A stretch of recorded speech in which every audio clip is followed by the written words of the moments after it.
Song Jinan, with his indomitable spirit, traversed the realms of indulgence for 28 years, untouched by any. Yet, unexpectedly, Qiao Wan emerged as a blade that could peel away his very essence. From their very first encounter, he found himself dismembered, each moment a piercing revelation of his true self.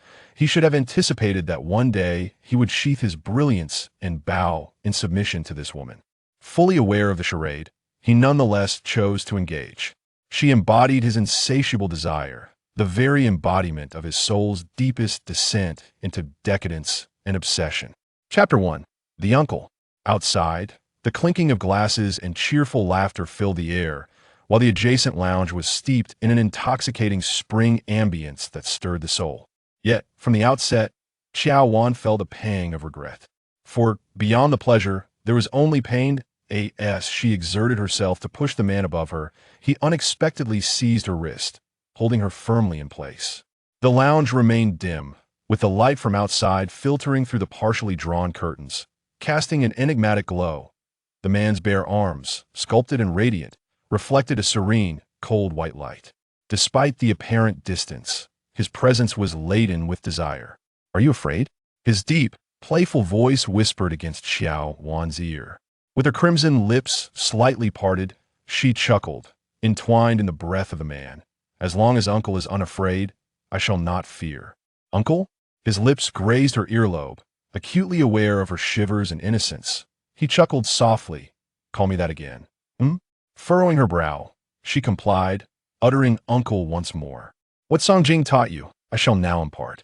In an instant, the man's essence, mingled with the scents of tobacco and sandalwood, enveloped her lips and teeth. The two figures exuded an air of intimacy, yet the man's impeccably tailored black suit remained unruffled, his refined features reflecting a distant aloofness that struck Qiao Wan. With an unprecedented sensory upheaval, Qiao Wan gazed intently at the man above her, scrutinizing his strikingly handsome visage, which bore an alluring blend of untamed wildness and concealed fervor. In a swift motion, the man adjusted his trousers, regaining his usual commanding presence befitting a corporate mogul. "Qiao Wan, this is the second time you have schemed against me," he said suddenly, gripping her chin with a firm yet controlled touch. His voice was low and resonant. "The first time you faltered. This time, I cannot allow you to be disappointed." Qiao Wan's expression momentarily faltered, the pressure on her chin causing her discomfort, her eyes shimmering with unshed tears. It dawned on her that Song Jinan was fully aware of everything. A blush crept across Qiao Wan's features as she met his gaze with bold intensity. "What can I say? I have a penchant for my uncle." "Penchant?" Song Jinan's lips brushed against her ear. To what extent? Just then, her phone, which she had muted, began to flicker with notifications. They both caught sight of the name on the screen, and Qiao Wan's expression grew increasingly uneasy.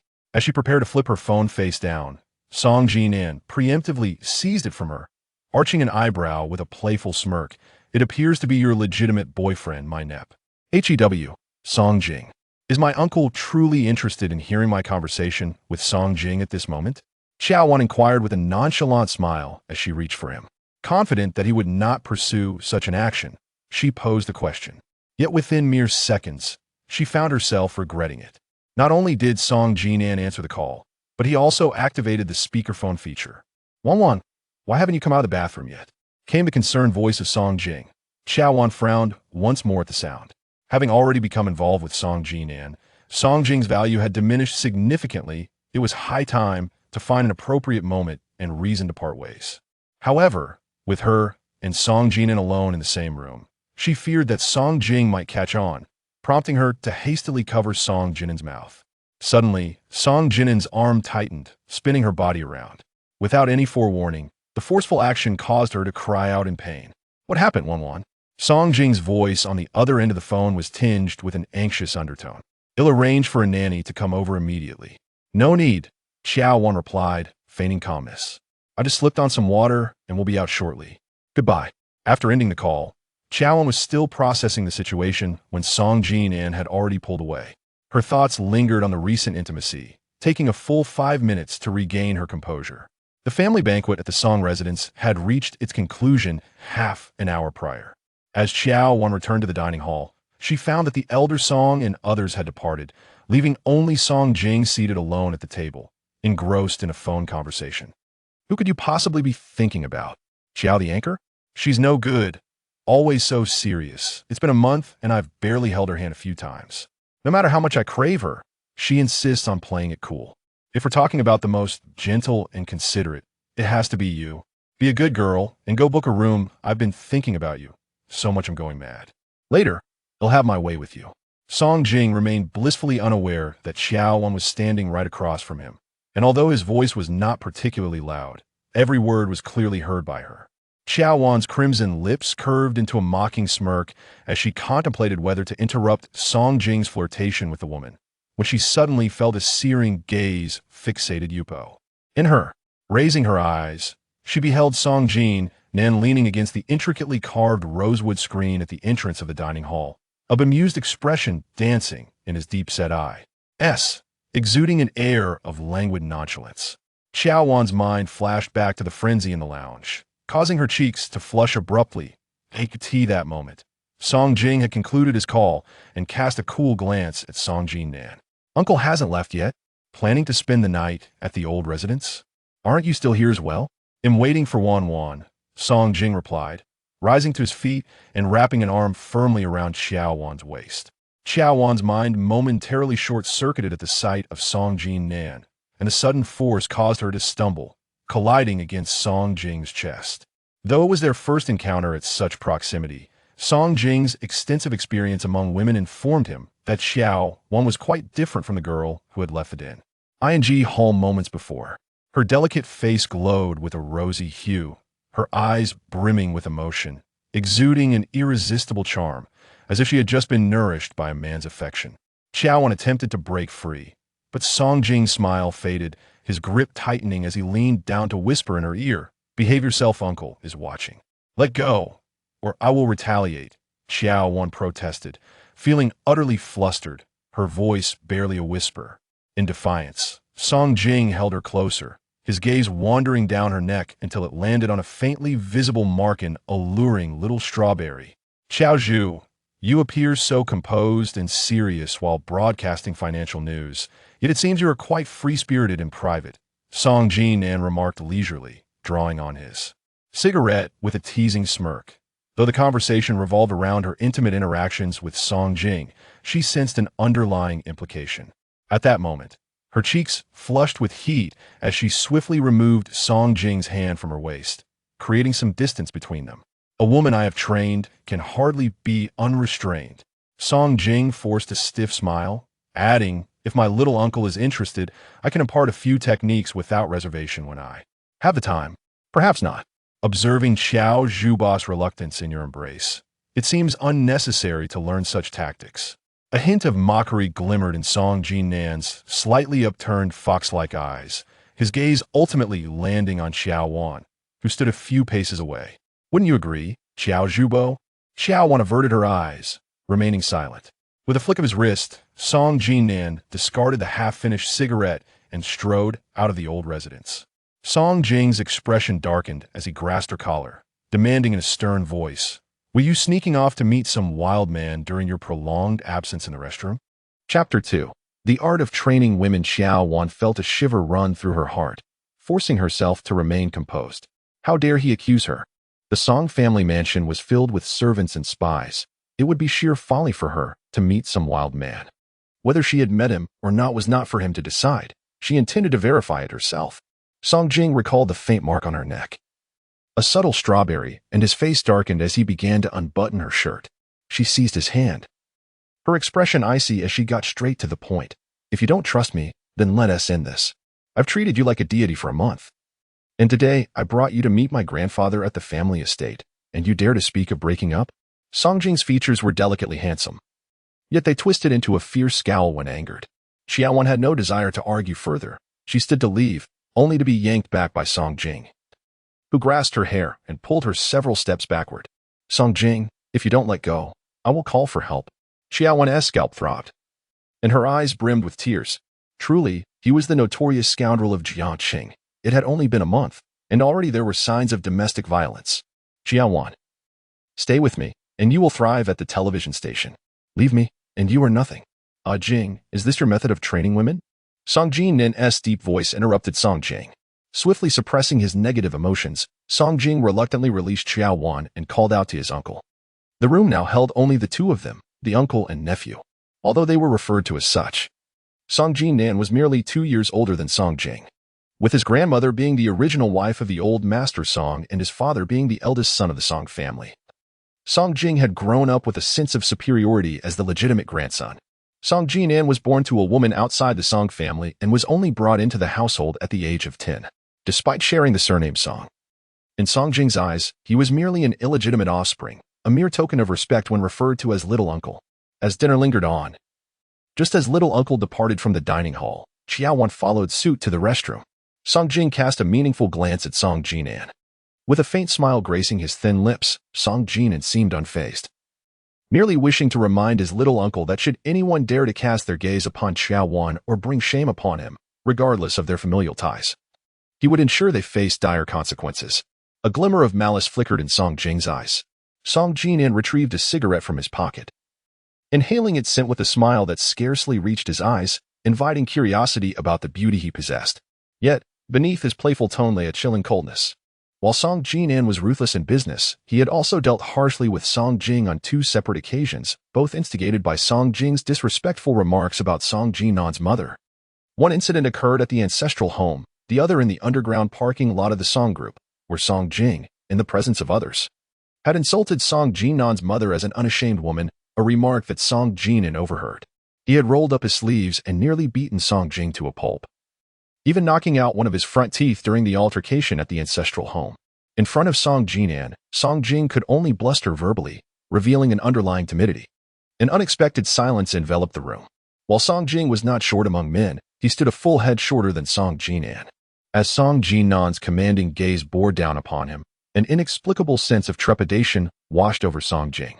Perhaps it was due to the fear instilled by the 2 previous encounters that, despite Song Jinan's calm demeanor, Song Jing felt an oppressive and sharp tension enveloping the atmosphere. Fear aside, the dignity of the legitimate grandson of the Song family could not be compromised.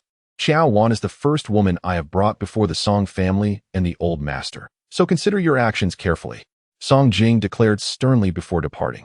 Song Jinan extracted a cigarette, biting it between his lips, as white smoke swirled around his mouth, his fingers absent-mindedly toying with a pearl cufflink in his palm, his smile not reaching his eyes.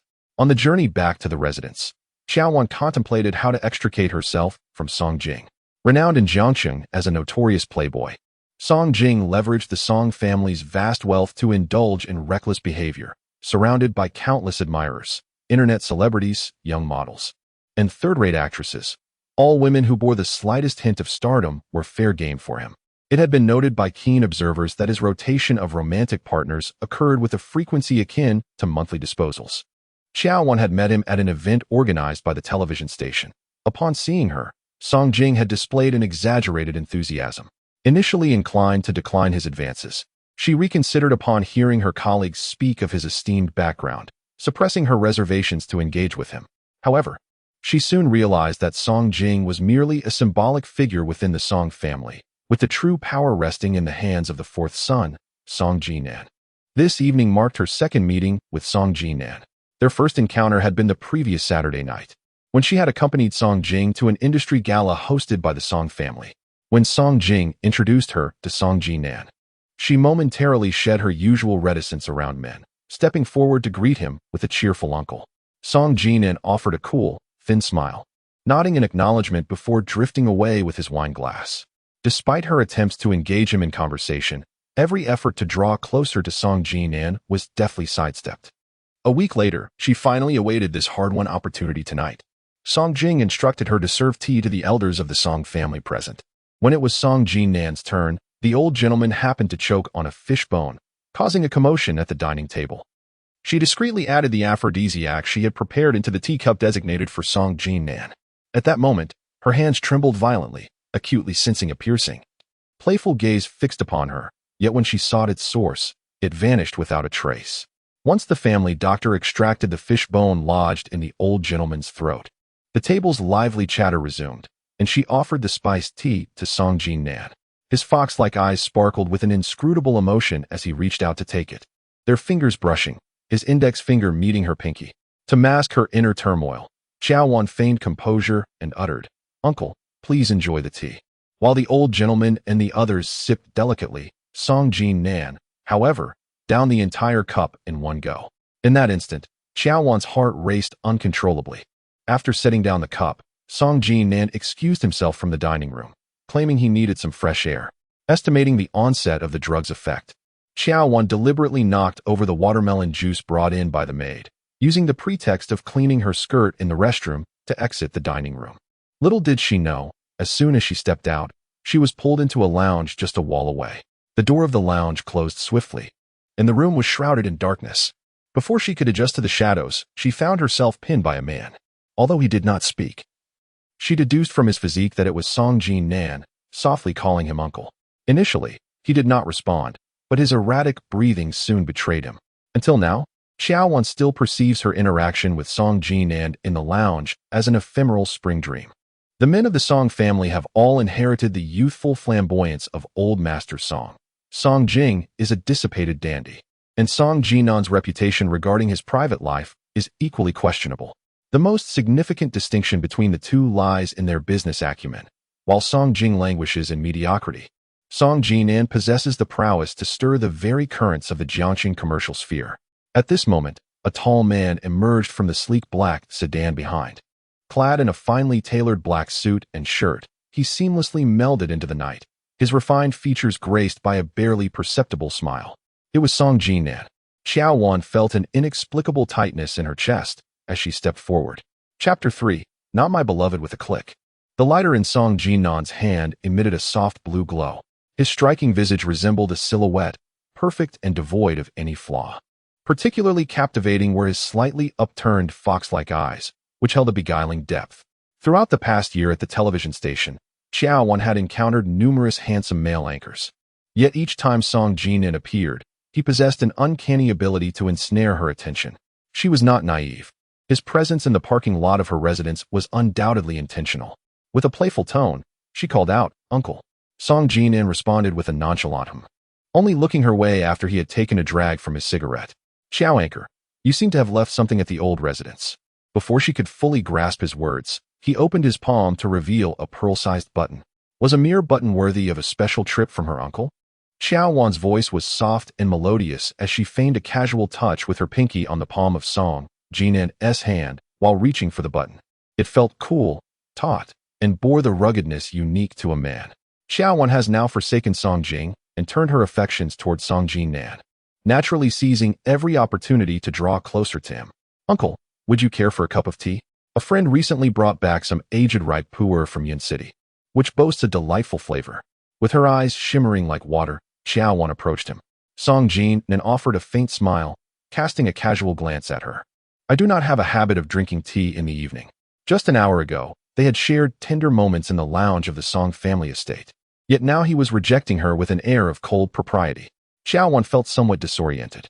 "What does your uncle enjoy drinking?" "Xiao Zhubo managed to entangle herself with Ajing a month ago, and now she has climbed into my bed." "Quite the talent," Song Jinan remarked, the undertone of his voice laced with an alluring challenge. Qiao Wan steeled herself to explain, "Song Jing is surrounded by admirers. Her emotions fluctuate wildly. She is not a suitable partner for me." "Then I suppose I am the suitable partner for Xiao Zhubo," Song Jinan replied, his eyes narrowing like those of a cunning fox as he flicked the ash from his cigarette. "Everyone in Jiang City knows that I have no shortage of women by my side." Qiao Wan felt a sting of embarrassment but mustered the courage to grasp Song Jinan's hand, whispering against her better judgment. "But I believe you are more inclined to cherish and protect delicate beauty. Is that so?" he replied coolly, discarding the half-finished cigarette. In his view, Song Jing was nothing but a fool, easily crushed with a mere flick of his thoughts. He harbored no desire to even glance at Song Jing's women. However, 2 weeks prior, Lawyer Qiao had informed him that the elder was preparing to hand over the presidency of the Song Corporation to Song Jing, making him realize that his 6 years of patience and effort were on the verge of being rendered futile. In the realm of the Song family, the position of president was a coveted prize he sought.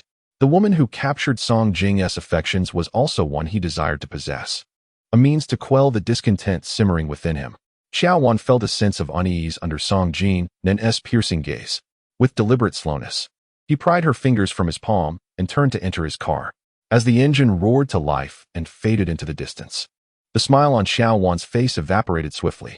The biting autumn wind swept in, carrying with it a clarity of thought. She understood what she wanted and what action she must take in that moment. A jarring phone call interrupted her scattered thoughts. The name flashing on the screen, causing her head to throb. The ringing continued until silence fell. She chose not to answer. When the ringtone resounded once more, she furrowed her brow and pressed the answer button. Wan, this is the third time you've stood someone up tonight, in hopes of your success at the blind date. Old Zhou and I have been busy since this afternoon, and you haven't even shown your face, as if you don't regard me as your mother. The disgruntled voice of He Jiejun echoed in her ears.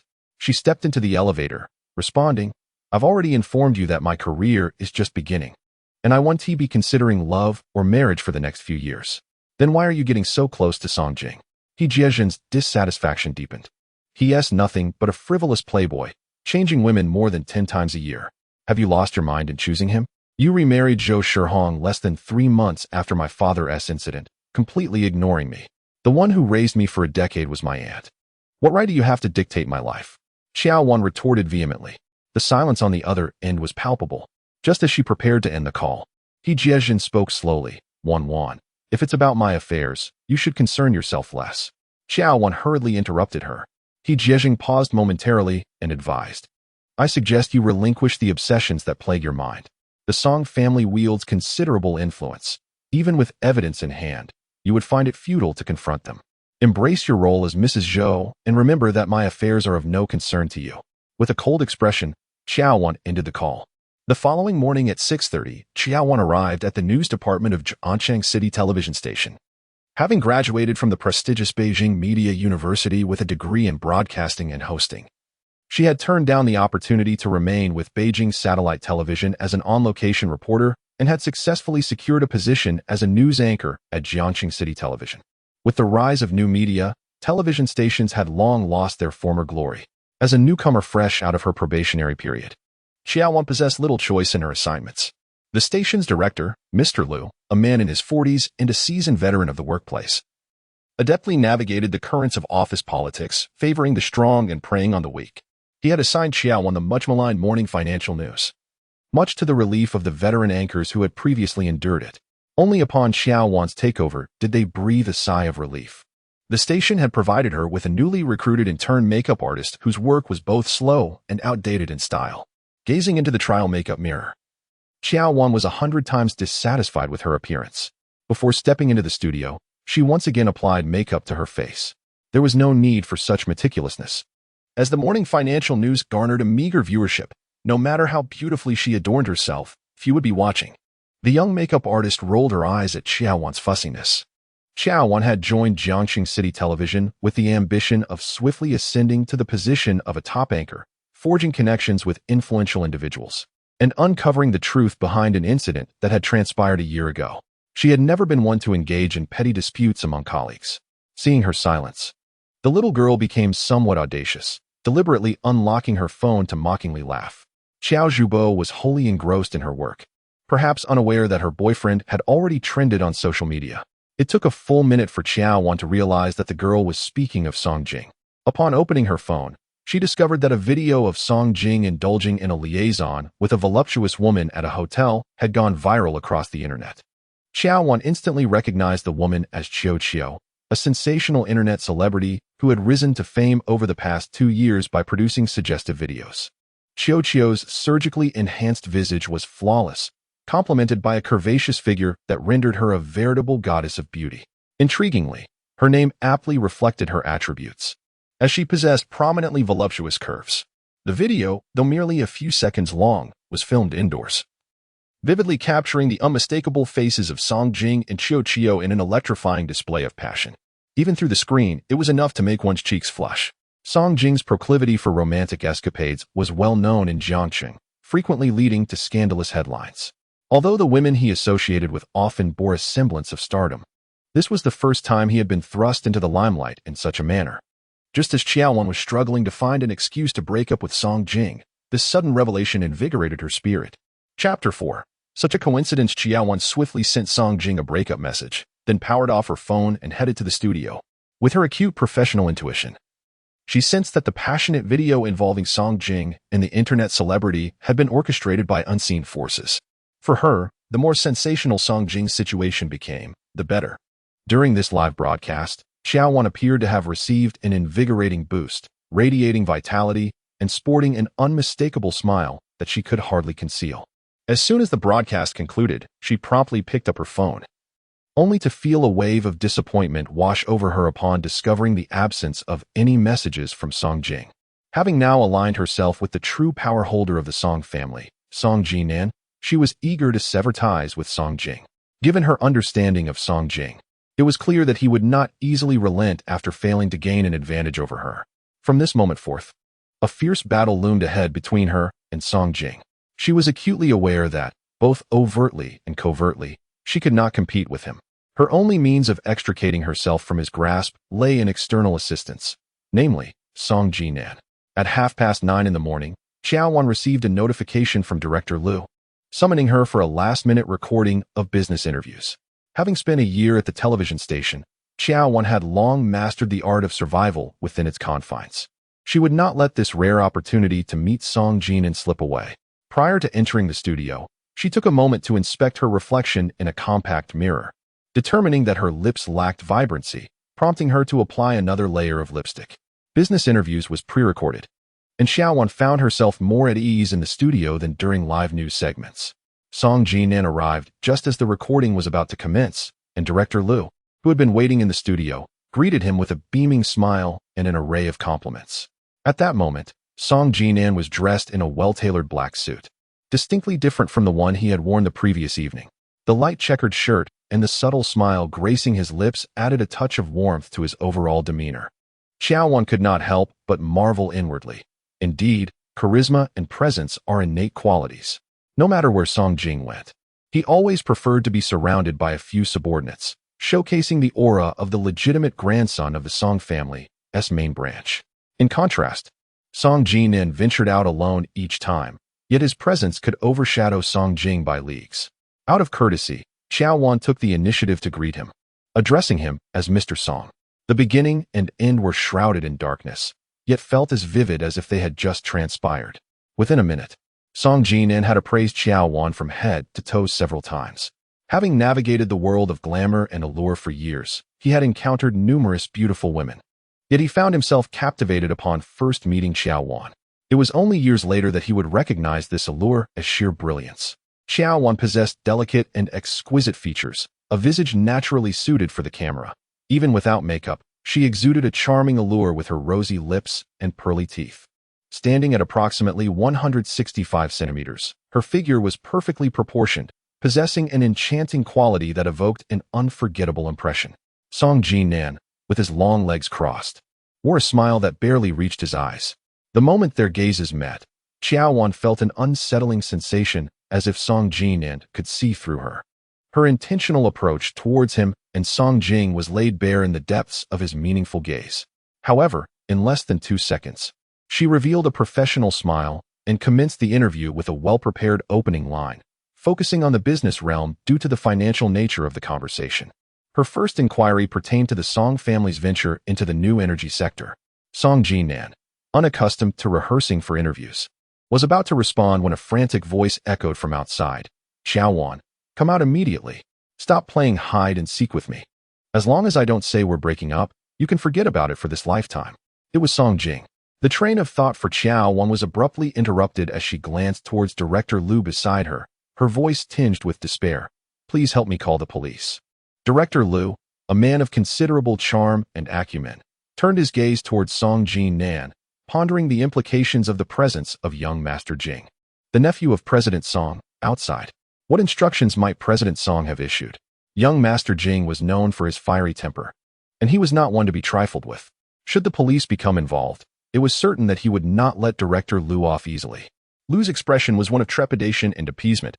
"It's not that I disregard President Song's orders. It's simply that I am too intimidated to act." It dawned on Qiao Wan that relying on others was futile, prompting her to rise and retrieve her phone from her bag. "Wait a moment," Song Jinan interjected. rubbing the back of his neck. With his other hand, he extracted his phone from his pocket, unlocked it, and extended it toward Qiao Wan. She was momentarily taken aback but quickly grasped his intent. Song Jing was a rogue. Summoning the police would utterly tarnish his reputation, and he might very well retaliate against the person who called for assistance. By lending her his phone, Song Jinan ensured that even if Song Jing were to act out of rage and humiliation, he would have no grounds to implicate her. "Thank you," Qiao Wan murmured softly as she accepted the device, promptly dialing for help. Just as she began to relay her address and the nature of her distress to the operator, the studio door was forcefully kicked open from the outside. "Qiao Wan, get out here. You dare to sneak around and betray me, yet you still have the audacity to mention a breakup?" Song Jing stormed in, seething with rage. Director Liu, standing at the threshold, hastily attempted to intervene. "Young Master Jing, could it be that there has been some misunderstanding with Qiao?" "Shut your mouth." Song Jing, still incensed from the scandalous video with an internet celebrity that had rocketed to the top of the trending list, and having just received Qiao Wan's breakup text, lashed out, delivering a resounding slap to Director Liu's face. Director Liu covered his face in pain, rendered speechless by the aggressive Song Jing. The director and lighting technician in the recording studio opted for silence to safeguard themselves. It was the first time Qiao Wan encountered such a frenzied version of Song Jing. She yearned to flee, yet Song Jing approached her, his expression stern as he barked, "Qiao, after just a month with me, you think you've grown wings. Don't presume that being a host makes you exceptional. If you dare to break up with me, I will ensure you lose everything. Come with me at once." "I cannot leave. My work remains unfinished," Qiao Wan asserted with resolve. "Song Jing, as of yesterday, we hold no connection. If you continue to harass me, I will call the police. You accompanied me to meet my parents last night, and today you dare to speak to me like this. Is it that wild man who emboldens you?" Song Jing's eyes burned with fury as he reached for Qiao Wan's long hair. She was slightly late in evading him, and his fingers swiftly snagged the ends of her hair. Unexpectedly, a strong hand gripped Song Jing's wrist. Chapter 5. The Art of Burning Bridges. As Song Jing felt a sharp pain in his arm, he was suddenly flung 2 meters away by an overwhelming force. While displaying arrogance at home might be tolerable, embarrassing oneself in public was unacceptable. Song Jinan's deep voice resonated slowly. He calmly unfastened the platinum cufflinks on his shirt and rolled up his sleeves, revealing arms that showcased a firm musculature. At this moment, Song Jing felt a twinge of fear, recalling how he'd been bloodied by those very hands on 2 occasions. Their gazes locked in the air, and it was Song Jing who spoke first. "Uncle, what brings you here?" "To participate in a talk show." Regrettably, just as the recording commenced, this rabid dog burst in, barking and biting indiscriminately. The chill in Song Jinan's eyes was striking. Song Jing, who had just moments ago been brimming with arrogance, was now branded a mad dog, his pride thoroughly wounded. Nevertheless, he managed to force a stiff smile. "I have a few words for Qiao Wan. Once we are finished, you may resume your recording. I have only half an hour, and you have already consumed 10 minutes of it." Song Jinan deliberately glanced at his watch, his brow furrowing in feigned irritation. "You better get far away, lest you embarrass the Song family further." Qiao Wan was taken aback by Song Jinan's unexpected intervention, her gaze towards him filled with gratitude. Song Jing, unwilling to confront Song Jinan directly, redirected his frustration towards Qiao Wan. Qiao, I'll give you 1 minute. Get out here immediately." If Qiao Wan possessed even a modicum of common sense, she would not entertain any notion of stepping outside to meet Song Jing. Before she could finish her thought, 2 police officers had already arrived at the studio entrance. "We received a report of someone causing trouble at the television station." Song Jing was instantly taken aback. It was too late for him to make a run for it. Qiao Wan pointed at him. "The troublemaker is this Mr. Song Jing, who just assaulted Director Liu." With ample evidence at hand, no amount of Song Jing's evasions could save him from being escorted to the police station for a statement. As he was led away, Song Jing glared fiercely at Qiao Wan. "You dare to call the police? Just wait until I get out. I will make you pay." Before Qiao Wan could respond, Song Jinan leisurely interjected, "The one who reported it was me. If you doubt it, feel free to check the police station's records. My phone number will be on the call log." Song Jing was utterly speechless, confronted with this younger uncle, who was merely 2 years his senior. He wished to avoid a confrontation unless absolutely necessary. His expression darkened as he glared fiercely at Qiao Wan before following the police. A chill ran down Qiao Wan's spine, for she knew that Song Jing would not let this matter rest easily. Once he emerged from the police station, her days would not be pleasant. The studio returned to its usual tranquility. Director Liu, having been publicly slapped by Song Jing, could not bear the humiliation and found an excuse to slip away. Song Jinan took his seat once more, rolling down his sleeves, and regarded Qiao Wan with a leisurely gaze, urging her to continue. Qiao Wan quickly composed herself, offering him a bright smile as she resumed her duties. Despite her professionalism, Song Jing's unexpected presence had somewhat disrupted her performance. Aware that Song Jinan had arrived at the television station alone, she seized the opportunity to escort him downstairs after the recording, hoping for a moment of solitude. He did not decline. As the elevator doors opened, he gestured politely for her to enter, cheerfully stating ladies first. Inside the elevator, amidst colleagues from the advertising department and a cleaning lady, the atmosphere was chaotic. Qiao Wan attempted several times to strike up a conversation with Song Jinan, but found no suitable moment. As they stepped into the parking lot, with time ticking down until Song Jinan's departure from the station, she finally expressed her gratitude, saying, "If it weren't for your timely assistance just now, my reputation would have been utterly tarnished by Song Jing." Having referred to him as uncle just the night before, she found herself altering her tone so swiftly. Song Jinan, with his black suit jacket draped over his arm, spoke with a hint of teasing in his voice, exuding a relaxed charm that rendered him all the more captivating. Qiao Wan's cheeks flushed slightly as she softly murmured, "I have already severed ties with Song Jing. You are Song Jing's uncle, not mine. Were it not for using Song Jing as a stepping stone, I doubt I would even know who Qiao Zhubo is." As Song Jinan spoke, he suddenly encircled her waist, which was barely substantial, and drew her into a secluded corner, pressing her against the door of a black sedan. She did not retreat. Instead, she rose on her toes, entwining her arms around Song Jinan's neck, her eyes glimmering with an intentionally revealed allure. For reasons unknown, Song Jing's proximity and touch made her feel nauseated, while the brief acquaintance with Song Jinan evoked an entirely different sensation. Song Jinan's features were sharply defined and masculine, contrasting starkly with Song Jing's effeminacy. Their faces were merely a few centimeters apart, their breaths distinctly audible. I did not consider Song Jing as a mere stepping stone. I simply know that a discerning bird chooses the right tree to perch upon. She felt a twinge of guilt as she defended herself, acknowledging that she had presented herself before Song Jinan in a manner that resembled opportunism, yet she was reluctant to admit it, feeling a tinge of disdain for herself. Song Jinan's captivating fox-like eyes sparkled with thoughts inaccessible to outsiders, while Qiao Zhubo expertly played the game of cutting bridges after crossing them. Little did she realize that the faint scent of sandalwood emanating from him had already stirred her senses. Qiao Wan awaited a more audacious move from Song Jinan, but he merely maintained a calm gaze, a subtle smile gracing his lips. "Thank you, Song Zong." She suddenly found herself at a loss for words, resorting once more to gratitude as a means of drawing closer to Song Jinan. Leaning in, he drew nearer still, causing her lips to brush against his cheek. "How shall you express your gratitude?" Song Jinan's deep voice suddenly quickened, his cool lips brushing lightly against her earlobe. The mere thought that the man before her was the current de facto leader of the Song family rendered Qiao Wan's dignity and composure meaningless. She yearned to cultivate a favorable relationship with Song Jinan, her voice dropping to a whisper. "As long as Mr. Song is pleased, anything is acceptable." With their faces mere inches apart and their gazes intertwined, the atmosphere became charged with unspoken tension, leading Qiao Wan to believe that something significant was on the verge of unfolding. Behind her stood Song Jinan's vehicle, a sleek black Cullinan, with ample space between the back and front seats, perfect for indulging in intimacy. However, to her astonishment, within mere seconds, Song Jinan retracted all emotion and pushed her away, stating, "Apologies, I have matters to attend to. I must take my leave." His tone was as distant as that of a stranger. Qiao Wan felt a sudden emptiness beside her. Song Jinan had already entered the nearby black sedan and sped away. She found herself utterly perplexed. The men of the Song family were known for their indulgence and desire, just when the atmosphere had been charged with flirtation.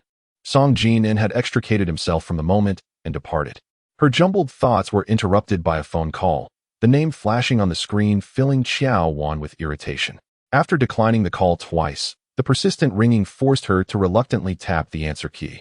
Chapter 6. The ambiguity of unspoken desire. Yisheng's sarcastic reproach echoed in Qiao Wan's ears. "You know, I've been waiting for 3 months for Song Jinan's exclusive interview." Qiao Wan gasped in surprise. The exclusive interview with Song Jinan had just concluded, and Yi Sheng, who was abroad, was already aware. As the leading figure in the station, Qiao Wan, a newcomer, dared not offend this formidable presence. "Yi anchor, your program business interviews is truly exemplary. As a novice, lacking both ample interviewing experience and an established audience, I would not have embarked on the exclusive interview with Song Jinan if it weren't for Director Lu's insistence," she explained softly. On the other end of the line, Yi Sheng scoffed. "Did Director Lu threaten you with a knife?" "Apologies, Yi anchor. I have another call coming in, so I must take my leave. Goodbye." Qiao Wan understood that Yi Sheng was not one to easily forgive, and further discussion would be futile. So she hastily fabricated an excuse to end the call. Glancing at her phone, she quickly answered. It was Director Zhao from Business Interviews. Meeting Song Jinan was an opportunity she could hardly resist, and without a moment's hesitation, she agreed. Once she boarded the interview vehicle at the television station, she began retouching her makeup in the mirror. In Jiangcheng, there are a dozen families of high standing. But at the pinnacle of the social hierarchy are the Song and Yi families. Although Song Jinan is the youngest son of the elder Song, his status within the Song family has significantly risen over the past 2 years, establishing him as an undeniable power player. The elder Song was known for his romantic escapades in his youth, and among his 4 sons, aside from the deceased eldest and the second son who resides domestically, the third son and the youngest, Song Jinan, have both managed to navigate through life without entanglements. As the legitimate grandson of the first branch, Song Jing's reputation has long been divorced from notions of romance, reduced instead to that of moral depravity. Qiao Wan was acutely aware that a man like Song Jinan, who was born into a life free from material concerns, would hardly be swayed by ordinary women, even if she were to share a fleeting night with Song Jinan. Winning his gaze and softening his heart would require a far greater journey ahead. Fortunately, the two had already shared an intimate moment, and their subsequent rendezvous was imbued with an unspoken tension. This marked Qiao Wan's second visit to the Song family estate. The first had been 2 years prior. In that brief span, the world had transformed dramatically, and so had the people within it. As Qiao Wan and her colleague's vehicle came to a halt, a statuesque woman approached them. The woman appeared to be in her late 20s, her delicate features radiating a captivating charm. Her full lips complemented her cascading, waist-length black curls, exuding both sensuality and allure. Director Zhao immediately greeted her with a smile. Expressing gratitude for Secretary Zhang's personal welcome, "It must have been quite a task for you to receive us in this manner." "This is Mr. Song's arrangement," she replied, her demeanor courteous yet distant as she gestured for them to enter, her icy gaze briefly sweeping over Qiao Wan. Earlier in the car, Qiao Wan had overheard the driver and cameraman discussing Jiang Weishu, a distinguished graduate from Jing University who had forsaken a lucrative position in the capital 6 years ago to join the Song family in Jiang City, becoming Song Jinan's most trusted aide. Despite her exceptional capabilities, the gossip surrounding Jiang Weishu predominantly revolved around her rumored affair with Song Jinan. The driver suggested that while she appeared to be merely his secretary, she was, in fact, a confidant and lover, destined to become the rightful Mrs. Song. The cameraman, however, dismissed this notion, claiming that she was merely a fleeting companion, and once Song Jinan gained full control of the Song family, she would be cast aside. Intrigued by the woman who had accompanied Song Jinan for 6 years, Qiao Wan couldn't help but steal a few glances at Jiang Weishu as they ascended the stairs. Jiang Weishu maintained a cool composure, silently scrolling through her phone. It was only 2 minutes later that Qiao Wan encountered Song Jinan again, at which point Jiang Weishu suddenly radiated warmth, actively serving tea and water to them, her lips curving into a smile. Song Jinan set aside the documents he was reviewing. Apologetically, Director Zhao expressed his regrets, stating it was truly unfortunate that their work oversight had caused a delay in Mr. Song's invaluable time. "It is of no consequence," Song Jinan replied in a deep tone, his gaze traversing the crowd to rest upon Qiao Wan, who stood the farthest away. "Once again, we meet, Anchor Qiao." Qiao Wan beamed, her smile poised. "Indeed, once again, Mr. Song."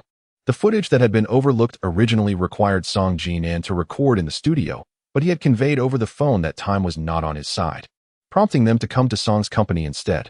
As the photographer sought an appropriate position, Song Jinan had just taken the Bluetooth microphone handed to him by Director Zhao, casting a sidelong glance at Qiao Wan with a hint of amusement. "Could you assist me with the positioning, Anchor Qiao?"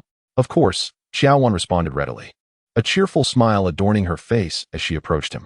At that moment, Jiang Weishu extended his hand towards Song Jinan, saying, "Mr. Song, allow me to handle this." Song Jinan's brows furrowed slightly, prompting Jiang Weishu to retreat immediately, murmuring, "Then I shall rely on you, Anchor Qiao." Under Jiang Weishu's watchful gaze, which was laden with hostility, Qiao Wan took the delicate microphone from Song Jinan's hand, gently securing it at the collar of his shirt. Their garments brushed against each other, and a subtle scent of sandalwood wafted to Qiao Wan's nostrils. Colleagues from the television station were engaged in preparations before the recording, and Qiao Wan relished the interaction with Song Jinan. "I feel somewhat uncomfortable. Could you please shift to the right, Anchor Qiao?" Song Jinan lifted his neck slightly, his voice imbued with an alluring sensuality. Qiao Wan complied, adjusting the microphone, her fingertip deliberately gliding along the contour of Song Jinan's Adam's apple. In response, Song Jinan's gaze intensified, a meaningful smile gracing his lips. "You are quite considerate, Anchor Qiao." The ambiguous interaction between the two lasted less than 10 seconds, all observed by Jiang Weishu from the side. Jiang Weishu personally escorted Qiao Wan and her companions downstairs, maintaining his characteristic aloof demeanor. Qiao Wan was acutely aware that without an introduction and a pass, she could not even enter the elevator of the Song family. She promptly dialed Song Jinan's number, which she had discovered online the previous night. It was her first time calling him, and she felt a flutter of nerves. She had anticipated that such a publicly available number would be redirected to a secretary, but to her surprise, a deep, alluring voice soon echoed in her ear. "This is Song Jinan. Mr. Song, I left my handbag in your office," Qiao Wan ventured, her tone laced with a hint of testing his attitude. Should Song Jinan instruct a subordinate to retrieve it, her hopes would be dashed. However, he paused for a moment, his voice low and thoughtful. "I will notify the front desk. You may access the exclusive elevator to my office directly." "Thank you, Mr. Song," Qiao Wan replied, a confident smile gracing her face. Chapter 7. The shortcut to shortcuts. Before entering Song Jinan's office, Qiao Wan deliberately observed the neighboring secretary's office, noting the absence of Jiang Weishu. Song Jinan sat with his long legs crossed, casually toying with a small white bottle, exuding a relaxed and nonchalant air. "I have a delightful gift for you, Qiao Anchor." "What sort of gift?" Qiao Wan inquired, a smile forming before she even spoke, as she reached to close the door behind her. The handbag was clearly positioned beside her on the small table, yet her gaze remained fixed on Song Jinan, who regarded her with a knowing smile, his voice inviting. "Come here." She had sensed the desired ambiguity in Song Jinan's fervent gaze. Approaching him, she pondered how she might express her gratitude for his assistance today. Suddenly, a powerful arm clasped her wrist, pulling her close. She leaned into Song Jinan, and in that fleeting moment when their eyes met, an intense spark ignited between them. As Song Jinan captured the nape of her neck and descended for a kiss, she felt an alarming clarity, willingly yet clumsily surrendering herself. Last night at the Song family estate, she had been inexperienced. This time, she was little improved. In the heat of passion, Song Jinan nibbled her earlobe and teasingly inquired, "Am I your first man?" Although her scan experience was solely bestowed by him, she had perused numerous books on gender psychology and understood that the more one hesitated to speak, the more one could captivate a man's heart. She replaced words with soft, breathy murmurs, prompting Song Jinan to relent. On the 36th floor, the expansive floor-to-ceiling windows offered no concealment, as she found herself pressed against the double sofa, her face and the exposed portion of her long legs reflecting a blinding white under the midday sun, captivating him utterly. If her previous act of initiating sleep with Qiao Wan in the old estate's lounge had been a ploy to vex Song Jing and humiliate old Master Song, this encounter was a liberating release of instinctual desire. Last night, Qiao Wan had still been regarded as Song Jing's legitimate girlfriend. Now, she had assumed a new identity, one that ignited his passions. After their union, Qiao Wan's once pristine white suit dress clung uncomfortably, wrinkled and damp, her lower body aching as she descended from the sofa, her legs trembling with weakness. The tailored suit shirt adorning Song Jinan remained impeccably fitted, albeit with a slightly loosened tie. He fastened the belt of his trousers, instantly regaining the authoritative demeanor characteristic of a corporate magnate. Qiao Wan recognized that given the current disparity in their statuses, fostering a connection with Song Jinan would be best achieved through a more intimate relationship. Never in her wildest dreams did she anticipate that her two attempts to embrace him would meet with success. Indeed, it seems that men often operate with their lower instincts. To prolong their moments alone together, she deliberately slowed her efforts in reassembling her attire. The sound of Song Jinan's footsteps resonated before her. Lifting her gaze, she observed him extending a glass of water along with a small white bottle containing 2 pills for oral consumption. Accepting them, she cast a glance at the label on the bottle, postcoital medication. Following the fervor of the previous night and their recent encounter, they had taken no precautionary measures. Men in elite circles are acutely aware of an unspoken rule. Indulgence is permissible, yet the risk of an unintended pregnancy with a woman of mere acquaintance is not. Coincidentally, Qiao Wan and Song Jinan shared the same understanding. She had no intention of inviting unnecessary complications into her life, so she promptly ingested 2 pills with the water. Qiao, the broadcaster, was indeed discerning. Song Jinan's voice was devoid of discernible emotion as he retrieved a small magnetic card from the drawer, placing it upon the desk. A brief glance revealed it to be the access card for Jiuhe Garden. Nestled adjacent to the bustling commercial heart of Jiang City, Jiuhe Garden boasted exorbitant real estate prices and an exquisite environment, truly epitomizing a luxury residential area. When a man presents her with the access card to his private residence, even the dullest of minds would grasp its implications. Yet, at this moment, she was reluctant to confront the matter directly. After all, the property of Jiuhe Garden was indeed a treasure, and Song's discerning taste was evident. Seated comfortably in his chair, Song Jinan leisurely inquired, "I am curious to know if Anchor Qiao would be interested in visiting Jiuyuan this evening." Unable to refuse such warm hospitality, Qiao Wan responded affirmatively, her gaze fixed intently on the man across from her. Unbeknownst to her, Song Jinan had acquired a lighter in his hand. With a swift motion, he ignited it, only for the flame to extinguish almost immediately. Song Jinan nonchalantly acknowledged her with a soft sound, although Qiao Wan had mentally prepared herself. Hearing Song Jinan extend an invitation to Jiuyuan caused her heart to flutter unexpectedly, having shared only a fleeting encounter with Song Jinan. The prospect of being with him again felt like a shortcut. To be able to spend the night with him twice in a single day was indeed a path of least resistance. For Qiao Wan, the moment she resolved to ensnare Song Jinan, she had cast aside any sense of shame or dignity. Sleeping with Song Jinan once bore no difference from doing so countless times. "I am grateful for your consideration, Mr. Song," Qiao Wan remarked as she took the access card for Jiuyuan, displaying her perceptiveness. Song Jinan's gaze darkened with intrigue as he pulled her onto his lap, chuckling softly. "I am curious, Anchor Qiao, what do you seek from me after leaving Songjing?" "I aspire to occupy the position of a leading anchor at the television station." Qiao Wan articulated the answer she had long contemplated. Regrettably, Songjing only knew how to exert financial pressure, lacking the foresight to plan for my future. "How can you be so certain that I possess such capabilities?" Song Jinan inquired, encircling her waist with one hand, his lips brushing against her ear.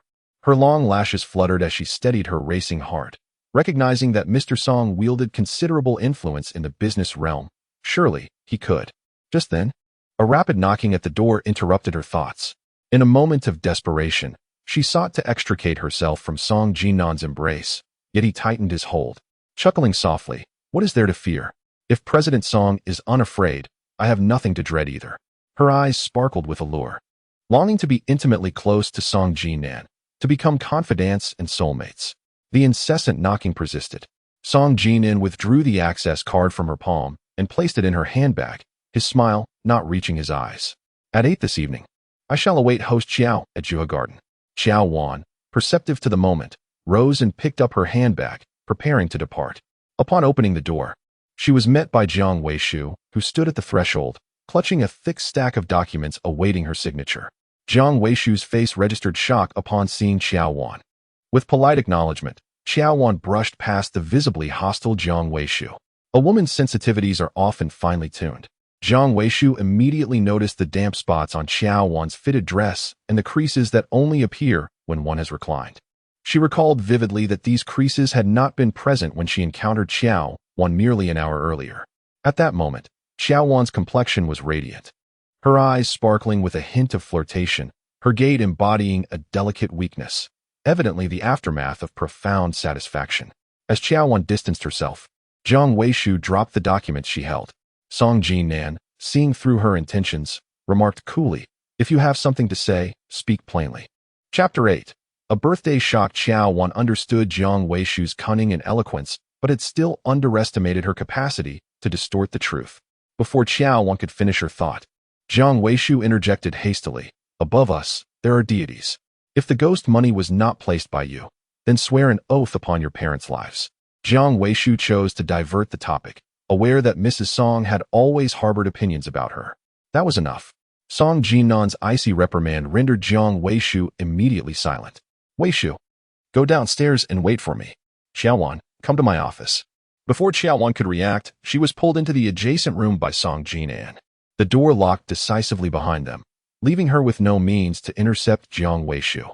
Raising her gaze, she met Song Jinan's piercing stare. Before the confrontation could commence, she sensed an impending defeat. What explanation do you seek? I shall provide it. Song Jinan ignited a cigarette, inhaling deeply several times, struggling to contain her crumbling emotions. Qiao Wan's voice trembled as she asserted that it was Jiang Weishu who owed her an explanation, not Mr. Song. Jiang Weishu has been with me for 6 years. Her affairs are my own. Song Jinan flicked ash into the ashtray on the table, a languid air underscoring her nonchalance. Her mind remained relatively clear. Since emotional appeals held no sway, she would resort to financial demands. 20,000 yuan is what she rightfully deserves. Jiang Weishu has exchanged the cash for paper money and requests that Mr. Song return the 20,000. Song Jinan's expression remained indifferent. One side of the story could not be trusted, and she would ascertain the facts before proceeding. Since Mr. Song chooses to believe Jiang Weishu, I shall call the police immediately. Anticipating Song Jinan's reaction, she provocatively produced her phone. Song Jinan reached out to snatch it from her grasp, declaring that such a petty sum as 20,000 yuan was beneath the dignity of the Song family. Then I kindly request Mr. Song to transfer the 20,000 at once, and we shall put the matter of the paper money behind us. She regarded the man across from her with cold detachment, her heart filled with profound despair, devoid of any other sentiment. After finishing a cigarette, Song Jinan took out another one, rubbing it thoughtfully between his fingers. The red envelope was indeed placed in front of me by Wei Shuin, so there could be no mistake. You are more aware than anyone else about who has tampered with things. Return my phone, or I will call the police immediately. Her face was resolute as she reached out to Song Jinan, demanding the authorities come to restore Jiang Weishu's honor. In truth, her concern was not for the money, but rather for Song Jinan's stance. Even if he did not regard her as a close confidant, he ought to adopt a neutral perspective and address the matter objectively, rather than showing undue favoritism towards Jiang Weishu. Qiao Wan, as a well-known television host, you should realize that escalating this situation will not reflect well on you. Song Jinan flung the unlit cigarette into the trash bin and slammed her phone onto the table, warning that if she pressed further, the 2 million in advertising fees for this year would vanish. Qiao Wan's momentum diminished significantly. The television station had prioritized revenue generation in recent years, and each individual bore varying levels of advertising performance metrics. Regular employees earned between 100,000 to 200,000, while a frontline anchor like Qiao Wan was entitled to 2 million. Upon completion, she would receive a 2% commission. Failure to do so would result in no performance bonus at year's end. Qiao Wan had secured her position through examination, and with over 3 years of work experience and various allowances, her salary barely sufficed for basic living expenses and car loans. To afford clothing and cosmetics, she often relied on taking on outside freelance work. The Song Group had maintained a cooperative relationship with the television station, and after marrying Song Jinan, she had shamelessly approached him several times to obtain the 2 million in advertising fees. Now, in January, the finance department would soon demand payment for the advertisement, and if those 2 million were to evaporate, her income would plummet drastically. Indeed, it is Song Jinan who consistently manages to deftly grasp her vulnerabilities, compelling her to comply without hesitation. She need not deliberate. She is acutely aware of the disparity between 20,000 yuan and 200,000 yuan in advertising expenses. Troubled, Song Jinan instinctively searched his pockets for a cigarette, only to discover an empty pack. Annoyed, he discarded it and dialed Jiang Weishu's number. Qiao Wan waited for nearly 10 minutes at the entrance of Song's building before finally hailing a rideshare. Overwhelmed with sorrow and grievance, she ascended to her room without even removing her makeup, locking the door to the master bedroom behind her. As she lay on the bed, tears streamed down her face. Half an hour later, the sound of the security door unlocking broke the silence. Song Jinan chose not to disturb her, and she spent the night in restless solitude. The following morning, she awoke to find that Song Jinan had already left for work. Her eyes were alarmingly swollen. After washing up, she applied a layer of dark concealer with little effect, ultimately resorting to wearing tinted glasses as she made her way downstairs. At noon, she received a call from Jiang Zhao, who informed her that the biopsy results were ready. A wave of apprehension washed over her as she inquired whether any falsification might jeopardize Jiang Zhao's job. As long as the unfaithful Song did not delve deeper, who would be the wiser if neither of them spoke of it? She surmised that he would be eager to finalize the divorce and legitimize Jiang Shaosan, indifferent to the possibility of a misdiagnosis. Jiang Zhao's reassurances dispelled Qiao Wan's concerns. I've been remiss in wishing you a happy birthday amidst all this chatter. Let's have dinner together tonight. I have a gift for you, Jiang Zhao said with a cheerful tone. It was only then that Qiao Wan remembered it was her birthday, and she brightened up, asking, "Thank you, Xiao Zhao. Shall I find a place? Do you prefer Western cuisine or Chinese?" "Let's have Korean food," Jiang Zhao suggested, mentioning a popular restaurant that had taken the internet by storm. After the call ended, Qiao Wan held her phone tightly, lost in contemplation. As the divorce from Song Jinan looms near, should she consider renting a modest apartment? Having spent 3 years as Mrs. Song, she and Song Jinan have maintained almost no financial interactions. Although he whimsically gifted her a handbag and a consumption card for a renowned brand, he has never provided her with any money. In Jiaqing, a second-tier city, the exorbitant housing prices render the thought of purchasing a home utterly daunting for her. With savings of 60 to 70,000 yuan, renting a decent apartment poses no burden. She begins to search for suitable properties on her phone. Within half an hour, she has shortlisted 2 small apartments near the television station. No sooner had she left her contact information than the other party called to arrange a viewing for the afternoon. Director Liu knocked on the door and inquired whether she had offended Song Jinan at the annual meeting the previous night. A foreboding sensation washed over her. "Director Liu, please be direct." Director Liu, a seasoned professional, scrutinized her while attempting to ascertain the root of the issue. Qiao Wan gasped in disbelief. Song Jinan's resoluteness once again surpassed her psychological endurance. She never imagined that he would deliver such a startling birthday surprise. Director Liu was entirely unaware of the true nature of her relationship with Song Jinan and offered advice. If all else fails, consider purchasing a thoughtful gift and proactively contacting Secretary Jiang to speak favorably of her to Song Jinan. She remained silent. It was Jiang Weishu who had first wronged her with the use of ghost money. It was one thing for Song Jinan to remain silent, but to sever their collaboration and pressure the television station against her was beyond acceptable. Director Liu continued to hint at the situation for a while before taking his leave. Chapter 9. Expedite the divorce. Qiao Wan contemplated that, considering the annual advertising fee of 2 million yuan, she might as well set aside the matter of the 20,000 yuan red envelope for the time being. Upon learning that Song Jinan had terminated all collaborations with the television station, she was enveloped in profound disappointment. This oppressive and despairing marriage was ripe for conclusion. She sought the assistance of a lawyer specializing in divorce proceedings at a law firm. The lawyer, Mr. Wang, in his 40s, was articulate and composed. After listening to Qiao Wan's plea, he completed the divorce petition in under an hour.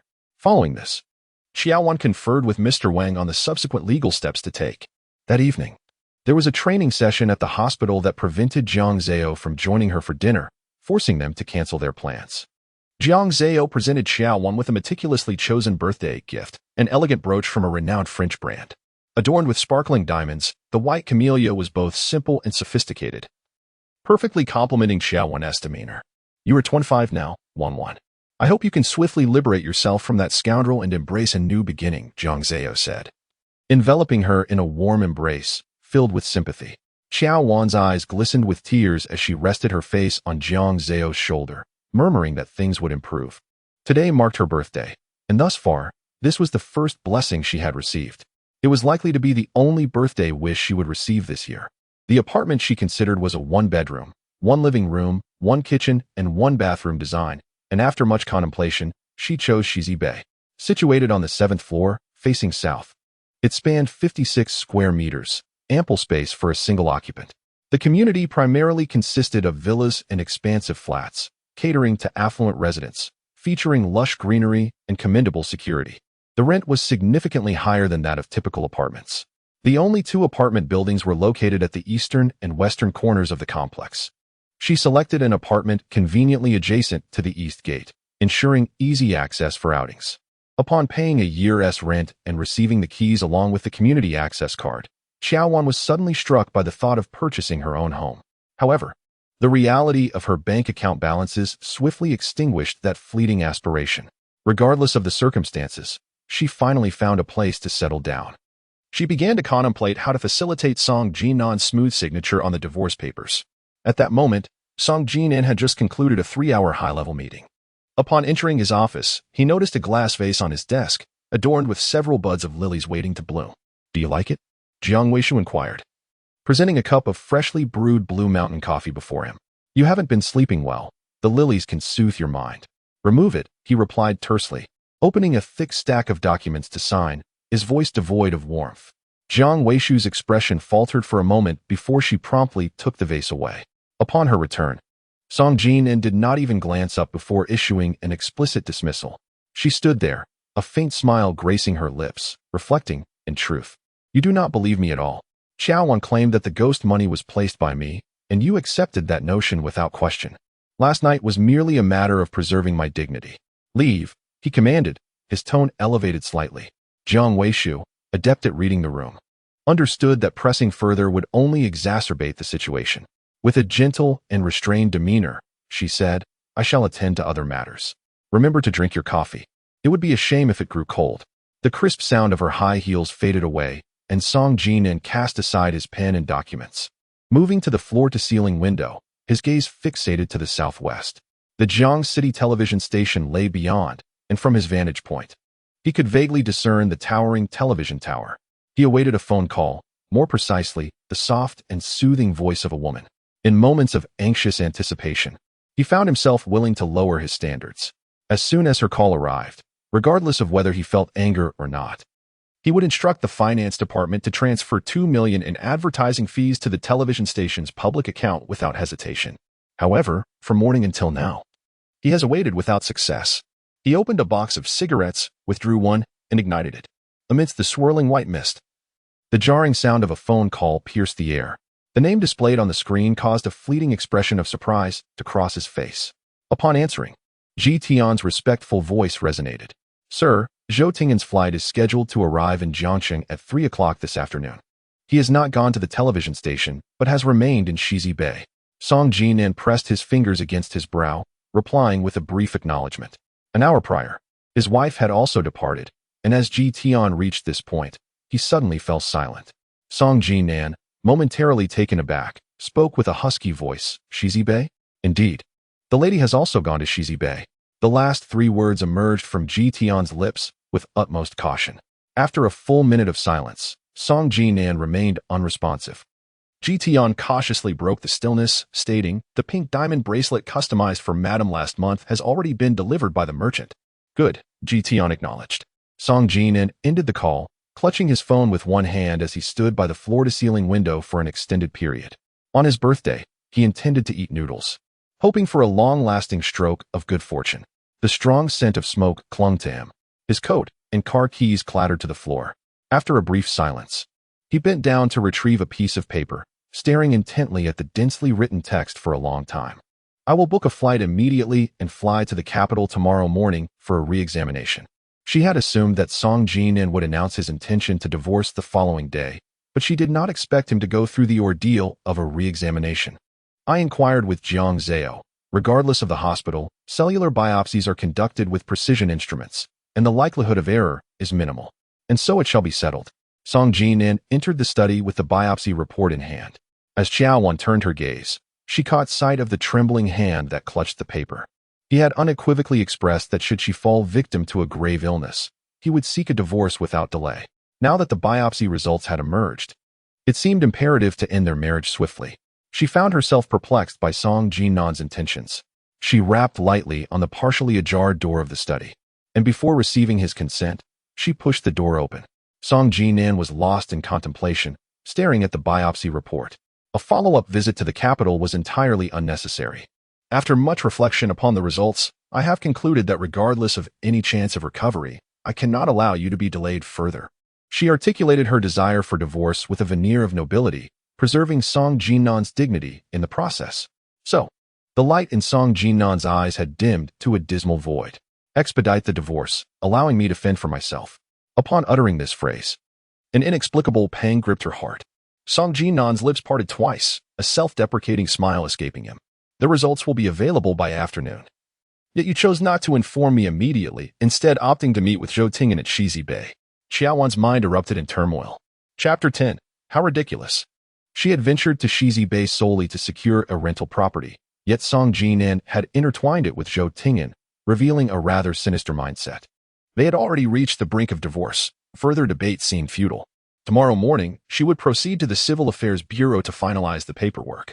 Her eyes brimmed with determination and sorrow. 3 years had passed, and she could no longer delay his future with Jiang Weishu.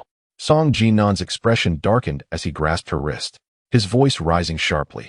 Have you become restless upon merely seeing Zhou Tingyan?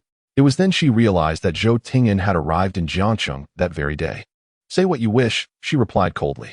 She had completely lost hope in the man before her, devoid of even the desire to explain.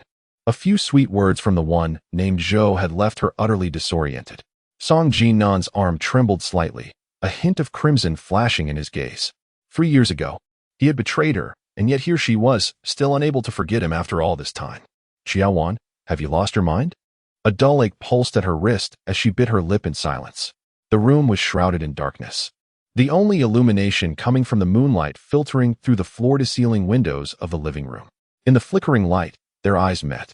She reached out to grasp Song Jinan's hand, only to find it tightening around her.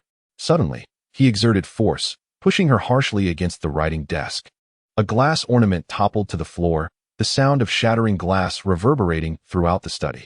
Qiao Wan's back throbbed from the impact, and as she attempted to rise, she found herself lacking the strength. Am I truly as worthless as you say? Continuing like this is futile. Let us get a divorce. Since Song Jinan suspected her of secretly communicating with Zhou Tingyan, it would be better to accept the accusation and expedite the divorce. Song Jinan's body was tense, his gaze piercing and sharp as he looked at her. She instantly felt the atmosphere around them grow oppressive and heavy. Drops of bright red blood dripped from his palm onto her chin, the warmth contrasted by an icy chill. It turned out that the shards of glass had cut Song Jinan's hand. Qiao Wan, he called her name with a weighty tone. I am a man motivated solely by profit. I will not accept a situation where I lose both fortune and love. If you bear a child, I will sign the divorce papers immediately. Is it necessary to bring a child into a marriage doomed to end? Qiao Wan, upon hearing the child, found herself on the brink of emotional collapse, her voice wavering. A child raised in a single-parent household inevitably bears certain flaws in character. I do not wish for my child to be like that.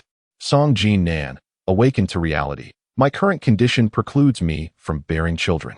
If you do not fulfill the role of a mother, there are other women who will. As long as you give birth, the grievances between us shall be laid to rest. With blood dripping from his hand, Song Jinan's fingers rested upon the first button of her collar. 1, 2. The third reached her chest. She raised her hands, gripping his reckless fingers tightly. Everyone in Jiangxing knew that Jiang Weishu was more suited to be Mrs. Song than I.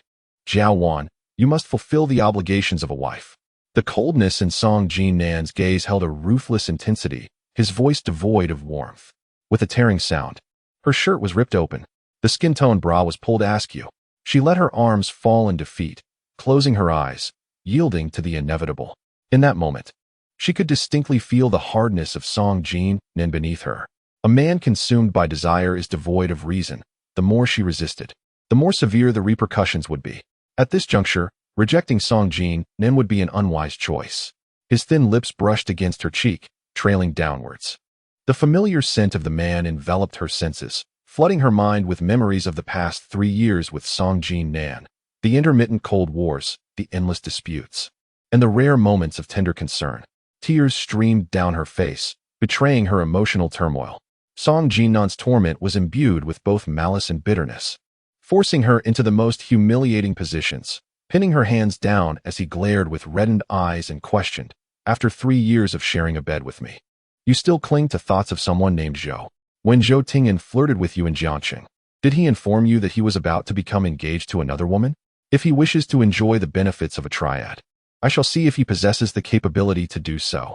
no matter how Song Jinan sought to humiliate her through physical means and harsh words. She gritted her teeth in silence. The first to succumb was her body. This encounter, devoid of any foreplay and marked by the man's utter lack of tenderness, left her lower body feeling as if it were being torn apart.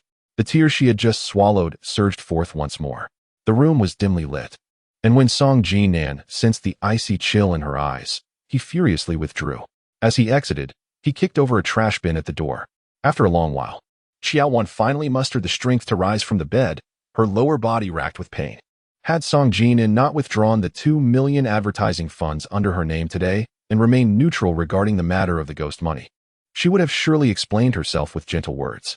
However, her heart had been irrevocably shattered by Song Jinan. Let the misunderstandings remain. She intended to use this rift to file for divorce. Song Jinan did not return that night. Before dawn broke, she picked up her phone. 6 months prior, she had pinned Song Jinan's contact on WeChat, a decision that now seemed ludicrous. Opening their chat interface, she noted that the most recent message was from 10 days ago. With a few taps, she unpinned Song Jinan's contact. Since he was unwilling to pursue divorce, she resolved to take the alternate route of filing for divorce unilaterally in court. Having completed her tasks in the morning, she arrived at the district court with the petition drafted by lawyer Wang, formally initiating divorce proceedings against Song Jinan. She found herself pondering repeatedly over how Song Jinan would react upon receiving the lawsuit. In the afternoon, she presided over the annual meeting of an IT company. The extravagance of the event paled in comparison to that of the Song family, concluding in just 3 hours, after accounting for the predetermined salary. She received a modest red envelope of 2,000 yuan. Exiting the venue, Qiao Wan promptly activated her phone, which had been silenced for 4 hours. Numerous missed calls from Jiang Zhao flooded her screen. A lawsuit against you? Why? She mused in confusion. Jiang Zhao had little to no interaction with Song Jinan. The biopsy report had revealed the truth to that scoundrel, and he was suing her for deceit and a breach of medical ethics. Just 2 hours prior, she had been suspended from her position, and there was a real possibility of losing her professional license. On the other end, Jiang Zhao's tone remained relatively calm. While Qiao Wan was far from composed, she hastily ended the call and dialed Song Jinan's number. It went unanswered 3 times, but on the 4th attempt, he finally picked up. Unable to contain her emotions, Qiao Wan pleaded, Song Jinan, spare Jiang Zhao. I will agree to any condition you set. Chapter 11. The unmitigated fraudster. As the call connected, Qiao Wan took the initiative to speak, marking a decisive moment in this contest of wills. Song Jinan's cold smile betrayed his indifference. In your desperate bid for divorce, you fabricated a malignant report, Qiao Wan. You are nothing short of a consummate fraudster. She refrained from disputing his claim, once again casting aside her pride and dignity. I was wrong. I should not have deceived you with a false report, she admitted. Although Jiang Zhao's name was on the document, it had been procured illicitly from the black market, and Jiang Zhao was completely unaware of it. Jiang Zhao remains oblivious to the situation, while Song Jinan mockingly taunts, I have sought professional verification. Not only is the inspection report a flawless forgery, but all the signatures of the physicians are authentic as well. Qiao Wan feels as if all her escape routes have been severed. No matter how Song Jinan targets and suppresses her, she can endure. However, she will never allow Jiang Zhao to suffer harm for her sake. Jiang Zhao hails from a prestigious medical family, the sole heir cherished by her grandfather and father, both renowned gynecologists in Jiangxing, who harbored great expectations for her. Should this matter escalate to court and Jiang Zhao be convicted, her medical license would be revoked, obliterating her promising future. Furthermore, she would be burdened with an unrepayable debt of gratitude. This is not the outcome she desires. Compared to Jiang Zhao's future, what is a little suffering to her? Jiang Zhao was dragged into this because of me. I implore you to withdraw the lawsuit. Any animosity should be directed at me. Her voice trembles with suppressed sobs.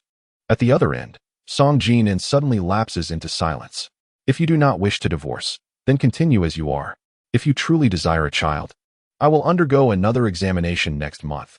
If all is well, we can commence preparations for conception. Qiao Wan attempts to placate the man on the phone. At this moment, her heart harbors but one thought. She will spare no effort to protect Jiang Zhao. Qiao Wan. Song Jinan slowly utters her name, a cold sneer accompanying his words. Yesterday you clamored for a divorce, yet today you agree to bear my child.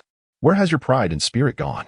She feels a chill run down her spine and, in a subdued tone, pleads, All the blame lies with me. I beseech you to withdraw the lawsuit and cease pursuing Jiang Zhao. Qiao Wan, what makes you think mere words can sway me? With that, Song Jinan ended the call. The busy tone signaling the end of a call tightened Qiao Wan's nerves. Song Jinan had never been an accommodating individual. He was notoriously ruthless in the business realm, calculating, manipulative, and vengeful. Those who had crossed him rarely met with favorable outcomes. After several attempts to reach him, all unanswered, Qiao Wan searched her contacts for Ji Tian's number and dialed it. When the call connected, Ji Tian respectfully addressed her as Madam. She distinctly heard the sound of a security door being released, along with Song Jinan's voice in the background. They were most likely in the car together. Assistant Ji, I've been trying to reach Mr. Song on his mobile without success. Could you assist me in contacting him? Qiao Wan inquired, careful to maintain utmost politeness. I apologize, madam, but I am unable to reach Vice President Song either, Ji Tian replied, a falsehood slipping easily from his lips. Of course, Ji Tian said with a smile before ending the call. His intention was to keep her ensnared in this hopeless marriage, to manipulate and torment her. Song Jinan's true affections lay with Jiang Weishu, keeping her in the role of Mrs. Song for 3 years was merely an act of revenge against Zhou Shihong and his son for their past schemes against him. 3 years ago, she had been but a pawn in this game, and Song Jinan had no intention of granting her reprieve. Before Jiang Zhao became entangled in the affair, she had still harbored hopes of fighting for her own happiness. Now, she was resigned to her fate, forced to swallow her pride and appease Song Jinan.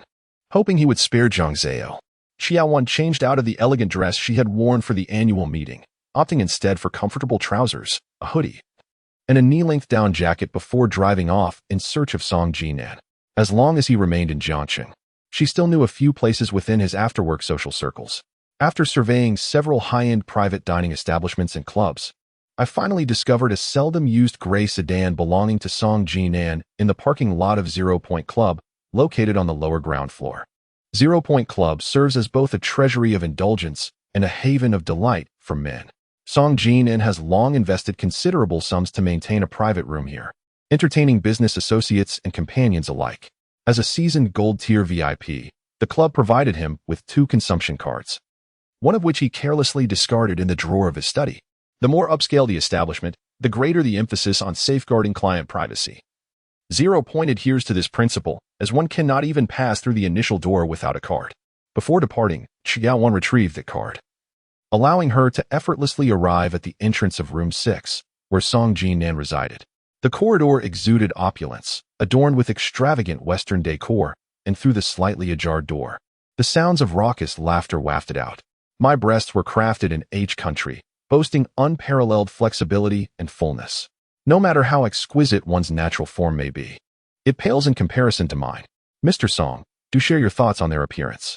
The silicone texture, artificially exaggerated to a 36E, resembled a fervently amorous young heifer. The assessment complete. Mr. Song, how could you demean such a woman? How unkind. It was evident that Mr. Song favored women like Secretary Jiang, who maintained an air of aloofness in public, yet revealed a beguiling allure when alone with him. Which of your eyes perceived Jiang Weishu as lewd? She would not have caught Mr. Song's attention if she were not so. The banter between Song Jinan and a woman pierced through the emotional numbness that Qiao Wan had long since cultivated, leaving her heart with additional wounds. Though she had vowed not to feel anger, for reasons unknown, her emotions invariably ebbed and flowed with Song Jinan. Upon hearing the voices of Song Jinan's childhood friends, Wen Jiuan and Chu Sun, within the private room, she hesitated to enter recklessly. Instead, she concealed herself at the deserted staircase and dialed Song Jinan's number once more. The ringtone resonated from beginning to end, yet he did not answer. After 2 minutes, she took a deep breath and knocked on the door of room 6. Come in. Wen Jiuan called out first. As she pushed open the door, a potent blend of smoke and alcohol enveloped her, prompting her to instinctively cover her mouth and nose. Amidst the swirling haze, her gaze immediately fell upon a stunning woman perched upon Song Jinan's knee. The woman donned a red-fringed dress that barely covered her hips, her visage and figure enhanced by modern allure. One hand held a tall glass brimming with red wine, while the other playfully wrapped around Song Jinan's neck. Though Qiao Wan had long since developed an immunity to Song Jinan's flirtatious nature, the sight still struck her heart with the force of a heavy blow. A profound sense of suffocation rendered her momentarily speechless. Oh, Xiao Anchor has come to check in. Please, do come in. Just a moment ago, Nan Ge was singing your praises. Chu Sun greeted with a smile, moving closer to the woman in Song Jinan's embrace and exchanging a knowing glance. The woman, astute and perceptive, pouted reluctantly as she rose, casting a glance at Qiao Wan that brimmed with derision as they brushed past each other. Would you like something to drink? Xiao Anchor? Allow me to fetch it, Wen Jian offered as he too stood up to attend to her. Both Wen Jian and Chu Sun were Song Jinan's closest companions, and their manner of addressing Qiao Wan mirrored Song Jinan's own attitude towards her. Xiao Anchor, you are in no way related to Mrs. Song, Song Jinan remarked as he leisurely sipped from his wine glass, not even sparing a glance in Qiao Wan's direction. Jinan, may I have a word?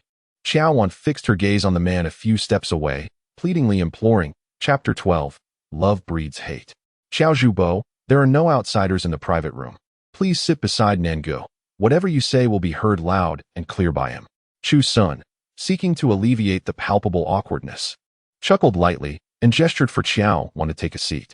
With a heavy heart, Qiao Wan stepped into the room, the acrid smell of smoke causing her to cough twice. Wen Jian, grinning widely, handed her a glass of water. Xiao Zhubo, moisten your throat first. She did not accept it, turning to Song Jinan. Jinan, may I have a word? If it concerns Jiang Zhao, then it is better left unsaid.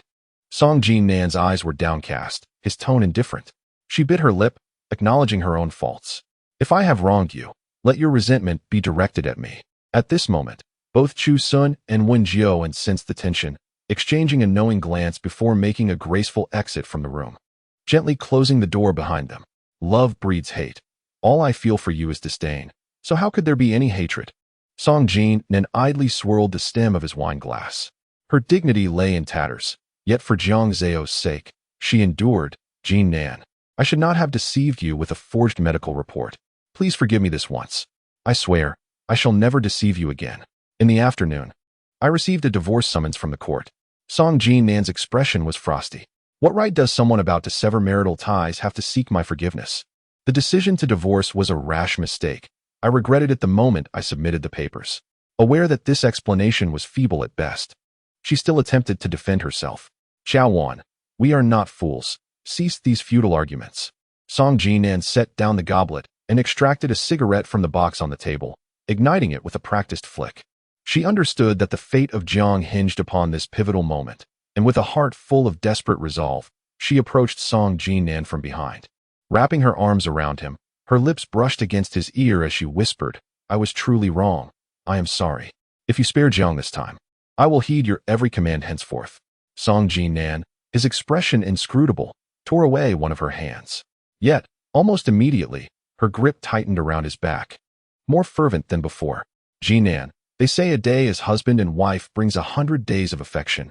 We have shared a bed for a year, after all. If Jiang loses his medical license because of me, I shall live a life steeped in unease and guilt. Will you not help me? She knew Song Jinan was a man driven by passion and desire, his hands deftly slipping beneath his shirt, descending towards the most sensitive of areas.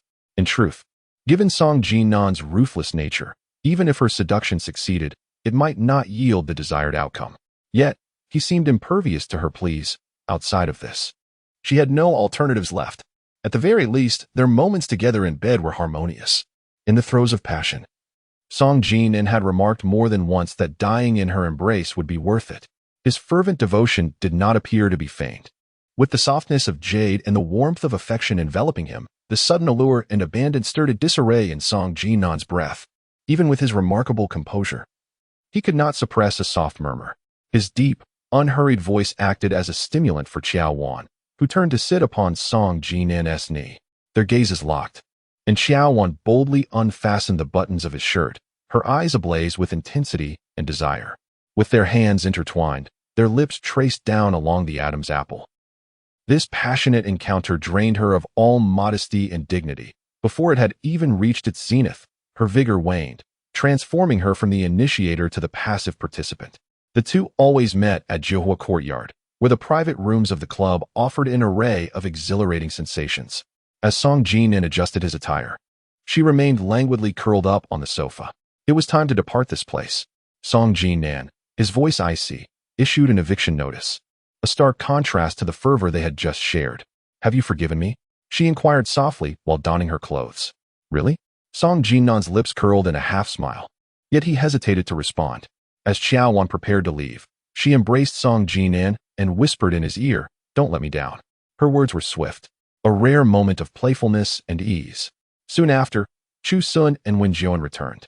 The lingering air of intimacy, coupled with the thick layer of tissue in the trash can, immediately alerted them to the underlying tension, prompting unspoken banter between them. "Have you figured out how to settle things with Secretary Jiang?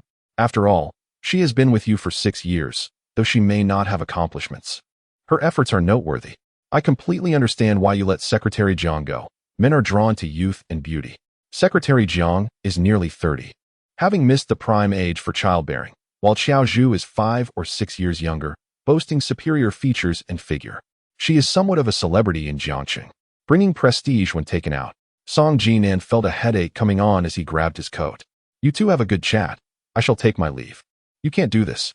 We agreed to a night of revelry, and the moment Xiao Zhu arrives, your spirit is whisked away, leaving you with no backbone." Chu Sun obstructed the doorway, blocking Song Jinan from exiting. "I requested a deck of cards from the waiter, summoning that alluring woman to join us for a game of landlord before we departed. My spirits were low tonight. I intended to play only 3 rounds. Song Jinan discarded his coat, rolling up his sleeves, and it was just the 3 of us. That woman was far too frivolous. My heart could not bear the strain. How hypocritical. If one seeks sincerity, one ought to remain home, though your office would suffice as well." Chu Sun unwrapped the plastic seal from the deck of cards, skillfully shuffling them, and mischievously inquired which of the two, Anchor Qiao or Secretary Jiang, was more uninhibited in bed. Song Jinan's expression darkened slightly. One a white rose, the other a red rose, each possessing its own charm. No wonder the women at the club failed to capture South Brothers' attention. When Jian chimed in, Song Jinan picked up a cigarette, reminding him not to forget that his red rose was still languishing in the hospital. I had warned her that playing was acceptable, yet she insisted on surreptitiously puncturing the sheath and conceiving a child. When Jian remarked indifferently that after 28 years of life, she was the first woman bold enough to openly scheme against him. With a child now in the picture, she showed no signs of settling down. Song Jinan's hand, which held the cigarette, fell limp. A few more years of play would suffice. Upon hearing about the child, Wen Jian felt an inexplicable pang in his chest. The gathering concluded past 3 in the morning. Jian, who had been on standby in the parking lot, first drove Wen Jian and Chu Sun away before cautiously inquiring where Song Jinan intended to go. Chapter 13, Letting Fate Decide. Song Jinan usually had a modest capacity for alcohol, maintaining restraint in his drinking. Tonight, he had first consumed white liquor with Chu Sun and Wen Jian at the Fuguang Pavilion, followed by red wine at midnight. The 2 types of alcohol were now tumultuously churning within him, leaving him lightheaded and inexplicably uncomfortable. "It was you who informed Qiao Wan that I was at 0 hour." Song Jinan lowered the window halfway, allowing the north wind to sweep in, carrying the chill that dissipated the heat within him, offering a sense of relief. Qiao Wan had rented an apartment in Shizi Bay. Song Jinan's arm resting on the car window tensed slightly. "Building 16, 7th floor, a studio apartment." Jian answered cautiously, as the lady might not even be aware that the Zhou family possessed property in Shizi Bay. Under normal circumstances, as long as Song Jinan had not imbibed, she would have eagerly tried her luck, hoping for conception. However, in recent days, a series of distressing matters had unfolded, leading her to completely lose faith in Song Jinan. The current fade of politeness was merely a means to protect Jiang Zhao. The sound of the door unlocking jolted her awake from her slumber. Before she could turn on the bedside lamp, Song Jinan had already settled beside her. The flight to the capital was booked for 7:30. Song Jinan removed his tie, and his slightly inebriated voice carried a note of fatigue, stating that he needed to pack after a brief rest. "Is it for my follow-up check?" she inquired, resting her head against Song Jinan's chest, deliberately seeking closeness. Their noses brushed against one another, breaths intertwining. In that moment, Song Jinan seemed to soften, and she experienced a fleeting illusion of tranquil times, a luxury she had yearned for over the past year without ever obtaining. After a brief silence, Song Jinan suddenly rose from the bed, insisting that the follow-up needed to be conducted promptly. "Because I cannot allow a frail patient with a grave illness to occupy the position of Mrs. Song." After Song Jinan finished his shower, he retired to the guest room, while Qiao Wan set her phone alarm and fell asleep. As Jinan drove two individuals to the airport, Qiao Wan stifled a series of yawns. Song Jinan, though also sleep-deprived, appeared considerably more alert than she. Prior to boarding, she placed a call to Director Liu to request a day off. Once the plane ascended, she had barely donned her earplugs when Song Jinan removed them. "Are you afraid?" he inquired, his tone tinged with an inexplicable melancholy. Confused, she responded, "Afraid of what? What if this re-examination reveals a grave illness?" He replied, "We must resign ourselves to fate." She responded with an air of nonchalance. Yet internally, she teetered on the brink of despair.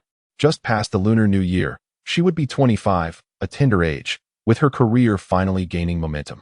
If she were indeed to be afflicted by a dire ailment, all that she had worked for would come to an abrupt halt.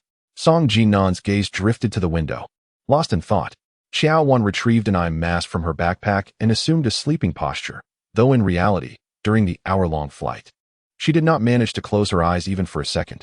Upon landing, she discovered that Song Jinan had meticulously arranged their itinerary for the day. They were greeted by a designated driver and taken to the most reputable hospital in the capital, where they secured an appointment with the nation's foremost breast specialist. Before entering the consultation room, Song Jinan excused himself, citing a craving for cigarettes, and headed to the supermarket below. Qiao Wan felt a pang of disappointment, as the woman ahead of her was accompanied by her husband into the room. With a heart full of trepidation, Qiao Wan entered the ultrasound room, where lying down sent her heartbeat into disarray. Perhaps accustomed to the joys and sorrows of life, the doctor maintained a serene demeanor as the examination concluded. "You should consult the attending physician. I cannot provide a diagnosis," the doctor stated, pressing the call button as a middle-aged female patient entered. Disheartened, Qiao Wan exited the ultrasound room, scanning the surroundings but failing to catch a glimpse of Song Jinan. In her moment of need for companionship and solace, Song Jinan was nowhere to be found. She held her breath, her hands tense and uncertain of where to rest. Qiao Wan thought she might be experiencing auditory hallucinations as she murmured to herself, "I have undergone 2 ultrasounds at Jiangcheng People's Hospital, one showing 2.0 millimeters and the other 2.5 3 months later. However, this examination indicates 1.9, a significant discrepancy." With that realization, Qiao Wan exhaled deeply, accepting the ultrasound report with a profound bow. "I still trust your diagnosis. Thank you." The female specialist, with earnest concern, offered further advice. Grateful, Qiao Wan left the consultation room, feeling an unprecedented lightness. Song Jinan stood with his back to her at the staircase, smoking furiously, each drag more intense than the last. In that moment, she cast aside all resentment towards him, her mind solely focused on sharing the good news. She hurried over, her steps quickening. As Song Jinan turned at the sound of her familiar footsteps, his phone began to ring. Their gazes converged on the flashing screen. It was Jiang Weishu. Ignoring Qiao Wan, Song Jinan lowered his head to answer the call. In an instant, her elation evaporated. The elevator doors across from her opened, and Qiao Wan tightly grasped the ultrasound report as she stepped inside. Just before the doors closed, she caught sight of Song Jinan still on the phone, his demeanor radiant and charming, not casting a single glance her way. For Jiang Zhao's sake, she had to endure. Descending to the hospital parking lot, she entered the black car that had brought them to the hospital. On their way to the capital, Song Jinan mentioned he had a press conference to attend that evening and would return to Jiangcheng later. Once in the car, she began searching for flight information on her phone. Song Jinan opened the car door and took his seat in the passenger side. He turned to glance at her, saying, "Mother has heard of our arrival and has reserved a table at Jiuxian." A chill ran down Qiao Wan's spine at his words, for indeed, the very thing she feared had come to pass. Chapter 14. The utter deception upon learning that Song Jinan's mother wished to meet her. Qiao Wan felt an icy tremor in her bones. It was rumored that merely half a year after the passing of the original Mrs. Song, the elder Song intended to marry his secretary, Bai Zhiro. Though Bai Zhiro bore him a son, Song Jinan, there was neither a wedding ceremony nor any residence in the Song household. Thus, referring to her as Mrs. Song seemed inappropriate, leading people to adopt the compromise of calling her Mrs. Bai. According to Bai Zhiro's plans, Song Jinan was destined to unite with a lady of high society. Yet Qiao Wan had unexpectedly claimed him first. Consequently, Qiao Wan became a thorn in Bai Zhiro's side, eliciting disdain and scorn. Bai Zhiro's treatment of her was devoid of the grace expected from an elder. Over the past 3 years, their few encounters had been steeped in Bai Zhiro's biting sarcasm. Desiring to avoid this meeting, Qiao Wan cast a furtive glance at Song Jinan ahead of her. Your mother does not favor me. I shall not be a source of discomfort for her. It is rare for her to wish to see you. You must go, Song Jinan asserted with an unwavering demeanor, leaving no room for negotiation. With a furrowed brow, she reluctantly acquiesced. Half an hour later, they arrived at Jiweixian. Entering through the VIP passage, they ascended to the third floor, to a traditional private room named Peony Hall. Upon encountering Baizhiro, Qiao Wan forced a polite smile and greeted her with mother. Baizhiro, nearing 50, possessed not only striking features but also a well-maintained visage and figure, appearing no older than 37 or 38 at first glance. With her keen attention to attire, she donned a light pink suit skirt, complemented by an exquisite emerald green three-piece ensemble. This combination exuded the opulence of a high society matron while simultaneously embodying the formidable presence of a businesswoman. Baijiro's gaze bypassed Qiao Wan entirely, landing squarely on Song Jinan. Having come to Beijing without informing me, was he afraid I could not afford a meal, or did he simply wish to avoid my company? Let us not digress. The purpose of summoning you both today is merely to engage in casual conversation, devoid of any business discussions. As Baizhiro spoke, she cast a frosty glance at Qiao Wan. It has been 3 years, yet there has been no sign of progress regarding your condition. If you are capable of bearing children, then do so. If not, it is best to step aside promptly. Baizhiro was incensed by her own son's retorts. Yet engaging in a battle of wits with Song Jinan was futile. Thus, she redirected her frustration towards Qiao Wan. Have I not scolded her sufficiently for you to feel pity? Once you enter the Song family, you must assume the responsibilities expected of a wife. As the mother-in-law, is it not permissible for me to express a few words of concern? Qiao Wan opted for silence. Little did she anticipate that Baijiro's temper was escalating. As she forcefully set her teacup down, Qiao Wan, do provide me with a definitive answer. When can you give birth to a son or daughter for Jinan? If you do not wish to bear children, I shall not impose my will upon you. You may proceed with divorce proceedings at once. Just as Qiao Wan was preparing to deflect with excuses about work, Song Jinan chuckled softly, addressing his mother. I am speaking with Qiao Wan. Kindly refrain from interrupting. Clearing his throat, he paused momentarily before revealing, Wan is already pregnant. However, the gestation period is still early, and we have decided to wait until the 3-month mark, when the pregnancy stabilizes, before informing you and father. This revelation landed like a bombshell, leaving both Qiao Wan and Baizhiro utterly devastated. Most frantic of all was Qiao Wan. Pregnancy, at such an early stage, is indeed a rather exaggerated notion. Over the past 6 months, she had indeed yearned to conceive. Yet Song Jinan forbade her from doing so, treating her like a thief. Now, to assert that she is pregnant is truly laughable. Song Jinan shot her a glance laden with unspoken implications. She pressed her lips together in silence. Today's Song Jinan was entirely different from the past. No matter how Rin Baizhiro disparaged and suppressed her, Song Jinan had always remained aloof. Yet today, not only did he confront Baizhiro on her behalf, but he also spun an outrageous lie to protect her. Baizhiro glared at Qiao Wan's flat abdomen, nearly choking on her fury. Under Baizhiro's piercing gaze, Qiao Wan felt a pang of guilt, instinctively placing a hand on her abdomen. How long has it been? Baizhiro approached her with a feigned smile, reaching out to touch her abdomen, inquiring whether she had undergone prenatal examinations and how the fetus was developing. Song Jinan interjected, 1 month. I am speaking with Qiao Wan. Why are you so impatient? Baizhiro shot a fierce glare at Song Jinan, her scrutinizing gaze lingering on Qiao Wan's abdomen. The Song family had not welcomed a new addition in over 20 years, with the workload from the television station being considerable. It would be better for her to resign and focus on nurturing the child at home. My mother is concerned. Wan and I have already contemplated it. Song Jinan replied smoothly, cutting off Baizhiro's opportunity for further critique.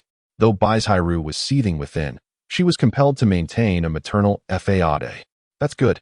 Tell your mother that we will always prioritize the baby, no matter the circumstances.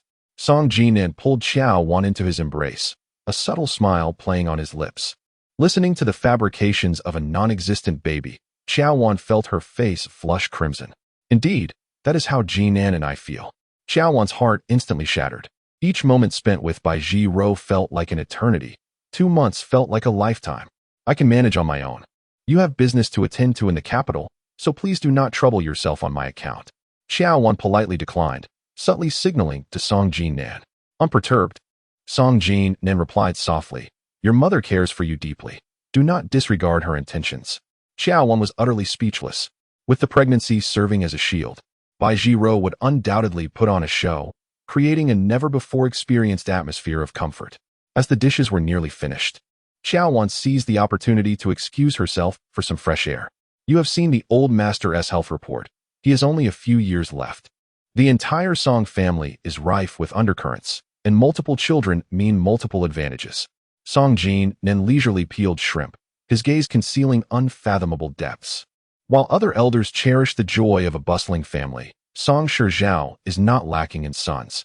Bai Jiro scoffed coldly, asserting that with a son comes a grandson, and he did not care which son fathered him.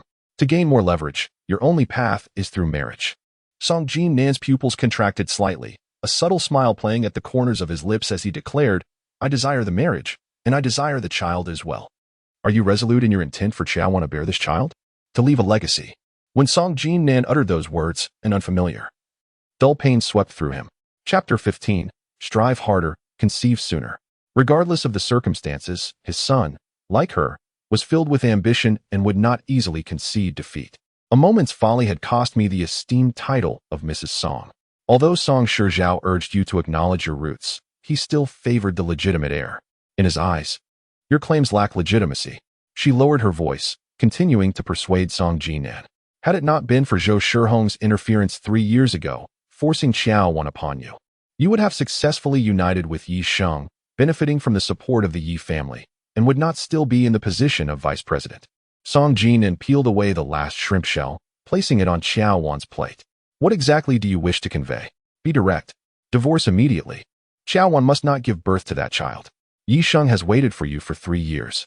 She has stated that as long as you regain your freedom and sever ties with that vixen surnamed Jiang, she will marry you without delay." Bai Jiro, fearing Qiao Wan might turn back, spoke rapidly. Song Jinan picked up a large shrimp, infused with olive oil and garlic, but set it down unpeeled. He took a pristine white napkin to wipe his hands. "Give Qiao Wan some money to terminate the pregnancy and finalize the divorce within a month. If she truly attempts to cling to you, I have my own means to deal with her." Seeing his lack of response, Bai Jiro continued to apply pressure. "In the Song family, if you do not act decisively, you will merely serve as someone else's pawn. You and Yi Sheng are still young. You can have as many children as you desire in the future. Mother." Song Jinan's expression remained resolute as he slowly spoke. "I intend to keep this child. Should you dare to harm her before Qiao Wan gives birth, do not blame me for turning against you." Bai Jiro's face turned pale as she grasped a bone china spoon and hurled it to the floor. Qiao Wan did not retreat to the private room, instead standing in the corridor by the window, staring at her phone. Upon seeing Song Jinan and his mother approach, she steeled herself to meet them. Bai Jiro wore a serious expression, expressing her discomfort and intent to seek traditional Chinese medicine, thus bidding farewell to them. This coincided perfectly with Qiao Wan's sentiments. As she watched Bai Jiro's vehicle exit the parking lot, her taut nerves finally easing. During their journey to the airport, Song Jinan remained enveloped in silence. Bored, Qiao Wan sought to break the quiet, remarking, "It seems you haven't inquired about my examination results. No need to ask. Your expression has already revealed the truth." Song Jinan replied calmly. She gently caressed her flat abdomen, pondering how one lie demands an intricate web of further deceptions. What would happen next? The news of her pregnancy had already been disclosed. There was no turning back now. Seated in the passenger seat, Song Jinan turned to cast a glance at her, stating, "Of course, the effort to conceive must be made." "Really?" Qiao Wan questioned, her disbelief evident. For the past 6 months, she had yearned to have a child with Song Jinan, yet Song Jinan had taken meticulous precautions, leaving no opportunity for conception. She mused that even if Song Jinan harbored no affection for her, the mere existence of a child bearing Song Jinan's blood would irrevocably bind them together. However, upon hearing Song Jinan express the desire for a child, panic surged within her. The harshness with which Song Jinan treated her, coupled with her favoritism towards Jiang Weishu, had extinguished all hope in Qiao Wan's heart. Upon reflection, she recognized that this marriage, devoid of a promising future, was always on the brink of dissolution. The prospect of bringing a child into such uncertainty would only lead to endless complications. It had been a moment of folly that led her to think a child could secure Song Jinan's affection. Upon regaining clarity, she resolved to initiate a divorce. Even if she did not wish to conceive, she dared not reveal any dissenting thoughts while Song Jinan had yet to withdraw her lawsuit against Jiang Zhao. You do not wish to bear a child? Song Jinan held a cigarette in hand, hesitating to ignite it. I had stated that as long as you relinquish your lawsuit against Jiang Zhao, I would comply with your every wish. Since you desire a child, I shall commence preparations for conception.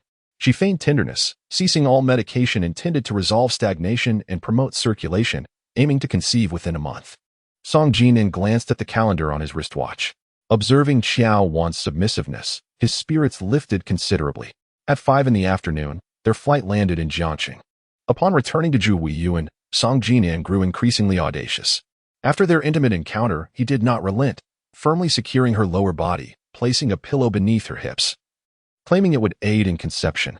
During that hour of utmost intimacy, Qiao Wan's mind was terrifyingly clear. The arrogance of Jiang Weishu, the favoritism of Song Jinan. Each scene replayed vividly in her mind. She repeatedly questioned herself, if she were to have a child, would her relationship with Song Jinan improve? It was one thing to endure oppression and humiliation herself, but to bring a child into the world who would also become a target of disdain. Old Master Song had 3 sons with his first wife. The eldest passed away young, leaving behind a solitary heir, Song Jing. The second son had no taste for the treachery of the business world, dedicating his youth to cardiovascular research, residing in country Y. The youngest, ambitious yet lacking in capability, now serves as a vice president of the Song Group alongside Song Jinan, both vying for the old man's position. 3 years prior, when Qiao Wan wed Song Jinan, Baizhiro merely hosted a family banquet at the ancestral home, attended exclusively by members of the Song family. From that moment on, Qiao Wan became a source of ridicule within the Song household. While the family would exchange a few words with her at the old residence, they became strangers in public. To this day, only their closest relatives and steadfast friends are aware of the true nature of her relationship with Song Jinan. The Song family harbors a deep-seated disdain for her, and she reciprocates with equal animosity. This year, the elderly patriarch has been hospitalized intermittently, creating an undercurrent of tension within the Song household. She surmises that Song Jinan's fervent desire to conceive is intricately linked to the impending distribution of the patriarch's inheritance. As Song Jinan prepares to attend a press conference for the Song Corporation, she reminds her to cease taking the emergency contraceptive pill. From this moment forth, she is advised to reduce her workload and maintain a cheerful disposition. She feigns compliance, yet upon locking her door, she discreetly consumes 2 pills. Dialing Jiang Zhao, she receives encouraging news. Song Jinan has withdrawn her lawsuit at the district court that afternoon. A sigh of relief escapes her. It seems Song Jinan possesses a sliver of conscience. With her cunning and domineering nature, Song Jinan's clandestine birth control, if revealed, would undoubtedly provoke a scandal. She resolves to avoid causing any further trouble for Jiang Zhao. After concluding the call, she begins to research the safest methods of female contraception on her phone. There is not a hint of smoke or alcohol on her, as she has indeed refrained from both in preparation for conception. She chuckles at the irony. As Song Jinan removes her coat and watches, she muses that in her mother's eyes, she is already a month pregnant. Put in some effort and conceive sooner. She urges. Feeling guilty, she shifts the conversation, mentioning that she spoke with Jiang Zhao, who asked her to extend her gratitude. No need for thanks. Just refrain from cursing me behind my back, Song Jinan retorts. Qiao Wan, heed this. The lawsuit is only temporarily withdrawn. Whether it progresses depends on your conduct. With that, Song Jinan retreats to the washroom. Qiao Wan is struck by the unyielding nature of Song Jinan, realizing that the only warmth she offers is reserved for the bedroom. That night, Song Jinan indulges without restraint, employing every conceivable position to aid conception. She secretly felt apprehensive. Once the ovulation period arrived, with Song Jinan's prowess, conceiving would be a matter of mere moments. Tomorrow, she must prioritize contraception. The following morning, Qiao Wan completed the backlog of work from the previous day and drove to a renowned private gynecology clinic. After conversing with the doctor and contemplating her options, she opted for an imported contraceptive injection, effective for 3 months. The doctor advised her to refrain from intimate relations for 3 days. Qiao Wan deleted her mobile payment records from the clinic. If Song Jinan discovered any hint of her actions, her life would undoubtedly become intolerable. She was uncertain how long her little cleverness could deceive him. All she could do was take it one step at a time. Chapter 16. Neither chaste nor pure Qiao Wan's greatest concern was how to avoid intimacy during these 3 days.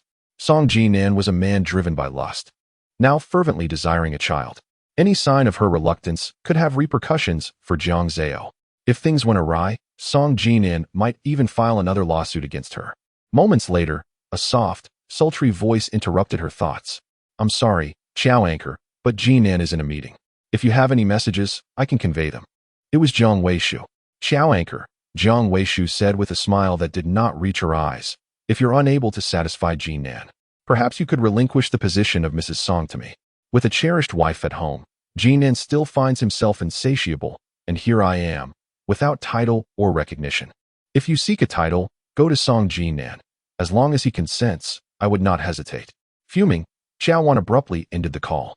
How fortuitous that upon arriving at the television station, Director Liu informed her that she was to attend the annual Internet Gala in Haiqing. Originally, a renowned female host from the station was scheduled to preside over the event, but an hour ago, her mother suffered a sudden stroke and was hospitalized, forcing her to step in. The Grand Gala is set to commence at 7 o'clock tomorrow evening, a prestigious affair of considerable significance in the domestic internet realm. Consequently, as the host, Qiao Wan is required to travel to Haiqing this afternoon for rehearsals. Although she previously loathed business trips, this time it provided a timely respite, prompting her to book the next available flight to Haiqing on her mobile phone. En route to the airport, she attempted to call Song Jinan, but her calls went unanswered twice. The journey from Jiangxing to Haiqing only takes an hour, and the event organizers have arranged for someone to meet her at the airport, subsequently accommodating Qiao Wan in a star-rated hotel. After a brief respite, she immediately immersed herself in the rehearsal. Standing on stage, as the spotlight illuminated her, she transformed into a radiant and articulate presence, a stark contrast to her usual self. Meanwhile, her phone, set to silent, incessantly flickered with notifications. The name He Jiezhen flashing on the screen, which increasingly irked her. He Jiezhen is Qiao Wan's biological mother, who remarried Zhou Shihong less than 3 months after Qiao Wan's father passed away 11 years ago. Zhou Shihong, then the deputy mayor of Liqing, exuded authority and gravitas. His first wife had tragically died in a car accident 15 years prior. Qiao Wan's father had also served in the city government as Zhou Shihong's subordinate, rendering it nearly impossible for Qiao Wan to accept Zhou as her stepfather, leading to a strained relationship over the years. The name He Jiezhen is ironically inappropriate, embodying neither purity nor fidelity. Qiao Wan's union with Song Jinan is entirely attributable to the machinations of He Jiezhen and Zhou Shihong. Soon, the hauntingly familiar voice she dreaded to hear echoed through. "I have arrived at the Jiangxing television station. Come to the parking lot for a brief meeting. You certainly discern the situation clearly. My father passed away less than 3 months ago, and you have already attached yourself to Zhou Shihong." Qiao Wanhai remarked. "Do your best to be Mrs. Zhou, and cease to disrupt my life." Wan, He Jiezhen called out urgently. "Zhou Shihong has only one son, Zhou Ting'an, and he has long since mapped out his career in marriage. You and he are destined to have no outcome in this lifetime. Have you finished? I have matters to attend to and cannot continue to listen to your well-meaning advice." Her tone dripped with sarcasm. He Jiezhen then shifted to the crux of the matter. "Ting'an's engagement is set for next Saturday. Regardless of any past grievances, you are perceived as his stepsister by outsiders. For the sake of propriety, both you and Song Jinan should attend the engagement ceremony in Liqing." On the other end, He Jiezhen fell silent. Upon seeing it was Song Jinan, she hastily composed herself and softly called out, "Jinan, my mother has arrived in Jiangxing, having just landed. We are hosting a family dinner at the old residence tonight, and we will meet at Zhuiyuan in half an hour to go together." Despite Song Jinan's tone being quite similar to usual, she inexplicably sensed a hint of warmth. Before she could formulate a polite refusal, the busy tone of a call ending reached her ears. The ringtone was nearing its conclusion when Song Jinan finally answered. However, as she began to speak, the call abruptly ended. Opening the ticket booking app, she exhaled deeply. The earliest flight to Jiangxing was scheduled for after 9 o'clock this evening. In truth, she had spent the entire afternoon in a state of anxious trepidation, fearing that Song Jinan, in a fit of anger, might once again pursue legal action against Jiang Zhao. Fortunately, tomorrow was Saturday, and the courts would be closed. Even if Song Jinan harbored thoughts of revenge, he would have to wait until the following Monday. After standing for an extended period during rehearsal, her legs ached, and after bathing, She fell asleep on her bed, lacking even the inclination to dine at the rooftop restaurant.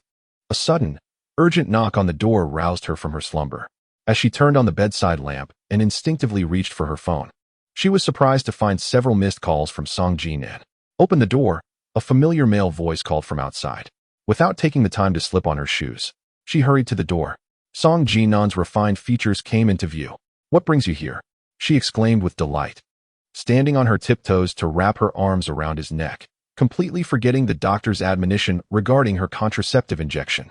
Song Jinan gently pried her hands away, his skeptical gaze sweeping over her head and landing on the disheveled bed. Chapter 17. I am here to sleep with you. Before Qiao Wan could comprehend the meaning behind Song Jinan's expression, he strode into the room, locking the door behind him. He yanked the comforter off the bed, revealing 2 pillows stacked haphazardly. With a swift motion, he opened the wardrobe and curtains, casting a glance at the semi-transparent bathroom, which was empty. The taut lines of his face softened slightly. Only then did Qiao Wan realize that Song Jinan suspected she had hidden a man in her room. The joy of their reunion quickly evaporated from her face. "I fell asleep, and my phone was on silent. I had no idea you were in Haiqing. You could have at least informed me before coming to Haiqing so that I could have canceled the family dinner in advance." Song Jinan hung his coat at the entrance and scanned the room. His lack of trust made Qiao Wan uncomfortable. "Stop searching. There is no man hidden in this room." With a calm demeanor, Song Jinan wrapped his arm around her shoulder. "I know, you haven't the courage for that. Have you not yet dined? What would you like to eat? I can order takeout." She had already sensed the intense heat of Song Jinan's gaze and hurriedly changed the subject. "After the rehearsal, I had not eaten and went straight to bed. Now my stomach is growling. I did not come here for takeout." Song Jinan's lips grazed her earlobe, gently biting. Just a few moments of this soft, lingering sensation made her tremble all over. "Qiao Wan, I am here to sleep with you." Song Jinan's deep voice was enchanting, as one hand deftly unfastened her robe. Dressed in black today, he wore a black shirt and black trousers, his polished black leather shoes gleaming, exuding an aura of both restraint and brilliance. To avoid this intimate encounter, she deliberately rebuked him, stating that before coming to Haiqing, she had called. And Jiang Weishu had answered, saying he was in a meeting and would relay her message. It seems she never mentioned that I had arrived in Haiqing. Is it inappropriate to bring this up now? Song Jinan pressed her against the wall, yet the urgency in his gaze had diminished slightly. She understood that only by stirring up a fuss about Jiang Weishu could she hope to turn the tables. "I despise Jiang Weishu. She always sows discord between us. If you truly wish for me to bear your child, then transfer her to another department. Coming to Haiqing late at night is not for you to chastise me." Song Jinan's eyes darkened with anger as he grasped Qiao Wan's chin, leaning closer to her. "It seems you have forgotten your position. It's all well and good to call yourself Mrs. Song, but to put it bluntly, you are merely a warm bed tool bestowed upon me by the Zhou family. I offer you the chance to prove your worth by bearing a child, and yet you dare to negotiate terms with me? How foolish." The words struck like a sharp blade, piercing deeply into Qiao Wan's heart. Uncontrollable tears cascaded down her cheeks. She raised her hands, gripping tightly onto Song Jinan's hands, which had begun their reckless assault once more. "Jiang Weishu is far more suited to be Mrs. Song. Let her bear your children." As a wife, Qiao Wan was expected to fulfill his physical needs while also bearing the burden of pregnancy and childbirth. The coldness in Song Jinan's eyes betrayed a ruthless intent, his voice devoid of warmth. With her arms hanging limply, she closed her eyes, surrendering to the inevitable. In that moment, she acutely sensed the shift in Song Jinan's demeanor. A man consumed by desire is devoid of reason. The more she resisted, the greater the repercussions would be.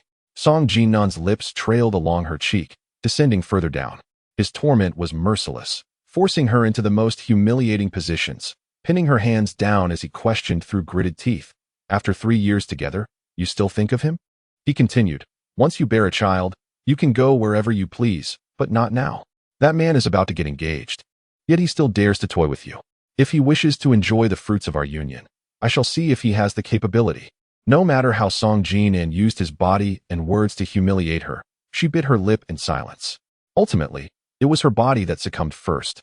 This encounter, devoid of any foreplay and marked by his utter disregard for her well-being, left her feeling as though she were being torn apart. Fresh tears welled up in her eyes. In the dimly lit room, upon noticing the chill in her gaze, Song Jinan withdrew in anger, kicking over a trash can as he exited. "Qiao Wan, dragging her painfully aching body, descended from the bed. Before she could reach the washroom, a warm flow surged from beneath her. A few drops of vivid crimson splattered onto the floor. After tending to her body and the bloodstains on the floor, she proactively called Song Jinan.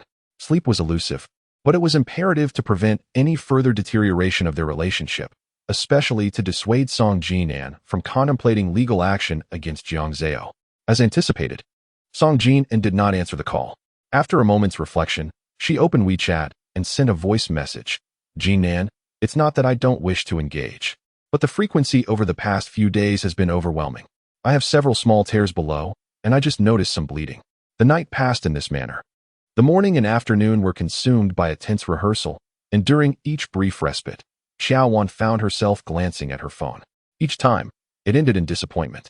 The hem of her dress was somewhat lengthy. Despite her efforts to hold it up, it became snagged in the revolving door of the hotel. Turning to free it, her fingers barely grazed the edge of the glass door when a hand gently grasped the corner of her skirt and pulled it free.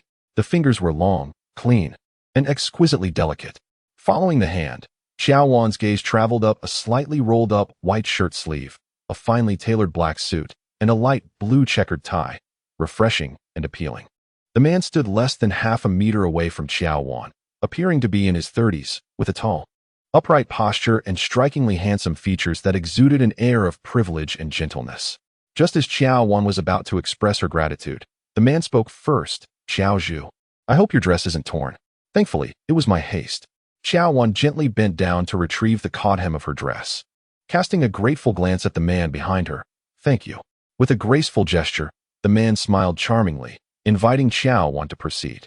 She acknowledged him politely with a nod and a smile, carefully lifting her skirt as she stepped out of the revolving door. The business vehicle arranged by the organizers had been waiting for some time. Just as she entered the car, a male staff member from the gala hurried over, respectfully presenting her with 2 cards. Xiao Zhubo, a gentleman has entrusted me to deliver a gift to you. I hope you will accept it. Upon seeing that the cards were a room key and a bank card, Qiao Wan was not offended. She smiled and shook her head, saying, Please convey my gratitude to the gentleman. I appreciate his kind intentions. It was not uncommon for her to encounter such propositions, and she handled them with practiced ease. However, the staff member seemed insistent, attempting once more to press the cards into her hands. Qiao Wan promptly shut the car door, and the vehicle sped away, oblivious to the fact that a man who had assisted her with her skirt had witnessed the entire exchange. Upon returning to the hotel, Qiao Wan immediately sent a voice message to Song Jinan, informing him of her arrival in Jiacheng at 9 o'clock the following morning. Her voice was naturally melodious, and with a hint of deliberate charm, it sounded light and pleasant. After removing her makeup and taking a shower, Qiao Wan felt exhausted yet found herself unable to sleep. She was anxious, fearing that Song Jinan might retaliate by suing Jiang Zhao again, and worried that the 2 million advertising fee might have gone to waste. As she dialed Song Jinan's number, she glanced at her phone, noticing the time was 11:15.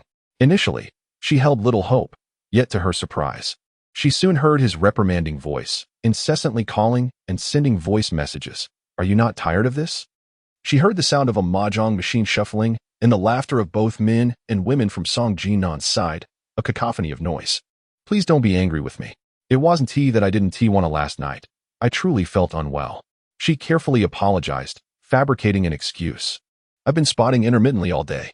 Jinan, you've lost 3 rounds in a row. Hurry over to help me. However, Song Jinan did not respond, and Jiang Weishu's playful complaints reached Qiao Wan's ears. Qiao Wan bit her lip in frustration.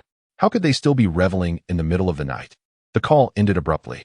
Song Jinan's tone was frigid, and before Qiao Wan could fully process it, the connection was severed. The busy tone from her phone tugged painfully at her heart. As the pain lingered, her mind began to clear. It was truly absurd. Not long ago, she had fantasized about having a child with Song Jinan. In the entrance, the storage box held the keys to Song Jinan's car, along with cigarettes and a lighter. She set down her suitcase and peeked into several bedrooms, discovering Song Jinan asleep in the master bedroom. The blanket was half pinned beneath him, the other half cascading to the floor. She quietly approached, bending down to tuck the blanket around him. Just as she turned to leave, a strong arm encircled her waist, pulling her forcefully onto the bed. Outside, the sun blazed brightly, while thick blackout curtains enveloped the room. casting a dance of light and shadow as sunlight filtered through the doorway. The man's bare skin glimmered with a subtle sheen, reflecting a slice of serene moonlight. What should have felt like a distant rejection now wrapped them in desire. She lay beneath him, he above, their faces mere inches apart, breaths mingling. Eyes locked in an intimate gaze. She was aware of the man's intentions, her hands protectively cradling her chest as she implored him, not today, perhaps tomorrow. The man's restless hands grazed the sanitary pad she had discreetly affixed, prompting him to abruptly rise and retreat to the washroom. The sound of running water ensued, and she let out a quiet sigh of relief. Fortunately, she had prepared before entering the Juhue courtyard, not only by applying the sanitary pad, but also by squeezing a few drops of red pigment atop it. The pigment, purchased at a foreign trade store prior to boarding, was specifically chosen for its color-changing properties over time, rendering it remarkably lifelike. The garments worn by Song Jinan the previous night lay in a heap at the foot of the bed. She deliberately picked up a shirt to examine it closely, discovering a lipstick mark beneath the right shoulder. The imprint was faint but undeniably full in shape, leading her to think of no other woman but Jiang Weishu. Song Jinan emerged from the washroom, wrapped in a towel, passing by the main bedroom without casting a glance in her direction. She tossed their soiled clothes into the washing machine, opened the balcony window to let in some fresh air, then closed it again. Unbeknownst to her, Song Jinan had finished dressing and placed a crimson invitation on the small table beside her. Hearing of the engagement involving someone surnamed Zhou struck her deeply. Song Jinan, fastening his cufflinks, bore an inscrutable expression. She immediately retorted, "No, don't pressure me. I truly want to go." Once he fastened the last button, he proceeded to the study. She boiled a few eggs and heated 2 cups of milk, then called out to Song Jinan to join her for a meal, only to find him engaged in a video call with Jiang Weishu. Jiang Weishu was rifling through a thick stack of documents, anxiously searching for something, while Song Jinan gently reassured her to remain calm. Although their conversation revolved around business matters, Qiao Wan could not help but feel a pang of jealousy. With a deliberate smile, he spoke, "It's time for a meal, Jinan." Song Jinan responded with a faint HM, his gaze fixed on the busy figure of Jiang Weishu displayed on his phone. "If you can't find it, then don't bother. I'll personally search for it at the office. I truly regret making you work overtime on Sunday. Let's indulge in a seafood buffet for lunch as a token of my guilt." With your words. Even working around the clock for 24 hours feels less burdensome. My forehead injury hasn't fully healed, and I'm still hesitant to eat seafood. Perhaps we should visit Lingua Tower for some music and assorted snacks. I shall heed your suggestion. Their seemingly oblivious interaction continued, leaving Qiao Wan feeling neglected. With each exchange, her heart twisted in discomfort. She sensed their deliberate intent to irritate her, as if they would persist in their conversation until she chose to withdraw. Upon her arrival at the dining hall, Song Jinan followed closely behind, deciding to forego breakfast in favor of lunch. She peeled the shell from her egg obediently and attempted to shift the topic to the potential continuation of the $2 million advertising contract between the Song family and the television station. Currently, there are no plans for that. The value of television advertisements is rather low, Song Jinan replied decisively. Consider it a favor for me. If you truly withdraw the $2 million in advertising funds, I'll have to seek sponsorship and partnerships elsewhere. You know I lack connections in Jiangqing. Having spent 3 years in Jiangqing, your heart still longs for Liqing. Without the intent to cultivate relationships here, how could you possibly have any connections? Song Jinan derided her absence from the family banquet at the old residence. She sipped the milk delicately, continuing to vie for her own opportunities. The trip to Haiqing 2 days ago had been a last-minute decision by the station. Had she known there was a family gathering, she would have abstained from attending. Her mother remained in Jiangqing, and it was certain they would meet in the next few days. She must not let slip the news of her pregnancy. Song Jinan, donning his coat, prepared to leave. Qiao Wan stood in his path, inquiring, "Are you going to see Jiang Weishu?" "It is merely a business matter at the company."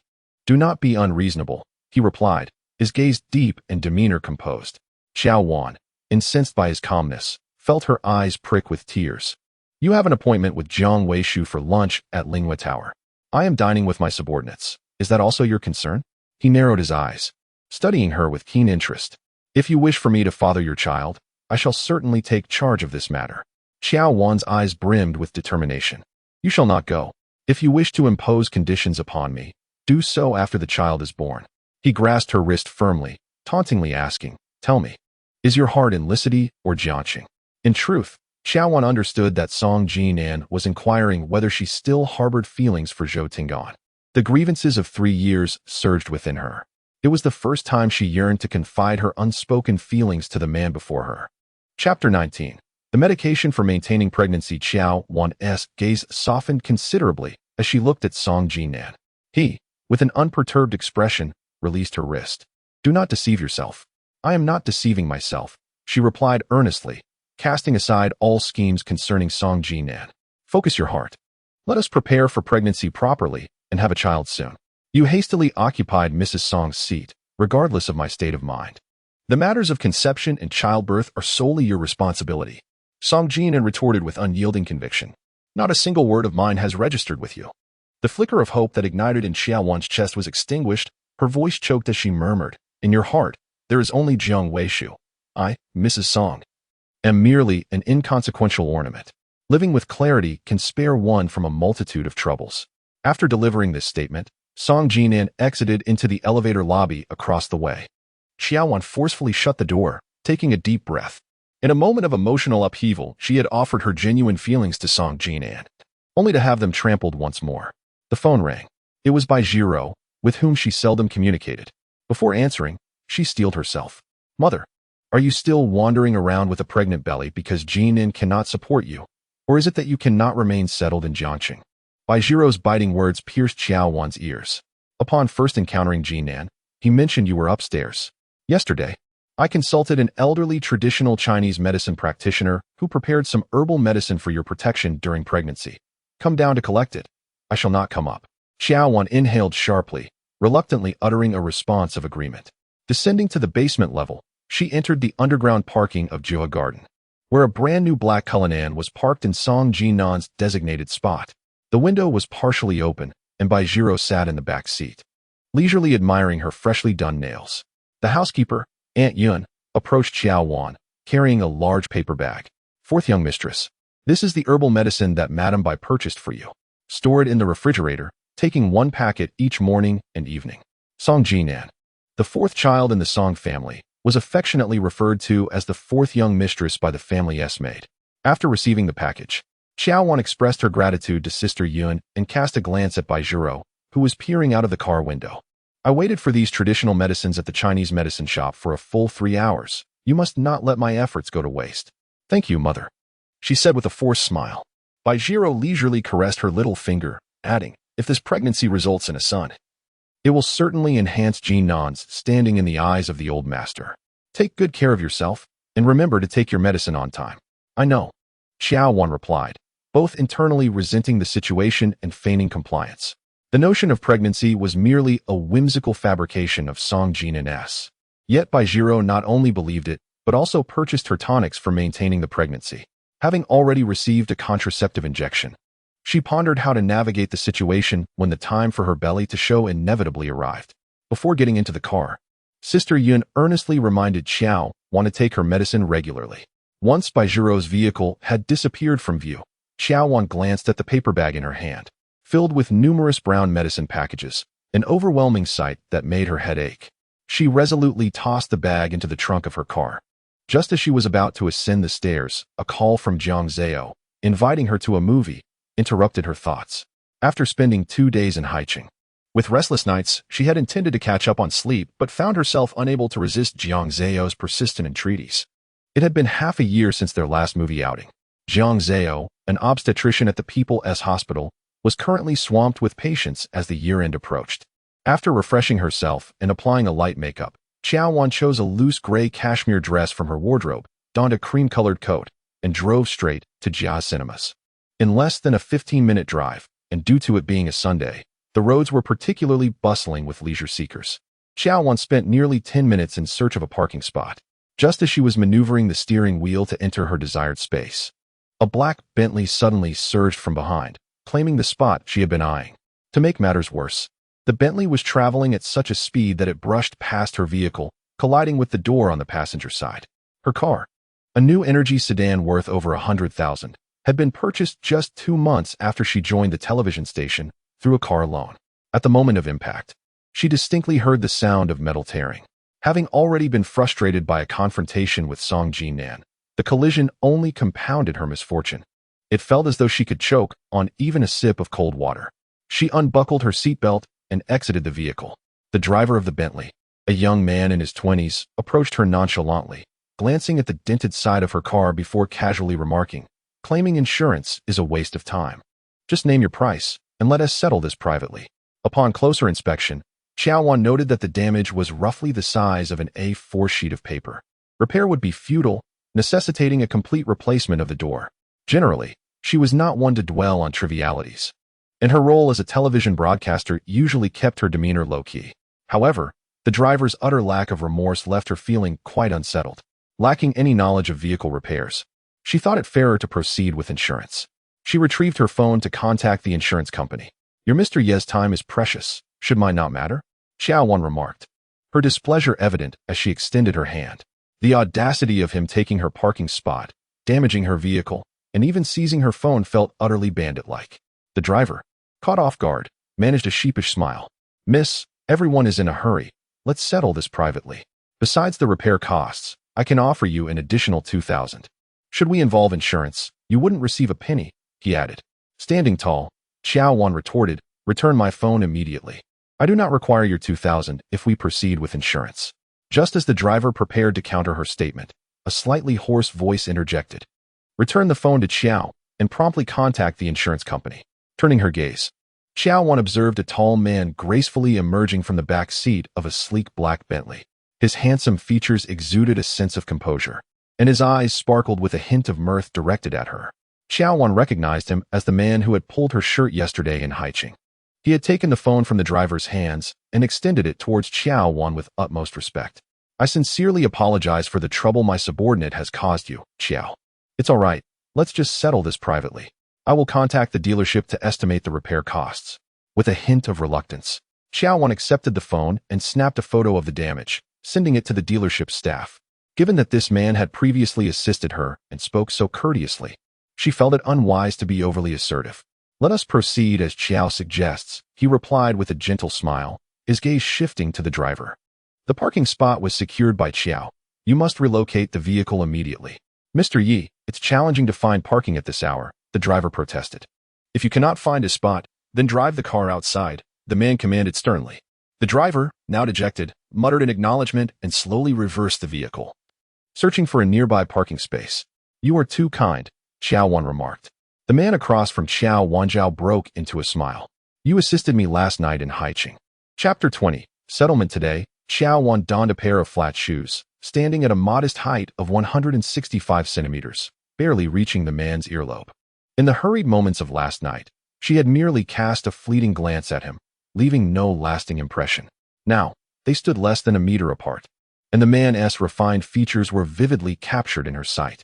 Clad in understated luxury, his countenance bore no trace of youthful naivety typical of those in their 20s.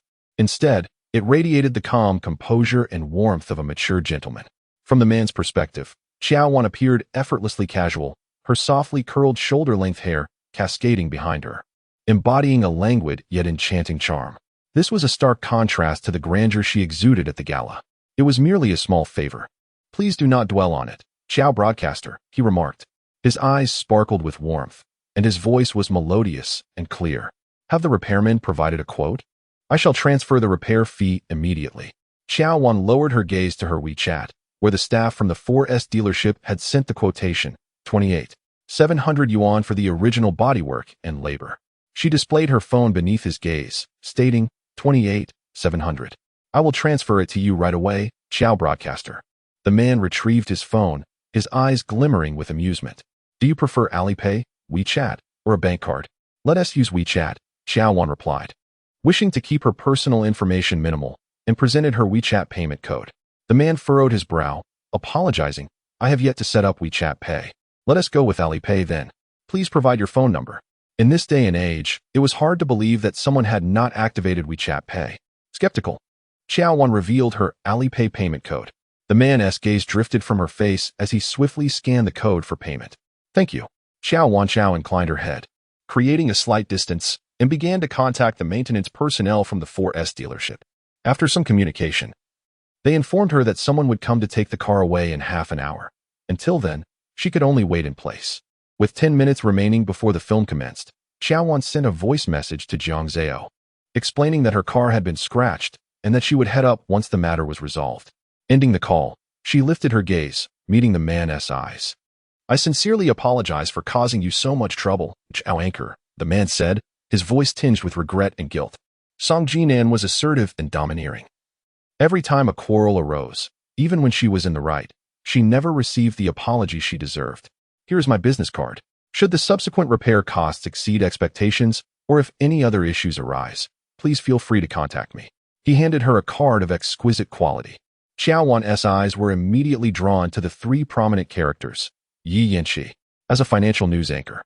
She was naturally well acquainted with the name, the only son of the industrial magnate Yi Huaping, and the recently appointed first CEO of Huazhou Group. In the commercial hierarchy of Jiangcheng, there are four major players: Dong Song, Shi Chu, Bei Gu, and Nan Yi.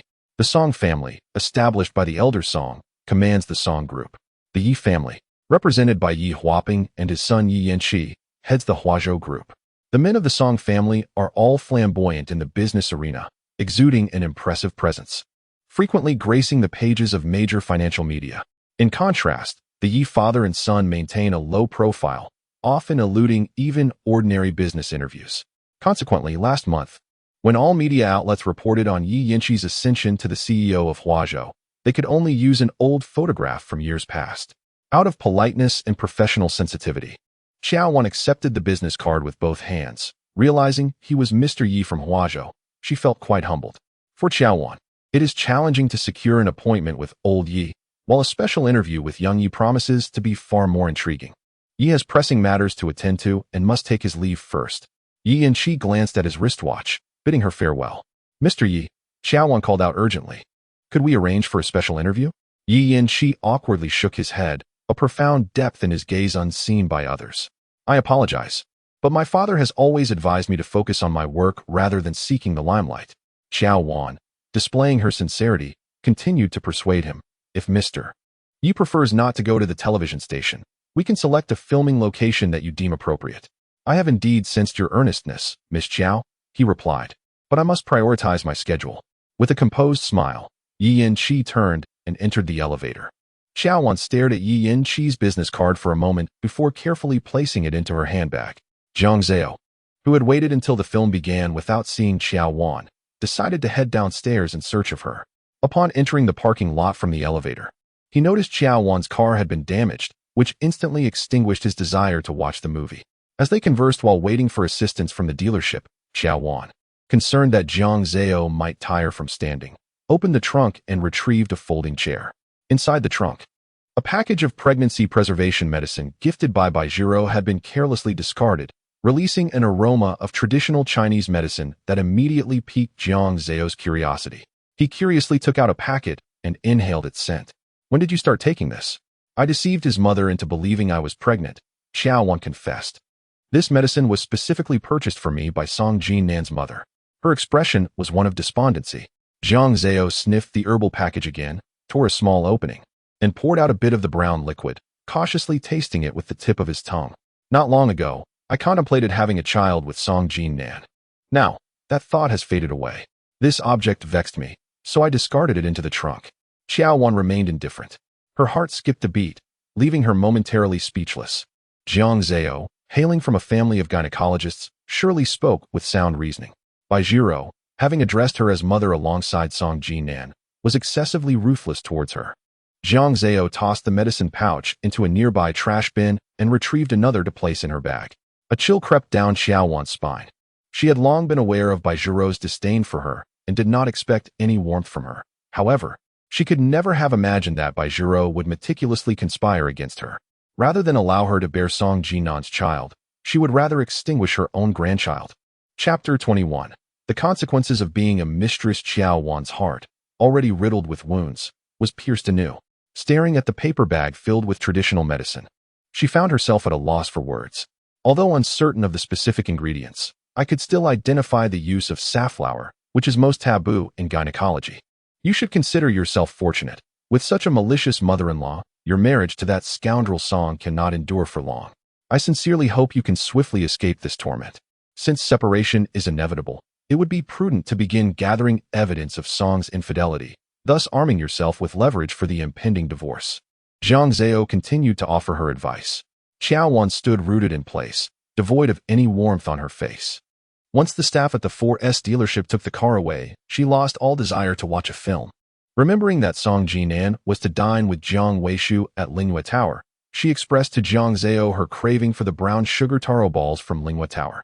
It is rare for the esteemed Qiao host to indulge in a meal outside her diet regimen. Wherever she goes, I shall accompany her. Zhang Zhao, a seasoned gourmand, effortlessly enumerated the various signature delicacies of Linghua Tower. Half an hour later, Qiao Wan arrived at Linghua Tower in Zhang Zhao's vehicle. Linghua Tower is a haven of diverse Jiangnan snacks, adorned with rich decor reminiscent of the Republic of China era, and it regularly hosts exquisite performances of Pingtan, making it an ideal locale for leisure and entertainment. As Zhang Zhao parked the car, Qiao Wan scanned the parking lot for some time, but did not spot Song Jinan's vehicle. Once inside Linghua Tower, she deliberately chose a table near the entrance, ensuring that every diner would pass beneath her watchful gaze. After placing their order, Qiao Wan, in a whimsical mood, began to discuss Yi Yanqi.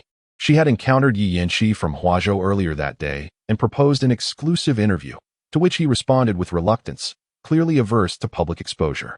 Huazhou has always been focused on industry, quietly amassing wealth over the decades. The Yi family is renowned for their understated opulence in Jiangqing, with the Yi father and son rarely making public appearances. Zhang Zhao, a gossip enthusiast, spoke with great authority on the city's elite. As Qiao Wan sipped her steaming soy milk, she was caught off guard by Zhang Zhao's remarks, leading her to cough. While you praise Yi Yanqi and criticize Song Jinan, do not involve me, she retorted. Seeing you in such a constrained role as Song's wife, I feel compelled to speak up for you. Yi Yanqi possesses financial prowess and exhibits an apparent detachment from fame and fortune, yet I remain uncertain whether I can persuade him to participate as an interview guest. His apparent lack of desire may merely be a facade. After all, he exists within the realm of fame and fortune, skillfully concealing his true intentions. Such individuals, once fixated, could exhibit unpredictable fervor. If the allure of fame fails, then perhaps the charms of beauty might serve as an alternative strategy. Qiao, the host, not only possesses striking looks and an enviable figure, but also carries the aura of a television broadcaster, attracting the clandestine attention of numerous wealthy admirers. Zhang Zhao teased with a smile. Qiao Wan shot Zhang Zhao a glare. In truth, Zhang Zhao spoke no falsehood. She and Song Jinan were in a concealed marriage, while the world believed her to be single. In the past 2 years, as her fame soared, she had drawn the attention of many suitors. Some sent roses and various gifts to the television station. Others called or messaged her for dinners and conversations, while a few brazenly brandished checks and bank cards, seeking a fleeting encounter. Each time, she politely declined, her contacts and WeChat blacklist stretching long. Jinan, I regret not securing a private room on the 2nd floor. Shall we sit on the 1st floor instead? Today, I shall treat you, and you must not contest this. Jiang Weishu's soft, delicate protest echoed, causing Qiao Wan's heart to lurch.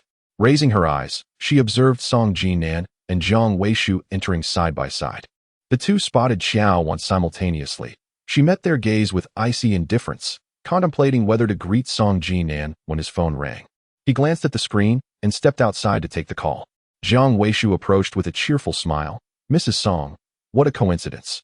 What would you like to eat? Today, the treat is on me. A woman aware of her position still wished to cover the expenses for the legitimate spouse, utterly shameless. Naturally, with a scoundrel to provide and protect her, Secretary Jiang spoke with an air of confidence. Zhang Zhao interjected sharply. Jiang Weishu leaned in slightly, placing her hands on their table. Being supported by a man is indeed a skill, unlike certain women who cannot even hold on to their own men. Jiang Weishu, you have been with Song Jinan for 6 years, and he has not even granted you a title. I feel pity for you. Qiao Wan retorted calmly. If memory serves me right, you shall turn 30 after the new year. Youth is fleeting, yet you live like a rat in the sewers, shunning the light, and still take pride in your so-called victories, parading around as if you are a conqueror. I can only say that Secretary Jiang possesses a remarkable resilience and an impressive fortitude. This statement strikes Jiang Weishu with piercing precision, each word a dagger to the heart. Qiao Wan, her complexion pale, attempts to seize the red date soy milk before Zhang Zhao, intending to douse Qiao Wan in it. Little did she know that Jiang Zhao, with swift reflexes, forcefully pushed her hand away just as it reached the cup. She wore sky-high stiletto heels, and as she stumbled, she fell to one knee with a resounding thud. In that moment, as Jiang Weishu lowered herself, the soy milk cascaded down upon her head. Her waist-length curls and meticulously applied makeup were now drenched, leaving her in a state of disarray that was both pitiful and absurd. Instantly, Jiang Weishu became the focal point of the entire dining area on the first floor. Qiao Wan rose, quietly grasping the strap of her handbag. Should Jiang Weishu dare to cause a scene, she would retaliate with her bag. Over the past 3 years, the two had exchanged countless verbal barbs. But this was their first physical confrontation. Their gazes clashed in the air. There was nothing worth watching, merely the malicious provocation of a mistress towards the rightful partner, leading to her own downfall. Jiang Zhao's words were like pouring fuel onto the flames, rendering Jiang Weishu the target of scornful stares from all around. Who would have guessed that someone so beautiful could be a mistress? Beauty certainly affords one the means to play the role of a mistress. Without it, how could one even aspire to such a position? There are consequences for being a mistress. Do not be deceived by the current glamour and facade. Retribution will either fall upon the parents or the children. This rightful partner is even more stunning than the mistress, yet the man still strays, revealing himself to be a blind, unprincipled fool. Today, Qiao Wan merely adorned herself with a light makeup, fearing recognition, and discreetly covered her lips with one hand. Mrs. Song, I just saw you and came over to extend my greetings out of courtesy, Jiang Weishu began, only to be abruptly interrupted by a splash of soy milk.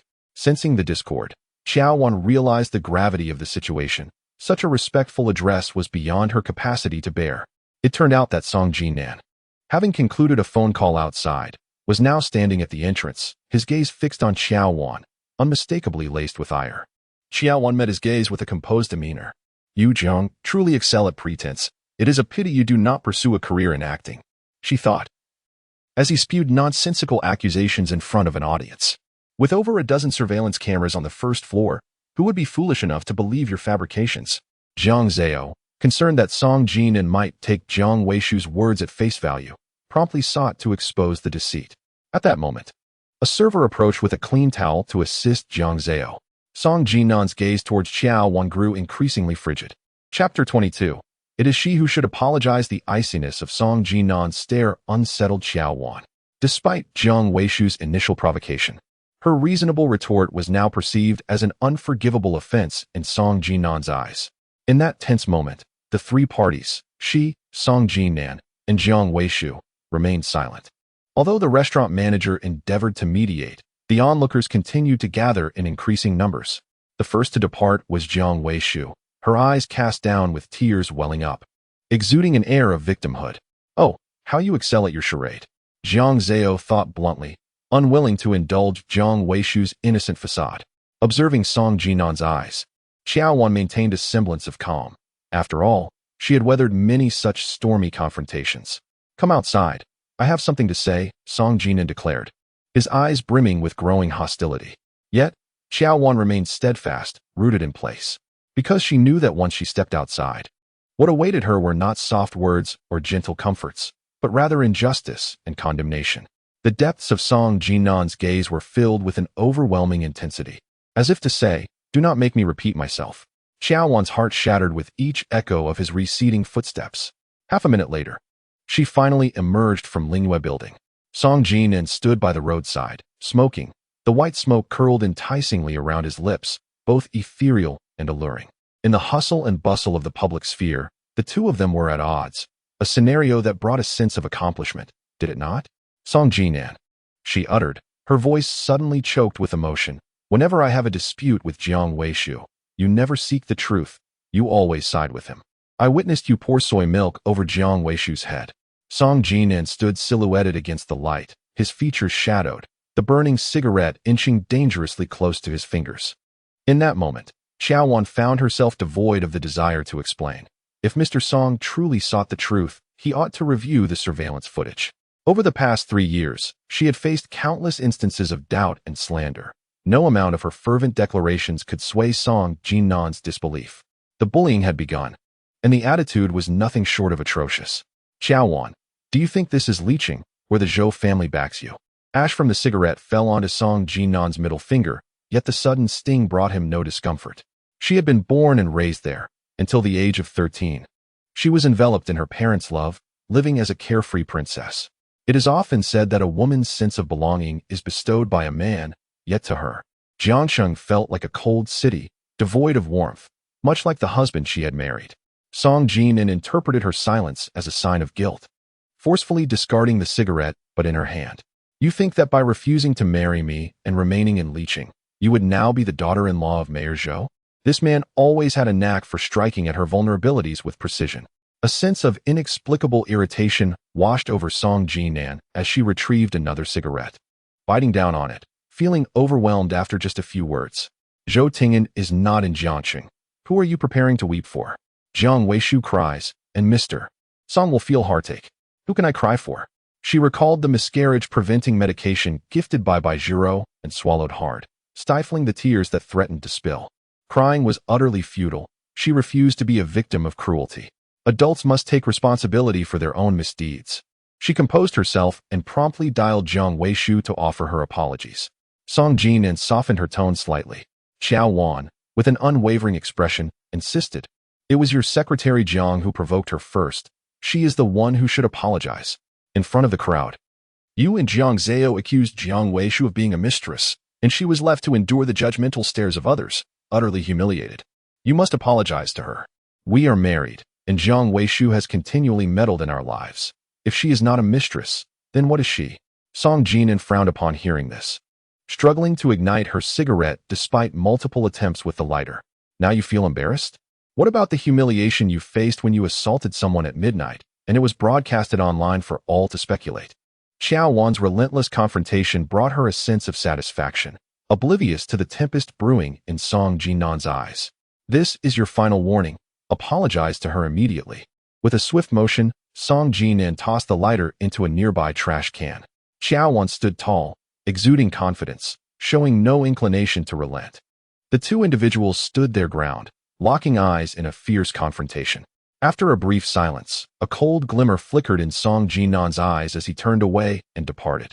Qiao Wan felt as though her heart was ensnared by a thorny bramble, piercing through flesh and bone, leaving her breathless with pain. You need not advise me. I have long since come to terms with it. In an effort to dispel the recent misfortune, she decided to order a pot of yellow wine, vowing not to return until she was thoroughly intoxicated. A reserved private room had become available due to a cancellation, which the restaurant manager graciously offered to the two of them. In Qiao Wan's view, Song Jinan and Jiang Weishu embodied the very essence of bad luck she wished to avoid. Naturally, even if Jiang paraded around, he was merely a third party. Jiang Zhao swiftly shifted the conversation to another topic. Qiao Wan, who typically took great care of her voice by abstaining from alcohol, spicy food, and carbonated drinks, found herself breaking all her rules during this lunch. Both she and Jiang Zhao, possessing a low tolerance for alcohol, soon felt the effects after sharing a bottle of yellow wine. As the alcohol began to take hold, their conversation flowed more freely. Why do you tolerate Song the scoundrel's protection of Jiang the mistress? Is it his charming facade that captivates you, or his prowess in bed that keeps you enthralled? Jiang Zhao pressed on. Not only do you have a scoundrel for a husband, but also a wicked mother-in-law. Wan, those pills were never meant to protect your pregnancy. They were a deceitful ploy by that old witch. Her curiosity, usually restrained, now compelled Jiang Zhao to ask, back in the day, you and Zhou Tingyan were so deeply in love. What led you to marry the disconnected Song Jinan? Qiao Wan, feeling dizzy and overwhelmed, languidly leaned on the dining table and murmured, I spent 3 years with Song Jinan. The first 2 were spent in a cold war, and it was only in the 3rd year that we finally shared a room. Later, I found myself enamored with him, yearning to bear his child. However, his affections lay with Jiang Weishu. How foolish it was to entertain such aspirations. Jiang Zhao reached out and gently patted her head, but she brushed his hand away. Tipsy and murmuring, I am but a fool who has loved 2 men, both unfaithful and insincere, unworthy of my trust. The engagement of Zhou Tingyan has nothing to do with me. I am now Mrs. Song. The two continued their rambling, lingering in Lingyue Tower until 3 in the afternoon without any intention of leaving. Suddenly, a voice broke through. It's terrible, madam. Secretary Jiang has attempted suicide. Chapter 23. You are not worthy yet. Qiao Wan thought she had misheard and quickly inquired of Jian, who has committed suicide. Secretary Jiang, Jian replied, his brow furrowing slightly. Fortunately, she was discovered in time and rushed to the hospital. She is now out of danger. Mr. Song requests that you accompany me to the hospital. Why on earth would we go to the hospital? Jiang Zhao retorted. Are you suggesting that Wan should apologize to someone named Jiang? That is indeed Mr. Song's intention. Jian gestured courteously to Qiao Wan. The car is waiting outside. Please, madam, let us proceed. At that moment, Qiao Wan had sobered up partially. An argument with Jiang Weishu over a cup of soy milk had led to such a drastic measure? She could hardly believe that such foolish women existed in the world. Jiang Weishu was notoriously thick-skinned. How could she not endure a little setback? After a moment's contemplation, she resolved to accompany Jian to the hospital to see what annex Jiang Weishu was up to. If that scoundrel goes too far, you must call me. I would rather face the risk of losing my medical license than allow you to suffer such indignity, Jiang Zhao declared. Qiao Wan arrived at a private hospital in Jian's car. As she stepped out, she felt slightly intoxicated, and the biting north wind intensified her headache. When entering the elevator, she stumbled, her head feeling heavy and her legs unsteady. Fortunately, Jian caught her. Upon reaching the floor of the intensive care unit, the elevator doors opened to reveal Song Jinan standing sternly at the stairway entrance. She inhaled sharply, pressed her lips together, and exited the elevator. Madam, let your husband take you in. I have other matters to attend to, Jian said, nodding farewell to her and Song Jinan before pressing the button to close the elevator doors. The residual alcohol churned violently in her stomach. Taking a deep breath, she glanced at Song Jinan and asked, which room is Jiang Weishu in? She has just taken a sedative and fallen asleep, Song Jinan replied coldly, abruptly pulling her into the deserted stairwell. The force of his grip sent her crashing against the handrail, causing her chest and abdomen to collide painfully against it, eliciting tears that threatened to spill from her eyes. Her expression of agony was vividly reflected in Song Jinan's gaze. He seized her wrist without an ounce of tenderness. If you had apologized to her sooner, we wouldn't be on the brink of a tragedy. Do you truly believe that your secretary Jiang would resort to self-harm over a spilled cup of soy milk? If she possessed even a shred of decency, she wouldn't entangle herself with a married man like you. She pressed her forehead, a sardonic smile gracing her lips. Qiao Wan, must a life be endangered before you relent? Song Jinan pinned her hands above her head, his voice sharp. Thinking of Jiang Zhao, she begrudgingly uttered, I have come to apologize. What more do you desire? You lack sincerity, and Wei Shu would undoubtedly be furious upon seeing you. Leave this instant. The word leave utterly shattered what little self-respect Qiao Wan had left.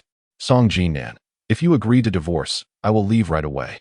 Even if it means relinquishing my job and starting anew in another city, I would embrace it willingly. Her heart, heavy with grievances, caused her voice to tremble. No longer pretending?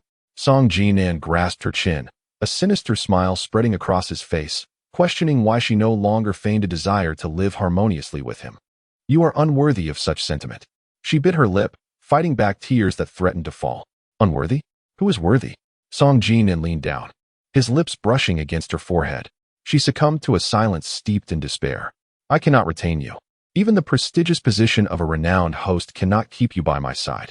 To you, 3 years of marital life has been nothing but a nightmare. An endless contemplation of escape. Song Jinan continued his accusations. Indeed, the first 2 years were as he described, but her thoughts had shifted this year. Yet, Song Jinan never believed her. If he chooses disbelief, so be it. She would no longer impose her will. Prolonging this futility held no meaning. Let it end amicably. Her gaze dimmed, and this time she chose her words more delicately in proposing divorce. This was the second time she had broached the subject with Song Jinan, and her heart ached uncontrollably. After all, she had once harbored hope for this marriage. She had tried, she had fought to retain it, only to be met with further despair. Wishing for a divorce? Very well, let Zhou Shihong ensure that Song's investments in Jiangsheng are returned in full. Suddenly, Song Jinan's lips found her neck. Unable to fulfill such a task, was he?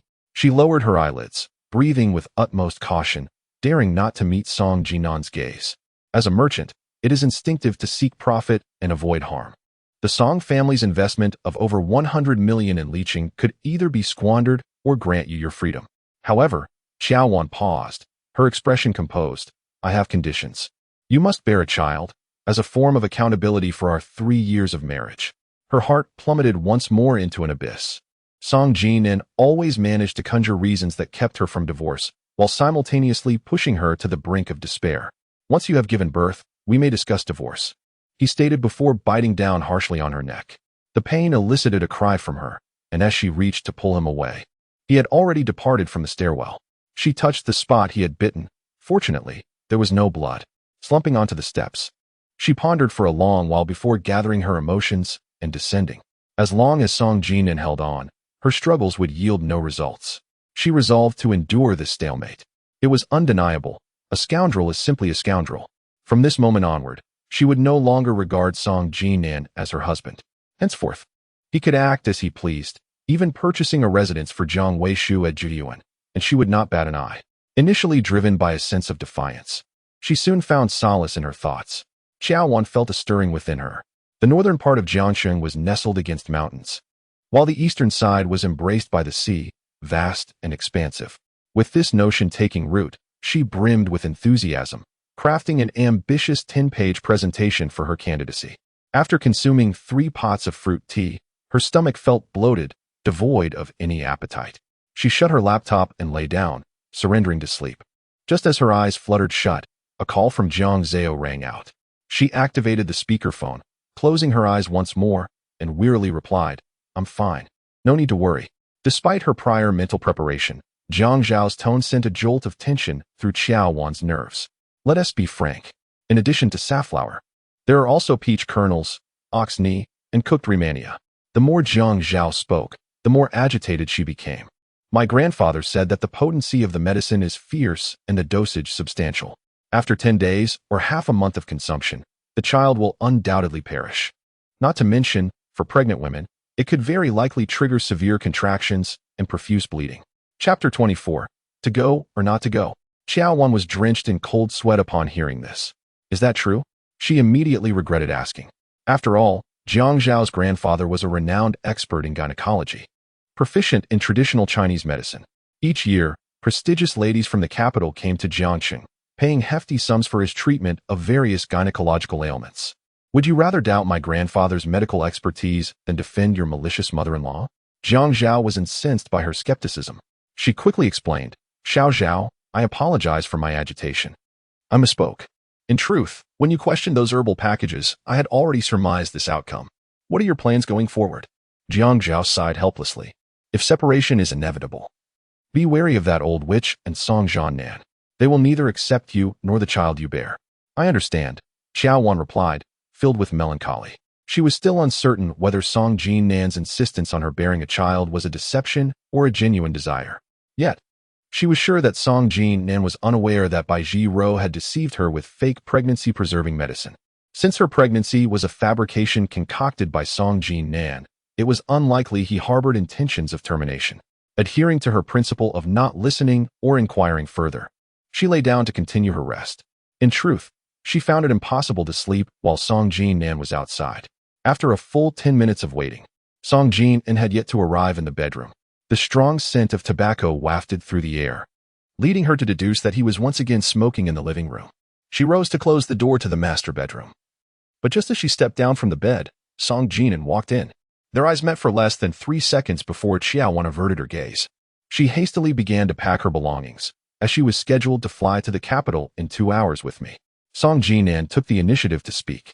She paused, realizing it was already 8:30 in the evening, and traveling to the capital would undoubtedly disrupt her work the following day. Tomorrow was Monday. Not only did she have a live broadcast on financial news, but she was also set to host a corporate annual meeting in the evening.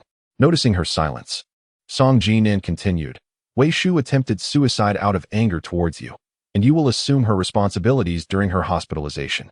This seems fair. I have a lot of work tomorrow. I can't go, she replied firmly. Since there was no escaping this thoroughly dismal marriage, she resolved to confront the scoundrel as necessary and refuse his demands, refusing to indulge him any further. You must go, whether you want to or not. With that, Song Jinan left for the cloakroom.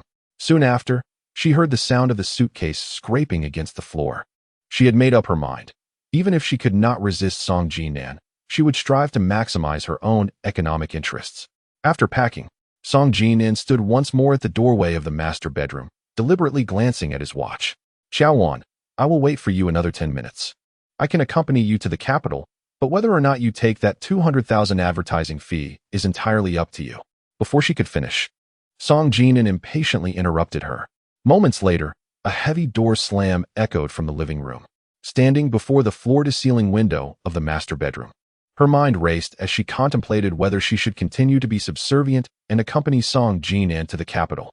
In truth, the outcome of whether to go or not remains unchanged. It does not alter Song Jinan's disdain and indifference towards her. After turning off the bedside lamp and lying down, her phone, which had been set to silent, began to flicker. It was Jian. Madam, have you packed your luggage? It turned out that Song Jinan was still waiting for her in the parking lot. Assistant Ji, please hand the phone to Jinan. I have something to discuss with him. She resolved to maintain her firmness. Song Jinan replied nonchalantly, I can delay your work, but you must also make a concession. My condition is a 2 million advertising fee. As soon as she finished speaking, Song Jinan let out a cold laugh. Wei Shu is lying in the hospital. It's already generous that I asked you for the medical expenses, and yet you dare to propose conditions to me. Her words pierced her ears, causing her teeth to clench in frustration. The Song family invests no less than 8 figures annually in advertising, and 2 million is merely a drop in the bucket to them. I ask you once more, will you go or not? Song Jinan's voice was frigid. At this moment, 2 voices clamored within her. One urged her to refuse, asserting that going would only lead to slander and humiliation. The other insisted on going, fearing that if she truly provoked Song Jinan, he might retaliate against Jiang Zhao with a lawsuit. After much internal struggle, the latter prevailed. Wait for me for a few minutes, she began to concede, but before the words could fully escape her lips, she was met with the busy signal of a terminated call. In a flurry, she hastily gathered a few changes of clothes, neglecting even her usual skincare products, and rushed downstairs with her suitcase in hand. Only 2 seldom-used cars occupied Song Jinan's 4 private parking spaces, and both he and Jian had long vanished from sight. Defeated, she grasped her head in despair. The following morning, she awoke and instinctively glanced at her phone, finding no messages from Song Jinan. Not only had they not quarreled, but even in harmonious moments, he seldom reached out to her with greetings. Their conversations were strictly transactional, devoid of any emotional nuances. A thorough review of their chat history revealed a partnership akin to that of collaborators, far removed from the intimacy of a romantic relationship. Director Liu called out to her, inquiring whether the 2 million advertising fee from the Song family was forthcoming. Soon, she replied dismissively. Do hurry it along, he urged. This year, the financial reforms in the broadcasting department require us to secure a full year's advertising performance by the end of March, with April's figures rolled over to next year. He tapped his desk, emphasizing, think outside the box. If Song's company is uncooperative, consider other firms. There are plenty of capable enterprises in Jiangxing. This reminder prompted her to realize the necessity of reaching out to Lingchi to see if he could appear as a guest on business interviews. Before dialing, she prudently closed her office door, hoping to spare herself the embarrassment of a rejection. In mere seconds, the call connected. Hello, came Lingchi's melodious voice. A stark contrast to Song Jinan's assertive tone, Ye's demeanor was refreshingly gentle, akin to a spring breeze. Mr. Yi, this is Qiao Wan, she said, her voice laced with warmth and politeness. I apologize for the interruption, but I wanted to follow up regarding yesterday's matter. Although Lingchi was clearly inclined to decline her request, his gentle manner left her feeling at ease. Please respond tomorrow, Mr. Yi, though if it's more convenient. The day after is also acceptable. Consider this call as if it never happened. Qiao Wan was unwilling to concede defeat and decided to play hardball. The same answer awaited her tomorrow and the day after. Lingchi's tone was tinged with a gentle smile, expressing a wish for Qiao to seek someone else and not squander her time on him. Today, Mr. Yi had turned her down, yet she would persist in her pursuit tomorrow. Qiao Wan, not particularly skilled in relentless persistence, cast aside her pride as a leading anchor to secure an exclusive interview with Lingchi. Chapter 25. Preliminary selection. Lingchi did not rush to end the call. Instead, he spoke gently, suggesting that being pursued by Qiao was a form of acknowledgement, and he felt honored. I await Mr. Ye's favorable news, Qiao Wan replied, still filled with hope. Just as she thought Lingchi was about to bid her farewell, he shifted the conversation, inquiring about the status of her car repairs. I have yet to consult the 4S shop. It feels like less than a day, so there shouldn't be much progress, she informed him candidly. Lingchi responded. If there are any complications with the repairs, do inform me at once. Of course. I won't take up more of your time, Mr. Yi. I shall continue my pursuit tomorrow. Qiao Wan concluded their first conversation with a teasing tone.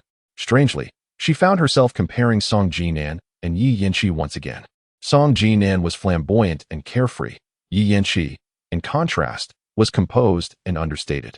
Lost in thought, she chuckled at her own folly for juxtaposing the two. After finishing her live broadcast for financial news, Director Liu summoned her to the #1 studio to serve as a judge. A month prior, the television station had hosted its inaugural youth anchor competition, with participants aged between 10 and 18. In just a brief span of 3 days for registration, nearly 4,000 young individuals were drawn to the event, rendering the preliminary selection a daunting task. According to the station's arrangements, Qiao Wan, a prominent figure, was only scheduled to appear as a judge in the finals. However, when a judge unexpectedly suffered from acute appendicitis and was rushed to the hospital, Director Liu had no choice but to enlist Qiao Wan as a last-minute replacement. To garner public interest, the television station opted for a live broadcast of the auditions. Prior to her entrance, Qiao Wan turned off her mobile phone and donned a well-tailored suit, a rich azure hue that balanced solemnity with vivacity. This marked her inaugural experience as a judge, and she approached each contestant with utmost seriousness. Regardless of whether they were children just over 10 or teenagers in their mid to late teens, she meticulously evaluated their strengths and weaknesses. With 3 judges present, they reached a consensus on whether to eliminate or advance each participant. Given that there was only one decisive button, which was closest to Qiao Wan, she became the one to press it.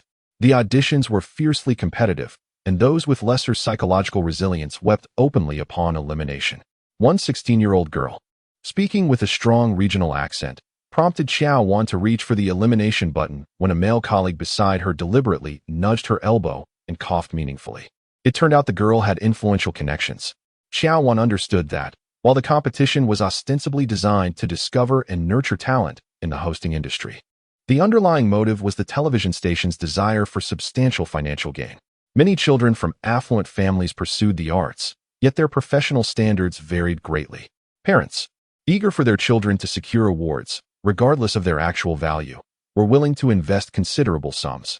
For children, receiving an award is akin to gilding their life resumes, rendering them splendid and appealing, regardless of the true weight of their achievements. Moreover, it is sponsored by a television station.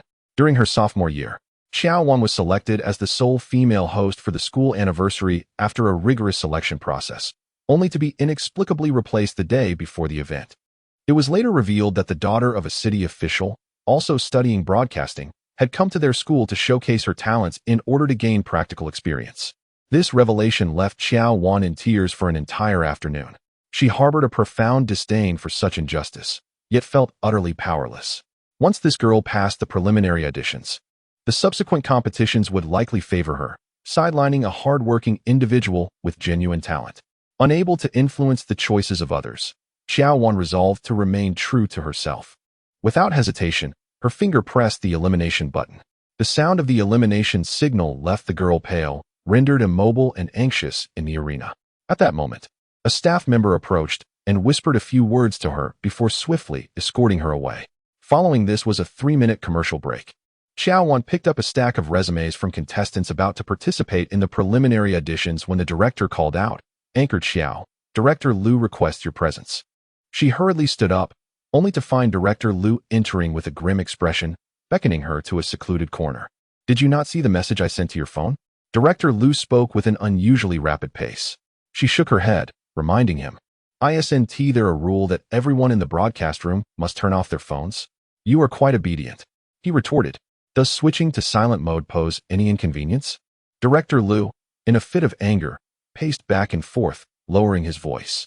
The recently eliminated Zhang Jingjing, her father Zhang Daqiang, is the most lucrative real estate developer in Jiangxing these past 2 years, having invested 2 million in this competition. Qiao Wan had heard of Zhang Daqiang, who was once a good-for-nothing from a neighboring county. A few years ago, he inexplicably connected with a powerful figure, securing the housing reform project for the city's shantytowns. Using substandard building materials and defaulting on wages owed to migrant workers, thus amassing a substantial fortune. It would be more accurate to call him a nouveau riche than a real estate developer. I apologize, my phone is off, and I am unaware of the connections involved. Perhaps Zhang Jingjing should strive harder and participate in the next competition. Qiao Wan deliberately glanced at her watch. The live broadcast was set to begin in 2 minutes. Those who have invested money have made promises directly to me. Director Lu's voice lowered further. If Zhang Jingjing achieves first place, they will donate 3 million to the station under the pretense of advertising. Just tell me what you need me to do. Qiao Wan felt an ominous premonition. Immediately following the preliminary rounds, we must hold a revival match to ensure Zhang Jingjing advances smoothly, Director Lu urged. Time is of the essence, so I will be brief. The preliminary rounds are nearing their conclusion, and there are only 2 spots remaining. One has been reserved for number 3888, a boy, so remember that. The other revival slot is for Zhang Jingjing. Are you implying that the remaining 100 or so candidates are merely there to fill the space? Qiao Wan exclaimed in shock, astonished that Director Lu, at over 40 years of age, could be so devoid of principles. This is not my decision, it is the station's directive. Director Lu's slender frame appeared somewhat hunched, yet in that moment, he stood tall, as if invigorated by a tonic for vitality. In the latter half of the event, one simply needed to remember number 3888. All other contenders, regardless of their merit, were to be dismissed. As she took her seat once more, her 2 colleagues exchanged knowing smiles beside her.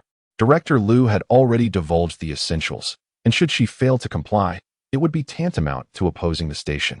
The auditions commenced anew, yet for a prolonged stretch, no noteworthy candidates emerged, prompting Qiao Wan to incessantly press the elimination button.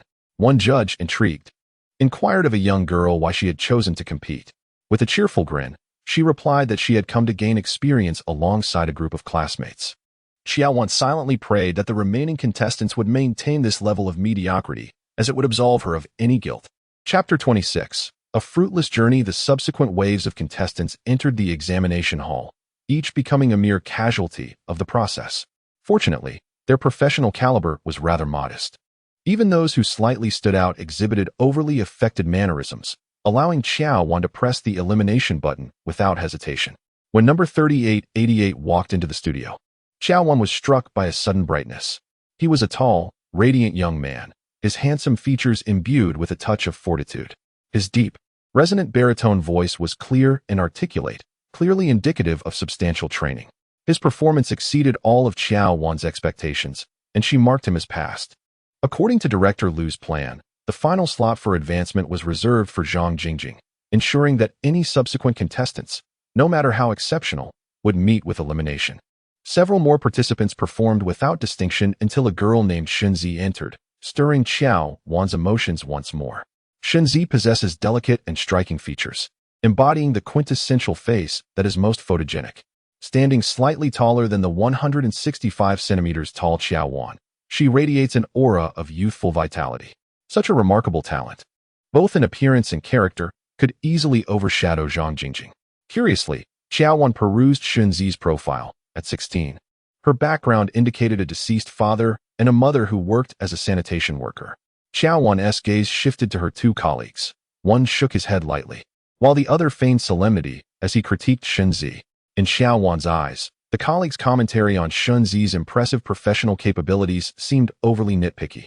Determined not to overlook a promising candidate, Qiao Wan decisively pressed the promotion button with her right index finger. Her colleagues expressed their discontent with a cough. Shunzi was successfully promoted, and the preliminary selection was nearing its conclusion. After the live broadcast, Director Lu summoned Qiao Wan to an empty office, his expression grim, and bluntly stated that the 5 million loss incurred by Zhang Jingjing's exit would be borne by Qiao Wan, subtracting the existing 2 million advertising performance.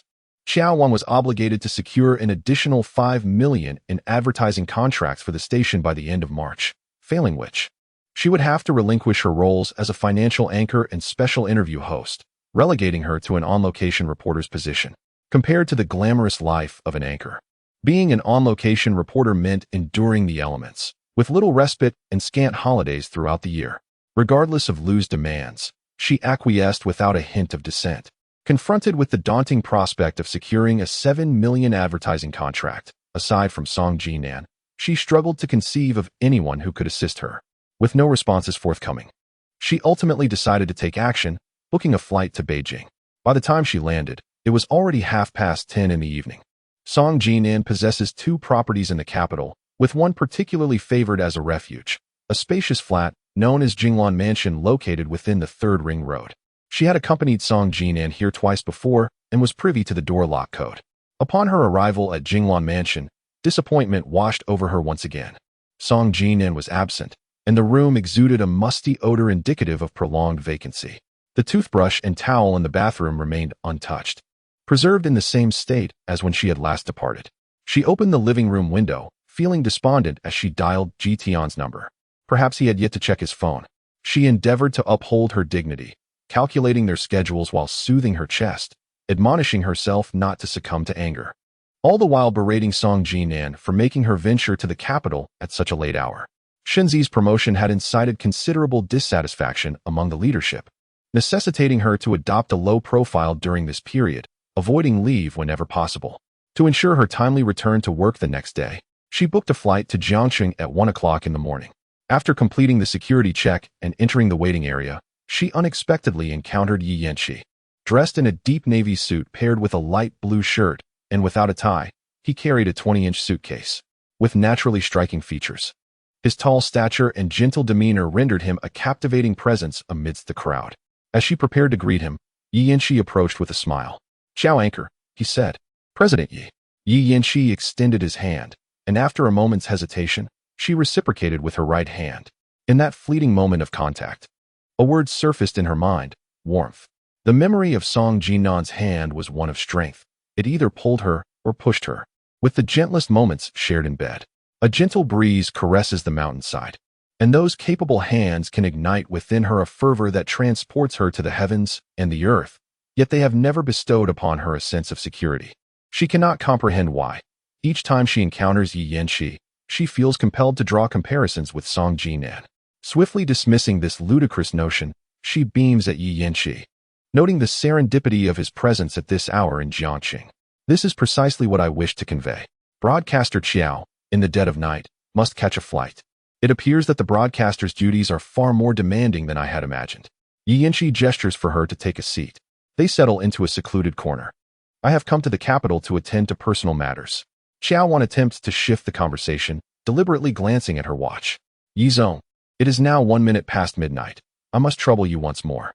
A peculiar glimmer dances in Yi Yanqi's eyes. "I have mentioned that being troubled by broadcaster Qiao is a form of acknowledgement.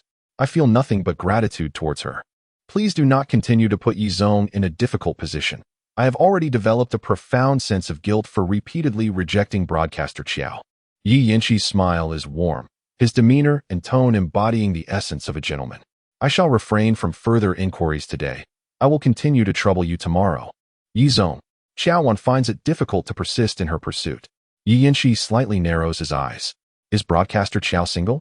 Qiao Wan is taken aback. If she were to declare herself married, Yi Yanqi might inquire about her husband, and she would grapple with whether to divulge Song Jinan's name. To remain silent would seem disingenuous, yet to reveal it would only invite mockery, due to Song Jinan's notorious reputation. She ambiguously murmurs a response. Yi Yanqi gazed at her, a deepening smile illuminating his handsome face.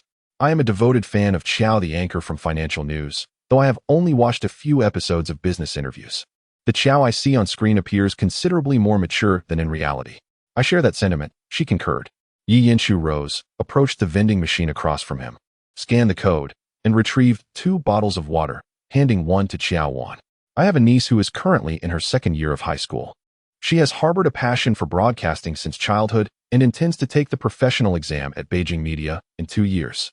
Would it be possible for Qiao the anchor to spare some time to offer her guidance?" In previous times, Qiao Wan would have promptly declined.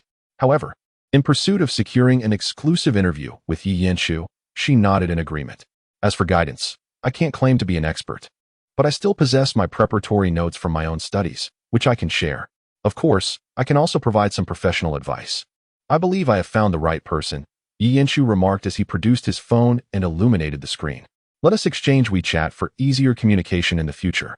Qiao Wan readily scanned his code, and they became friends. Her profile picture was a cartoon girl generated from a photograph, with large eyes, red lips, and a radiant smile. Yi Yanqi's was an image of the sun rising above the horizon, surrounded by dim lighting, with only the sun radiating warm tones.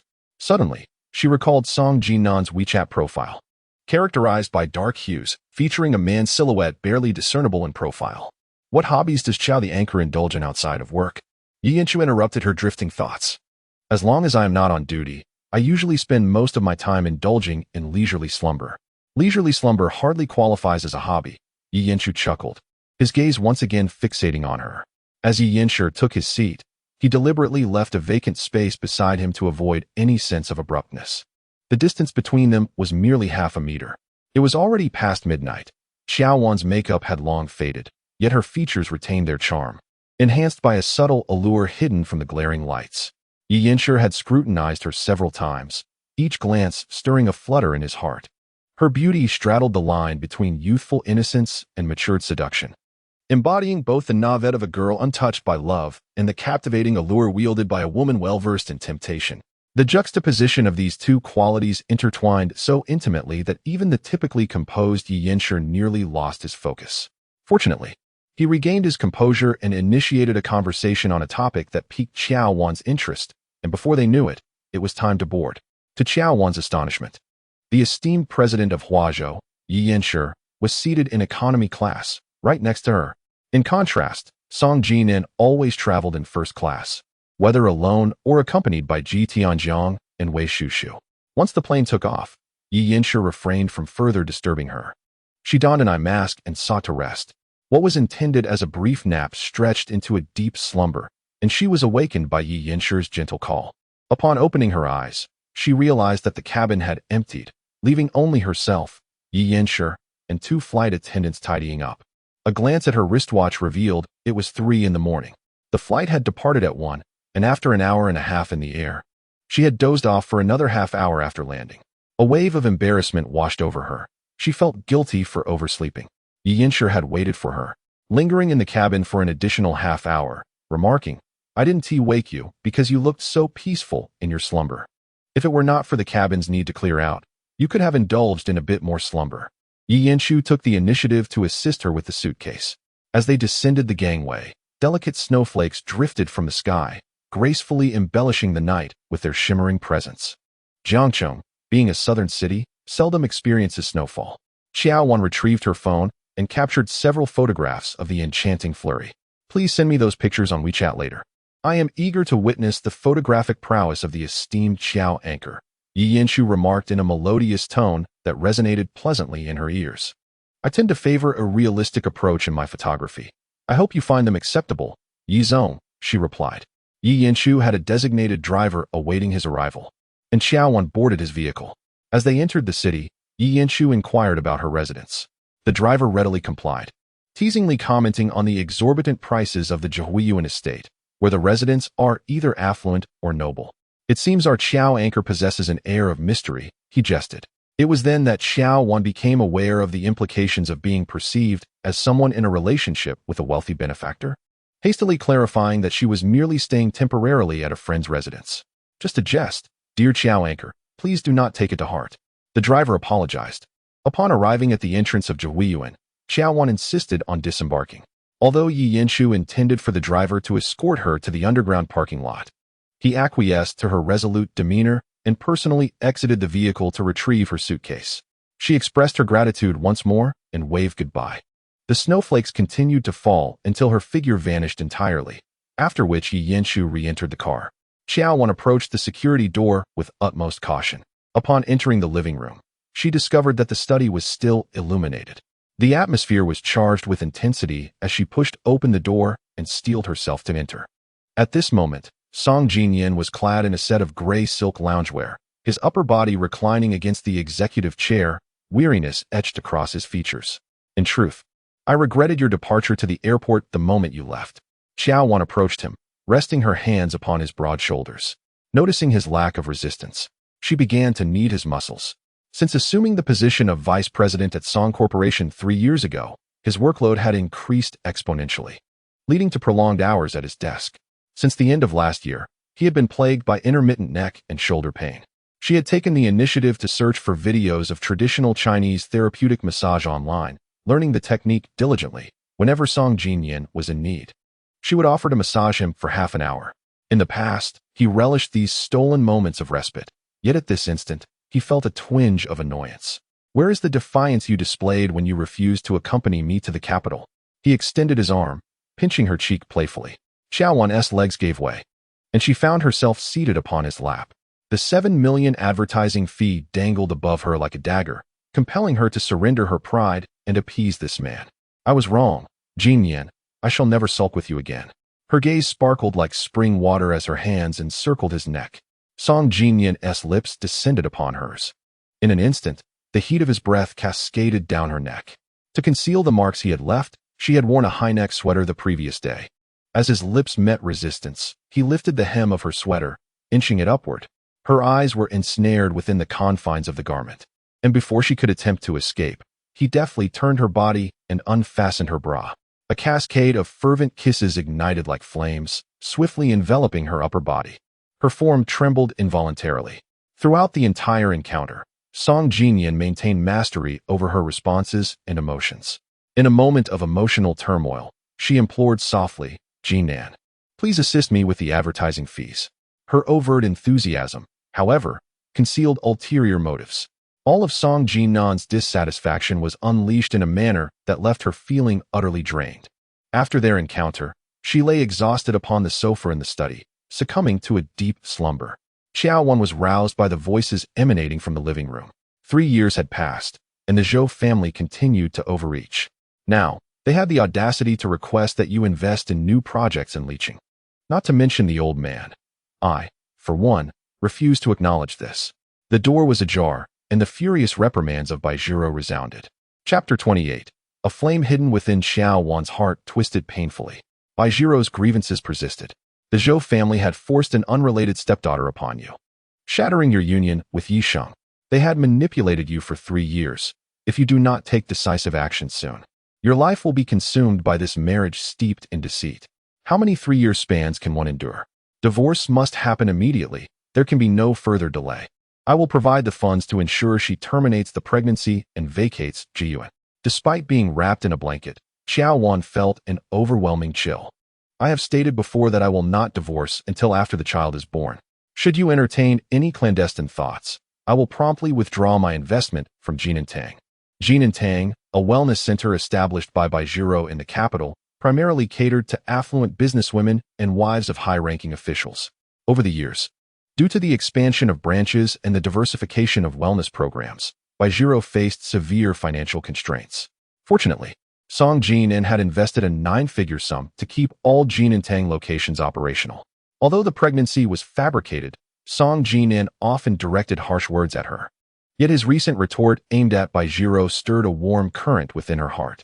This warmth embodied the tenderness and affection of a husband towards his wife, a sentiment she had long yearned for but had never truly received.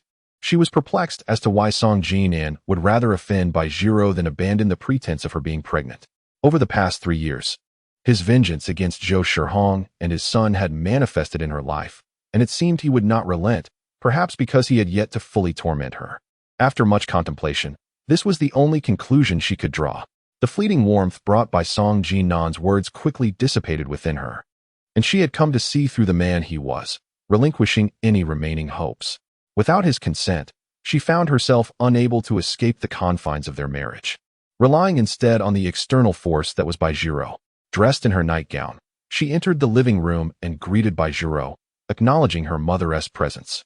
Just as she settled down, having exchanged only a few words with Jinan, Baizhiro, masking her emotions, fixed her gaze upon her abdomen and inquired, "Have you been taking the prenatal medicine I prepared for you a few days ago?" "I've been taking it consistently," she replied, choosing not to expose the truth. "Thank you for your concern, mother." A chilling glint flickered in Baijiro's eyes, hidden from the world, as she stated, "Those herbal remedies reflect my genuine care as a mother-in-law. Leaving even a single packet unconsumed would be a disservice to me. I am immensely grateful for your maternal affection," she replied, casting a sidelong glance at Song Jinan, who was preparing tea. "I overheard some of the conversation between you and Jinan just now. I had no idea he found himself in such a challenging position between me and the Zhou family. I hardly find it difficult. What do you have to complain about?" Song Jinan, visibly displeased, interjected, "Baizhiro, discerning the underlying meaning in Qiao Wan's words, quickly took her hand with a smile, expressing her understanding of Jinan's difficulties. Having been mother-in-law and daughter-in-law for 3 years, there are certain truths I wish to share with you. The old man has 4 sons. The eldest passed away, leaving behind only Song Jing. Though Song Jing may be of little worth, the old man cherishes him dearly. Jinan's capabilities are well recognized, yet he remains the least favored. 3 years ago, you disrupted the union between Jinan and Yi Sheng, and the old man still harbors resentment over it. He is also deeply dissatisfied with Jinan's investment of over 100 million in Lingchi. Song Jinan's brow furrowed deeply, his jawline tense, as he slammed the teacup onto the table. A few drops of scalding water splashed onto the back of his hand. Yet he remained oblivious to the pain. Qiao Wan sensed Bai Ji-ro was now fully engaged, her words earnest. I am aware of the trials Jinan has faced these past 3 years, and I understand your mother's good intentions. Whatever my mother requires of me, I shall comply. If there were any feasible solution, as a mother, I would never consider dissolving your union. Ultimately, everything is for Jinan's career prospects. Bai Ji-ro, overwhelmed by Qiao Wan's compliance and understanding, dismissed Song Jinan's intimidation. Before Qiao Wan could respond, Song Jinan retorted sharply.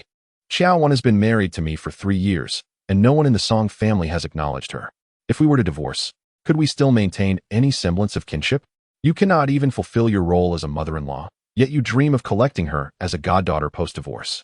I fail to comprehend the disarray in your reasoning that brings forth such insincere words. Both Qiao Wan and I have your best interests at heart. Do not betray our genuine intentions. Choosing a date is less effective than an unexpected encounter. I, along with Qiao Wan, was deliberating on drafting a divorce agreement, and shortly, I shall accompany you both to the Civil Affairs Bureau to complete the formalities. Bai Ji-ro cast a fierce glare at Song Jinan, signaling him to silence immediately.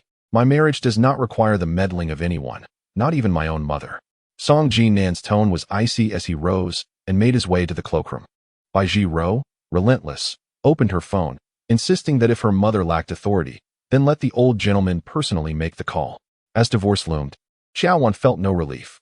She clutched the hem of her nightgown tightly, her gaze fixed on the door of the cloakroom. Soon, Song Jinan emerged, impeccably dressed in a suit, striding confidently towards her. Their eyes met, and he slightly lifted his chin, his eyes holding an inscrutable depth that Qiao Wan could not decipher.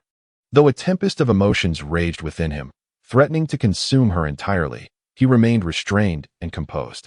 She bit her dry lips, attempting to speak, yet felt as though her throat was constricted. This was her first collaboration with Bai Ji-ro to scheme against Song Jinan, and his expression clearly conveyed her defeat. No matter if the old gentleman intervened, even the mightiest authority would have to wait until Qiao Wan delivered the child.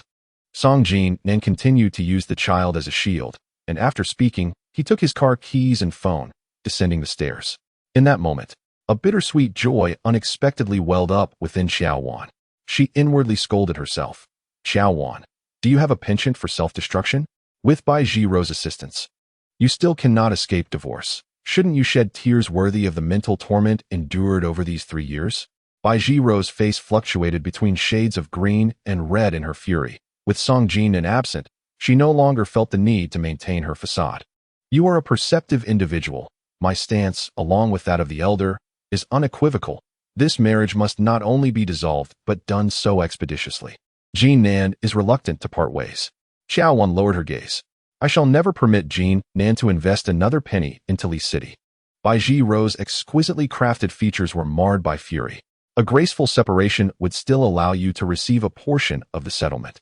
Should you truly remain ungrateful, do not blame me for my lack of courtesy. I find myself at a loss.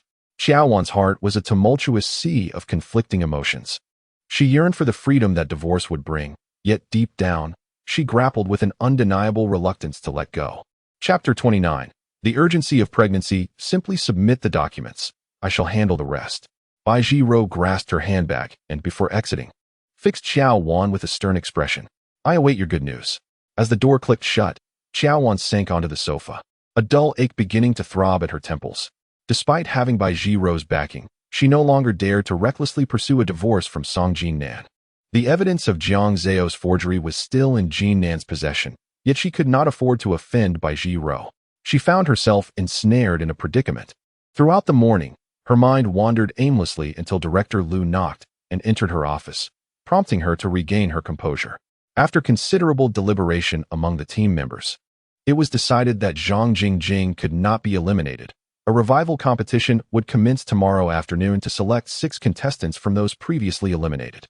Zhang Jingjing was among those you had eliminated, and your presence at the revival competition to personally announce her advancement would lend credibility to the decision. Director Liu's tone was commanding. Qiao Wan felt her composure slipping. She could not alter her superior's directives, yet she knew Zhang Jingjing's abilities barely met the minimum standards. The thought of personally endorsing Zhang Jingjing's re-entry during the live revival competition was beyond her capacity, and she had no desire to engage in such an act. Director Liu, I must host a corporate annual meeting tomorrow afternoon and, regrettably, will not be able to attend the revival competition. She declined gracefully. I took the liberty of reviewing your schedule for tomorrow, noting that the corporation in question has minimal collaboration with us. I will arrange for another host to step in for you. Please contemplate your words for the revival competition carefully, striving for sincerity so that the audience may empathize with Zhang Jingjing's failure in the auditions, attributing it to nerves rather than lack of talent. Director Liu offered no further opportunity for rebuttal, exiting the room promptly. At that moment, her phone buzzed. It was by Zhiro. She chose not to answer, but the call continued to ring until it finally ceased. In truth, she was aware that any outcome with Song Jinan would likely be unfavorable, and departing with by Jiro's assistance seemed the wisest course of action. Yet, her foremost concern was that Song Jinan might refuse the divorce, directing his frustrations toward Jiang Zhao. Their divorce proceedings had yet to commence, yet Jiang Zhao had already become a defendant, her medical license revoked following a loss in court. After much contemplation, she concluded that adopting a humble demeanor was the most prudent approach, avoiding provoking Song Jinan while accommodating by Jiro, allowing the two of them to engage in their own power struggle. Regardless of who emerged victorious, neither would direct their ire towards her. Ultimately, her sole aim was self-preservation. Before dialing Song Jinan, Qiao Wan took a deep breath. Was she preparing to submit the divorce petition to the court? Song Jinan's tone remained as icy as ever. No. She gripped her phone tightly with one hand while pressing the other against her chest. It was your mother who has been pressuring me incessantly. She called again just now, but I did not dare answer, claiming I was in a meeting. Please clarify for me. Shall we proceed with the divorce or not? From this moment onward, do not answer any calls from your mother. Song Jinan paused momentarily, advising that if she were to visit the television station, it would be prudent to avoid encounters, as evading her for a day or two would ultimately prove futile over time. She wished for Song Jinan to decisively resolve matters with Bai Jiro, though she refrained from stating this explicitly.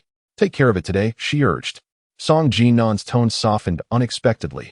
Your immediate concern is your pregnancy. A wave of guilt washed over her. The two fell into a sudden silence. In a feigned attempt to fill the void, she asked, Jinan, 3 years ago, I ruined your engagement with Yi Sheng. Do you despise me for it? Rehashing old grievances felt rather trivial now. Song Jinan chose to end the call. Qiao Wan placed her phone on the table, pressing her fingers against her throbbing temples. After 4 diligent years at the television station, she had finally attained a position as a lead anchor. She would never compromise her integrity for monetary gain. She resolved not to participate in the resurrection match scheduled for the following afternoon, yet she needed to fabricate an appropriate excuse. The phone rang again, heralding the arrival of the individual she desperately sought to evade, He Jian. After activating the call and switching to speaker mode, Qiao Wan tossed her phone onto the table and securely locked the office door. Wan, how have you been lately? Is work keeping you busy? The pharmaceutical company under the Song Group had already selected a site in Haicheng, preparing to invest over $1 billion in a storage project. The government of Licheng was particularly aggressive in attracting investment this year, and Old Zhou wondered whether Song Jinan could steer the project towards Licheng. This would not only invigorate Licheng's economy, but also address the employment needs of thousands. Qiao Wan rested her forehead on her hand, closing her weary eyes. It was at such moments that He Jian would think of her. The pursuit of economic growth and employment solutions is merely a facade, ultimately aimed at embellishing the political achievements of Zhou Shihong. Noticing her silence, He Jian continued, I have contacted Song Jinan. He neither agreed nor declined. Perhaps a gentle nudge from you might sway him. Qiao Wan spoke slowly. You may not be aware, but I am on the verge of divorcing Song Jinan. Divorce? He Jian exclaimed. He is out there creating chaos, entangled with his female secretary. Any woman in your position would find it intolerable. What more could he possibly desire? Jinan was instantly incensed. Regardless of how dire the situation may seem, divorce should not be an option. You possess both beauty and stature, excelling among women. Consider how to win back Song Jinan's heart. Most men respond better to gentleness than to force, with a little more care and affection from you. He will inevitably be moved in time. Currently, it is not just Song Jinan who seeks a divorce. Baizhiro is also pressuring me, and I cannot endure this much longer. In an attempt to thwart Jian's schemes, she deliberately fabricated a tale about Song Jinan wanting a divorce. Let us postpone discussions regarding investments for now. From this moment on, direct all your thoughts towards Song Jinan. I advised you 2 years ago to have a child quickly. Only then could your status in the Song family become secure, yet you refused to heed my counsel. Jian sighed in resignation. In the future, for any matters of significance, do not contact me. Qiao Wan picked up her phone, preparing to end the conversation. Jian called out to her. Ting Yin is getting engaged this Saturday. You and Song Jinan must attend the ceremony in Liqing. I cannot go. She decisively refused and hung up the phone. The office was already small, and perhaps due to the prolonged closure of the door, she felt a heaviness in her chest. As she opened the window, the crisp air from outside rushed in, yet the pent-up resentment within her chest remained unresolved, intensifying instead. It felt as though she were ensconced in a frigid icehouse. Utterly chilled, she pondered whether there existed others like her in this world, who, at such a tender age, had entered a marriage riddled with afflictions. Her husband harbored both hatred and disdain for her. Her mother, devoid of any maternal affection, only sought to exploit her. And her mother-in-law would rather render her barren than allow her the blessing of motherhood. Chapter 30. A future of mutual indifference. After concluding his conversation with Qiao Wan, Song Jinan dialed Jian's number. Immediately engage a professional agency to draft a withdrawal agreement. I want to retract half of my investment in Jinan Tang. Jian, suddenly agitated, cautioned him. If it weren't for your capital injection, Jinan Tang's financial chain would have long since collapsed. It is the property of Madame Bai. Withdrawing your investment will undoubtedly affect your relationship with her and her son. Jian dared not inquire further and complied without question. Within half an hour, Baijiro's call reverberated. He ignored the first 2 attempts, but on the third, he languidly pressed the answer button. Is it because I forced Qiao Wan to divorce that you withdrew funds from Jinan Tang? Baizhiro inquired in a furious tone. I have repeatedly stated that you are not to meddle in my marriage. It is you who have persistently provoked my limits, Song Jinan replied. One hand gripping the phone while the other rested on the table, his voice languorous. What is so commendable about Qiao Wan? It is only by severing ties with her through divorce that you can truly liberate yourself from the Zhou name. Have you perhaps developed feelings after 3 years of cohabitation? Do you truly believe the Zhou family can influence my decisions? If they cannot, then why have you yet to file for divorce? Song Jinan smiled and teased. I suppose you have fallen for that vixen, Qiao Wan? Baizhiro suddenly tensed up. If that is indeed the case, Jinan, I advise you to reconsider immediately. Withdrawing investment from Jinan Tang is not a decision made on a whim. I have reviewed the financial statements of Jinan Tang over the past 2 years, and it has consistently been in the red. I have never engaged in ventures that result in losses. Song Jinan chose to evade her inquiry. I am your mother. Baizhiro retorted, her voice laced with anger. I bore you after enduring the scorn of others for being an unwed mother. Every penny given to me by Song Shizhao is rightfully mine. I am merely 5 years older than his eldest son. I followed him at 19 and gave birth to you at 20. He treats love and marriage as trifles, and after missing the opportunity to be known as Mrs. Song, I can only scheme for his wealth. Baijiro's emotions were heightened. Jinan, everything I do is for your sake. You are the closest person to me in this world. Too many lies have failed to move others, yet they have only served to touch yourself. Song Jinan interjected. I have scrutinized your bank statements from the past decade. All your funds have been deposited into an account belonging to a man named Lu Xiangji. Nonsense.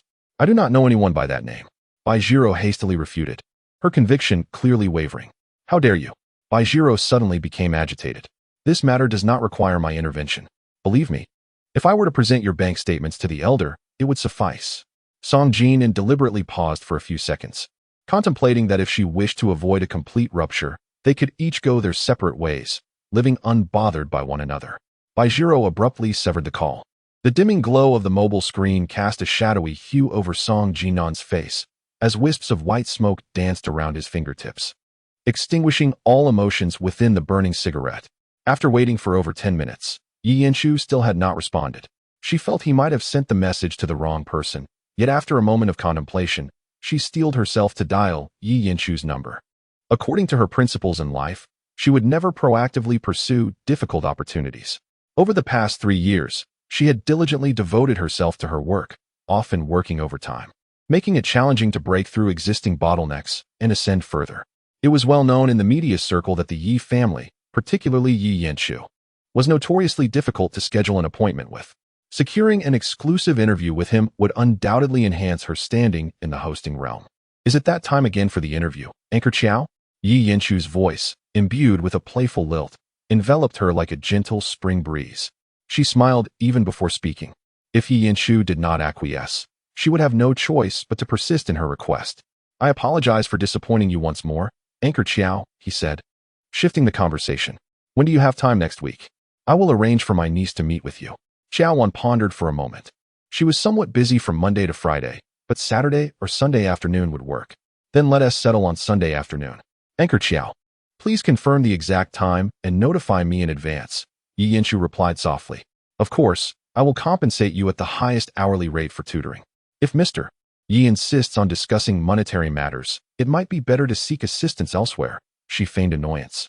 For the past 2 years, she had been teaching at an art examination institution and had privately guided several students in broadcasting and hosting, not out of any deep-seated passion, but solely for financial gain. Although Mrs. Song resides in the highly coveted Jihui Garden, she has always been financially independent. With a meager monthly salary from her position in the media, she must juggle car payments and everyday expenses, carefully budgeting even for a decent piece of clothing. It must be said that the aura of a frontline anchor in a television station adds considerable allure to her persona. The hourly wage she earns from freelance engagements far exceeds that of an ordinary teaching professional. Currently, she is racking her brain to arrange an exclusive interview with Yi Yanchu, knowing full well that she cannot charge for tutoring his niece. While discussing finances among friends may seem callous, it would weigh heavily on my conscience to take advantage of Anchor Qiao. After much deliberation, it seems more appropriate to treat Anchor Qiao to a meal as a gesture of my gratitude. Yi Yanchu responds gently, adopting a probing tone. Qiao Wan smiles and addresses the matter directly, suggesting that if he truly feels guilty, he should simply agree to our interview instead of dining together. Once again, she finds herself ensnared by Anchor Qiao's reasoning. Yi Yanchu chuckles, acknowledging her unwavering commitment to professional integrity, and asserts that he too adheres to principles. I shall continue to reach out tomorrow. I shall not disturb you today, Mr. Yi. Qiao Wan, sensing the conversation nearing its conclusion, prepares to end the call. Then I shall await Anchor Qiao's call tomorrow. Farewell. Goodbye, Mr. Yi. As Qiao Wan perceives the end of their call, she notices no signs of termination on Yi Yanchu's end. Having interacted several times, she finds solace in the fact that he lacks the arrogance and hubris often associated with the offspring of affluent business circles. Such a refined and humble gentleman must have moments of vulnerability. Qiao Wan firmly believes that securing his interview is merely a matter of time. An hour ago, Director Liu informed her via WeChat that another host had been arranged to take her place for the corporate annual meeting scheduled for tomorrow afternoon. Consequently, she would not participate in the host revival competition and had already devised a strategy. After work, she did not rush to leave, contemplating the completion of her tasks for the following morning. Chapter 32. An apology. As the man entered, he fixed his gaze intently on Qiao Wan. The sight of a stranger stepping into the room left her both anxious and astonished. The security at the television station was rather stringent. One had to swipe 3 access cards to reach her floor. The presence of this middle-aged man before her indicated that he must have connections within the station to gain entry. Qiao Anchor, I am Zhang Daqiang, the father of Zhang Jingjing, involved in the real estate business, he declared, narrowing his eyes with a predatory glint, as he produced a gleaming business card from his pocket and extended it toward Qiao Wan. Catching a glimpse of a bank card beneath the business card, Qiao Wan instinctively recoiled, creating some distance between them. Mr. Zhang, I do not know you. Perhaps you have entered the wrong room. I am indeed looking for Qiao Anchor, Zhang Daqiang replied, observing her refusal to accept the card. He placed both the business card and the bank card on the table, a sycophantic smile plastered on his face. There are 100,000 yuan on this card. I kindly ask for your assistance in favor of Jingjing. Qiao Wan deliberately turned away, discreetly activating the voice recorder on her phone. How exactly would you like me to assist you, Mr. Zhang? I have spoken with Director Liu, and Xiao Anchor is expected to participate fully in the revival competition, including both the semi-finals and finals. All you need to do is turn a blind eye, perhaps offering a few flattering comments about Jingjing during your critique, and this 100,000 yuan will be yours. Zhang Daqiang's gaze toward Qiao Wan intensified, becoming increasingly brazen. Please assist if you can. I am about to finish work. Mr. Zhang, kindly retrieve your card immediately. Qiao Wan hastily pulled open the door. Zhang Daqiang's expression tightened, his displeasure evident. The young anchor, Qiao Wan, had many days ahead in Jiangcheng. She must not sever ties irreparably. Your card, Qiao Wan exclaimed as she chased after him. But Zhang Daqiang had already entered the elevator. As the doors closed, she steeled herself and made her way to Director Liu's office, clutching the card. Zhang Jingjing's promotion implied that a truly capable contender would be displaced. She adhered to her principles. In a position of authority, one must act decisively. As long as she occupied the examiner's seat, she would not allow Zhang Jingjing to deceive anyone. Before she could knock, Director Liu opened the door, already preparing to leave. Xiao Qiao, he greeted. Director Liu, this card belongs to Zhang Daqiang. I kindly ask you to pass it on to him. Qiao Wan refrained from revealing the underlying tension and handed over the card. This is Zhang Daqiang's goodwill. Please do not overthink it. Director Liu, however, did not accept it. Lowering his voice, he advised, Xiao Qiao, you are alone in Jiangcheng. Be adaptable in your dealings. Having more friends opens more paths. With his words, it was clear he would honor Zhang Jingjing, but the card was unacceptable. If you cannot help me deliver it to Zhang Daqiang, I will have no choice but to report this to the disciplinary committee. Fearing retribution from Zhang Daqiang, Qiao Wan kept her phone recording. Director Liu frowned, taking the bank card with a serious tone. I will hold on to this for you. Come back when you have reconsidered. While searching for her car in the parking lot, she remained exceedingly cautious, dreading an encounter with Baizhiro. Accompany me to the hospital. Song Jinan removed his tie and casually tossed it onto the sofa in the living room. She was momentarily taken aback, casting a searching glance at him.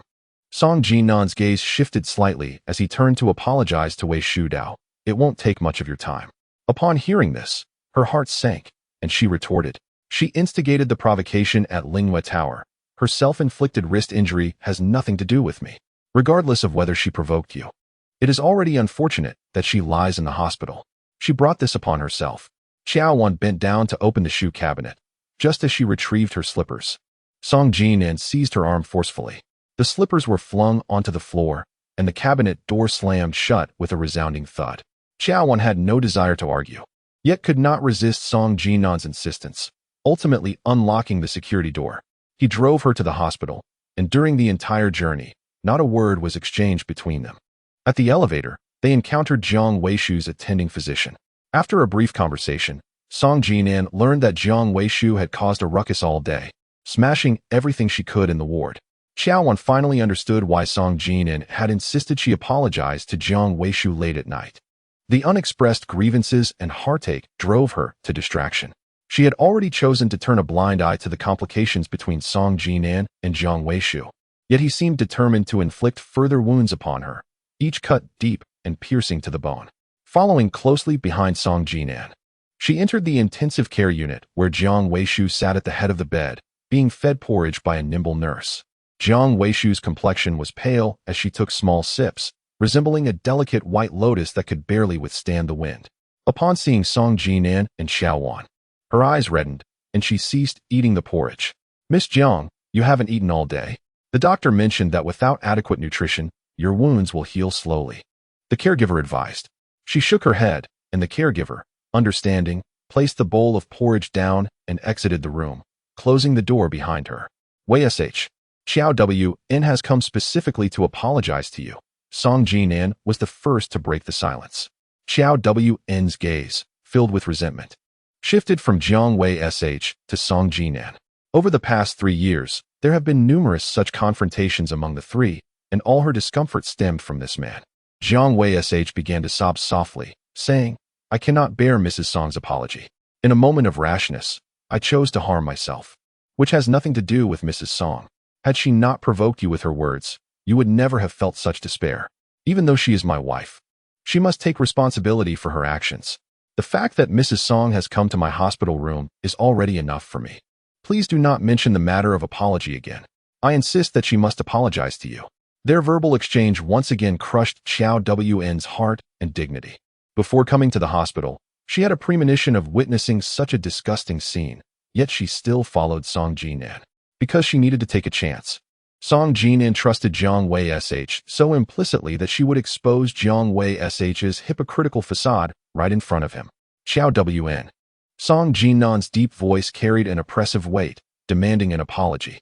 Very well, I will certainly not disappoint Mr. Song and Secretary Jiang. She forced a perfunctory smile and approached the bedside. Jiang Wei SH held her head high, her eyes gleaming with a malicious triumph. Secretary Jiang. On that day at Lingchi building, Qiao Wan approached with a melodious tone, directly seating herself beside Jiang Weishu's bed. Before Jiang Weishu could fully comprehend the situation, Qiao Wan's hands gently descended upon her bandaged wrist, and with a sudden tug, the pristine skin of her wrist was revealed, devoid of any self-harm marks. Mrs. Song, you have already disgraced me at Lingchi building. If you refuse to apologize, then what is the meaning of this? The bandage fell to the floor, where it was promptly crushed under Qiao Wan's foot. Fearing that Song Jinan would witness this, Jiang Weishu instinctively concealed her supposedly injured wrist beneath the blanket. However, Qiao Wan swiftly seized her hand and raised it high, turning to Song Jinan. Mr. Song, please tell me, which hand did Secretary Jiang attempt to harm in her suicide? Chapter 33. The calculated obligations of marriage. Prior to unveiling Jiang Weishu's wrist bandage, Qiao Wan had braced herself for a confrontation with Song Jinan. Should Jiang Weishu's claims of self-harm prove true, it was certain that Song Jinan would not let the matter rest easily. Jiang Weishu would likely weep and wail, causing a scene. Qiao Wan did not believe that mere taunts could drive Jiang Weishu to such despair. At that moment, the private ward was enveloped in an eerie silence. Song Jinan's gaze fell upon Jiang Weishu's unscathed wrist. The deception was laid bare, and Jiang Weishu's face flushed with humiliation as she summoned all her strength to break free from Qiao Wan's grasp and flee the room. Qiao Wan remained rooted in place, casting a cold stare at the man across from her. Mr. Song, you must pursue her quickly. It would be disastrous if Secretary Jiang, in a fit of rage, attempted to harm herself again. You came prepared. Coming to the hospital shows a lack of genuine remorse, Song Jinan remarked, pulling a cigarette from his pocket, his eyes inscrutable. Her face was resolute. She believed she had done nothing wrong and questioned the need for an apology. It is often said that one should leave a thread of kindness, for it paves the way for future encounters. Song Jinan lit a cigarette, remarking that she was unwilling to grant even a modicum of dignity to Wei Shu. Dignity is not bestowed by others. It is earned through one's own efforts. Song Jinan's favoritism towards Jiang Wei Shu felt futile to contest further, and she turned to leave. The mist swirled around them, and as he lightly bit the cigarette butt, his delicate features appeared somewhat ethereal. After the cigarette had burned down to its end, he single-handedly unlocked his phone and dialed a number. It was only on the third attempt that he finally heard Jiang Wei Shu's soft, tearful greeting. Even I have been deceived. Song Jinan flicked the cigarette butt away, displaying clear impatience. I intended to wait until you offered your apology before discussing matters with you. Jiang Wei Shu's voice trembled as she spoke. Jinan, I have been plagued by insomnia and irrational thoughts lately. I should not have allowed my impulsiveness to deceive you as well. Song Jinan's expression darkened, his voice devoid of warmth. If you are unwell, then I shall allow you a month to recuperate. Starting tomorrow, you need not go to work. Work is not an issue. Before Jiang Wei Shu could finish, Song Jinan had already hung up. Qiao Wan drove away from the hospital, feeling an uncommon lightness of spirit. Regardless of Song Jinan's attitude, she had unraveled Jiang Wei Shu's deceitful act of faux self-harm. Upon arriving at Joha Garden, she promptly discarded all her clothes into the washing machine. For her, encountering Jiang Wei Shu was a source of bad luck that needed to be swiftly eradicated. As she twisted the faucet to prepare for a shower, she heard Song Jinan's footsteps as he entered the living room. She hurriedly went to close the bathroom door, but unexpectedly, Song Jinan's movements were much swifter than she had anticipated. He had already reached out to prop the door open. I'm showering, she exclaimed, hastily pulling a towel around herself to shield her modesty. Ignoring her attempts to deter him, Song Jinan forcefully pushed the bathroom door open, insisting on joining her. At that moment, she felt an overwhelming urge to scold him fiercely, Yet the thought of the pending 7 million advertising funds made her relent immediately. If only Song Jinan possessed a modicum of conscience. Upon learning that she had been falsely accused by Jiang Weishu, he should have shown some sincerity to ease the tension between them. She had completely lost hope in any possibility of rekindling affection with him, since they were inextricably linked. She resolved to maximize her financial interests instead. The moment Song Jinan suggested they shower together, she sensed what would ensue. However, she was taken aback by his relentless attempts to please her throughout the entire process, constantly inquiring if her position was comfortable and if her sensations were intense. She interpreted these unusual behaviors as his way of expressing remorse. After their encounter concluded, they shared a warm soak in the bathtub. When he laid her on the bed, she clung tightly to his neck, pleading, "Help me." Was it about the advertising funds again? It turned out to be 2 million, now escalated to 7 million. She chose to omit the incident involving Zhang Jingjing. The glimmer of desire in Song Jinan's eyes vanished in an instant as he pried her hands away, questioning. "What do you take me for?" He lamented, "You won't even answer my calls. It's only at this moment that we can converse calmly." She propped herself up on her arms, rising from the bed. "Help me once more. If I cannot secure advertising performance, my monthly salary, after accounting for basic sustenance, barely suffices to cover my car loan." She is aware that Song Jinan is merely being perfunctory, yet she continues to plead. "I reiterate my stance. I never engage in ventures that yield a loss." Song Jinan replied in a low voice, "Once you successfully conceive, the 7 million advertising fee will be deposited into the television station's account." She bit her lip, rendered utterly speechless, having just received an imported contraceptive injection. Even under optimal circumstances, pregnancy would not be feasible for at least 3 months. A month ago, hearing such words would have filled her with eager anticipation.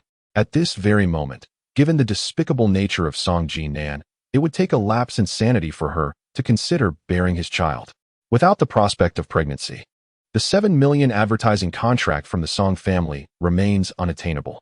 She resolved to relinquish any remaining hope in Song Jinan. As long as the higher-ups exhibit even the slightest inclination for collaboration, meetings should be arranged and invitations extended.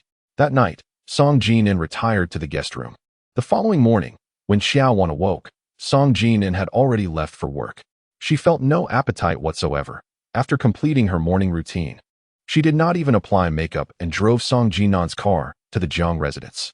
The Jiang family, comprising 3 generations living together, inhabited an old-fashioned garden villa. Not wanting to disturb Jiang Zhao's grandparents, she refrained from entering the house before 8 o'clock. Jiang Zhao emerged in a coral fleece pajamas, handing her a bulging paper bag, saying, "If you encounter any difficulties, we can video call, and I will guide you." After expressing her gratitude, Qiao Wan did not linger and proceeded to the television station for work. Throughout the morning, she diligently adhered to her tasks.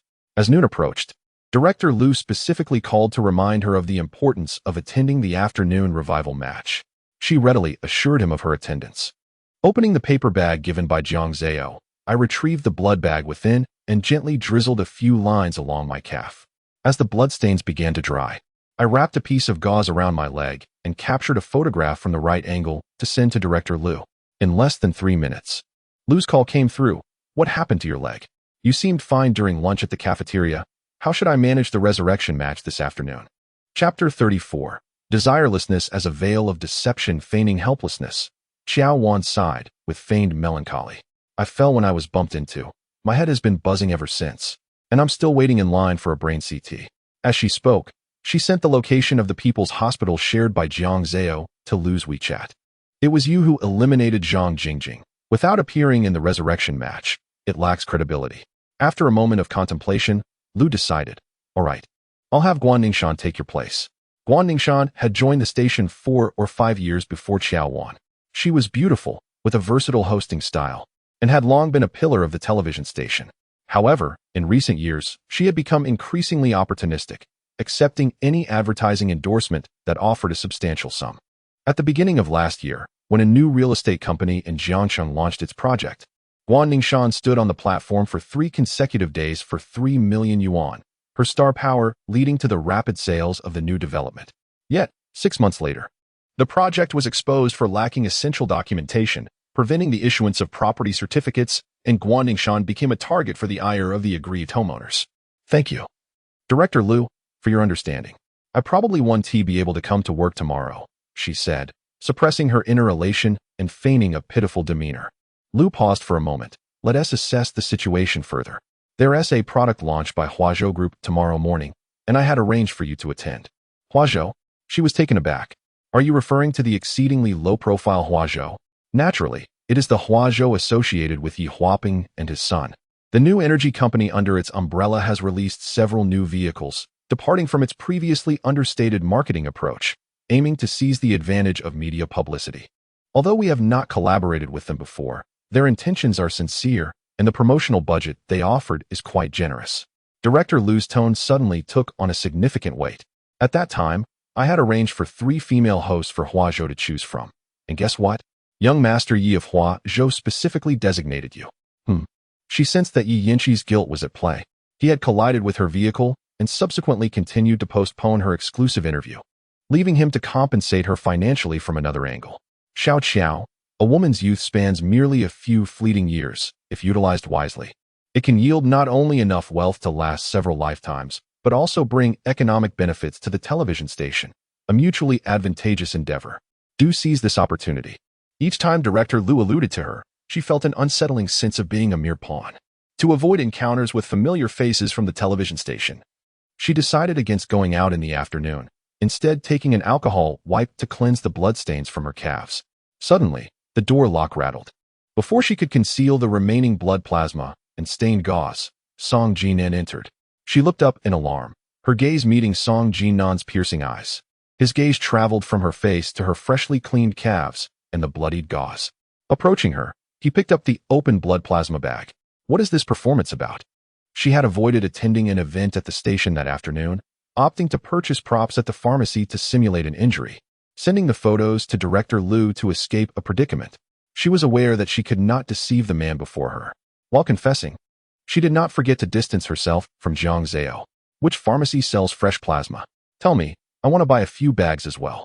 Song Jinan casually tossed the bag of plasma into the trash bin. Jiang Zhao has once again engaged in deceit. She truly never learns. She suddenly realized she had misspoken. Indeed, which pharmacy would sell plasma? In a hospital, obtaining plasma requires a note personally written by a doctor. The more she hurried to disclose everything to Song Jinan, the more her words were riddled with inconsistencies. This time, it was Director Liu she deceived. Would it be her turn next? Song Jinan discarded his coat onto the sofa and loosened his tie. She bent down to dispose of the bloodied gauze and used wipes into the garbage, playfully complaining. I have been honest with you, yet you still nitpick. The pungent scent of blood in the room made Song Jinan uncomfortable. He reached for the window and opened it before retreating to the washroom.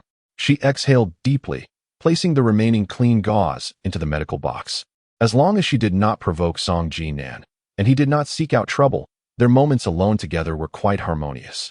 She had already planned to attend the product launch of Huazhou Group the following morning and hoped to secure an exclusive interview with Yi Yanqi.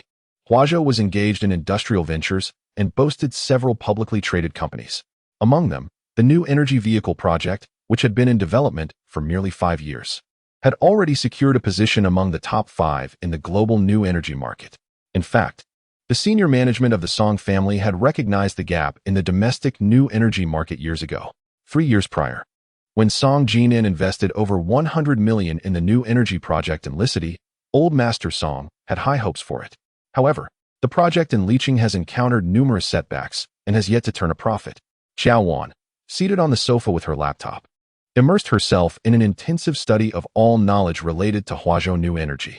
As Song Jinan emerged from the washroom, he noticed her intense focus on the screen and leaned over to glance at her work. Have you secured the exclusive interview with Yi Huaping and his son? He inquired. No, she replied, shaking her head. Tomorrow morning, there will be a product launch at Huazhou, and the station has asked me to host it. Though Yi Huaping appeared unambitious and understated, he was, in truth, cunning and mercenary. Yi Yanqiu shared a similar disposition. His gentle demeanor and apparent lack of desire were merely a fade. At 30, he had yet to form any close relationships with women. Was such a man truly normal? My only concern is to host the launch successfully and secure my remuneration, she asserted, having learned her lesson. Song Jinan evidently held a critical view of Yi Yanqiu, and if she were to speak favorably of him, It would place her at odds with Song Jinan. Keeping her distance was prudent. Song Jinan's demeanor was assertive and left no room for dissent. Qiao Wan sensed an undertone of jealousy, which she found rather amusing. Yi Yinshu was known for his games of feigned pursuit and retreat, and Song Jinan's tone dripped with disdain. Having always maintained a low profile in business, this strategy had proven effective time and again. Curious about the depth of Song Jinan's animosity towards Yi Yinshu, Qiao Wan asked, "Have you had any unpleasant experiences with him in the business realm?" "I have had more than my fair share of unpleasantness with Yi Yinshu," Song Jinan replied, suddenly leaning forward, his fingers curling around a lock of her hair, twisting it playfully. With his other hand, he closed her laptop, encircling her waist. They were but a breath apart, their breaths mingling in the charged air. When Song Jinan's kiss descended, she found herself unable to engage, her mind preoccupied with thoughts of whether Jiang Weishu had faced any consequences. After being thoroughly exhausted by Song Jin in the previous night, the lingering pain in her lower body rendered her devoid of any enthusiasm. Chapter 35. Living a bit confused is quite pleasant. I miss you, believe it or not. Song Jinan's voice was a soft murmur. His fingers wove through her hair, and the warmth of desire lingered between their lips, a tenderness reserved for intimate moments. Lately, Song Jinan's yearning for a child had intensified, to a degree that her body could scarcely endure. She had an ominous premonition that if she remained unable to conceive within 6 months, Song Jinan might ultimately wear her down in bed. Uncertain of how to gracefully decline, Qiao Wan suddenly felt a rush of warmth. "My aunt has arrived," she exclaimed, pushing against Song Jinan above her. Song Jinan raised an eyebrow, lifting her skirt. With a single glance, all his previous intentions dissipated instantly. Qiao Wan hurried to the washroom, faintly hearing Song Jinan murmur, "How is it possible that you haven't conceived?" The look in Song Jinan's eyes was tinged with disappointment, and just before leaving, he added, "Next week, I'll take you to see an old Chinese doctor for some herbal remedies to assist in conception. A few days ago, your mother sent me a plethora of herbs to ensure a healthy pregnancy." The mention of Baijiro's pregnancy herbs pricked at her heart like a thorn. Attempting to stifle her discomfort, she retorted, "You're not even pregnant. You can't be foolish enough to drink those herbal concoctions." Song Jinan paused at the door. "Of course, I haven't." As he contemplated, he smirked, "Your mother doesn't like me. Yet upon hearing I might be pregnant, she generously provided me with pregnancy-preserving herbs." How kind of her. Baijiro's miscarriage prevention medication was akin to a wedge of chaff lodged in Qiao Wan's throat, impossible to swallow, impossible to expel, yet perpetually piercing her heart. At 5:30 in the afternoon, the Jiang City television station officially announced that the host's first revival competition had concluded, with Zhang Jingjing and 5 other contestants, previously eliminated in the preliminary rounds, triumphantly advancing. This news struck Qiao Wan as profoundly ironic, under the watchful eyes of all. A girl who couldn't even meet the minimum standards managed to escape elimination through sheer financial prowess. How absurd. In an effort to distract herself from her tumultuous emotions, Qiao Wan dialed Yi Yinshi's number, continuing to pursue the exclusive interview. Perhaps her relentless persistence had finally borne fruit, for this time, Yi Yinshi did not refuse, promising to give the matter serious consideration and provide her with a satisfactory response by the following week. Upon hearing this, her heart surged with excitement, and she exclaimed, "Mr. Yi, you mentioned a satisfactory response, and I have taken note of your words verbatim. There shall be no turning back." It was the sincerity of Qiao, the broadcaster, that had touched him. Without fail, the exclusive interview was set, but the content would be determined by the Huazhou Public Relations Department. "Thank you, Mr. Yi, for granting us this invaluable opportunity for an interview," Qiao Wan expressed gratefully, placing a hand over her heart. The aim of the interview was mutual benefit, and she was to harbor no psychological burdens. Yi Yinshi smiled as he shifted the conversation, expressing his anticipation for Qiao Wan's performance the following morning. "I shall do my utmost," she replied, intending to inquire why he had specifically chosen her to host, yet refrained after careful contemplation. Wary of disrupting the simplicity of their amicable relationship with unwarranted ambiguity. Sometimes, living in a state of confusion can be quite delightful. Upon realizing the conversation between them had reached a lull, she quickly remarked, "Later, I shall share the splendid news of President Ye's acceptance of the interview with our work group. Everyone will surely be in awe of me." Aware of President Ye's busy schedule, she decided to refrain from further disturbance. However, before she could utter her farewell, Lingchi interrupted her, saying, "Even the busiest among us must take a moment to rest. Do you have time this evening, Anchor Qiao, to join me for dinner?" This question momentarily left Qiao Wan speechless. Having just accepted the interview, she felt that turning him down would appear heartless. Yet, dining out with Lingchi would necessitate keeping it a secret from Jinan, who possessed a strong sense of possessiveness. He could be tempestuous at the slightest hint of her conversing with another man, and if he were to discover that she was dining alone with Lingchi, her days would surely become tumultuous. "If it's inconvenient, we can reschedule," Lingchi suggested, understanding her dilemma. She tactfully replied, "I still have some scattered work to finish up. President, you will need to wait for about half an hour."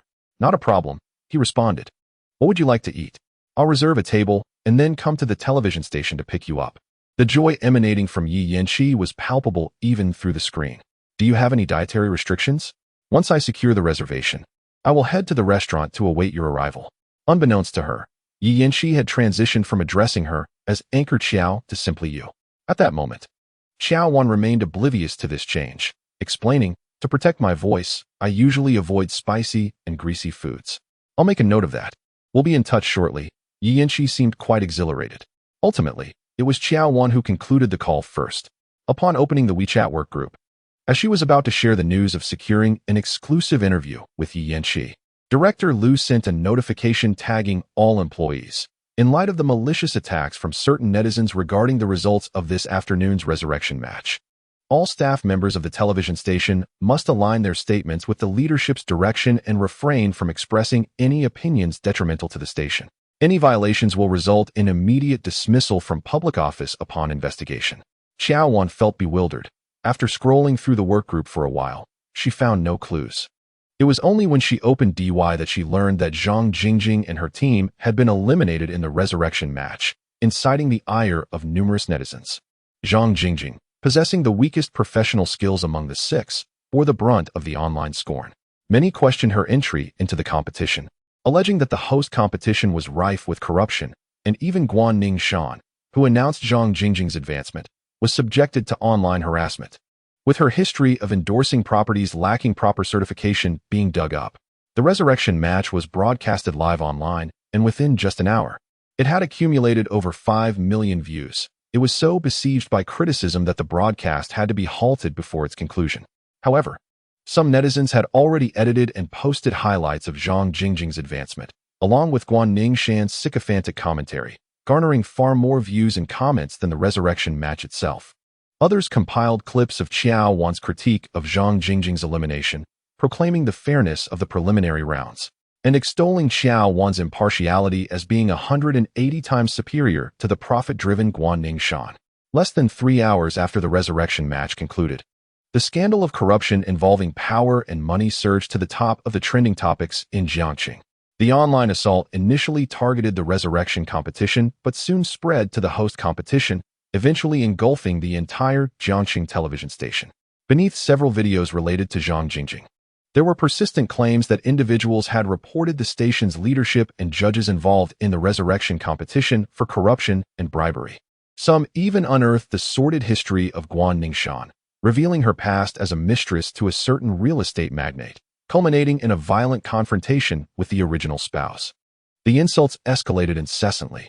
Qiao Wan felt a chill run down her spine, secretly relieved that she had not entangled herself in the turmoil. Otherwise, she too would have become a target of public ire. Little did Qiao Wan anticipate that, 1 hour later, Chapter 36 would unveil the secrets hidden within. Before stepping out, she applied a light touch of makeup. Due to the evening rush hour, every road in Jiangxing was heavily congested. Yi Yanshi had chosen an old establishment called My Ji Private Kitchen, located less than a 15-minute drive from Jua Garden. Qiao Wan arrived after half an hour of carpooling. With a minimum consumption standard of 4 digits per person, the restaurant had already filtered out most of the working-class clientele. As Qiao Wan entered, she was particularly cautious, wary of an unexpected encounter with Jinan. Yi Yanshi had reserved a quiet and elegant private room on the 3rd floor, and upon seeing Qiao Wan, he greeted her with a warm smile. After exchanging pleasantries, they placed their orders: 3 meat dishes, 3 vegetable dishes, and a nourishing soup for beauty. To avoid any awkward silence, Yi Yanshi took the initiative to bring up the resurrection competition at the television station, which had already made its way to trending topics. I saw it, she replied, reluctant to comment further. It is said that radical netizens have already reported the station's leaders and examiners by name. Yi Yanshi poured her a steaming cup of fruit tea, asking, "This won't involve you, will it?" "It shouldn't," she reassured. She shook her head. "The resurrection match was originally meant for me, but due to a last-minute obligation, I had to pass it on to Guan Ningshan." "That's good," Yi Yanshi sighed in relief. Being a public figure is indeed challenging. Even the slightest mistake can be magnified countless times, which is why I prefer to remain low-key.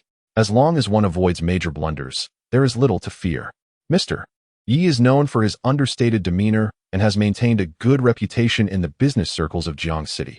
Even a more ostentatious approach would not be detrimental.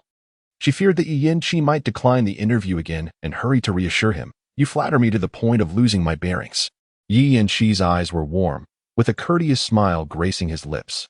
He possessed a remarkable sense of timing, steering the conversation in a way that was neither awkward nor uninviting, igniting Qiao Wan's desire to continue their dialogue. At that moment, Qiao Wan was particularly concerned about the new product launch event for Huazhou scheduled for tomorrow morning. The electric vehicle industry was unfamiliar territory for her, so she sought guidance from Yi Yanshi, who always managed to elucidate the most intricate issues with the simplest of expressions. As dinner neared its conclusion, Qiao Wan's phone lying on the table began to ring. Glancing at the screen, she saw it was Song Jinan. "I'm sorry. I need to take this call outside," she said hurriedly, rising before Yi Yanshi could respond and making her way to the corridor. Upon answering, Song Jinan's voice, tinged with irritation, came through. "Where have you been?" I asked where you are. His impatience was evident. Gathering her resolve, she decided to take a risk. "I'm outside. Having dinner with Jiang Zhao. We'll be done in about 10 minutes. Send me your location." "All right," she murmured after a moment of silence. As she sent her location to Song Jinan, her heart fluttered momentarily. However, the thought that she could swiftly conclude the dinner and leave quickly reassured her. Even if Song Jinan rushed over, they would not meet. "I'll give you a ride," Yi Yanshi offered, having abstained from alcohol for this very moment. As he handed her coat to her, "A friend of mine happens to be passing by, so I'll take her car. There's no need to trouble you, mister." "Yi, very well, let us descend together," he replied, not insisting further and politely gesturing for her to lead the way. As they walked down the stairs side by side, laughter and conversation flowed easily between them, one handsome and composed, the other beautiful and poised, a sight to behold. Unbeknownst to Qiao Wan, when Jian stood less than 5 meters behind them, he watched the retreating figures of Qiao Wan and Yi Yanshi for a moment before taking out his phone to capture a few images to send to Song Jinan, accompanied by the message, "Guess who these two are, Brother Nan?" After leaving McDonald's, Qiao Wan concocted a rather clumsy excuse to bid farewell to Yi Yanshi. Aware that she had no one to pick her up, he nevertheless chose to let her go. Standing on the bustling street, he gazed at the woman anxiously waiting for a ride nearby, and a ripple stirred in his long-dormant heart, spreading through his limbs with a fervor he had never before experienced. Qiao Wan opened the door to Zhu Yuan, only to be greeted by a pungent smell of smoke. Song Jinan was seated in the living room, smoking. The ashtray was filled to the brim with cigarette butts, several of which had spilled onto the coffee table. "Your craving for cigarettes has grown quite intense lately. If this continues, it will take a toll on your health. If you can't quit, at least try to reduce your intake," she remarked, covering her nose and mouth as she opened the window. Song Jinan extinguished the freshly lit cigarette in the ashtray. "My health has deteriorated, so you may boldly seek solace with other men. No longer shall you need to conceal your actions under the guise of Jiang Zhao." Her heart clenched painfully. It seemed Song Jinan had discovered the truth with alarming swiftness. "Do not misunderstand. My dinner with Mr. Yi was strictly for business. He has already agreed to an interview with the television station. Was the dinner to your liking, Mrs. Song?" The tone of Song Jinan was measured, yet the emphasis on Mrs. Song was palpable. Suddenly, Song Jinan rose and forcefully seized her arm, pulling her down onto the sofa. Before she could regain her composure, Song Jinan grasped her chin. A sharp pain surged through her, causing her eyes to glisten with unshed tears, as the room was enveloped in a stifling tension. It was merely a dinner. There is no need to make a mountain out of a molehill. "Qiao Wan, I warned you this afternoon not to get too close to Yi Yanshi. Yet you disregarded my words entirely." The grip of Song Jinan tightened, and tears streamed down her face from the pain. "I am not even on friendly terms with Yi Yanshi. Had it not been for securing that interview, I would not have attended that dinner at all." Yet you went. And still you deceived me into believing you were with Jiang Zhao. Tell me, what ulterior motives have you been hiding? I have none. No wonder there has been such a commotion about divorce lately. It seems you have already found a new partner. I truly underestimated you. Such slander. Utterly baseless slander. Your entanglement with Jiang Weishu aside, you dare to cast judgment on others with a biased perspective. It is simply preposterous. The argument escalated, each voice rising above the last. The first to regain composure was Song Jinan. He released Qiao Wan and stepped into the study, shutting the door with a heavy thud. Qiao Wan rubbed her sore chin, tears streaming down her cheeks. Until the following day, the two shared no words. After finishing her morning routine, she encountered Song Jinan, who was rummaging through the wardrobe for clothes. She quickly turned to create some distance. As he was about to leave, Song Jinan glanced back at her room several times, yet ultimately chose silence. The product launch in Huazhou was scheduled for 10 in the morning. She had a light breakfast before heading to the television station. While Sister Ping was applying her makeup, there was a knock at the door of the dressing room. Xiao Anchor, we are from the Municipal Discipline Inspection Commission. Someone has filed a formal complaint alleging that you embezzled 100,000 yuan during the host competition. Please accompany us to record a statement. Chapter 37. The formal complaint. Upon hearing of the formal complaint against her, Qiao Wan was momentarily taken aback. Zhang Daqiang had once thrown a card with 100,000 yuan onto her desk before leaving, and she had handed it over to Director Liu at that time. It appeared now that Director Liu had not only failed to return the card to Zhang Daqiang, but had also landed her in trouble. You must be mistaken. Xiao Anchor did not participate in the revival competition. Sister Ping immediately set down her makeup tools to defend her. Qiao Wan picked up a makeup remover wipe to erase the half-finished makeup and followed them into a black Volkswagen sedan. Though she believed herself innocent, she could not afford to be complacent. She was aware that during the statement-taking process, she would have to surrender her phone.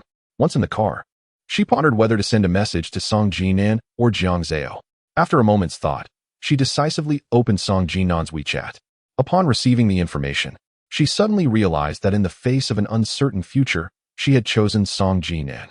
She had read in a psychological book that when one is engulfed in a crisis, the first person that comes to mind is often the one who is closest and most trustworthy.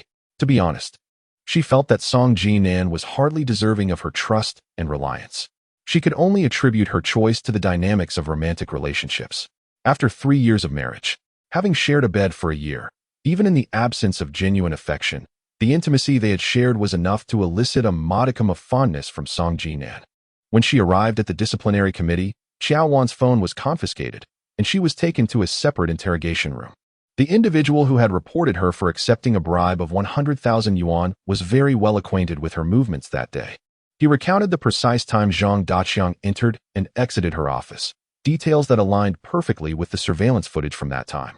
She recounted the incidents surrounding Zhang Daqiang's bribery, yet was informed that the last footage captured her leaving the office, after which the entire office building's surveillance system had mysteriously malfunctioned, providing no compelling evidence to exonerate her.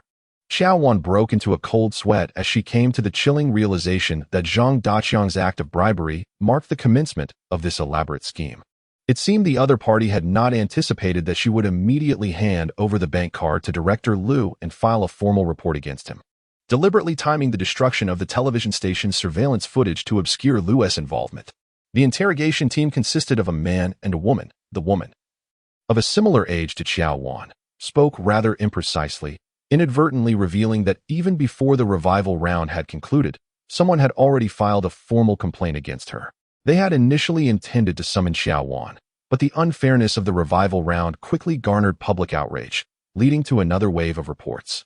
The situation has become entangled with all the principal leaders of the television station and the 3 examiners of the resurrection contest. At this moment, in the adjacent inquiry rooms, colleagues of Qiao Wan are being questioned and their statements recorded. The individual who reported Qiao Wan by name adamantly insists that a sum of 100,000 yuan remains in her possession. Soon, her phone was brought to her. Overwhelmed with emotion, her palms were already slick with cold sweat, and despite attempting to unlock it with her fingerprint twice in vain, she ultimately resorted to manually entering her password. Upon opening her phone, her first instinct was to check WeChat. As she clicked on her favorites, it was as though she had been struck by lightning. She was instantly rendered speechless. The sole audio recording, which lasted over 20 minutes, was mysteriously absent. Convinced she must be mistaken, she rubbed her eyes and scrolled through her favorites again, only to find nothing. In an instant, she felt a rush of blood surging through her body, her head spinning, leaving her utterly disoriented. Qiao Wan awoke amidst tears, only to hear mockery echoing in her mind, urging her to embrace imprisonment, suggesting that by the time she emerged, she would be aged, jobless, and divorced. Her only response was to cry, and it was only when she was on the brink of suffocation from her sobs that she realized it had all been a nightmare. For her, there was little distinction between dreams and reality. In her dream, Song Jinan was cold and unfeeling. In reality, he was no different. Upon opening her eyes, the first sight to greet her was the pale blue curtains and white bedding, still clad in the same clothes she had worn before losing consciousness. She had awakened. "Dear anchorwoman," the young woman tasked with recording her statement was seated nearby, and upon noticing Qiao Wan's awakening, she hastily set aside her phone to greet her. "How long have I been asleep?" Qiao Wan instinctively reached for her phone to check the time. It was now 3 in the afternoon. The girl glanced at her phone.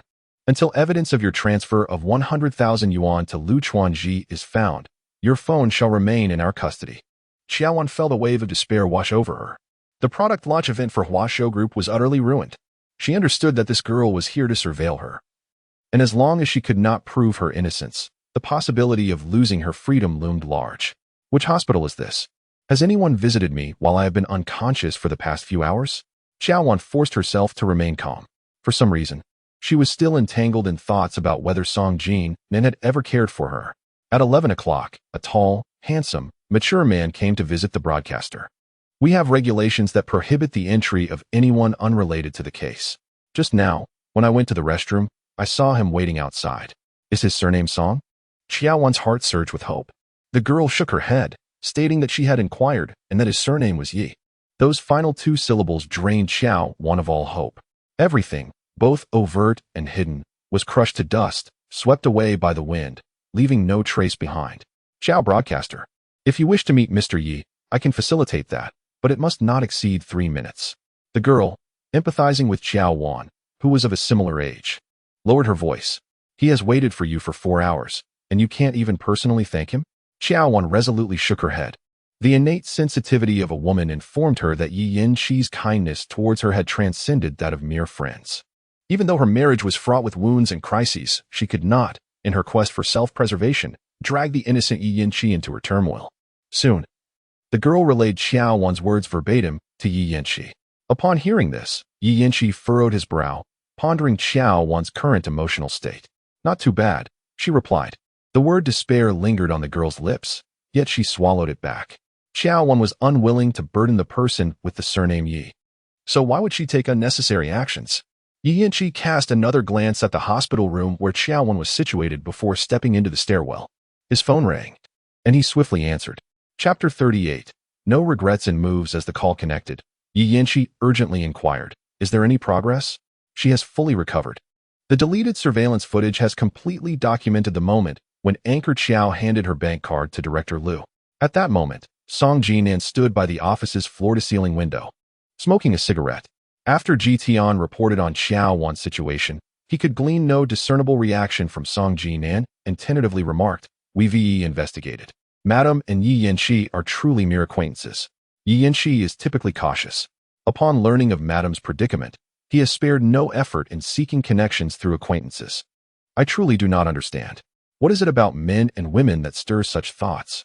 With a look of derision, Song Jinan replied, "I wonder how President Yi will feel once he discovers my relationship with Qiao Wan." In a bid to clear his wife's unjust grievances, Yi Yanqi invested heavily in hiring a data recovery team from the capital. Unfortunately, their recovery pace lagged behind ours by half an hour. I read a gossip article stating that President Yi, at the prime age of 30, is low-key, reserved, and maintains a clean reputation, approaching relationships with discernment rather than recklessness. Song Jinan said slowly, exhaling smoke. "I am tempted to wager whether President Yi would forsake his established principles for the sake of a woman. Using the wife as a gamble?" The words slipped out before Jinan realized the impropriety of his statement, hastily covering his mouth. "Let us not forget. Qiao Wan's primary identity is the woman who orchestrated my entrapment in marriage. Her secondary identity is merely Mrs. Song." The depths of Song Jinan's gaze shimmered with chilling intensity. Over the past 2 years, several significant business deals of the Song family have been swiftly seized by Huazhou, and I am quite eager to observe how the composed and self-restrained general manager Yi will navigate the intricate balance between his career and his personal relationships. What if Yi Yanqi possesses a mere playful attitude and, upon realizing the marital bond with you, chooses to withdraw voluntarily? In that scenario, the game would come to an abrupt conclusion. Yet, based on my understanding of Yi Yanqi, the likelihood of this is virtually non-existent. Song Jinan responded with strategic foresight. At that moment, Tian began to comprehend the situation. You have indeed prepared for both contingencies. Should Yi Yanqi refrain from taking action, you would still have me submit the restored surveillance footage, thereby exonerating the wife. You are not entirely foolish. Song Jinan, appearing somewhat fatigued, gently raised his hand to signal Tian to leave. Tian suddenly recalled an important matter. Secretary Jiang had officially completed her discharge procedures in the morning and had since called me over a dozen times, admitting her wrongdoings and expressing a desire to return to work. She has consistently mentioned her poor sleep, so I decided to grant her a month to recuperate at home. There is no rush regarding her return to the office. A flicker of unnoticed disdain surfaced in Song Jinan's eyes. An investigation into the formal complaint against Qiao Wan must be conducted thoroughly to ascertain whether Zhang Daqiang colluded with Jiang Weishu. The inquiry is already underway, and results are expected within 3 to 5 days. After Tian concluded his remarks, he bowed and exited. Song Jinan quietly gazed down at the scenery below, as the shadow of Qiao Wan seemed to appear uninvited. Her expressions, playful, radiant, aggrieved, lingered in his mind, refusing to dissipate. In the moment he resolved to use Qiao Wan to scheme against Yi Yanqi, he hesitated, feeling a pang of reluctance deep within. This reluctance unsettled him, for he feared that should his feelings for Qiao Wan spiral out of control, it could lead to his own ruin. Qiao Wan was merely a tool devised by Zhou Shihong to ensnare him. He could indulge in her, could even father a child with her. But he must never fall in love with her. He never anticipated that fate would present a more fortuitous arrangement with Yi Yanqi, his perpetual rival in the business realm. Stepping into the fray, with Qiao Wan's allure, she would surely captivate Yi Yanqi's heart. As long as he could firmly hold on to his marriage with Qiao Wan, he would be the one in control. Despite the apparent certainty of his gains, a tumult of conflicting emotions stirred within him. An ember from a cigarette ash fell onto his fingers. For reasons unknown, a searing pain surged through him, yet it paled in comparison to the turmoil within his heart. His gaze sharpened with clarity as he murmured 4 words, "No regrets in the game." Upon awakening, Qiao Wan found that the nurse had administered another 4 drip, claiming it was to replenish her nutritional energy. Lying on the hospital bed, her mind was foggy. By the time she managed to calm her emotions and think rationally, darkness had fallen outside. She no longer held any illusions about Song Jinan and actively sought ways to save herself. Who could harbor such hatred towards her? The first suspect that came to mind was naturally Jiang Weishu. Baizhiro would rather extinguish her own grandchild than allow her to bear Song Jinan's child, making her a significant suspect as well. Her thoughts drifted towards Liqing. Zhou Shihong still harbored delusions of securing further investments from the Song family through her. At this juncture, it was utterly inconceivable that any harm would befall her. The names Jiang Weishu and Baizhiro pierced her heart like twin blades, twisting mercilessly within her flesh. This unfounded grievance ultimately traced back to Song Jinan. The 2 most suspected women were, 1, the mistress of Song Jinan for many years, and the other, his own mother. Given Song Jinan's intelligence, how could he remain oblivious? It had been nearly a day. Could it be that he had yet to notice her messages on WeChat? Unthinkable. As these thoughts spiraled in her mind, she erupted into a desperate laugh. Yet, amidst her laughter, tears cascaded down, soaking her pillow in a damp stain. A knock on the door heralded the arrival of 2 staff members from the disciplinary committee, bearing her release documents. The girl who had been vigilantly watching over Qiao Wan in the hospital room was even more elated than Qiao Wan herself upon hearing the news. Eagerly handing over a pen, "Qiao Anchor, someone has restored all the footage from the day Zhang Daqiang was bribed. It clearly shows you handing over your bank card to Lu Chuanji. You are in the clear. It's time for you to return to work tomorrow." Qiao Wan thought she had misheard, yet the document before her bore the unmistakable words in black and white. She promptly signed the papers and rose from her bed. Who had restored the deleted video? She was desperate to prove to herself that Song Jinan held genuine feelings for her. The individual who had assisted Qiao Anchor awaited her just outside the door. She merely needed to prepare her words of gratitude. A male staff member placed her confiscated phone and bag on the table, prompting Qiao Anchor to check her belongings. If everything is in order, we shall be on our way. Upon receiving her phone, Qiao Wan glanced at her bag without a second thought and affirmed, everything is fine. After the three departed, Qiao Wan stepped out of the hospital room, straightening her attire and smoothing her tousled hair. Feeling somewhat dissatisfied, she retrieved a compact mirror from her bag. Applying a layer of foundation and a delicate tint of pink lip gloss, she wished to avoid leaving an impression of dishevelment on Jinan. However, upon turning the doorknob, she was greeted by the sight of Yi Yinqi's gentle visage. Beaming with joy, Yi Yinqi approached her swiftly. She surveyed the area but found no sign of Jinan. Her gaze falling with disappointment upon Yi Yinqi as she recalled, it was President Yi who assisted me. Chapter 39. To prepare for divorce or separation. With a smile playing on his lips, Yi Yinqi fixed his gaze on Qiao Wan, reassuring her, it was a trivial matter, please do not feel burdened. Engaging a professional team to restore the video can be quite costly. I wonder how much President Yi has spent, she replied. Qiao Wan was reluctant to impose on Yi Yinqi, yet she did not wish to undermine his generosity, promptly halting her thoughts. It was merely a small favor, Yi Yinqi added, sensing her skepticism. A friend of mine works in IT and lent a helping hand. I merely facilitated the introduction, without incurring any expense. Then please extend my gratitude to your friend, she conceded, unable to muster any further objections. Given Yi Yinqi's status, it was indeed plausible he possessed such connections. He pressed the elevator call button, the lift currently stationed several floors above, necessitating a wait. Upon hearing that someone had come to her aid, she had imagined it to be Jinan. The adage, the greater the hope, the greater the disappointment, aptly encapsulated her current sentiment. Yet, Yi Yinqi's comfort inexplicably soothed her. Thank you, President Yi.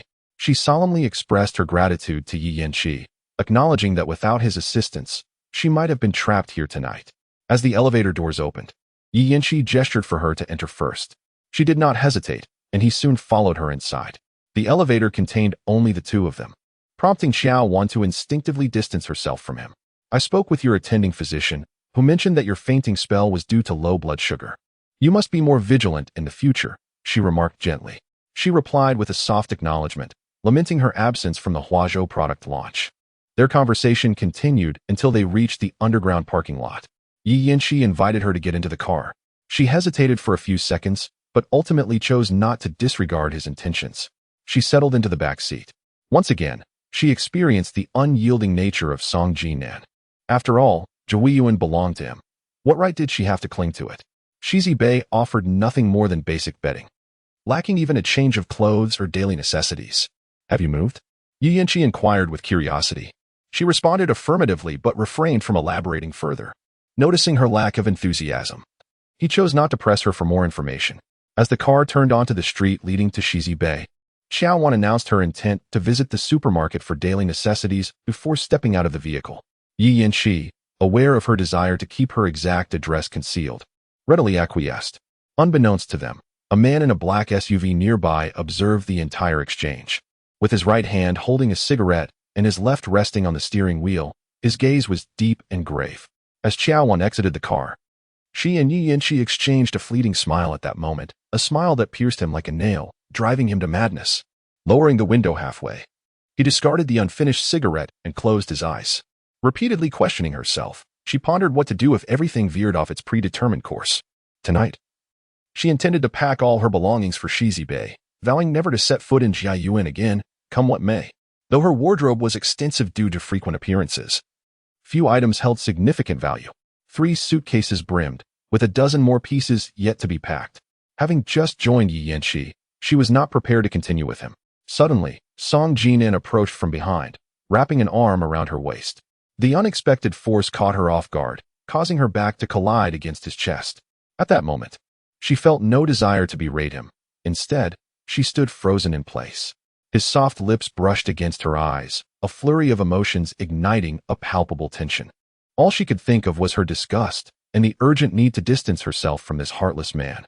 Soon, Jinan noticed her indifference and deliberately provoked her, asking if she planned to move in with the Yi family.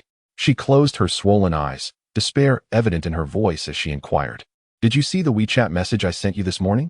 "I did," Jinan replied calmly. Then why didn't you intervene to help me? Her body trembled as she retorted angrily. I am still seated in the position of Mrs. Song. Do you truly have the heart to watch me be wrongfully accused and imprisoned? With Lingchi supporting you, why should I be concerned? Song Jinan gently caressed her heaving chest, a teasing smile playing on his lips. You ought to be grateful to me. It is I who provided Lingchi the opportunity to be your gallant savior, enabling him to win your favor. Song Jinan, you are shameless. She collapsed in tears, clutching Song Jinan's shirt and tearing at it. I am your legal wife. What do you take me for? You may not love me, but you cannot demean me like this. Song Jinan, what sin have I committed in this life to encounter you? Her curses were accompanied by frenzied blows landing upon Song Jinan. He furrowed his brow, grasping her wrist forcefully. Enough. His cold reprimand, laced with anger, was akin to a bucket of ice water, awakening her from her fury. Speaking to Song Jinan about conscience and feelings was as futile as playing music to a deaf cow. Silence enveloped them both. She wiped away the tears staining her face, composed herself, and resumed packing her belongings. Song Jinan cast a glance at the disheveled clothes strewn across the bed, summer dresses and short sleeves. An inexplicable sense of irritation welled within him. Should they prepare for divorce or separation? The choice is yours.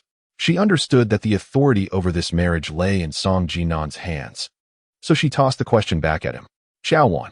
His voice was as frigid as ice. Let me make myself clear. If you walk out of that door today, even if you beg on your knees in the future, I will not accept you. Her body trembled slightly, the garments in her hands slipping to the floor. Song Jinan, if you possess even a shred of conscience, direct all your hatred and vengeance towards me, and spare others. As long as Song Jinan spared Jiang Zhao, she would not hesitate to sever ties. Who are the others, Mrs.? Song refers to Yi or Zhou. Song Jinan's eyes narrowed, glimmering with chilling disdain. Her heart raced, feeling suffocated. And she whispered, I was referring to Jiang Zhao. You have accused me more than once of being narrow-minded and petty. I admit, I am indeed that kind of person. As long as I cannot see you, do you believe I would allow Jiang Zhao to have a good life? Fair is fair, Song Jinan. I implore you to spare Jiang Zhao. Her voice quivered with tears. I have yet to attain such composure. After speaking, Song Jinan retreated to his study. Despair engulfed her as she collapsed onto the floor, cradling her head and weeping bitterly. Chapter 40. You possess neither virtue nor grace. Qiao Wan's aspirations to relocate to Shizi Bay met yet another failure. A sleepless night ensued. The following morning, the two emerged from their bedroom almost simultaneously, brushing past one another without acknowledgement.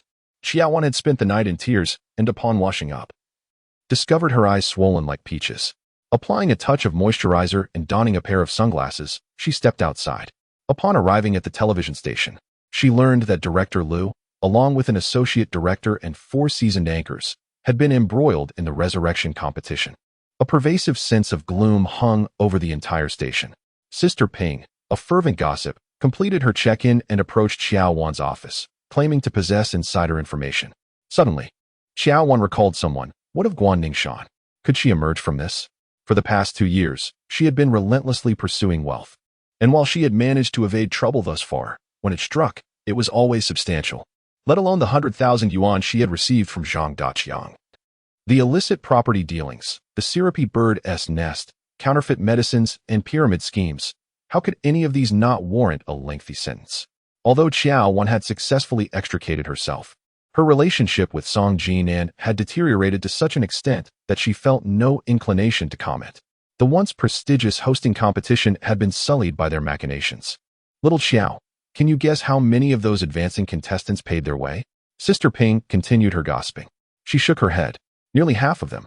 As she spoke, she covered her mouth with the back of her hand, contemplating that if Director Liu and his colleagues did not falter, they would reap immense rewards. Fortunately, you were not implicated. Otherwise, your future would be irrevocably shattered. Yesterday, when I took you to make a statement, I was utterly terrified. Sister Ping's incessant chatter left Qiao Wan unable to absorb a single word of what was said afterward. The outcome from Director Liu and Deputy Director Jia remains pending, causing a palpable sense of unease throughout the television station. She is reluctant to divulge the planned exclusive interview with Lingchi for the time being. On Friday morning, revelations unexpectedly surfaced. To Qiao Wan's astonishment, Guan Shan had been acquitted of all charges. Sister Ping returned to her office, offering critiques while expressing her sentiments. In truth, Qiao Wan had long realized that this materialistic society is never merely black and white. Of the 4 members of the leadership team, 2 have departed, while the upper echelons have appointed 2 seasoned officials who have spent years in grassroots positions. They will begin their duties at the television station next Monday. In recent days, to avoid Song Jinan, Qiao Wan has deliberately adjusted her work hours. Song Jinan rises at 7 in the morning. She prepares herself by 6:30 and leaves by 6:50. Recently, Song Jinan has refrained from socializing outside, arriving at Juha Garden around 7:30 in the evening. Since their last quarrel, he has not provoked her again. Whenever they occasionally cross paths in the living room, she promptly turns away to evade him. Lingchi has called her twice, but each time she was distracted, and their conversations ended in under 3 minutes. After having lunch in the cafeteria, as Qiao Wan pushed open the office door, Song Jinan's call came through. In that moment, she doubted her eyes. Only upon confirming it was indeed Song Jinan did she answer. She held her breath, lacking any desire to initiate conversation. The flight is scheduled for 4 in the afternoon, with a meeting at Juha Garden before 2:30. The somber timbre of Song Jinan's voice enveloped her, evoking a sense of rekindled connection. With the plane tickets already booked, she felt compelled to go, regardless of her reservations. Song Jinan was undeniably assertive. After 3 years as Mrs. Song, her inability to accept Zhou Tingyan's engagement to another woman was palpable. "Be silent," she interjected sharply, cutting off Song Jinan mid-sentence. As their conversation unfolded, tears streamed down her face uncontrollably. On the other end, Song Jinan fell silent and abruptly ended the call. Perhaps her weeping had struck a chord, for Song Jinan did not reach out again, leaving her to enjoy a surprisingly tranquil afternoon. Alone in her office, she stared blankly out the window. The incessant ringing of He Jiezhen's calls filled the air, but she silenced her phone, refusing to answer. It was not until her back ached from sitting that she finally gathered her belongings and laptop to descend the stairs. Exiting the elevator, she glanced at her watch. It was already 8:30 in the evening. These past few days had been marked by a melancholic mood, making her lose her appetite to the point of not feeling hunger even when she skipped meals. Each morning, she weighed herself, witnessing a steady decline in her weight. She had grown accustomed to navigating from the office to the underground parking lot, and after searching fruitlessly for her car, she realized it was still at the dealership. Following their last quarrel, she had resorted to taking taxis, neglecting to drive Song Jinan's vehicle. Just before leaving work, she received a call from the dealership informing her that her car was ready for pickup the next morning at 9. She lamented her poor memory, wishing she had thought to look for a ride from the first floor instead. As she turned around, she encountered Lingchi. The disparagement from Song Jinan regarding her and Lingchi had led her to question whether she had inadvertently misled Lingchi with her words. Rummaging through her memories, aside from a few calls to schedule interviews, she found no instances of inappropriate remarks or behavior. Though her feelings for Song Jinan had reached their limit, she understood that loyalty was still required during the course of their marriage. From the moment she learned that Lingchi had intervened on her behalf, an unsettling sensation began to brew within her. Lingchi, ever discreet and reserved, had always navigated the business world with caution. If his intentions were purely selfless, why would he assist her? Yet, as long as Lingchi refrained from making his feelings explicit, she could only pretend to be oblivious.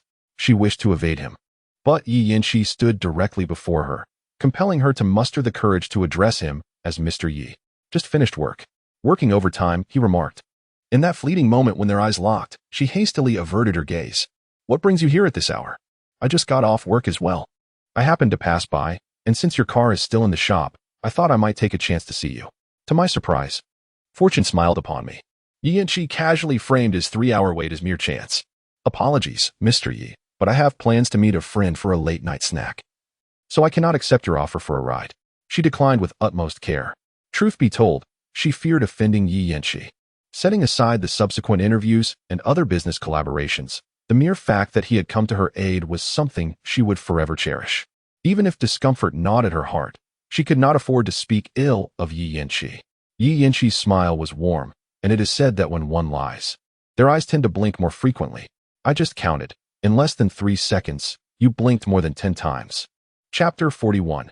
Ablaze. Qiao Wan was taken aback by Lingchi's revelation of her deceit, delivered with a smile and a calm demeanor, as if he were discussing an inconsequential matter.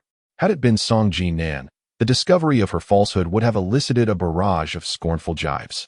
The face of Yi Yanchu was cast in a fluctuating light from the parking lot, and from Qiao Wan's perspective, it seemed that beneath his calm and reserved exterior lay a fervent fire. This fire was passionate and sincere. Once touched by it, she feared it could consume her entirely. While she gazed at Yi Yanchu, he too was observing her. Today, she was not made up. Her natural complexion, though slightly weary, still radiated an inherent brightness. She wore a loose-fitting white cashmere coat, unbuttoned, over a simple black hooded dress, complemented by flat loafers, and carried a gray backpack. Despite the ordinary attire of a quintessential girl next door, it firmly captured Yi Yanchu's attention. He opened the door to the passenger seat. His voice tinged with a slight rasp. "It's merely a meal. I truly cannot fathom your reasons for declining." With such a statement from Yi Yanchu, she found it difficult to feign reluctance any longer and willingly slid into the back seat. He reluctantly closed the passenger door. She acknowledged. "I heard your hometown is Liqing. Are your parents still there, or in Jiangxing?" Yi Yanchu carefully chose his words, pondering before tentatively posing the question. He never pried into others' privacy, yet he was genuinely curious about Qiao Wan's family background. "My father passed away when I was 13. My mother has always lived in Liqing." Not wishing to delve into matters related to Liqing, she swiftly shifted the topic. "There have been significant upheavals in the television station lately. A new leader will assume office next Monday, and your exclusive interview will soon be on the agenda. I apologize for bringing up a painful memory just now." Yi Yanchu caught a glimpse of her red-rimmed eyes in the rearview mirror. "My work schedule for next week isn't too tight. I can cooperate with your filming," she replied. "Thank you, Mr. Yi." At a loss for words, she resorted to expressing gratitude to alleviate the awkward silence. After a brief pause, Yi Yanchu inquired, "Do you like Jiangcheng? Would you consider settling here long-term?" She thought of her marriage first. When she initially joined the company, she was filled with aspirations, hoping to achieve great things in her career. However, after marrying Jinan, the despair of her marriage compelled her to pour all her energy into work, tirelessly going on location shoots and working overtime, ultimately rising to the position of a leading anchor in just 2 years. Now, all she wanted was to sever ties with Jinan. She would gladly take a job in a small county rather than remain in Jiangxing, a place that had become a source of heartache. Jiangxing, nestled against mountains to the north and bordered by the sea to the east, boasts a relatively mild climate, making it an ideal place for long-term residents. Yi Yanchu's laughter was faint as he remarked, "You've lived in Jiangxing for 3 years and still haven't fallen in love with this city. Is it because there is no one you like here?" Such a question was indeed subtle. Was he indirectly asking if she had a boyfriend, while alluding to Jiangxing? Noticing her silence, Yi Yanchu pressed further. "Did I ask something I shouldn't have?" She hesitated, thinking about work, feeling overwhelmed by stress lately. Her mind often wandered when others spoke. She didn't want to make the situation too tense, so she attempted to give Yi Yanchu an opportunity to change the subject. Little did she expect him to persist. "I remember you mentioned that you still don't have a boyfriend." Such straightforward words rendered Qiao Wan somewhat unsettled. She recalled vividly the moment when Yi Yanchu inquired whether she had a boyfriend. She merely responded with a non-committal sound, concealing her marital status. It now seemed imperative to dissuade Yi Yanchu before he pierced through the veil of ambiguity. Otherwise, they risked losing even the semblance of friendship. As she pondered her choice of words, Qiao Wan was beset by doubts. If she revealed her marital status, would Yi Yanchu react with indignation and concoct an excuse to cancel the upcoming interview? "My apologies, Mr. Yi. I failed to clarify this previously." As she spoke, she fixed her gaze upon Yi Yanchu's profile. "I have a boyfriend in Jiangxing." In an instant, the smile on Yi Yanchu's face faltered. What is the role of a boyfriend? Upon catching sight of the northern gate of Jua Garden, Qiao Wan eagerly requested to alight from the vehicle. Yi Yanchu soon brought the car to a halt by the roadside. This time, he did not open the door for her. "Thank you, Mr. Yi." She expressed her gratitude once more as she exited the car. "You're welcome," he replied, having regained his composure, and waved goodbye to her with a smile. Only after Qiao Wan's receding figure had completely vanished did Yi Yanchu retract his gaze. The colorful lights refracted by the neon signs along the roadside only intensified his sense of oppression and unease. He picked up his phone and dialed a number, speaking in a measured tone. A little over 10 minutes later, a call came through. As he activated the speakerphone, he rolled up the car window. "Mr. Yi, I have retrieved Qiao Wan's personal information. 11 years ago, her father committed suicide due to a massive embezzlement scandal. Within 3 months, her mother remarried Zhou Shihong." Zhou Shihong. Yi Yanchu lowered his voice. "The current head of Liqing?" "Indeed." The other party's demeanor was one of utmost respect. After graduating from university, Qiao Wan began her career at the Jiangxing television station and, in the following year, married whom? Yi Yanshu did not anticipate that the individual would withhold information at such a critical moment. Qiao Wan's husband is none other than the notorious playboy of Jiangxing, Song Jinan. Are you mistaken? Are Qiao Wan and Song Jinan truly husband and wife, or merely romantic partners? Yi Yanshu felt as if his chest were sealed with waterlogged cotton, devoid of any alleviating crevice. Every word was true, gleaned from Song Jing's revelations. The other party lamented that Qiao Wan was not favored by Song Jinan or the Song family. Otherwise, she would not have remained in a concealed marriage until now. Song Jing, the eldest grandson of the Song family and Song Jinan's nephew, could not be mistaken.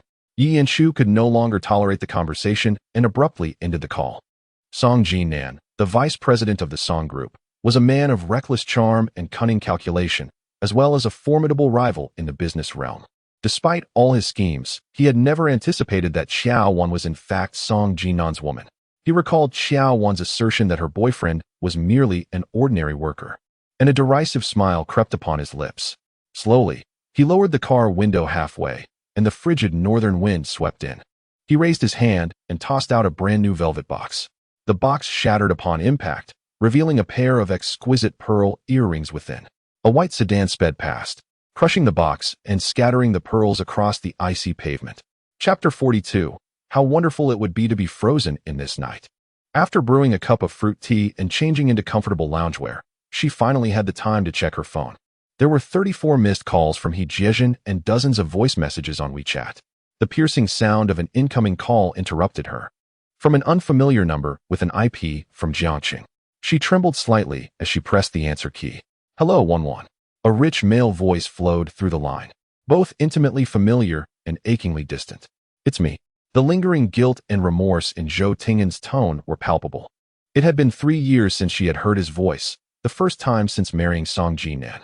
Qiao Wan clenched her phone, her hand shaking as she contemplated ending the call and blocking his number, yet after 2 attempts, she failed to press the end call button. How have you been lately? What time will you arrive in Liqing tomorrow? I'll send someone to pick you up. Zhou Tingan's words dripped with a tender affection. Zhou Tingan, 3 years ago, when Zhou Shihong sent me to Song Jinan's bed, what role did you play? Back then, you could remain indifferent. Why now? Do you feign concern for my well-being? The anger and hatred she had suppressed for 3 long years surged forth like a flood unleashed. I, Zhou Tingan, have lived for 30 years. With only one regret, abandoning you 3 years ago. Wan, I will spend the rest of my life atoning for my mistakes. Even as she hurled the most venomous words at Zhou Tingan, he bore no resentment in return.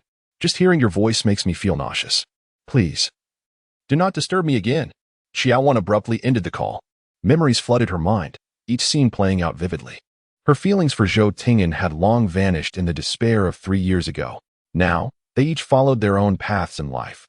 He was about to become engaged, yet he pretended to reminisce about the past, which only disgusted her further. She had just turned off the lights in her bedroom and was yet to fall asleep when she caught a whiff of strong alcohol. Suddenly, a pair of powerful arms enveloped her. Wan. Song Jinan whispered softly in her ear. She was feeling irritable and pretended to be drowsy to evade Song Jinan's entanglement. Feigning exhaustion and asking not to be bothered. Get up and talk to me, he insisted suddenly, pulling her upper body up with force and turning on the bedside lamp. Go on, I'm listening. She curled up in the blanket, not even glancing at Song Jinan. With bleary eyes, he placed his right hand on her flat abdomen, questioning when they might conceive. Let nature take its course. If Song Jinan had not been intoxicated, Qiao Wan would have ignored him entirely. However, the inebriated were often relentless. He posed a question, and she could only respond in kind. Having a child binds you, you can't escape. With his feverish forehead pressed against hers, he mumbled drunkenly. Do you know, I have always lived in contradiction, yearning yet.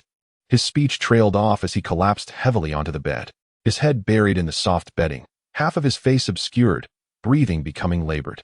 Sensing something amiss, Qiao Wan exerted herself to lift his head, placing a pillow beneath him. His breathing stabilized, yet one of his hands remained tightly clasped around her wrist. She attempted to pry it loose, but her strength fell short, leaving her powerless against his grip. Growing weary of sitting, she decided to lie down beside him, extinguishing all sources of light. Resting her head gently against his chest, she reveled in the rare intimacy.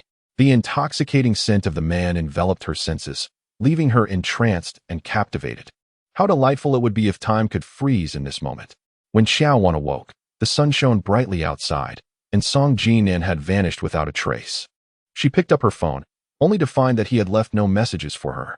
Sharing the same roof, sleeping in the same bed, engaging in the most intimate of acts. Yet the communication between them is less profound than that of mere acquaintances.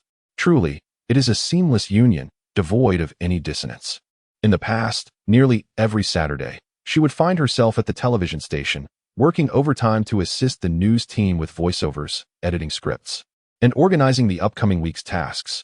However, recently, she has been beset by numerous worries, compounded by the turmoil among the station's higher-ups, leaving her devoid of any inclination to work late.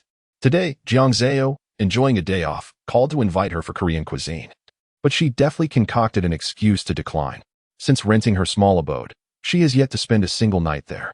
Upon entering, she was greeted by an atmosphere of abandonment, the air stagnant and uncirculated. She flung open all the windows, mopped the floor, and spread the bedding she had purchased a few days prior. Lying on the 1.5-meter-wide wooden bed, she experienced an unprecedented sense of ease. For this was a realm that belonged solely to her. She silently vowed to save enough for a down payment within 5 years to acquire a home of her own.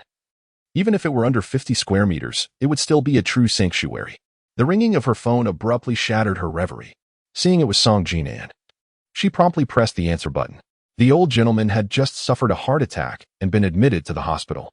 He requested that she join him for a visit in half an hour. Song Jinan's voice carried the remnants of a hangover, and as soon as he finished speaking, he hung up. The busy tone that followed served as a reminder to Qiao Wan that she must once again don the guise of Mrs. Song before the Song family. Upon arriving at the hospital with Song Jinan, Qiao Wan learned that the elder Song's condition was quite serious. He had been admitted directly to the intensive care unit, and despite the administration of 10 imported medications from the United States, there had been no signs of improvement. In front of the ICU, the couple, Song Laosan, along with their eldest grandson, Song Jing, and several trusted aides of the elder, were seated, each bearing a solemn expression. Their apparent concern for the elder's health was, in fact, intertwined with the anxiety over how the vast family fortune would be divided should he choose to depart this world. In an effort to diminish her presence, Qiao Wan followed closely behind Song Jinan, walking with a careful lightness. Song Jinan took his seat opposite Song Laosan and Song Jing, separated by a 3-meter aisle, mirroring the clarity of their relationships. Qiao Wan positioned herself to the left of Song Jinan, quietly absorbing the discourse of the Song family. It seemed that the elder had developed a fondness for Peking opera, frequently captivated by a Dan performer named Xiao Lianqiu. Today, he had arranged to enjoy morning tea at Guanghe Building with her. Fully immersed in the performance, when Xiao Lianqiu's husband burst into the private room, irate, shattering cups and saucers in a fit of rage. The housekeeper recounted the circumstances surrounding the elder's hospitalization to Song Jinan, deliberately lowering his voice, perhaps to maintain a semblance of decorum. However, Qiao Wan still caught every word distinctly. Song Jinan refrained from commenting, while Qiao Wan could only muster a cold laugh. Wealthy individuals often prioritize health, and the elder was no exception, with an abundance of bird's nest, ginseng, and deer antler being delivered to the ancestral home in bulk. In recent years, he had only held the title of the primary executor within the Song family, having long since ceased the exertions of his earlier days. At merely 66, he appeared frail, struggling even to walk. Even if the Song family remained silent, Qiao Wan could surmise that the elder's indulgence in beauty had long since drained his vitality. It is often said that an unsteady foundation leads to a crooked structure. Perhaps Song Jinan had indeed inherited this flaw. Song Jing is merely 2 years younger than Song Jinan, and he is also a notorious libertine in Jiangcheng, perpetually embroiled in romantic escapades. It seems that none of the men in the Song family possess any redeeming qualities. A dozen individuals exchanged glances, sitting in silence for over half an hour. Yet no news emerged from the ICU. As noon approached, Song Jing departed, followed by the couple, Song Laosan. Song Jinan did not impose any difficulties upon her, allowing her to leave without hesitation. Fearing that he might change his mind, she hurriedly entered the elevator. To her dismay, upon reaching the parking lot, she encountered the last person she wished to see, Ho Man Lu, the sister-in-law of Song Jinan, married to Song Mingji, the third son of the Song family. At just under 40, Homonlu possesses an alluring visage. In her youth, she made a name for herself as a model due to her height of 173 meters. At the pinnacle of her career, she wed Song Mingji, who had pursued her for many years.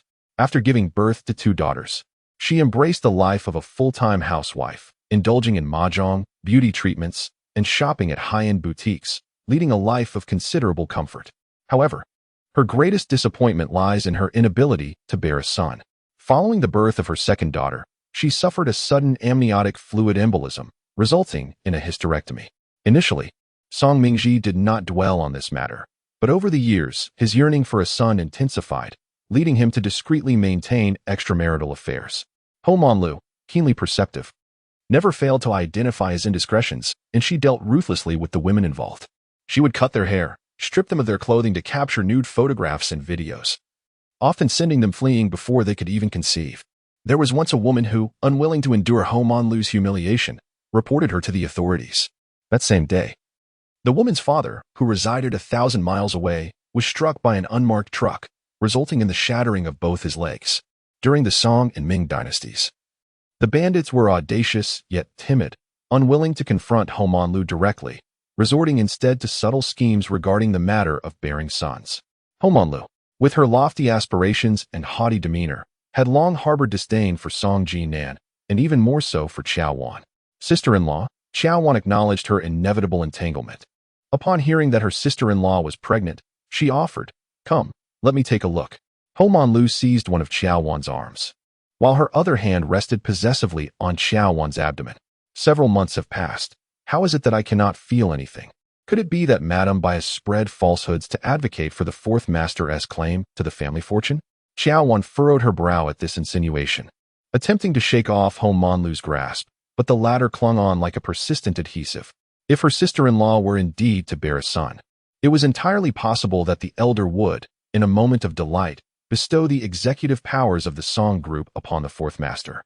The smile on Homonlu's face bore an edge of triumph. Standing at a height of 165 centimeters, Qiao Wan found herself at a disadvantage should a confrontation ensue, and thus she ceased her struggles, allowing Homonlu to maintain her hold. "Sister-in-law, you know we are family, and you will undoubtedly commend me for my concern for your sister-in-law. Those unaware might mistakenly think you are bullying me." Realizing the impropriety of her actions, Homonlu released her grip, smiling as she adjusted Qiao Wan's attire. "Ever since I heard about your pregnancy, I have been so elated that I could hardly sleep. I called the fourth master to invite you both over for dinner, but he always claims to be too busy. Once this hectic period passes, we shall gather properly with Brother San and Sister San."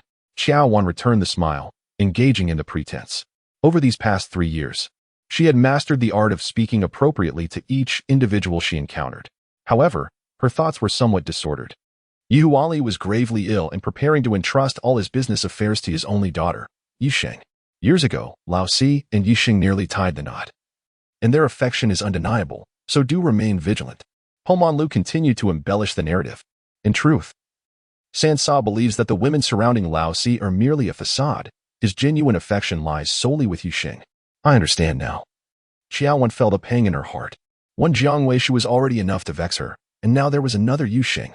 You see, even within the same family, estrangement can arise from lack of interaction. Homonlu's hand once again rested on Qiao Wan's lower abdomen, chuckling. Sansa will never bear a son in this lifetime. I hope that Dime can bless the Song family with a pair of handsome boys. I shall not disappoint Sansa's hopes, came the sudden voice of Song Jinan from behind them. Before Qiao Wan could react, Song Jinan had already pulled Homonlu's hand away from her abdomen. Truly, Lao Si is protective of his wife. A fleeting displeasure crossed Homonlu's face as she remarked, "Your third brother should learn from you. No matter how many women there are outside, the one at home must be cherished and adored." This statement not only admonished Song Jinan, but also provoked Qiao Wan. Fortunately, Qiao Wan did not take the bait. Upon seeing Song Mingji's car approaching, she hastily urged Homonlu to leave. "Sansa, you must go. Sangu is growing impatient. Dime, I must impart a word of caution. During a woman's pregnancy, men are most prone to infidelity. Keep a watchful eye on Lao Si," Homonlu said with a smile as she walked away. Qiao Wan found the situation amusing and murmured to her retreating figure, "Even without pregnancy, they would still stray." "Who are you referring to?" Song Jinan felt a sting in her words, pulling her closer under his gaze. She fixed her unwavering stare on the man before her and replied, "Whoever knows, knows." Song Jinan, indulging in his wicked whims, leaned down to nibble on her earlobe. Mrs. Song, without naming names, left the concerned parties oblivious to the matter. Speaking of it would be futile. Silence seemed a more prudent choice. She felt disinterested and expressed her hunger, suggesting they leave. As Song Jinan started the car, he inquired, "What did Homonlu say to you?" She replied, "Her words are of no significance. Let them drift away like whispers." Chapter 44. I will not fall in love with anyone. When Qiao Wan posed this question, Song Jinan fell silent. The vehicle sped through the streets. And in that moment of his silence, Qiao Wan discerned the answer. As long as they remained married, her life would only grow more arduous. She had been hungry for a while, initially contemplating alighting to find a restaurant, but the mere mention of Yi Sheng had struck a nerve with Song Jinan, compelling her to wait until they reached Juha Garden before disembarking. The refrigerator was barren, save for 2 eggs, which she prepared for breakfast. Reluctant to venture outside, she ordered a portion of braised pork rice via her mobile device. Fortunately, she had not gained much weight during this period. Previously, she would have asked Song Jinan if he desired a serving, but this time she chose to ignore him entirely. After Song Jinan retreated to his study, he did not emerge again. She collected the clothes drying on the balcony, this time only gathering her own. Before this, she had always ironed his garments and neatly arranged them in the wardrobe according to style. While enjoying the takeout and sipping steaming fruit tea, she found solace in her solitary existence. There was no need to confront that face she had grown to despise, nor to tread lightly around someone else's emotions. Her mother had arrived downstairs, requesting her presence for a brief encounter. Unbeknownst to her, Song Jinan had already positioned himself behind her. "Ah!" Qiao Wan exclaimed in astonishment, taken aback by the unexpected return of Baizhiro to Jianqing. Currently, the Song family is embroiled in a tumultuous undercurrent, each member seemingly harboring their own ulterior motives. When the time comes for confrontation, it is evident that Song Jing and Song Mingji will unite in their quest for the family fortune, while Song Jinan stands alone, isolated. In a hurry to descend the stairs, Song Jinan dons a purple loungewear set, having not had the opportunity to change, and wraps herself in a coat before stepping outside. Upon encountering Baizhiro, who has already alighted from her vehicle, she appears resplendent, adorned in exquisite makeup and sparkling jewels. A stark contrast to the ailing patriarch of the Song family, who lies in the ICU, despite being perfectly capable of ascending the stairs unaided. She insists on making Song Jinan and herself come down to greet her. With a heart full of reluctance, Qiao Wan reluctantly calls out, "Mother." Baizhiro, displaying evident impatience, responds with a curt hum, her gaze fixating on Qiao Wan's abdomen. "Have you been taking the miscarriage prevention medication daily? After just a few days, I noticed some spotting." Unbeknownst to Song Jinan, Qiao Wan's bold proclamation catches her off guard, prompting her to cough deliberately, signaling her to remain silent. Baizhiro quickly regains her composure and questions with a hint of reproach, "Are you suggesting that after taking the miscarriage medication I provided, you lost the child?" "Since I began consuming your herbal medicine, I have experienced spotting for several days now, significantly heavier than my usual flow," Qiao Wan retorts, her gaze sharp and unyielding as she fixes it upon Baizhiro. "Jinan is my only son. The prospect of him becoming a father brings me joy, not malice. Why would I wish harm upon my own grandchild?" As her words unfold, Baizhiro's confidence wanes, for the patriarch has little time left and the family assets remain undivided. The presence of multiple heirs only enhances our leverage. What kind of twisted mindset would lead me to harm my own grandchild? There is no need for such agitation. I am merely stating the facts. She turned and entered the elevator lobby, devoid of any desire for conflict, simply wishing to convey to Baizhiro not to underestimate her intelligence. The previously silent Song Jinan now held a cigarette in hand, with a lighter resting in his palm. Yet he refrained from igniting it. Fearing that Song Jinan might inquire about the traditional medicine, Baizhiro hastily shifted the conversation. "Is the medicine you sent meant for preserving a pregnancy or terminating one?" A flicker of fire ignited in the depths of Song Jinan's gaze, indicating his reluctance to let the matter rest. "You may harbor doubts about me, but do you also question my intentions? I am your mother. Would I scheme against your child?" Baizhiro remained astutely aware. Even if she were to present evidence, she could not admit to the issue, for that would engender a lifetime of resentment from Song Jinan.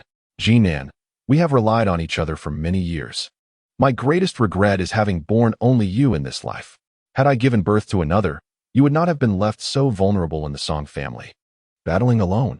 Upon hearing the news of Qiao Wan's pregnancy, I found myself smiling in my dreams each night. The medicine is still in the living room. I will promptly seek an authentication agency for testing. Song Jinan was unmoved by her words, his expression stoic as he prepared to ascend the stairs. At this point, you still wish to argue about this? Bai Jiro hastened to catch up. I have received definitive news. Song Shizhao has long since prepared a will. Half of the shares are designated for Song Jing, while the other half will be divided among you, the second and the third. Song Jinan froze, lifting his hand to ignite the cigarette, taking several deep drags. As Bai Jiro had articulated, although Song Shizhao acknowledged him as a legitimate heir, his true emphasis lay upon the firstborn grandson. Song Jing is merely 2 years younger than him and possesses a sharp intellect. Yet she takes advantage of Song Shizhao's favoritism to stir up trouble. Upon joining the Song family enterprise, she was appointed as a department manager, while he was relegated to starting as a lowly salesperson under Song Shizhao's direction. Presently, both he and Song Jing hold the title of vice president. He may indulge in leisure outside of work, but during office hours, he is diligent and often works overtime. In contrast, the third-generation heir, Song Jing, only visits the company twice a week, which is quite a feat in itself. Even then, her attendance is merely for show, engaging in flirtation with attractive receptionists or secretaries. Song Mingxi, the third son of the Song family, harbors ambitions, yet his work capabilities fall short of even the middle management level within the Song enterprise. Failing to catch Song Shizhao's eye. Over the past few years, Song Shizhao has merely held the title of nominal president, while Song Jinan has been the one navigating the treacherous waters of business alongside the employees. Nonetheless, despite his excellence in work, in Song Shizhao's eyes, he is deemed inferior to even the most unremarkable individuals like Song Jing. Bai Jiro, adept at reading the room, has discerned Song Jinan's current thoughts from his hesitation. Jinan, you must understand our present circumstances. Imo Qingli has held the financial reins of the Song family for many years, and Song Shizhao shows favoritism towards the ineffectual Song Jing. The third son plays both sides, pretending to be a dutiful son in front of Song Shizhao while secretly colluding with the family's adversaries, continually undermining the Song family. Only you remain steadfastly dedicated, strategizing for the Song family. If we fail to leverage formidable external forces to pressure Song Shizhao, we shall ultimately find ourselves crafting garments for others. Imo Qingli is Song Jing's mother and Song Jinan's sister-in-law. Having been widowed for many years, she has developed a heart of iron and stone. She has served as the financial officer for the Song family, wielding considerable influence within the business community of Jiangxing and the circles of wealthy elites. Mother, I am as selfish as you. I shall never engage in the act of weaving garments for others. Song Jinan shook his wrist, ash cascading to the ground. The authenticity of the will remains uncertain for the time being. Acting too hastily can reveal one's hidden cards. After all this, it seems you have not absorbed a single word. Now, tell me plainly, will you leave or not? Not leaving, he replied with unwavering resolve. She has lost her child. What purpose does it serve to keep her around? Bai Jiro pressed on. Have you fallen in love with her? Fallen in love? Song Jinan responded with a dismissive scoff. I shall not love anyone. Keeping her close is merely for another purpose. Chapter 45. A bit more gossip. Bai Jiro scoffed derisively. Another purpose? Aside from warming your bed. What use is Qiao Wan? That is not for you to know. Song Jinan exhaled smoke rings, his gaze glinting with menace. You would do well to remain uninvolved in the affairs between myself and the Song family. Should there arise further allegations of Qiao Wan accepting bribes, the financial chain of Lu Xiangji's company will collapse, leading only to bankruptcy and liquidation. Lu Xiangji is the man Bai Jiro cherishes most. He is her greatest vulnerability. Over the past decade, they have shared a deep bond in the capital, supporting one another. Though they lack a marriage certificate, their connection surpasses that of many couples. Lu Xiangji's fortunes have been notably poorer than that of old Master Song. Whatever he invests seems to yield losses, and Bai Jiro has been the one to subsidize him financially. Bai Jiro's Jinan Hall relies heavily on Song Jinan's investments. A few days ago, Bai Jiro pressured Qiao Wan to divorce, prompting Song Jinan to withdraw his investments from Jinan Hall, ultimately forcing it to cease operations. Bai Jiro's visit to Jiangxing was not solely to ascertain the distribution of the Song family fortune, but also to mend her relationship with Song Jinan and secure investment for Jinan Hall.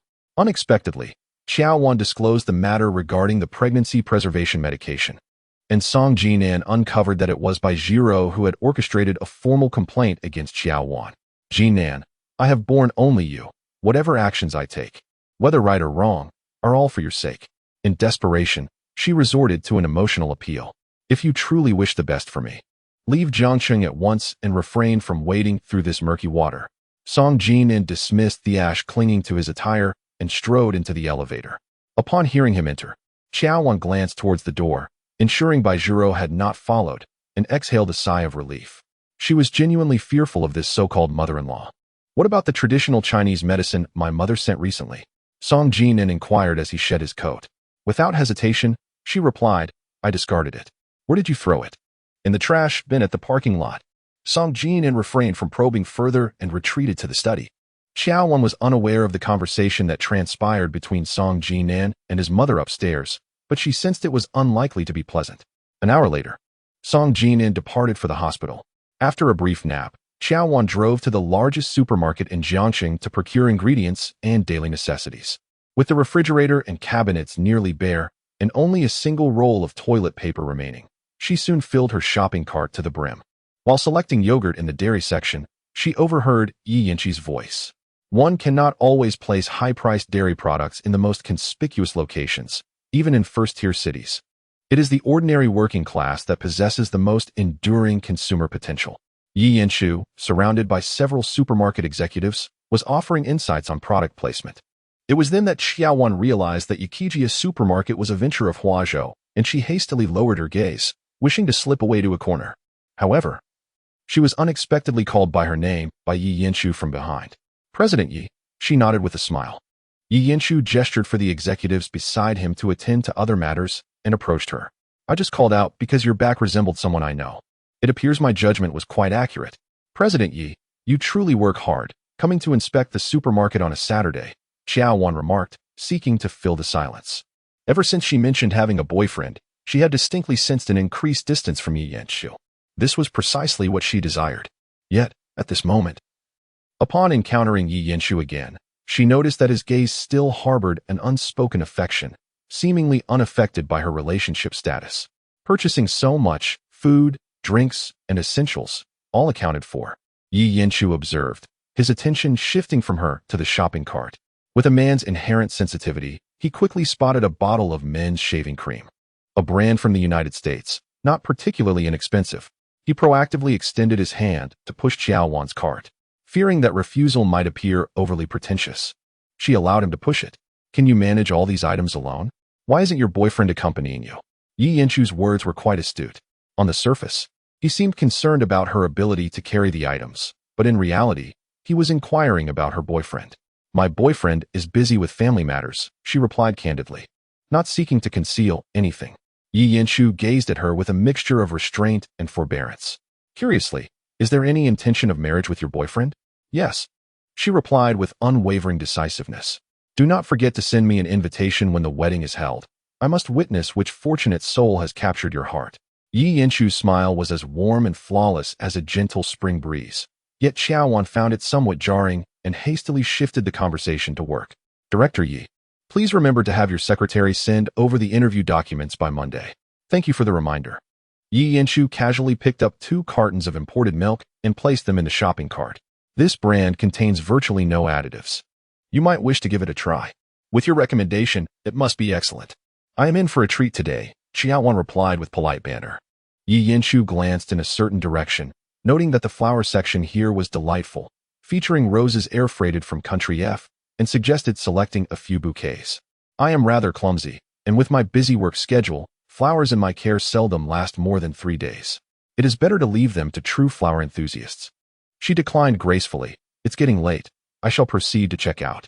Very well, Lingchi acquiesced, pushing the shopping cart towards the checkout line. The supermarket manager, upon seeing Lingchi in line, hurried over to assist. Qiao Wan, feeling a bit embarrassed, quickly seized the cart and headed to the self-checkout area. As she scanned one item, Lingchi helped place another in the cart. Every item was accounted for with clarity. Despite Qiao Wan's quick reflexes at checkout, Lingchi still managed to complete her transaction first. The supermarket manager personally delivered Qiao Wan's purchases to the parking lot, assisting her in loading them into the trunk of her car. After expressing her gratitude, Qiao Wan transferred the money to Yi Yinshu via WeChat once she got into the car. Yi Yinshu stood still, gazing at Qiao Wan seated inside the vehicle, the ambition in his eyes burning ever more intensely.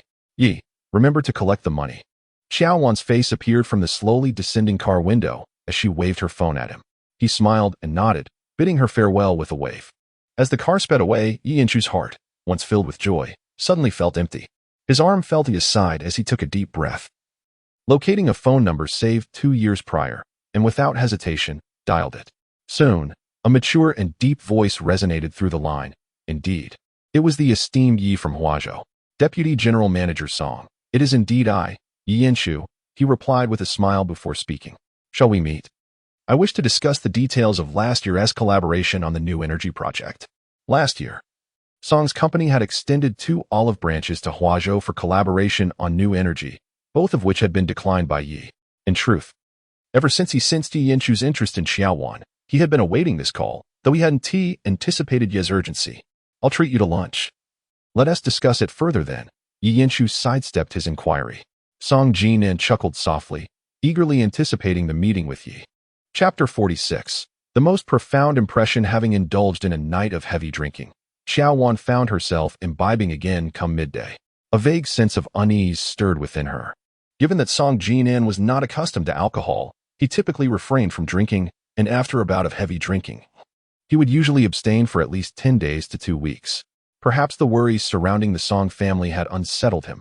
Alcohol could temporarily numb the nerves, offering a fleeting sense of relief. This was the only rationale she could conjure. She had no intention of concerning herself with Song Jinan, yet for reasons unbeknownst to her, she found herself apprehensive about the potential damage alcohol might inflict on his stomach. Thus, she brewed a cup of strong tea and brought it to him. While preparing the tea, she chided herself, Qiao Wan, not only are you foolish, but also pitiful. Even if Song Jinan suffers from a perforated ulcer, it would be his own doing. When he awakens, he won't spare you a glance. You are merely meddling. Gently placing the cup on the bedside table, she turned to leave, only to be unexpectedly pulled back by Song Jinan. She stumbled and found herself atop him. Just as she attempted to rise, he rolled over, pinning her beneath him. When he called her full name, there was an unusual redness in his eyes. She averted her gaze, saying, "You've had too much to drink. Just sip some strong tea to sober up and sleep it off." She continued, "Your tolerance is already low. After 2 consecutive bouts of drunkenness, of course you feel unwell." It was a heartache, not a stomach ache, and with a heavy heart, Song Jinan turned away from her, lying down. "Forget it. You wouldn't understand even if I told you." Having been emotionally wounded by Song Jinan, she felt her heart had turned to ashes. Devoid of any desire to delve deeper, and chose to attend to her own affairs. Song Jinan slept until evening, and after freshening up, he went to the hospital. The vast house was left with only Qiao Wan. On Sunday morning, she arranged to watch a movie with Jiang Zhao and spent the afternoon strolling through a pedestrian street. It was only on Monday, as she prepared to leave for work, that she realized it had been 2 nights and a day since she last saw Song Jinan. She surmised that it could either be due to the worsening condition of Song's elderly patriarch or that Song Jinan was out gallivanting. She drafted a message for him, but deleted it before sending. What did the affairs of the Song family have to do with her? If old Master Song were truly in trouble, Song Jinan would naturally seek her out to maintain appearances. Why should she exhaust herself over those unworthy of her efforts? With the incident involving Director Liu and Deputy Director Jia, the new leadership has assumed office. During the meeting, the new leader familiarized himself with the various roles. The newly appointed director, Liu Duan, in his 40s, is known for his modesty and earnest approach to work.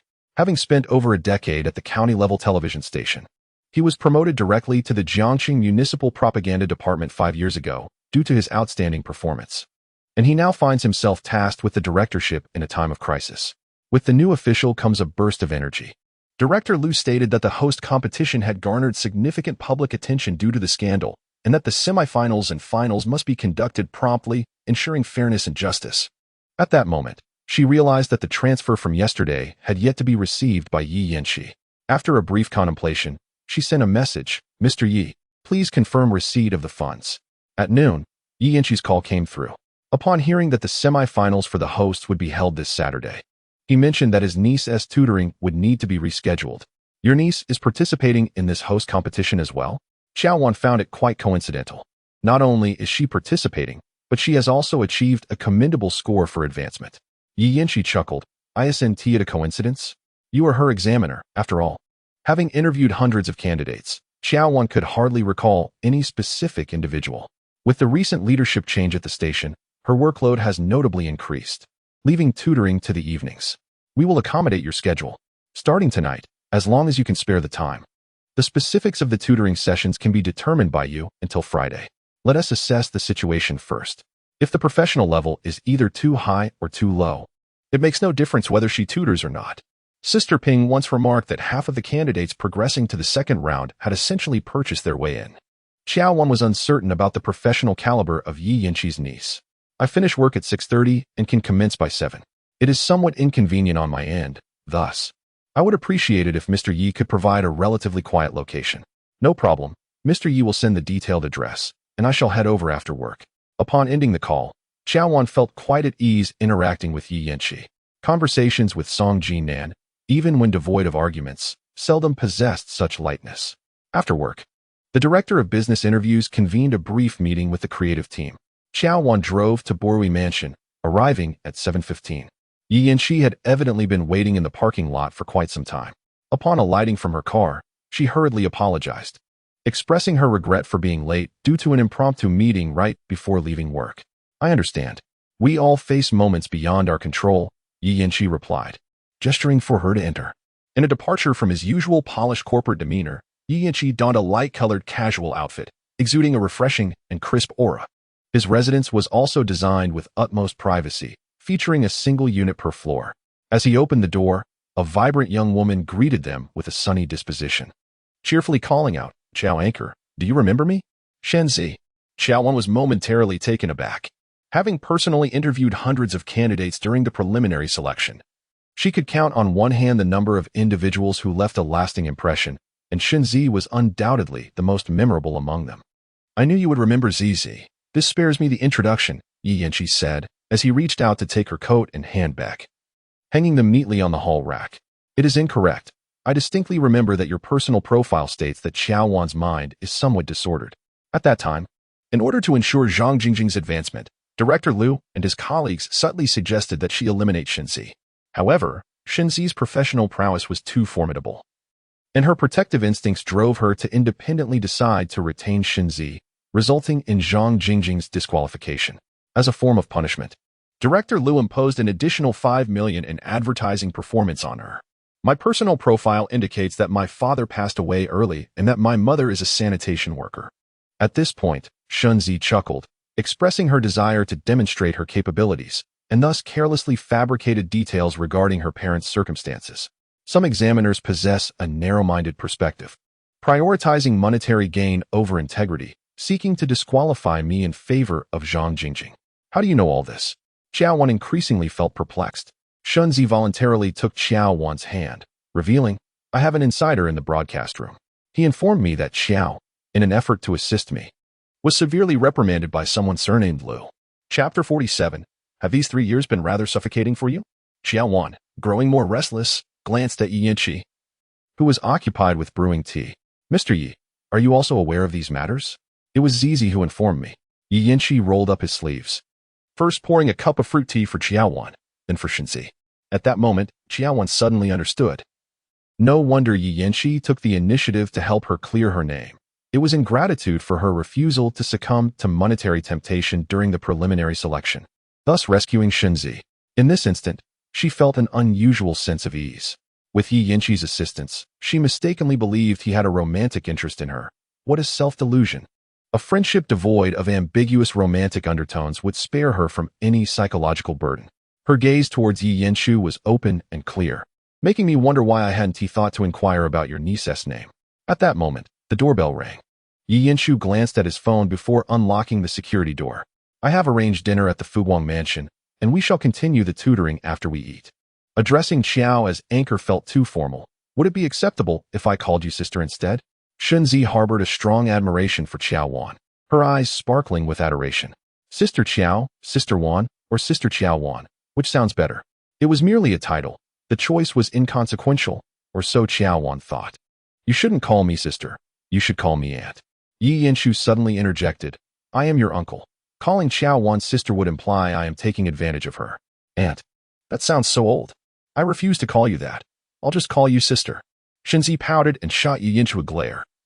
Sister Qiao isn't even my future aunt-in-law, so it's none of your business what I call her. Qiao Wan felt her cheeks flush. The atmosphere became palpably tense. Let us take Aunt Qiao to wash her hands while I serve the rice. Yi Yinshu broke the silence, alleviating the awkwardness somewhat. The dinner consisted of 8 dishes and a soup, both abundant and visually appealing.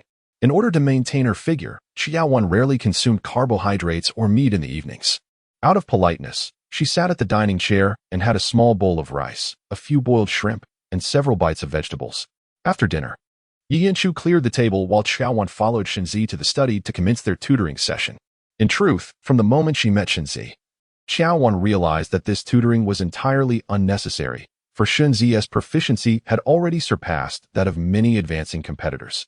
Today is Monday, and the rematch is scheduled for Saturday.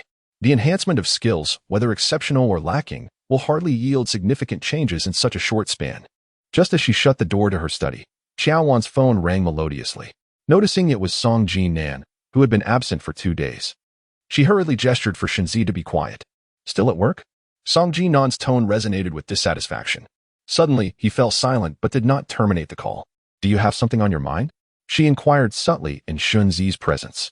Nothing. On the other end, Song Jinan hung up, kicking over the trash can in frustration. After tutoring Shinzi, it was already 9:30. Before leaving, she offered a few words of encouragement.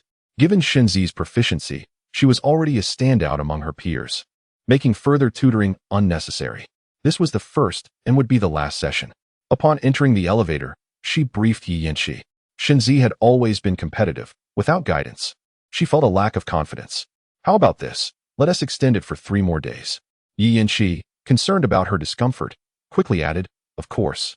2 days will suffice as well. With the conversation reaching this point, she felt hesitant to refuse Yi Yinshu's goodwill. All right, let it be 2 days then. I want to come to your place tomorrow and the day after. Let Shinzi go to Shizi Bay, where I have rented a small apartment. Did I say something to upset you tonight? Yi Yinshu had already considered the menu for the following evening, and upon learning she wouldn't be at Borui Mansion, he immediately began to reflect. Don't overthink it, Director Yi. You have assisted me, and tutoring Shinzi is merely a small favor. You're preparing a lavish meal, and I feel it's too much trouble. She candidly confessed that tomorrow she would send a detailed location of Shizi Bay to Zizi, allowing her to finish dinner in advance and go there by herself. Ultimately, I am the one who is superfluous. Yi Yinshu teased her playfully. She clarified, President Yi, please don't overthink it. The tutoring time is inherently limited, and I have to manage you as well, which is somewhat overwhelming. I joked back, and you shouldn't overthink either. Make sure Zizi arrives on time tomorrow. Yi Yinshu chuckled, easing the atmosphere. Jiang Zhao is quite the gossip, well-versed in the affairs of the prominent families in Jiacheng. Yi Yinshu's sister is considerably older than him. She was once the top scorer in the liberal arts for the college entrance examination in Jiangxing. After graduating, she remained in the capital, thriving in the political arena, yet she shares the same low profile as Yi Huaping and Yi Yinshu. It is said that in her youth, she married a poor boy from a remote village, and after giving birth to a daughter, their union ended in divorce. Qiao Wan responded with a meaningful "Oh." Shinzi, undoubtedly carrying the bloodline of the Yi family, managed to weave such a prestigious lineage into a narrative of a deceased father and a mother who is a sanitation worker. Why suddenly inquire about Yi Yinshu? Could it be that fate has unexpectedly intervened? Jiang Zhao's words were laden with implication. Qiao Wan lightly admonished, don't speak nonsense. Yi Yinshu's niece is participating in a host competition, and Yi Yinshu sought my help to tutor her. With his sister in the capital, a renowned figure in the political sphere, what resources could she possibly lack? Seeking your assistance for tutoring is purely ill-intentioned. Jiang Zhao suddenly sighed with melancholy. Wan. Are you doing well? I am perfectly fine. She sensed the undertones in Jiang Zhao's words and urged, if something's on your mind, don't hide it, just speak out. I heard that old Master Song's health is not looking optimistic, and his sons are embroiled in a fierce contest for the inheritance. It has nothing to do with me. Qiao Wan detached herself completely. Upon returning to Juha Garden and opening the security door, she stumbled into the living room. Had she not reacted swiftly, she would have fallen to the ground. It was a trash can. The room was enveloped in darkness, saturated with a heavy scent of smoke. The curtains in the living room were left undrawn, allowing the moonlight to filter in, casting faint shadows. A figure sat by the floor-to-ceiling window, their tall stature and refined features rendered ethereal amidst the swirling mist. She pressed her hand to her chest, her emotions still unsettled from the shock of nearly falling. This was precisely what I wished to convey to you. Finding a new partner, with someone backing her, she felt emboldened. Song Jinan rose and approached her, reaching out to grasp her wrist. She hurriedly retreated, dodging him, and ran into the master bedroom. Just as she attempted to lock the door, Song Jinan burst in, forcefully pinning her against the wall. Qiao Wan, have you been particularly miserable and constrained during these 3 years of marriage to me? His heated breath brushed against her neck as their noses nearly touched, their gazes locked. Each day, I concoct various excuses to work overtime, to teach outside, to tutor. And you, Song Jinan? His body trembled slightly at her words. My monthly salary is only 4,000 yuan. I have to eat, dress, pay for the car loan, and maintain social connections. How can one survive without earning extra income? As she uttered the last sentence, she broke down in tears, collapsing against the wall onto the floor. Song Jinan's hand froze in midair, eventually falling to his side. Chapter 48. Wan, it's time to go home. Song Jinan was well aware of Qiao Wan's itinerary after work, knowing she had dined at Borui Mansion with Yi Yanqi at the same table. Thus, he seethes. His web has just been cast. And if he falters merely due to matters of romantic affection, then what capability does he possess to establish himself within the Song family? After all, she is but a woman. Their acquaintance, born from misfortune, is destined to conclude in the same manner. Yet, he never anticipated that he would be driven to madness by Qiao Wan's heart-wrenching lamentations. In the dimly lit bedroom, the tears cascading from Qiao Wan's eyes pierced his heart like poisoned daggers. He resolutely refused to allow his emotions to be swayed by her, and amidst her sobs, he departed from Juha Garden. With the elder in the hospital, the entire Song family is in disarray. Over the past few days, he has been shuttling between the hospital and the Song Corporation without a single night of peaceful sleep. He knows many individuals in the business realm, yet only when Jian and Chu Sun are those with whom he can truly converse. He called them for a night out, but while Chu Sun is in the capital, he only managed to meet Wen Jian. Within 10 minutes, the conversation inevitably turned to Song Jinan. Song Jinan shook his beer can in silence. Yi Sheng's father is the younger brother of Yi Yanqi's father. If you had married Yi Sheng back in the day, it would have meant having Hua Zhou and Hua Yi backing you, and your standing in the elder's eyes would certainly have been different. Yi Sheng, being the only child, now holds the entirety of Hua Yi. Are you not envious? If you truly became the son-in-law of the Yi family, the brother-in-law of Yi Yanqi, and collaborated on several projects, would that not be more advantageous than your current position? Serving in the Song Corporation, what more can the elder offer you aside from the hollow title of vice president? Do you not know that the news of Song Jing becoming the heir has been spreading like wildfire? Wen Jian, your incessant chatter is more tiresome than that of a woman. Song Jinan handed him an unopened bottle of beer, wondering if it could silence his incessant chatter. Wen Jian sighed in exasperation, stating that he was only expressing concern for his well-being, and whether he chose to heed it was entirely up to him. Song Jinan leisurely sipped his beer, completely oblivious to Wen Jian's words. His office contained a modest bedroom, where he would retreat for a brief respite after long hours of work. That night, Qiao Wan was plagued by a series of nightmares, awakening 3 times, each time with tears in her eyes. The following afternoon, she was scheduled for a live broadcast of her finance news segment. Distracted, she mispronounced 2 words and faced a reprimand from Director LV once the broadcast concluded.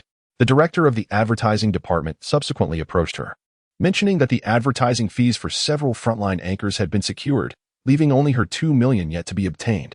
Locking herself in her office, she pondered where to find the 2 million in advertising contracts. Fortunately, the revelation of Zhang Jingjing's situation had surfaced. Otherwise, she would have been facing an additional 5 million in ad fees. She opened her contact list and began dialing numbers in alphabetical order, refusing to overlook any registered company, regardless of size. After speaking tirelessly, she managed to secure only 2 short-term advertisements, totaling less than 300,000. As the end of the workday approached, she found herself at an impasse and decided to turn her attention to Yi Yanqi. Hua Zhou owns several publicly listed companies, and 2 million in advertising fees would be a mere drop in the bucket for them. Before dialing Yi Yanqi's number, she requested the advertising department to investigate Hua Zhou's advertising expenditures at the television station over recent years. Soon, A colleague returned with astonishing news. Huazhou had never collaborated with the television station since its establishment. Qiao Wan stared at Lingchi's phone number for an extended period, lacking the courage to make the call. As she was tidying up her belongings in preparation to leave work, Lingchi's call came through. Once connected, Lingchi inquired, "Has the 2 million advertising fee still not been resolved?" Startled, she realized that Lingchi had embedded informants within the television station. "Provide me with the station's public account, and I will instruct the finance department to transfer the funds immediately." Lingchi's tone was gentle and considerate. "Do not overthink it. Huazhou has a pharmaceutical factory that has been operating for less than 2 years and has been incurring losses. Next year, we will focus our financial efforts on marketing." Despite her usual resilience, Qiao Wan felt compelled to lower her head at this moment. "Thank you, President Yi." With Song Jinan refusing to assist her and her limited social circle, Lingchi was indeed her only viable option. "The finance department is about to close. Please send me the account details promptly." After finishing his statement, Lingchi hung up, leaving her no opportunity for doubt or refusal. In less than 2 minutes, a colleague from the finance department sent her a congratulatory emoji via WeChat, accompanied by the message, "Congratulations, Qiao Anchor, on achieving the 2 million advertising performance." A significant burden weighing on her heart was finally resolved, yet she could not relax, for she owed Lingchi a considerable favor. Meanwhile, Song Jinan was preparing to call the finance department of the Song Group to assist Qiao Wan with the 2 million advertising fee when Jian knocked and entered. "Sir, 10 minutes ago, the pharmaceutical company under Huazhou transferred 2 million for advertising to the television station, with Lingchi's personal signature." Song Jinan's expression faltered, and he heavily set down the telephone he had just picked up. Jian stood at the door, having conveyed all he needed to say, while Song Jinan seemed to have no intention of letting him leave, creating a moment of indecision for Jian. With a crisp snap, a mist of white smoke enveloped Song Jinan's fingers, the elegant contours of his features becoming obscured within the beguiling haze. One cigarette extinguished, and another was lit. The ashtray quickly filled with remnants. Having known him for many years, Jian was well acquainted with his habits. During his most intense moments of smoking, his heart was often ensnared in profound conflict. "No need." Song Jinan's voice was as cold as ice. Jian responded with a respectful acknowledgement. After work, Qiao Wan hurried to Shizi Bay. Shenzi Ting was punctual, already waiting downstairs in the apartment building. This tutoring session lasted over 3 hours. With a natural aptitude, Shenzi had been enrolled in professional courses since elementary school, her skills surpassing those of her peers, yet she struggled with situational control and adaptability. Qiao Wan generously imparted her years of accumulated experience. Despite Shenzi's usual banter, she approached learning with admirable diligence. By the time they descended, it was past 10 o'clock. And Lingchi arrived to pick up Shenzi. She entered his car, while Qiao Wan felt a twinge of humility under the weight of the 2 million advertising fee. She approached him to express her gratitude for his generosity. "The pharmaceutical company will require media promotion next year, and you happen to have an advertising project. It's a mutually beneficial arrangement." Lingchi smiled, locking his gaze onto her as he explained gently. Qiao Wan, feeling a flush of embarrassment, lowered her eyes, promising to treat him to dinner once the current tasks were complete. "Shenzi and I hit it off. Remember to bring her along." "Certainly," Lingchi replied, his smile dimming slightly as he stepped closer to her. Qiao Wan turned to locate her car, when suddenly Lingchi's right hand rested on her shoulder. Their garments brushed against one another, their faces mere centimeters apart. Qiao Wan suddenly realized something was amiss and hurriedly stepped back. A strand of hair fell. Lingchi deftly pinched a hair from her shoulder and flicked it to the ground. Chapter 49. The moment Song Jinan's voice rang out, introducing, "This is my wife." Qiao Wan felt as though she had been struck by lightning, instantly petrified. Lingchi's gaze narrowed sharply but quickly regained its former composure. A smile gracing his lips as he addressed Song Jinan. "Vice President Song, what a coincidence to encounter you here." Song Jinan's eyes appeared languid and indifferent, yet concealed a tempestuous undercurrent. Lingchi maintained an unperturbed expression, glanced at Qiao Wan, and then focused his attention back on Song Jinan, inquiring, "Are you quite familiar with Qiao Wan?" "Of course, as a family, we are well acquainted." Song Jinan took Qiao Wan's hand, his countenance radiating a tender smile. "Allow me to introduce, this is my wife." The vice president's discretion was commendable. Despite having a wife, the outside world remained oblivious. Chapter 50. Do not argue with me. Qiao Wan ceased to voice her thoughts and proceeded to the cloakroom to change her attire.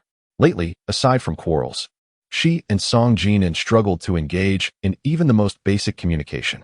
This morning, she had selected a royal blue dress for next week's financial interview, complemented by a diamond brooch gifted by Jiang Zhao.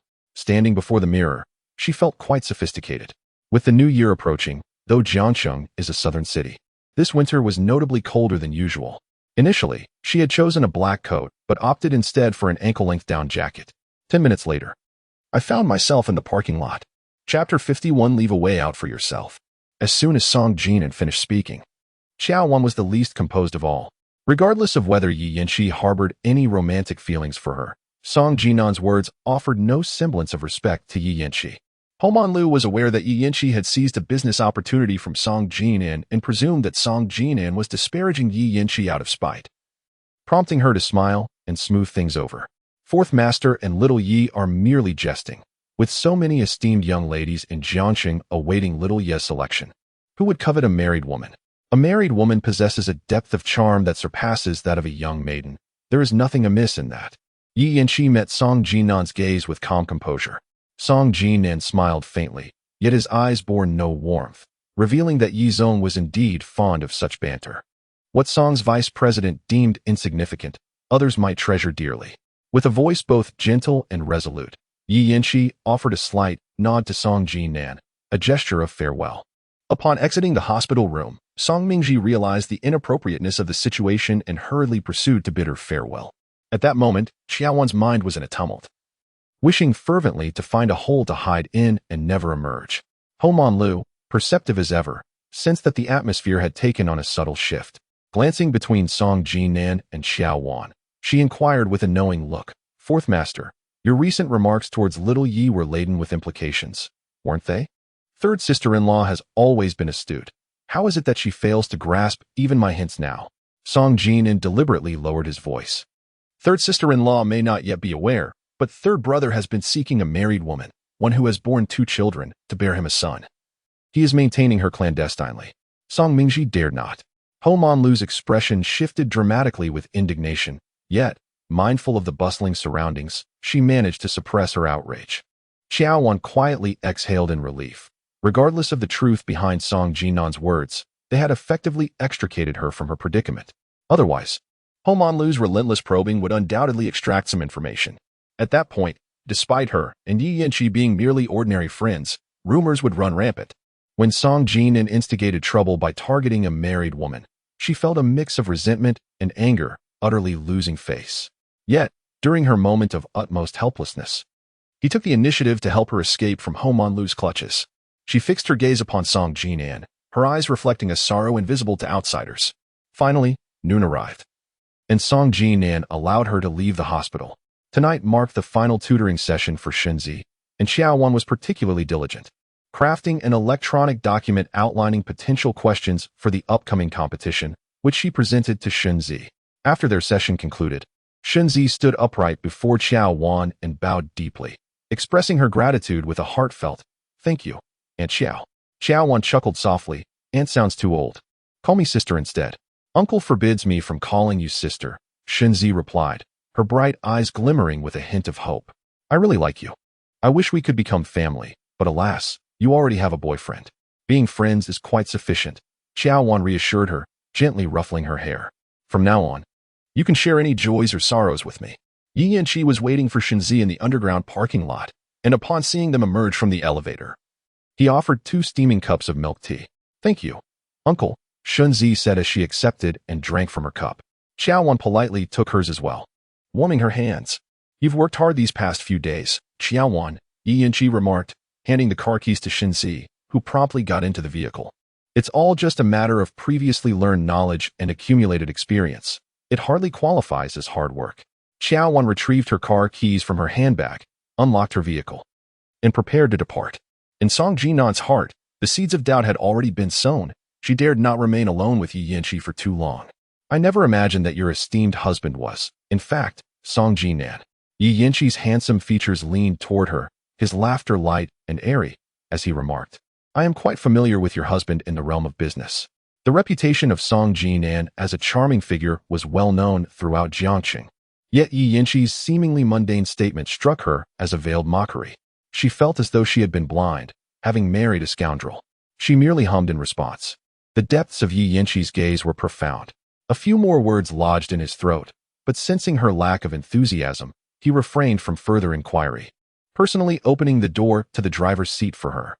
"Do not forget, you still owe me a meal." She was taken aback, and it took a few moments for her to remember that she had promised to treat Yi Yinqi to dinner as a gesture of gratitude for his 2 million in advertising fees. "I have no objections. Whenever you have the time, Mr. Yi, just let me know, and I will make the reservation." "It is settled then." Yi Yinqi gently closed the car door behind her.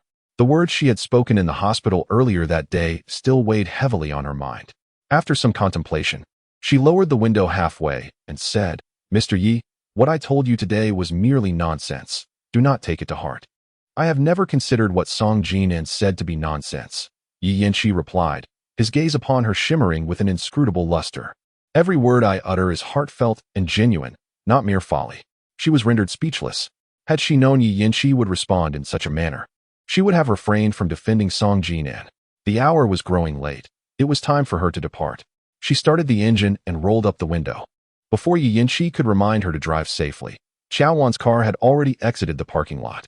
Half an hour later, a notification arrived on her phone indicating that a sum of 30,000 had been credited to her account. The account name was Yi Yinqiu, with a note reading tutoring fee.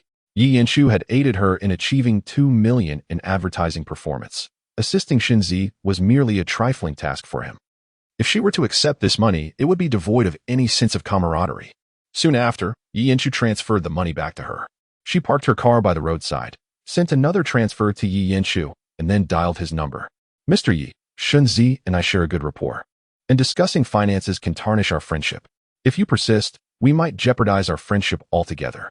On the other end, Yi Yinqiu chuckled. "From now on, let us refrain from discussing monetary matters." She discerned that he was referring to the 2 million in advertising fees and felt embarrassed. "I still must express my gratitude, Mr. Yi. You just mentioned that discussing money could harm our relationship. Why bring it up again?" Yi Yinqiu gently reproached her. "Let us not dwell on this. Do drive safely tonight." She smiled and bid him farewell. Dealing with Song Jinan was exhausting and burdensome, while Yi Yinqiu was warm and composed, presenting no stress at all. Unconsciously, she found herself comparing the two men. She realized that continuing to entangle herself with Song Jinan over trivial matters would inevitably lead to her distress. It was far better to carve out a path for herself. On Saturday morning, the first broadcasting studio of the television station hosted the semi-finals of the host competition. Broadcasted live, with Director L personally overseeing the event. 5 judges provided scores in a manner that was transparent, fair, and just. Qiao Wan was one of the 5 judges. Witnessing Shun Zi's advancement firsthand, Shun Zi's performance surpassed that of the preliminary round. After the event concluded, Qiao Wan turned on her phone, which had been off for 3 hours. Several missed calls appeared, all from the landline of the Zhou residence. An ominous premonition surged within her. Chapter 52. Is this a notification of final affairs? Given Qiao Wan's understanding of Hejian, she was accustomed to communicating with her solely via mobile phone.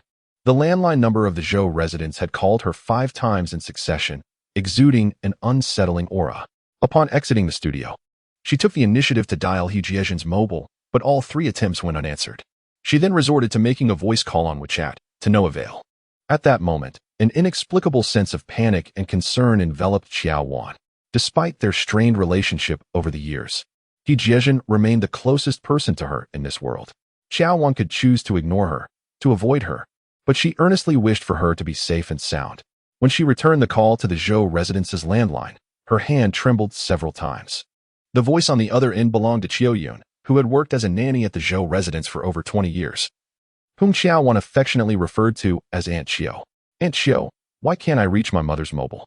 Qiao Wan inquired, her anxiety palpable. "Is it possible that my mother can't even answer her phone?" Confusion laced her question. "I will book a flight immediately," she concluded, her heart racing as she ended the call and booked a flight to Liqing for 2 o'clock that afternoon. When Yi Yinqi called, she did not answer. Upon returning to Jiola Garden to pack 2 sets of clean clothes, she hurried to the airport. It was only after passing security and waiting at the gate that she contemplated whether to inform Song Jinan. Knowing his naturally suspicious nature, she decided to avoid unnecessary complications and reluctantly dialed the number she had been hesitant to call. The call was redirected to the secretary's desk, allowing for a voicemail. She chose to terminate the call, her mind a chaotic whirlwind, unable to untangle her thoughts. Realizing that she could send a message to Jinan. She had already entered the cabin, where the flight attendants requested everyone to switch their phones to airplane mode. She thought she would have to wait until landing to inform Jinan. Having been born, raised, educated, and lived in Liqing for 21 years. It would be a lie to say she felt no attachment. However, the schemes and betrayals that had transpired 3 years ago had plunged her into a chasm of despair. Liqing had become a place she never wished to revisit. She obtained information about He Jiezhen's hospitalization from Aunt Qiao and took a ride directly to the hospital from the airport. He Jiezhen was in the finest private hospital in Liqing. By the time Qiao Wan arrived, she had already been transferred from the ICU to a top-tier special care ward. A female nanny and a nurse worked in harmony, meticulously attending to her needs by the bedside. Qiao Wan stood at the door of the ward for a full 3 minutes before being beckoned by the nanny to approach He Jiezhen's bed. The two women exchanged glances. After 3 years apart, Qiao Wan had shed her youthful innocence, now exuding a sense of maturity and competence. He Jiezhen's well-maintained face, though somewhat haggard and pale, bore little difference from 3 years prior, embodying the poise of a dignified lady. In the past 3 years, Qiao Wan had not returned to Liqing. While He Jiezhen visited Jiangxing 2 or 3 times a year, but Qiao Wan always avoided seeing her. Both remained silent, the atmosphere heavy with tension, as if the memories of the past were an invisible hand, wrenching their hearts from flesh and bone, mercilessly squeezing. Each breath Qiao Wan took was laced with pain. She noticed He Jiezhen's right leg was in a cast, and there were several abrasions on her forehead and arm. The quick transfer from the ICU indicated that the situation was not severe. Upon hearing Aunt Qiao mention He Jiezhen's car accident, she yearned to immediately fly to the hospital. To embrace He Jiezhen and call out Mom in tears, revealing the bitterness of the past 3 years. Yet, when she finally stood before He Jiezhen, the tenderness she had harbored vanished in an instant, leaving only resentment and bitterness. Positioned 2 meters away from the hospital bed, she swiftly suppressed all expressions of concern, cleared her throat, and inquired, "What did the doctor say?" "Madam has a comminuted fracture in her right leg. She will need to remain in bed for at least 3 months. Wan, sit beside your mother." He Jiezhen's expression remained unchanged, but her eyes sparkled with an unspoken joy at their reunion. Noticing Qiao Wan standing motionless, He Jiezhen glanced at the caregiver beside her and recalled how Wan adored the pea cakes and rose cakes from Baiji when she was young. "Please go buy 2 portions," she instructed.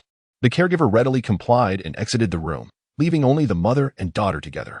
Wan, close the door. "Your mother has something to say to you." He Jiezhen attempted several times to lift her upper body, but to no avail. In that moment, the joy of their reunion was unmistakably etched on her face. With tears glistening in her eyes, He Jiezhen waved to Qiao Wan, saying, "Wan, come a little closer. Let your mother have a good look at you." Wan. He Jiezhen's voice was urgent and piercing, a stark departure from her usual aloofness. "Your mother still has a few words to impart to you.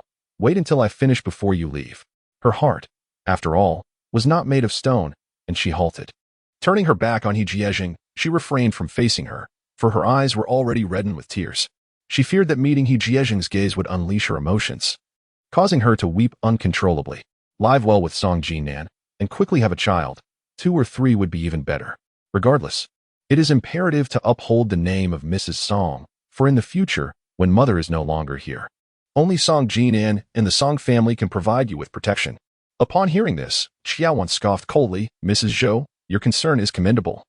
But are you delineating arrangements for the aftermath?" Wan, He Jiezhen said with a tremor in her voice. "There will come a day when you will comprehend the schemes and heartfelt intentions of your mother. Your father was the most upright and gentle man in the world. Yet, fate is most unjust, allowing the virtuous to perish while the wicked continue to thrive."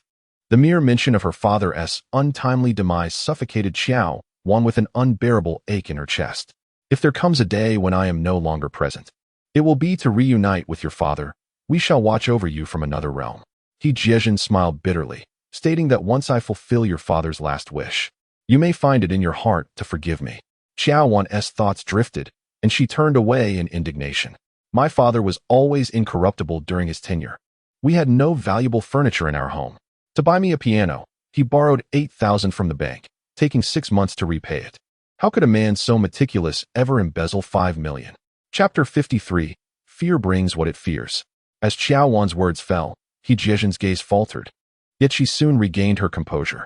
After 11 years of marriage to Zhou Shihong, she had mastered the art of remaining unflappable amidst chaos. Even the most timid soul can err in a moment of heated impulse. If it weren't for my vanity and constant comparisons with others, your father would not have ventured down that path.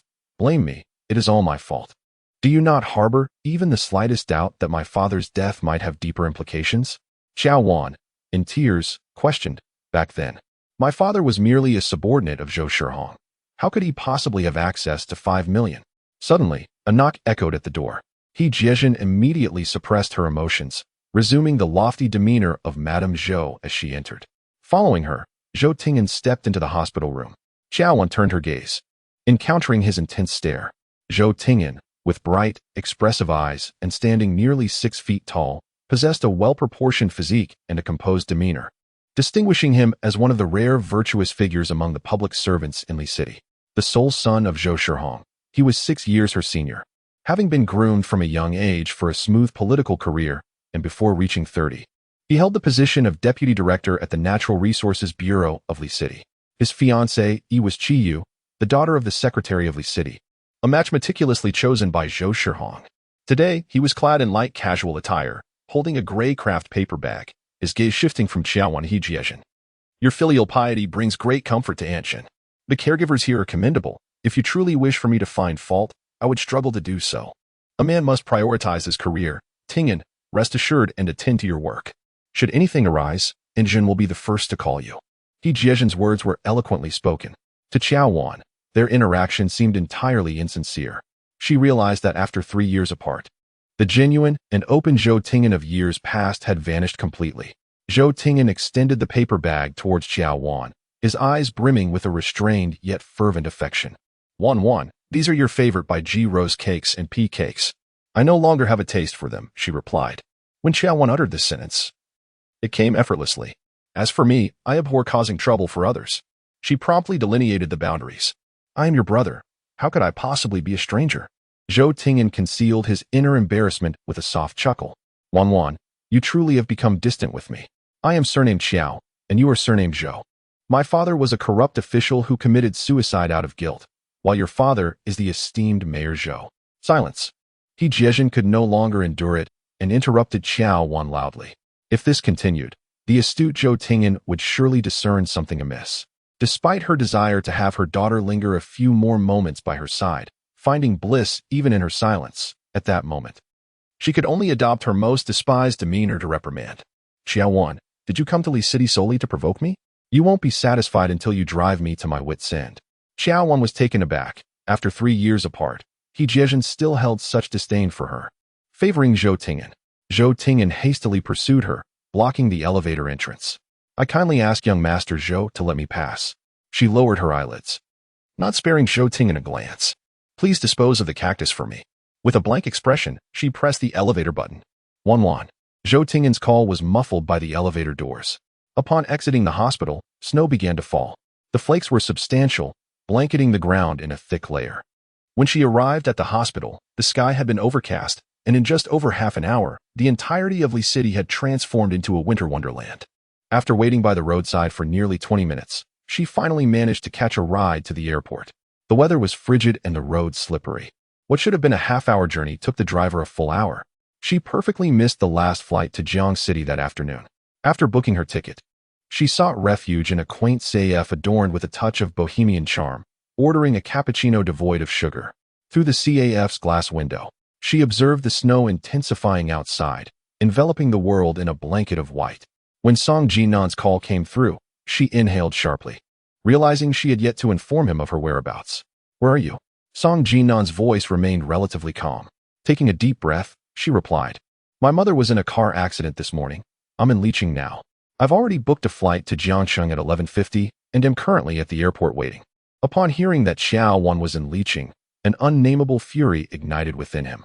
Prolonging the conversation would only lead to further slander and humiliation, prompting Qiao Wan to end the call.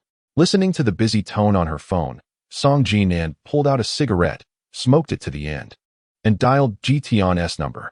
Book me a ticket to Liqing for 8:30, and come to Jiuyan to take me to the airport. Sir, Liqing is experiencing a heavy snowstorm. The weather is extremely severe, and all flights have been suspended. Suspended until when? Song Jinan's anxiety escalated. The airline's announcement indicated that operations would be halted for the next 12 hours, but the exact timing would depend on the weather forecast. With disappointment, Song Jinan set his phone down. Qiao Wan, upon hearing the news of the flight suspension, felt a pang of anxiety. It seemed that the very fears she harbored were coming true. The longer she lingered in Liqing, the more Song Jinan's suspicions would deepen.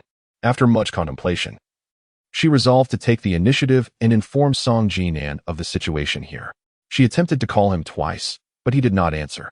Having done what she could and said what needed to be said, she began to ponder how to endure the long, frigid night ahead.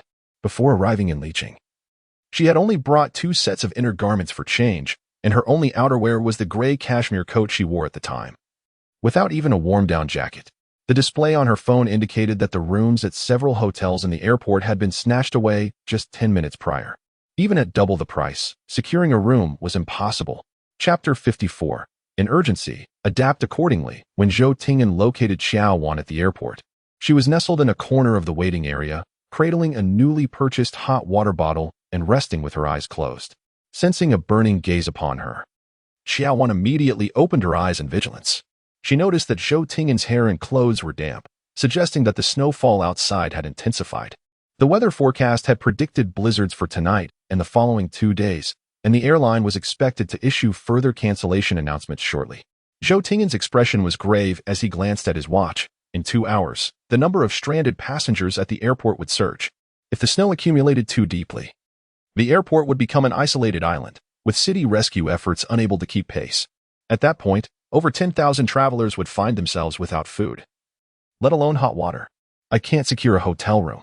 Please ask someone you know to help me book a room. I will pay double or triple the rate.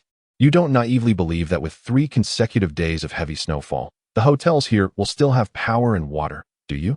Qiao Wan felt a pang of anxiety. The roads had been exceedingly slick during her ride to the airport, with the driver unable to exceed 40 kilometers per hour. Now, in times of urgency, one must adapt. She bit her lip in despair. Following Zhou Tingyan out of the waiting area, she entered a black Hummer. This time, Zhou Tingyan had brought a driver, a man in his 40s with remarkable driving skills. Despite Qiao Wan's mental preparation, as the vehicle departed from the airport, her heart leapt to her throat. The wind howled fiercely, and the snow fell even more heavily. The windshield wipers proved utterly ineffective, as snowflakes, resembling goose feathers, battered against the front glass, rendering visibility nearly non-existent. Zhou Tingyan had not deceived her. The weather was indeed more terrifying than he had described. Zhou Tingyan occupied the passenger seat while she sat in the back, their interactions as distant as 2 rivers that do not cross. Song Jinan, being quite attuned to current events, must surely be aware of the situation in Liqing. She had already mentioned on WeChat that she was at the airport. Did Song Jinan not harbor the slightest concern? As the car gradually entered the city, Zhou Tingyan turned to glance at her. You should stay at home for the next couple of days. My father is in the provincial city, and the city has already activated its emergency plan for extreme weather. I must go to my shift. It would be more convenient for you to visit Aunt Zhen at the hospital. I'll be staying at Wanyue. She mentioned the name of a hotel, which was far from Zhou's residence and not close to the hospital where he Jiezhen resided. Zhou Tingyan, frustrated, fell silent. Half an hour later, the car halted in front of Wanyue Hotel. Zhou Tingyan alighted a few seconds before Qiao Wan, assisting her in retrieving her suitcase from the trunk. Snowflakes danced gracefully in the air, blanketing the surroundings in a thick layer of white, while the streetlights hung low, casting a warm yellow glow around them. In that fleeting moment when their gazes met, a girl nearby, engrossed in street photography, was captivated by the scene. Hastily pressing the shutter. What a visually pleasing pair. The man's eyes brimmed with unrestrained affection, yet his demeanor was one of restraint. The woman, with a gaze filled with resolve, appeared distant. Though nothing was explicitly spoken, it felt as if everything had been conveyed. Unbeknownst to them, they had been candidly captured. And Qiao Wan snatched the suitcase from Zhou Tingyan's hands, issuing an implicit dismissal. Qiao Wan reserved a standard room, and after locking the door, she indulged in a hot shower. The first thing she did upon picking up her phone was to check for any missed calls or voice messages from Song Jinan. Once again, disappointment washed over her. She scolded herself for her lack of memory, wondering why she still cared about that scoundrel. During the course of her marriage, she believed she had done enough. She had reported everything that needed reporting, and whatever Song Jinan thought or how he felt was of no concern to her. Lying in this city, both familiar and foreign, sleep eluded her. She turned off the lights in the room, pulled back the curtains slightly, and gazed out at the white world beyond, as past memories surged violently within her mind. Throughout the night, she drifted in and out of sleep. And when she finally opened her eyes, it was already 10:30 in the morning. There were several missed calls on her phone from unlisted numbers. The IP indicating Li Cheng. She had a premonition that it was Zhou Tingyan's alternate account, and she chose to ignore it. 3 years prior, she had blacklisted all means of communication with Zhou Tingyan, and to this day, she had no intention of lifting that ban. He Jiejin called her, but her demeanor was decidedly unfriendly. The conversation lasted less than 2 minutes before it ended. The snow continued to fall, showing no signs of abating, blanketing the entire city in white. The streets were largely deserted, save for snowplows and sanitation workers. News of the Licheng airport being paralyzed due to a snowstorm had trended on social media.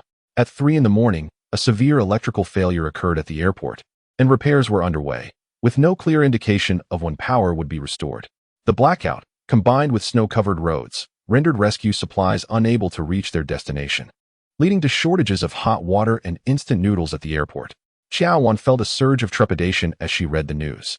Approaching noon, she dressed and prepared to head to the hotel's rooftop restaurant for lunch. Just then, her phone rang once more. She initially thought it was still Zhou Tingyan's alternate account and casually glanced, only to discover it was Song Jinan. As she pressed the call button, a tremor in her voice escaped her lips, opened the door. Song Jinan's weary voice resonated with authority. Her mind exploded with disbelief. Had he truly come to Licheng? After he hung up, a slow, deliberate knocking followed. She hurriedly twisted the doorknob. A weary yet handsome face came into view. Song Jinan. She murmured his name. An overwhelming tide of emotions surged within her, leaving her momentarily speechless. The man, who usually prided himself on his appearance, was now splattered with mud on his black and white tactical jacket and long pants. Are you blocking the entrance because someone else is inside? Song Jinan's disheartening words shattered the flicker of warmth that had just blossomed in her heart. With a downcast expression, she stepped aside. As Song Jinan entered the room, he left a puddle on the floor, prompting Qiao Wan to bend down and notice that his shoes were utterly soaked. Chapter 55. He has arrived at this moment. The snow continued to fall in Licheng, accumulating deeply in various places, with all flights and high-speed trains suspended and highways completely closed. Even the buses in the city had ceased operations. To travel from Jiangcheng to Licheng under such conditions must have been quite a challenge. Qiao Wan felt a pang of sympathy and hurriedly retrieved a pair of unopened disposable slippers, placing them on the floor. Your shoes are soaked. Please change into these. Song Jinan pulled her into his embrace, tightly encircling her waist. The mingling scent of tobacco and the crispness of the snow enveloped her world. She buried her head in his chest, savoring the familiar essence of the man she knew so well. In an ephemeral moment, she cast aside all the pain and grievances this man had inflicted upon her. His cool lips grazed her earlobe with a gentle bite, neither too forceful nor too soft, yet tantalizingly teasing. Wan. The man's soft murmur was imbued with tenderness, rendering her momentarily spellbound. 3 years of marriage, 1 year of intimate whispers. This man had shaped her into a bewitching creature that bloomed solely for him. Before the eyes of others, she appeared aloof and composed. Yet in the sanctum of their bed, she exuded irresistible allure. Has someone left? Song Jinan's Adam's apple bobbed as he deftly unzipped her dress. Who has left? She inquired, only to realize it was merely her menstrual cycle. Her cheeks flushed crimson. The suppressed tone in Song Jinan's voice accompanied his action of zipping her dress back up and releasing her. She experienced a fleeting illusion of tranquil time, wishing fervently to grow old with Song Jinan in a single night. Clad in a windproof and waterproof jacket, he remained dry on the outside. Yet the collar of his sweater peeked out, dampened by the snow. Take off your clothes. I shall dry them with a hairdryer, she offered, extending her hand towards him. Song Jinan shed all his garments and retreated to the washroom. As she picked up the sweater and the cashmere trousers he had worn close to his skin, Qiao Wan realized they were completely soaked. How long had Song Jinan been out in this heavy snowfall? Her gaze lingered on the frosted glass of the washroom, where torrents of water cascaded down the man's bare body. He tilted his head back, eyes closed, his taut muscles devoid of any excess, and even through the misty glass, She felt her pulse quicken. At times, she reflected on her dating and mate selection standards, which had always favored the noble and refined, yet despite Song Jinan's shortcomings, she found herself inexplicably drawn to him. Each time, she would distill the answer down to the attraction between the two sexes. With Song Jinan, there was passion before love. For him, there was desire but no affection. Were he to invest even a fraction of his thoughts, merely 2 out of 10, on her, she would be utterly devoted and unwavering. Yet, the repeated shattering of hope served as a stark reminder. Her fleeting fantasies swiftly dissipated within her heart. As she entered the washroom to retrieve the hairdryer, she knocked lightly before stepping in. "I'm here to get the hairdryer." Just as her hand reached out, it was pressed against the damp glass wall by Song Jinan. In the haze of steam, his gaze burned with an intensity that was both alarming and captivating. "I'm not in a suitable state," she stammered, instinctively raising her arm to shield herself. Song Jinan gently brushed aside the loose strands of hair falling over her forehead, pressing her slowly against the glass wall as he leaned in closer. "Whether it is convenient depends on your willingness." Her mind went blank, leaving her unsure of where to direct her gaze. Though she had never experienced such an encounter, she understood well enough. Song Jinan was an exceptional teacher, guiding and instructing her with remarkable patience. At that final moment, she felt so bashful that tears nearly brimmed in her eyes. Even after brushing her teeth 3 times, she struggled to regain her composure. No sooner had she stepped out of the washroom than Song Jinan followed closely behind, wrapped in a towel. To ease the awkwardness within her, Qiao Wan took the initiative to spark a conversation. "Your clothes are completely soaked. Did you not bring a change of clothes to Li City? All flights and high-speed trains to Li City have been suspended. I first took the high-speed train from Jiang City to Zhaoyang, then transferred to an hour-long subway ride to Qiqing, and finally walked to Li City." Song Jinan casually dried his hair with a towel, his tone light and airy. "Had you brought an extra suitcase, you wouldn't have found me at this hour. Walking from Qiqing to Li City? Have you lost your mind?" Qiao Wan was visibly unsettled, having alighted from the subway at Qiqing's terminus. The distance to this place was no less than 30 kilometers. In the heavy snowfall, an ordinary person would be fortunate to traverse 4 or 5 kilometers in an hour. Your man is extraordinary. He covered 30 kilometers in under 4 hours. Song Jinan smiled as he gazed at her. A warmth surged within her, leaving her momentarily speechless. Scrambling for conversation. "How did you know I live at Wanyue?" "I know everything." Song Jinan held her gaze, cupping her face, his eyes fixed intently upon hers. "Thus, never engage in actions unbefitting. Otherwise, your days will not be pleasant." Still lost in the shyness of their intimate encounter in the washroom, she nodded foolishly. What seemed like inconsequential exchanges served to bridge the gap between them. Suddenly, a knock resounded at the door. She assumed it was the attendant come to clean the room and, while turning the doorknob, said, "No need for cleaning. Wan, I happened to pass by and brought you your favorite cherry-roasted goose slices from childhood." Zhou Tingan's voice brimmed with joy, utterly oblivious to the fact that Qiao Wan was on the verge of exasperation. "Please leave. There is nothing in Li City that I enjoy eating."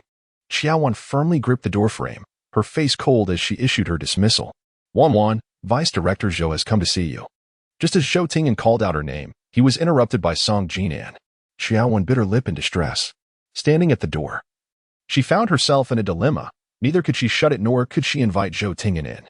This was the very scene she had dreaded for the past 3 years. And yet it had appeared unexpectedly.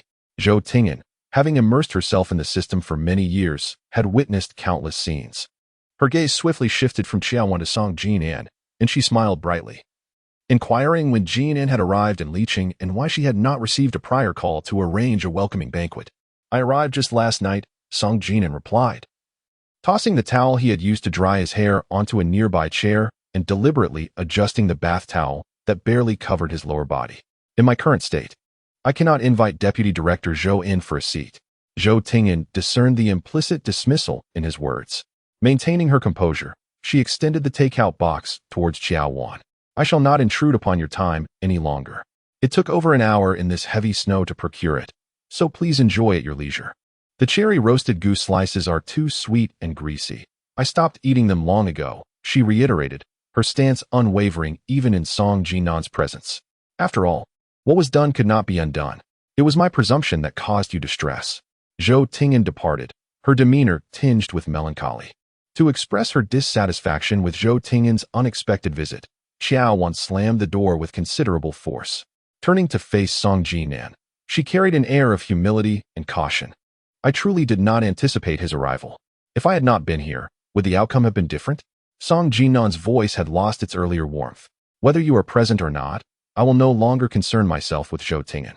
Each time she faced the assertive Song Jinan, her arguments felt futile. Were you with him yesterday?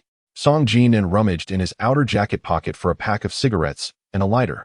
Not wishing to stir further trouble, she resolutely lied. No. Song Jinan lit a cigarette and fell into silence.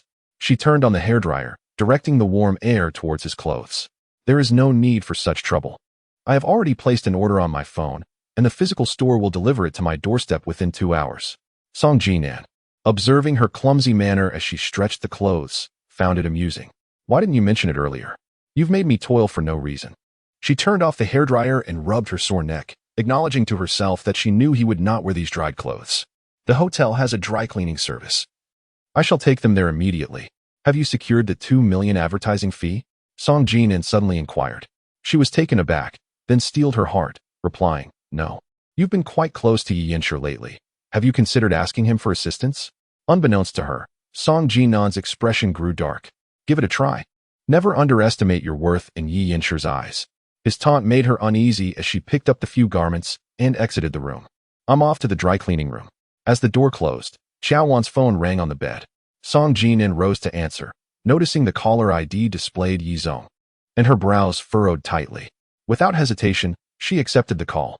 Qiao Wan, ZZ has successfully passed the semifinals. She says she is most grateful to you. May I invite you to a meal? Do you have time at noon? Yi Yanshi, unaware that it was Song Jinan on the line, spoke gently. My niece says that thanks to Qiao Wan's tutoring, she would not have advanced smoothly.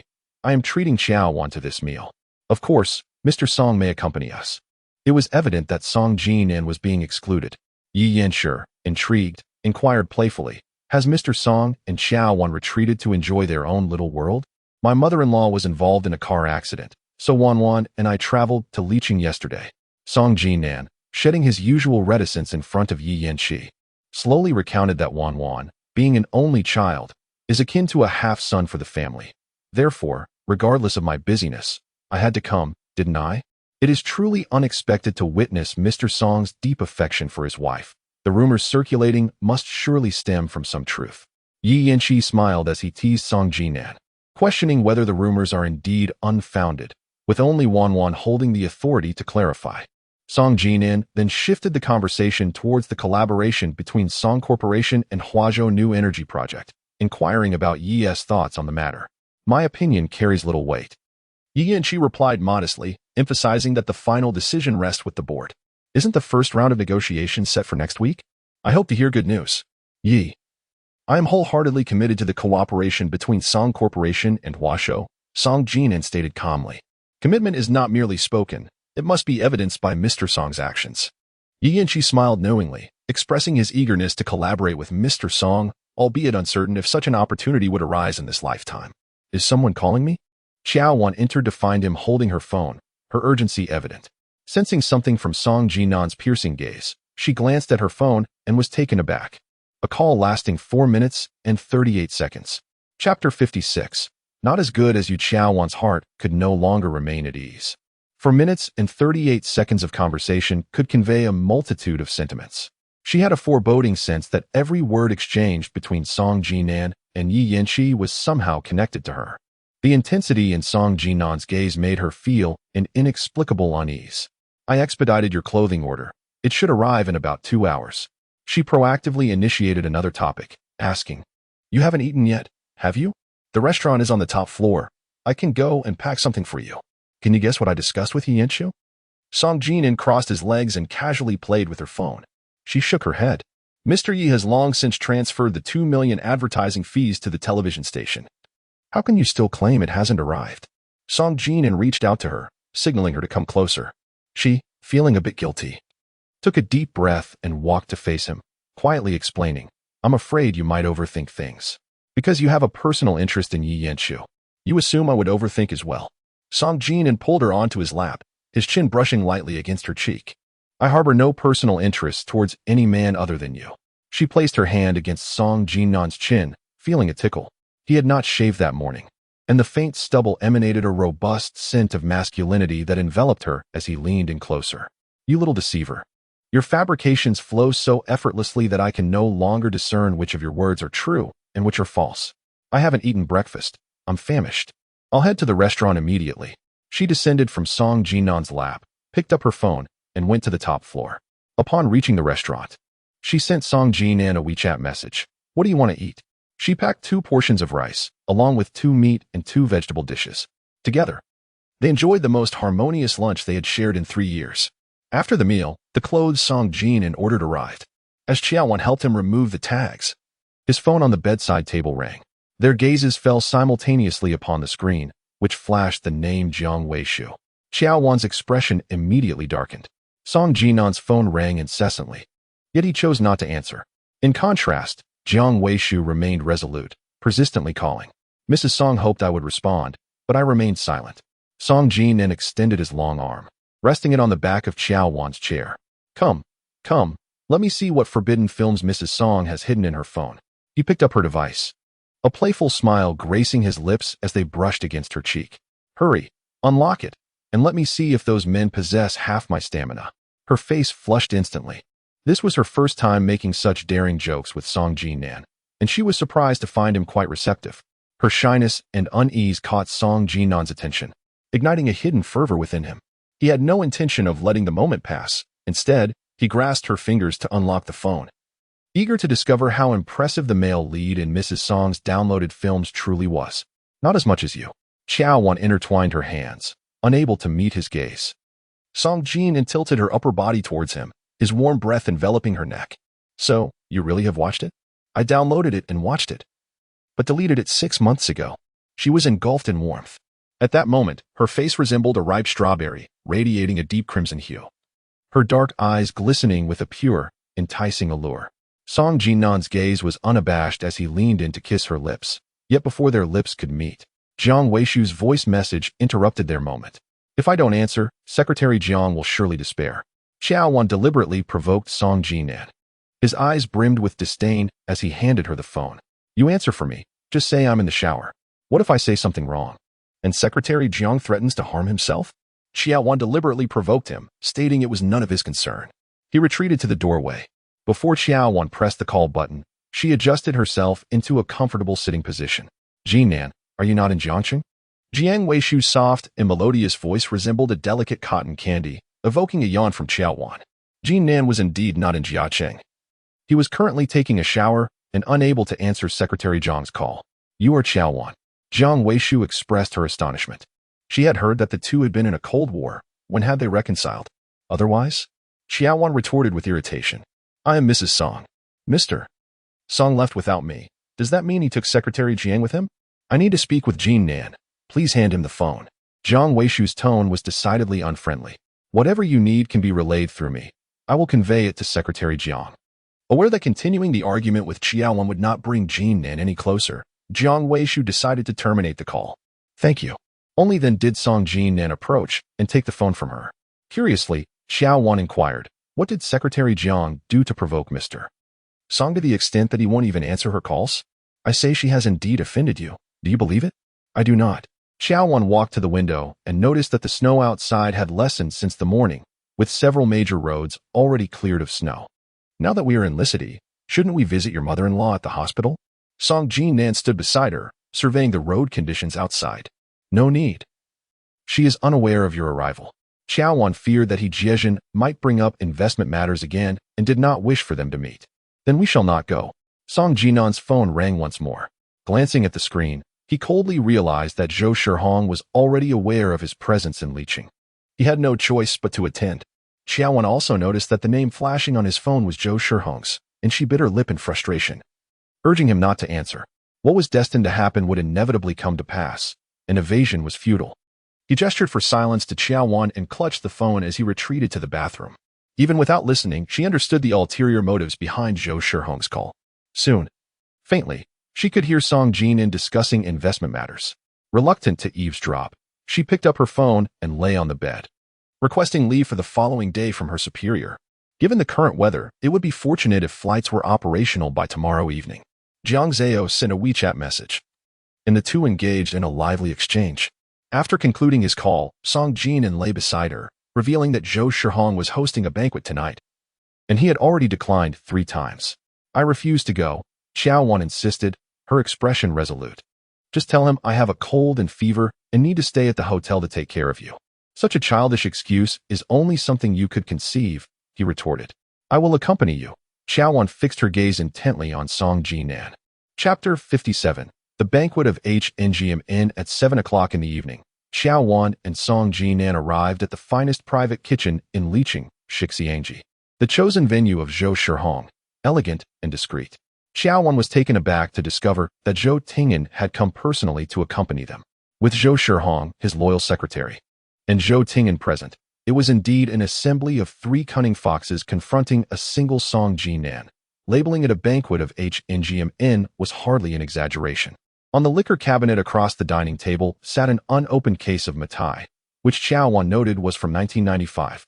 Song Jinan was a master of social interaction, entering with a bright smile as he greeted Mayor Zhou. After 3 years apart, Qiao Wan observed that apart from a few more strands of gray hair, Zhou Shihong's face bore few wrinkles. He had maintained himself remarkably well. In his 50s, he stood tall and upright, without a hint of a paunch. "Jinan, while it is acceptable for outsiders to address me as such, are you deliberately keeping your distance by doing so?" Zhou Shihong's eyes sparkled with mirth, exuding the warmth of a benevolent elder as he extended his hand to Song Jinan. "The Wan and I share no blood relation. She has been with the Zhou family since the age of 13.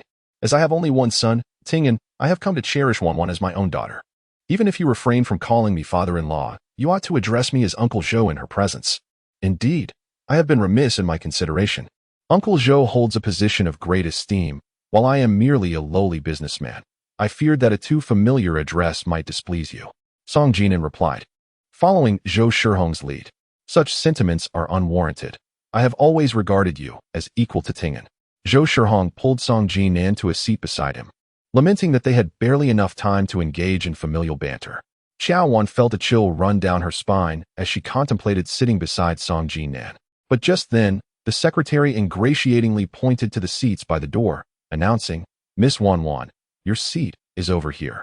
Subsequently, Zhou Tingyan occupied the place Qiao Wan had desired, effectively sandwiching Song Jin in between the Zhou father and son. Zhou Tingyan personally unscrewed a bottle of almond milk and placed it before Qiao Wan, saying meaningfully, "This was your favorite drink when you were a child." "I have long stopped consuming such additive-laden beverages," she retorted, pushing the almond milk aside, showing no regard for Zhou Tingyan's gesture. Zhou Tingyan's expression was tinged with displeasure, while Song Jinan's eyes sparkled with uncontainable joy. To entertain Jinan, Zhou's father had even brought out his finest liquor. Tonight, the 3 of us would not return until thoroughly intoxicated. Zhou Tingyan, uttering these words, exchanged a knowing glance with his secretary. The secretary rose to open the Mount liquor cabinet, retrieving a bottle to hand to Zhou Tingyan, while placing another on the table. Song Jinan had a low tolerance for alcohol, typically indulging only in a modest amount of red wine, and would become inebriated at the mere touch of white spirits. Qiao Wan was acutely aware that once he took his first sip tonight, countless more would inevitably follow. Their visit to Liqing had been rather hasty. Jinan had neglected to pack warm clothing and had caught a cold the previous night, having already consumed 4 doses of cephalexin, leaving him unable to touch a drop of alcohol. She had given no thought to the feelings or dignity of the Zhou family, boldly voicing a premeditated excuse, one even Song Jinan was unaware of. How could one truly enjoy the evening without indulging in drink? "Wan, I suspect you are deliberately trying to offend Uncle Zhou," Zhou Shihong remarked, his face drawn with displeasure. Having been thwarted twice by Qiao Wan's retorts, Zhou Tingyan felt a pang of discomfort, casting her a fleeting glance. "In just 3 years of marriage, you seem to have forgotten your family entirely, consumed by thoughts of Jinan. It was merely casual conversation, and whether one drank or not was of little consequence." She lowered her voice, explaining, "Jinan isn't refusing to drink. He simply can't while on cephalexin. If you continue to press him, you might as well prepare for me to become a widow." "My dear child, your eloquence as a streamer has sharpened," Zhou Shihong replied, shaking his head in resignation. The secretary promptly removed the 2 bottles of liquor. Zhou Tingyan remained silent, his demeanor cold. The atmosphere in the private room was delicate, with only Song Jinan's lips curling into a smile. The surprise Qiao Wan had brought him that day was profoundly delightful, far exceeding his expectations. Before arriving, he had devised a strategy. After a few drinks, he would feign intoxication by resting his head on the table. In less than 3 minutes, the discussion turned to the investment in the storage facilities of Song Pharmaceutical Factory. Regardless of how Zhou Shihong and Zhou Tingyan coaxed and pressed, Song Jinan remained resolute, deferring the decision-making authority to the elder. Realizing the futility of the situation, Zhou Shihong excused himself and left with his secretary before the dishes were fully served. Once Zhou Shihong had departed, Qiao Wan discreetly tugged at the hem of Song Jinan's shirt. He immediately understood, rising to retrieve his coat, a smile forming on his lips before uttering a word. Wan's and I have been preparing for a baby. We need to rest early and rise early, he said. Taking the lead, Zhou Tingyan was still processing the situation when the two of them clasped hands and exited the private room together. The spacious room was left empty, save for him. He gazed at the chair where Qiao Wan had sat, a faint, cold smile gracing his lips. As Qiao Wan and Song Jinan descended the stairs, she only then became aware that their hands were intertwined. Song Jinan held her hand firmly, seemingly unbothered. They were far too presumptuous. She had not fully grasped the implication of Song Jinan's last statement. Her teeth clenched in frustration at the thought of engaging with them again. It is often said that one who dines at another's table is beholden to them. Having shared a meal, it would be unreasonable not to visit her mother-in-law the following morning. Regardless of their opinions, she resolved not to go. The mere thought of He Jiezhen ignited her anger. If Song Jinan were to visit the hospital, He Jiezhen would undoubtedly seek to persuade Zhou Shihong to secure the investment. At that moment, their car arrived. Upon returning to the hotel, as he unlocked the door with the room card, Song Jinan seized her lips in the darkness, his kiss fervent and insistent. She felt a flutter of panic. There was still a touch of hesitation, but tomorrow would be different. At this moment, his voice lingered, and before claiming her entirely, he sensibly procured a safeguard from the designated area. Perhaps due to their inaugural collaboration resulting in a resounding triumph, both were wholeheartedly engaged and thoroughly enjoyed the experience. In several fleeting instants, Qiao Wan harbored aspirations of a lifelong union with Song Jinan. The following day, she awakened with a smile. Upon reaching out beside her, she was greeted by an empty space. A glance towards the washroom revealed no trace of Song Jinan. Perhaps he had ventured outside, she mused. Drawing back the curtains, she observed that the snowfall had ceased. In a flurry, she seized her phone and opened the ticketing application. Flights to Jiang City were operating normally. Suddenly, a knock echoed through the room. Assuming it was Song Jinan who had forgotten his key card, she hastened to unlock the door. Standing at the entrance was a tall and elegant woman, and before Qiao Wan could discern her features, the woman struck her across the face. She pressed her burning cheek, indignantly demanding, "Who are you, and why did you hit me? Who am I?" The woman's striking visage was laden with scorn. "Zhou Tingyan has allowed you to play the mistress.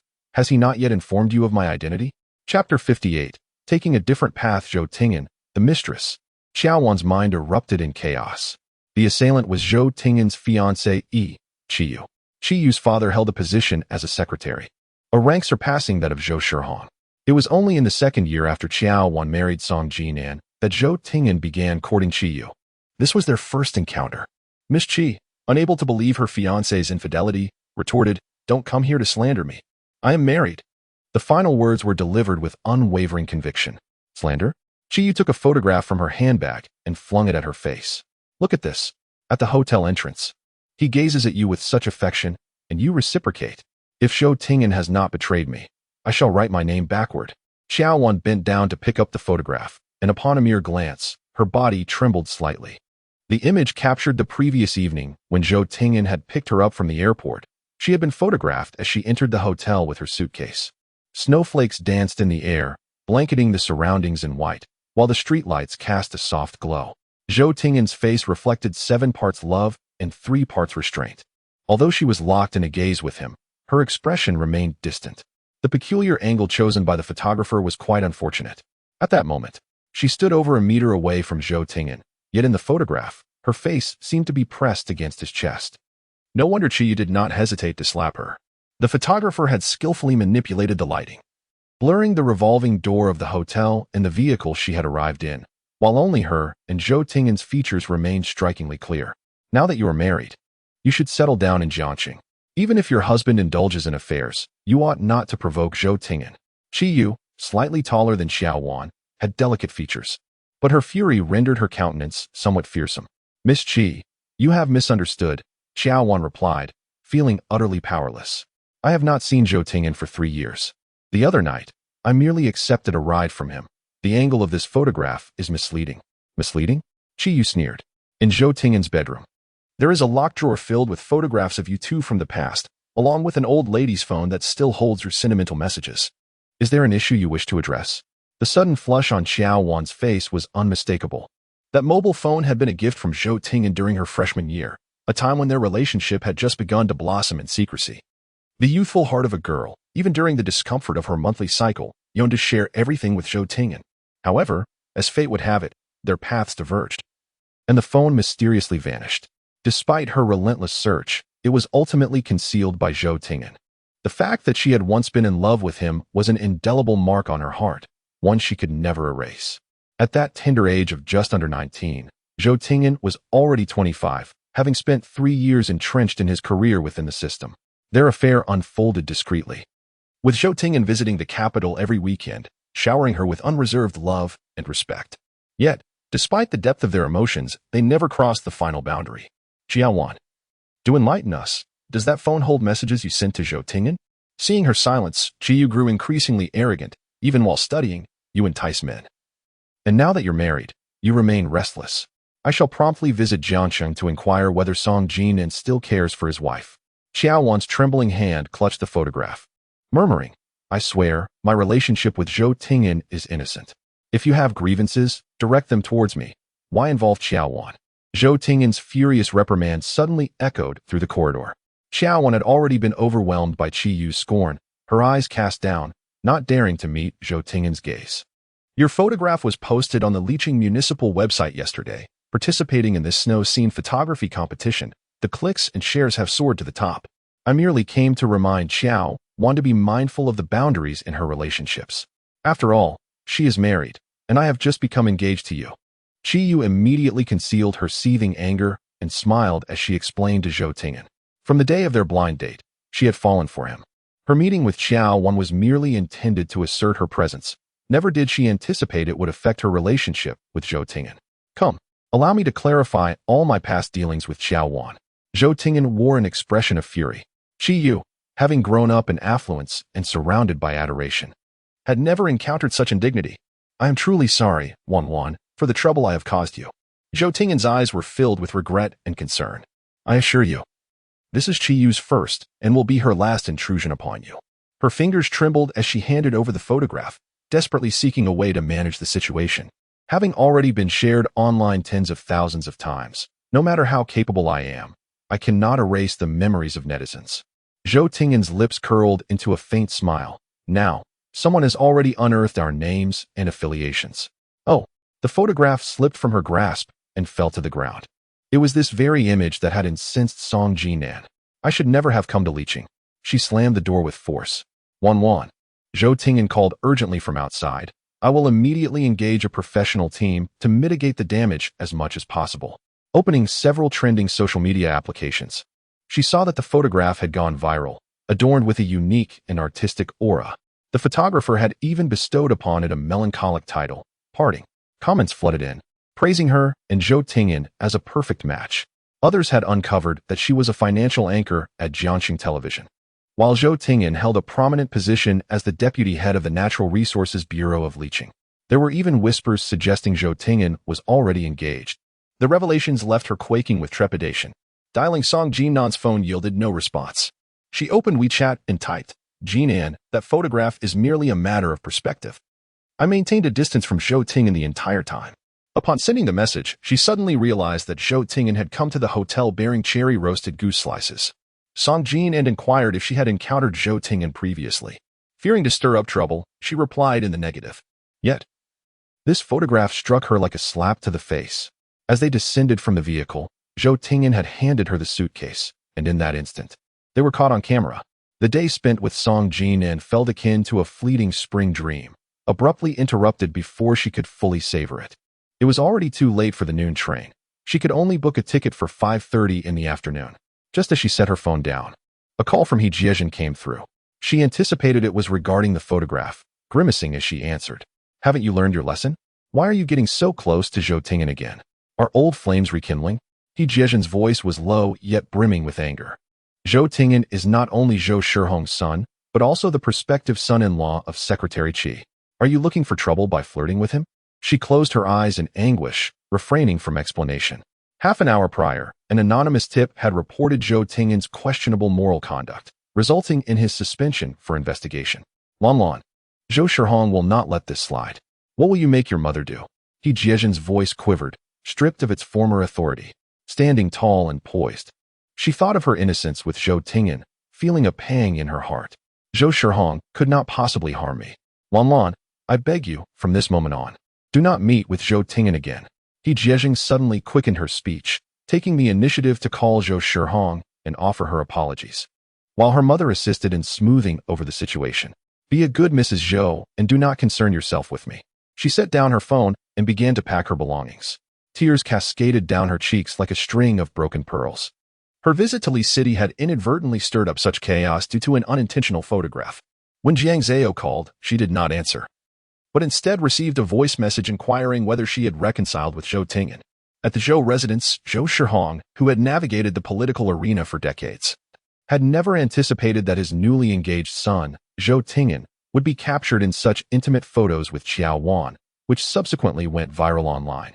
Soon after, Zhou Tingyan was anonymously reported for inappropriate relationships and was suspended for investigation.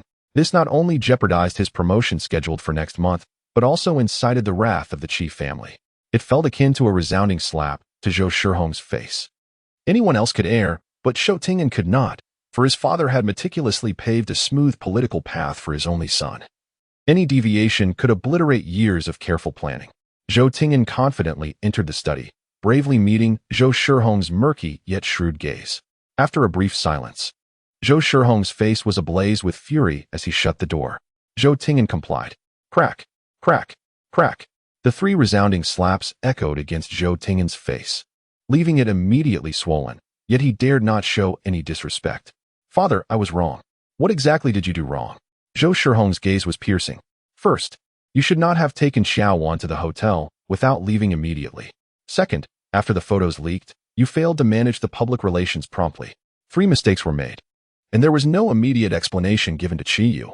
Zhou Tingyan's expression remained unchanged, akin to an emotionless puppet, pleading with his father for another chance at redemption.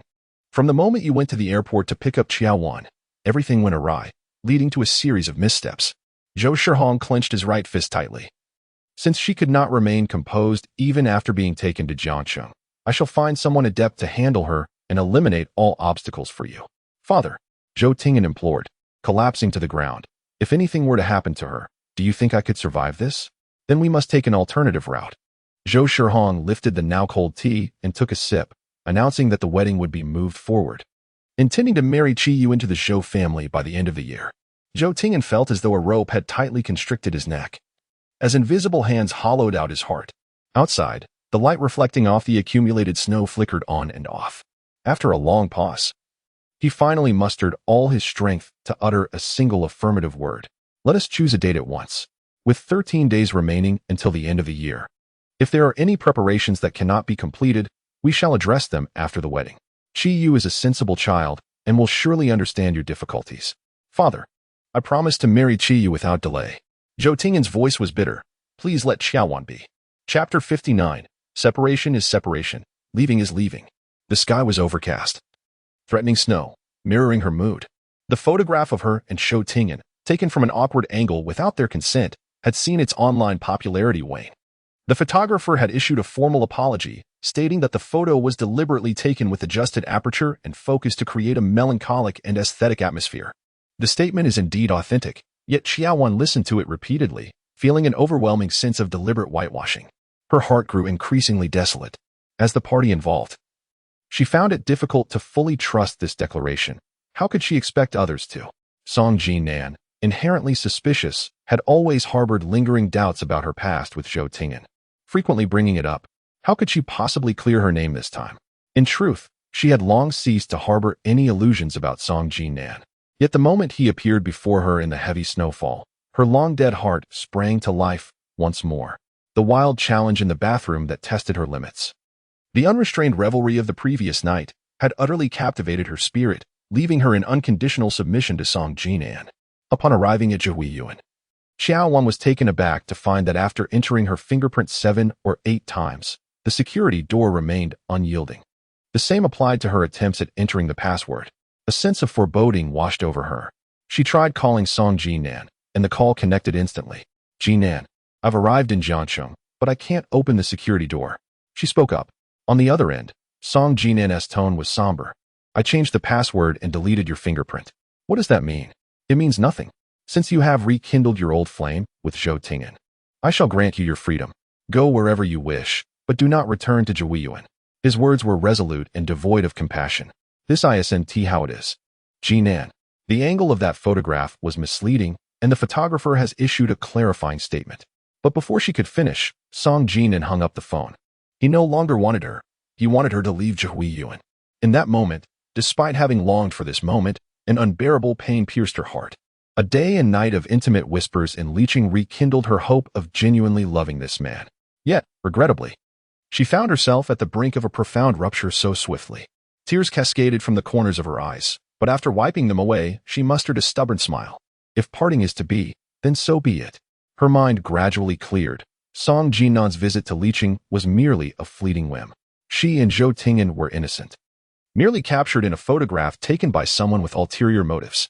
As for Song Jinan, he was surrounded by countless admirers, and his company included Jiang Weishu, a close confidant. It was he who needed to reflect, not her. The true folly lay in her being blinded by Song Jinan's momentary impulses. Now, with a rental in Shizhibei, she could vacate this gilded cage that had drained her spirit. Although she repeatedly tried to rationalize her emotions, an inexplicable sense of loss lingered in her heart. Upon hearing Song Jinan's footsteps emerge from the elevator, she compelled herself to be fully alert. Whether cast out from Jiuyin or facing divorce and separation, she refused to present herself as a bitter woman before Song Jinan. He didn't even spare her a glance as he reached for the door lock. Once inside the living room, a thick haze of smoke enveloped her senses. In the past, she would have opened the window, but now, such an action seemed unnecessary. Recently, she had been falsely accused, and Song Jinan had not come to her aid. After a previous quarrel over separation, he had managed to placate her through Jiangzhou. The 2 large suitcases she had packed still remained in the cloakroom, and she had little clothing left to gather.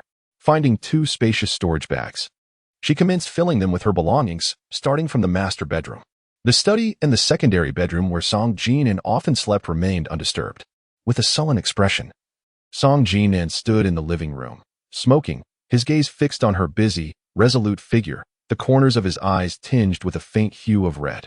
In less than half an hour, she had meticulously packed all her belongings from the house. 3 suitcases, 2 overflowing shopping bags, and 2 nearly lifeless potted succulents. Even a small hairpin with a crack found its way into her handbag. She estimated that she could only carry so much down in one trip. Perhaps 2 would suffice for the entirety. She first unlocked the security door, dragging a large suitcase outside with one hand. "Zhou Ting'an betrayed you 3 years ago, and now he is Qi Zhenjuan's prospective son-in-law.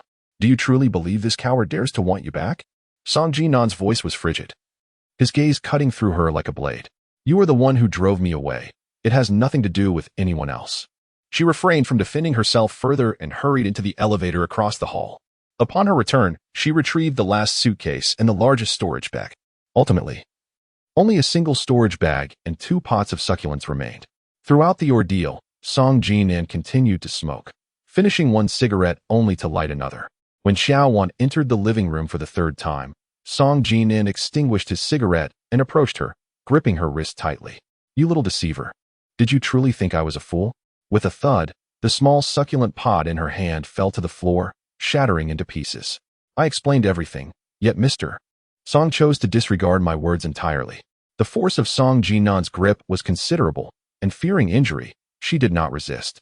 "Zhou Ting'an braved the wind and snow to retrieve you from the airport. Surely that moved you?" Song Jinan pressed his thin lips tightly together, and anger flickered like flames in his eyes. "Did you spend your first night at the Wanyue Hotel with Zhou Ting'an?" "No." Qiao Wan thought he was merely upset about that photograph, never anticipating such a sordid notion would arise. Song Jinan glared at Qiao Wan. every glance imbued with a sense of confinement and oppression. Qiao Wan's small face turned pale, her body trembling slightly. Over the past 3 years, the slander and humiliation inflicted by Song Jinan were innumerable. For her, explanations and defenses held little significance, for he had never believed her.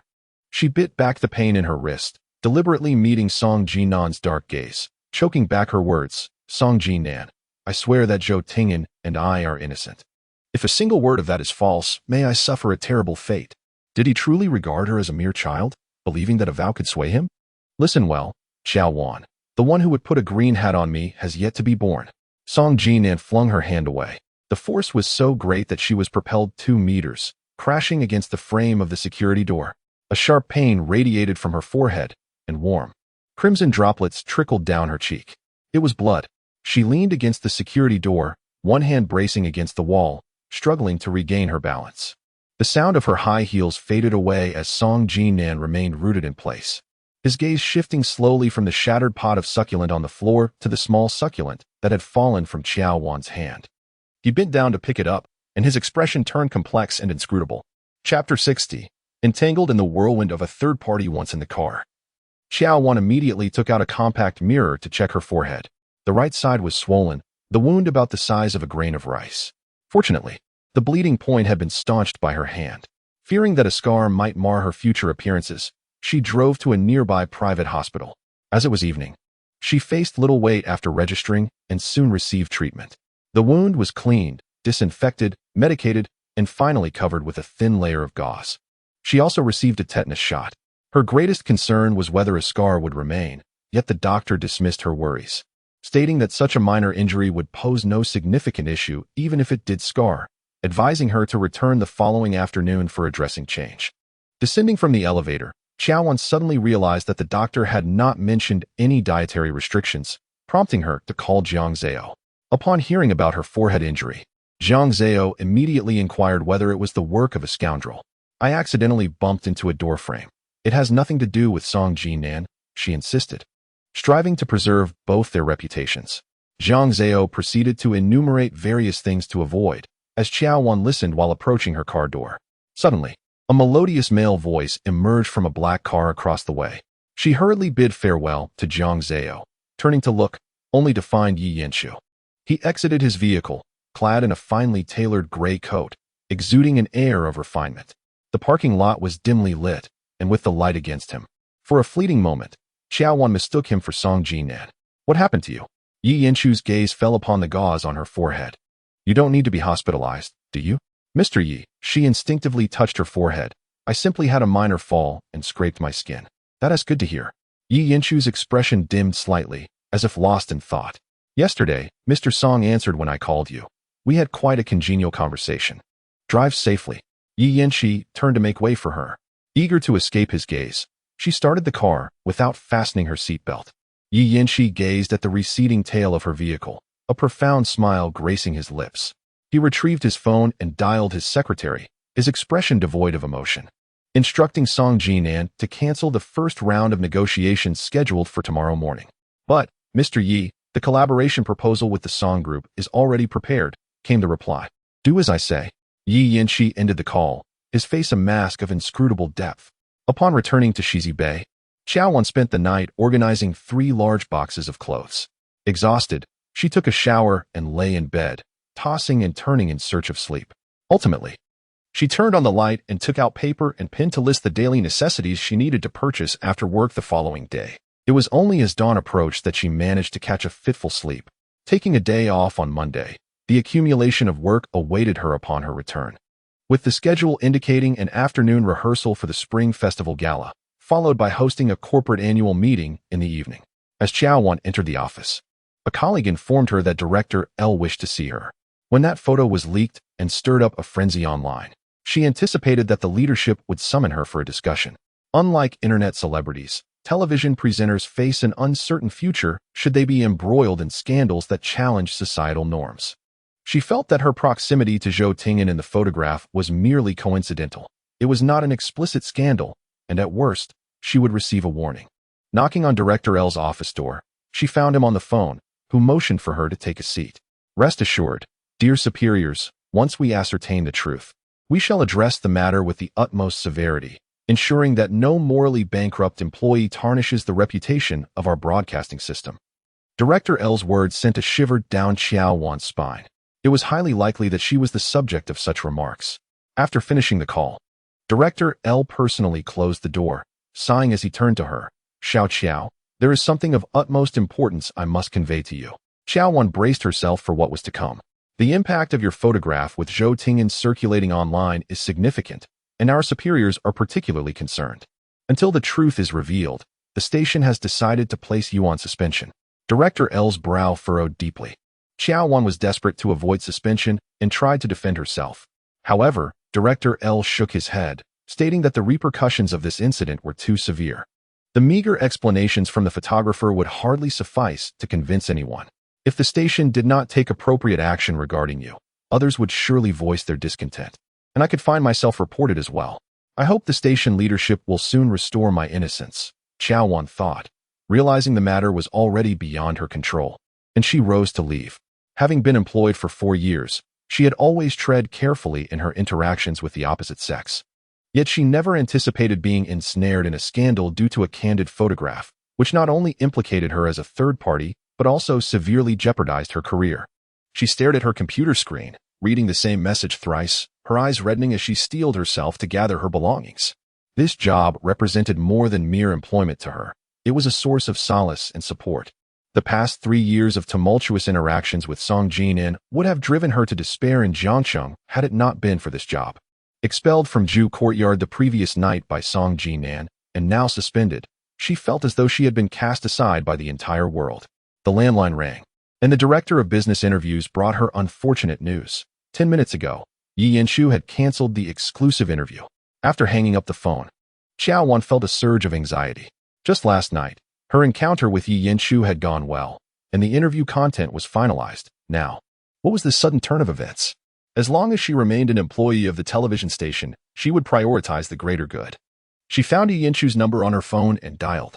Within 3 seconds, his voice echoed in her ear, questioning why she was calling at such an hour when he was presumably busy with work.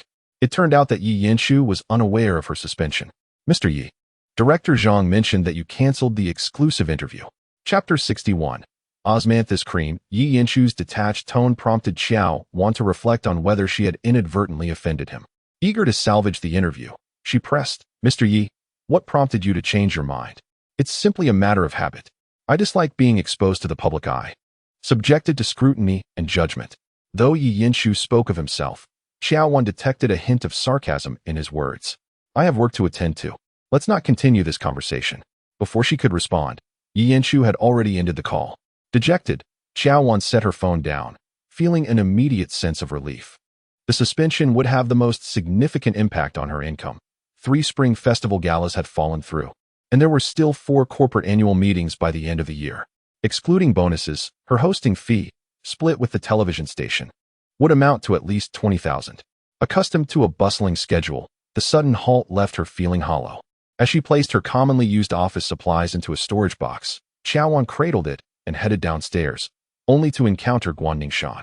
Guan Ningshan donned the latest spring collection dress from Xiang Nai Nai, her makeup exquisite, adorned with limited edition luxury pieces around her neck and wrist, exuding an air of pride and aloofness. Sister Guan. Qiao Wan politely greeted her, acknowledging that Guan had joined the company before her, making the address of sister quite reasonable. Isn't the Qiao anchor suspended? Why hasn't she left yet? Guan Ningshan's crimson lips curled into a mocking smile. Having just received a notification from Director Liu that before Qiao resumed her position, I would be hosting business interviews, while financial morning news has been assigned to Sun Yi. Each word pierced Qiao Wan's heart deeply. It was hard to believe that the typically low-key Qiao anchor had managed to associate herself with the esteemed young master Zhou of Liqing. Guan Ningshan chuckled softly, wondering if Qiao had the capability to oust Miss Qi and secure her own rise to prominence. No need for Sister Guan to worry. I trust the legal matters regarding the Black Property Project have concluded, but I wonder if those who paid their down payments in full amounts have received any compensation.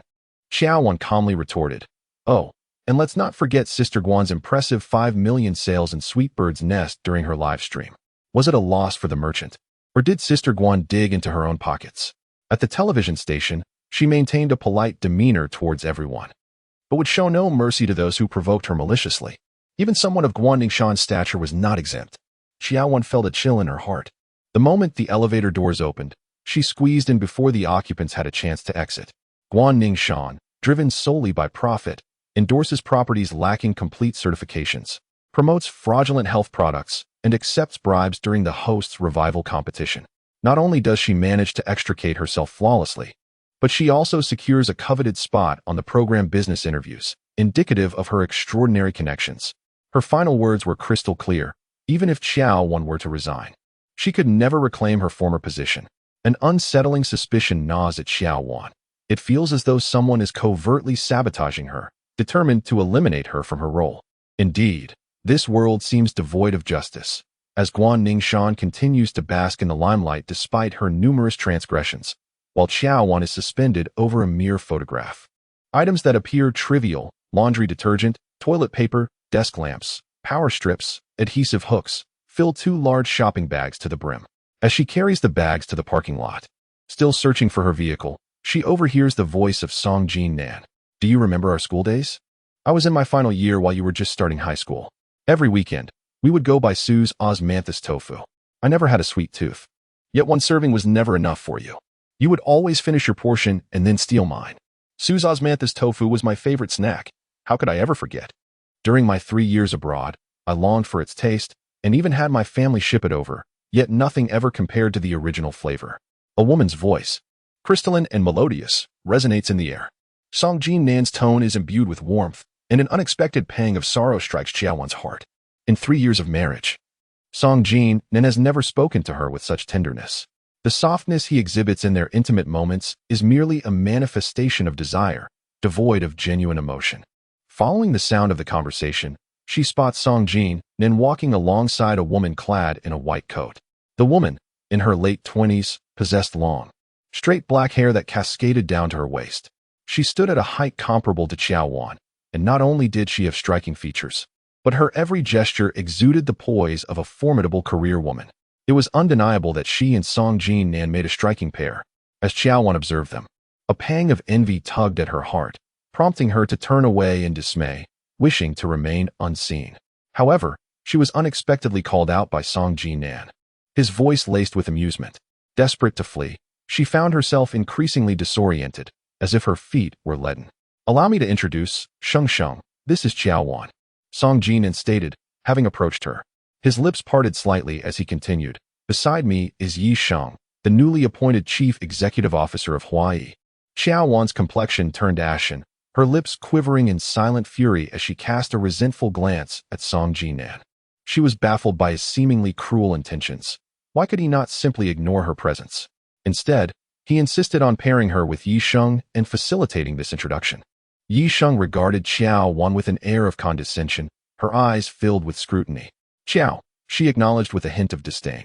Miss Yi, Qiao Wan replied, mustering her composure despite the turmoil within. Just as she was reminiscing about the Su-Ji osmanthus tofu they often enjoyed during their youth, she encountered Qiao, the broadcaster, and suddenly lost her appetite. Yi Sheng waved the box of osmanthus tofu, which she had barely touched, and with a charming smile, extended it towards Qiao Wan. Surely, Qiao, you have never tasted anything as delectable as this. Why not indulge in it for me? The flavor is truly exquisite. Her words were laced with barbs, for it was evident she spoke not of the dessert, but rather of Song Jinan himself. Qiao Wan was not one to be overly sentimental. She took the snack with one hand and casually glanced inside. It was truly an honor for someone like Miss Yi to even consider such commonplace street food. Unfortunately, even a mere glance at it made her feel nauseated. Song Jinan's gaze was deep and somber. Before Yi Sheng could respond, Qiao Wan had already raised her hand and discarded the osmanthus, putting into a nearby trash bin. In Chapter 62, The White Dress, Yi Sheng had initially intended to humiliate Qiao Wan with the osmanthus pudding, yet unexpectedly found herself outmaneuvered. Her expression faltered. It had long been rumored that Jinan had not been living comfortably over the past 3 years, and now she was beginning to understand why. Miss Yi truly failed to grasp the situation. Mr. Song was surrounded by admirers vying for his attention, and within the company, Secretary Jiang was a source of added allure. He was undoubtedly enjoying the benefits of such companionship, so how could he be anything but content? A fire of resentment burned within Qiao Wan, and she retorted without mercy. I always believed Jinan had married a cultured and considerate wife, but it turns out. Sheng Sheng, wait for me in the car, Song Jinan interrupted Yi Sheng, handing her the car keys. Yi Sheng cast a disdainful glance at Qiao Wan before smiling at Song Jinan. Jinan, let us not delay too long. It's too cold outside. Turn on the air conditioning once we're in the car. Song Jinan watched as Yi Sheng walked away, his expression softening. Observing their gentle exchange, Qiao Wan's eyes grew increasingly frigid. The last lingering feelings for Song Jinan within her heart were extinguished in despair. Don't be angry. Don't be angry. She silently reassured herself. A scoundrel is a scoundrel. Now, it was merely Yi Sheng occupying Jiang Weishu's place, and there was nothing to be upset about. She endeavored to calm her emotions and actively met the complex gaze of Song Jinan, urging him to expedite the divorce proceedings so she could make room for Miss Yi. After only a few exchanges with Yi Sheng, Mrs. Song could no longer bear it. Song Jinan approached her, encircling her against a car.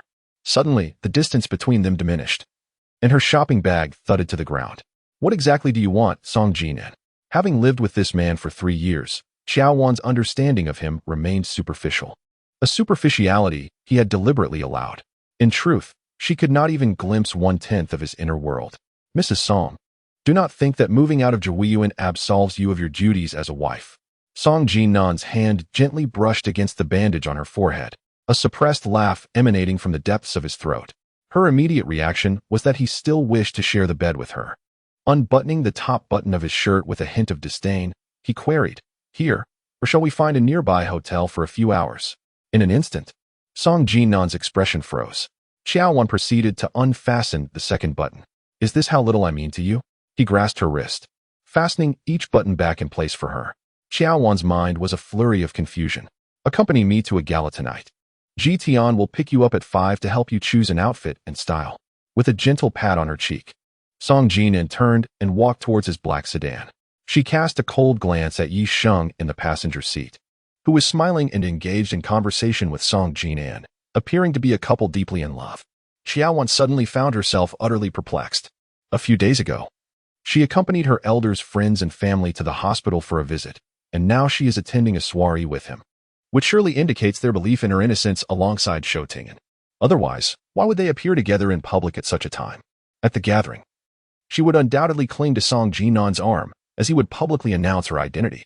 A bittersweet sensation rose within Qiao Wan's heart. Song Jinan always provided a glimmer of hope in her moments of despair, yet what he delivered was nothing but humiliation and grievance. In the afternoon, Jian came to pick her up, and once in the car, she inquired about the nature of the soiree they were attending. Confusion enveloped her. Jian brought her to the most prestigious styling studio in Jiangxing, where her hair was done and makeup applied. The bandage on her forehead was removed, and a lock of hair was styled to conceal the wound. As she chose her evening gown, Qiao Wan experienced a dilemma, standing in the haute couture fitting room, glancing at this dress and that. Each gown was exquisitely beautiful, capturing her gaze completely. Each piece was complemented by jewelry and handbags. "No need to select," she said. "I had a friend in F country arrange something for me a few days ago. Let us see if I like it." Unbeknownst to her, Song Jinan had approached from behind, holding a beautifully textured gray box. She turned, and he had already opened the box to reveal a stunning white strapless gown. Adorned with embroidery, scattered diamonds, and a mermaid hem, it appeared as if it were a work of art. "Beautiful," she gasped, covering her lips in awe. Women have an innate sensitivity to beauty, and soon enough, Qiao Wan slipped into the gown. Its fluid, three-dimensional cut accentuated her already curvaceous figure, enhancing her allure even further.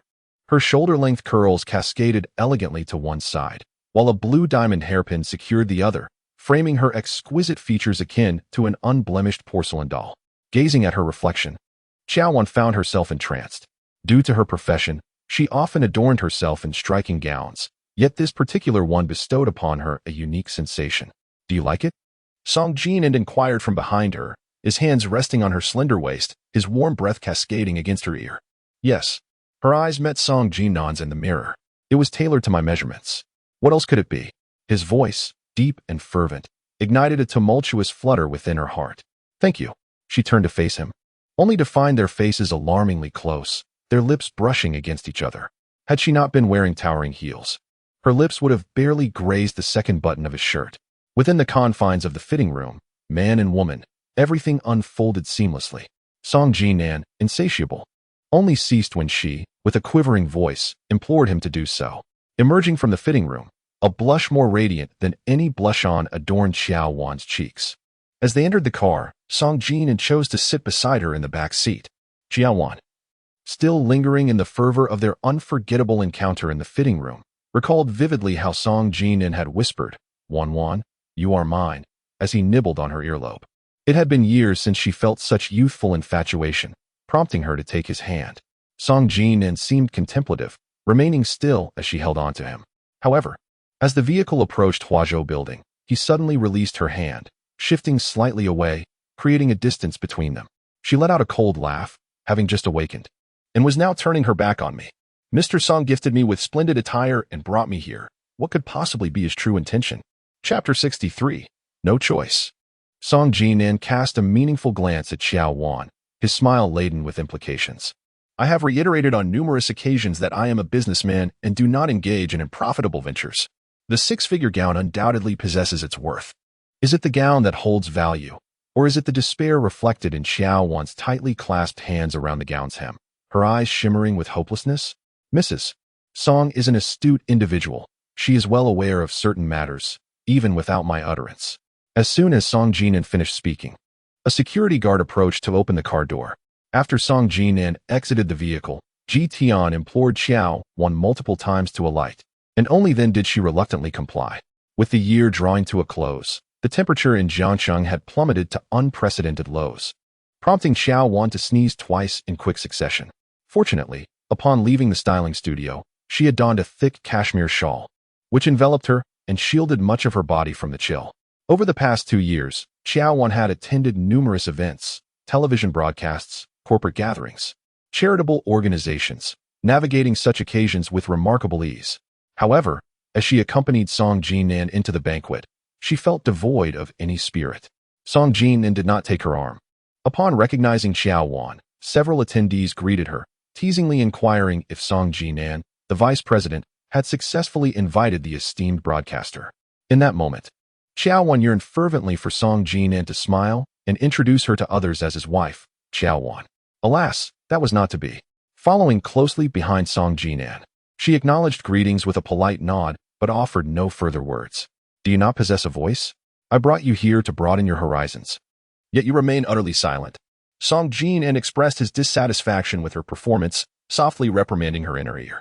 2 real estate magnates were entangled with Song Jinan, imploring him to share his investment wisdom, while Qiao Wan was left to languish alone on the sidelines.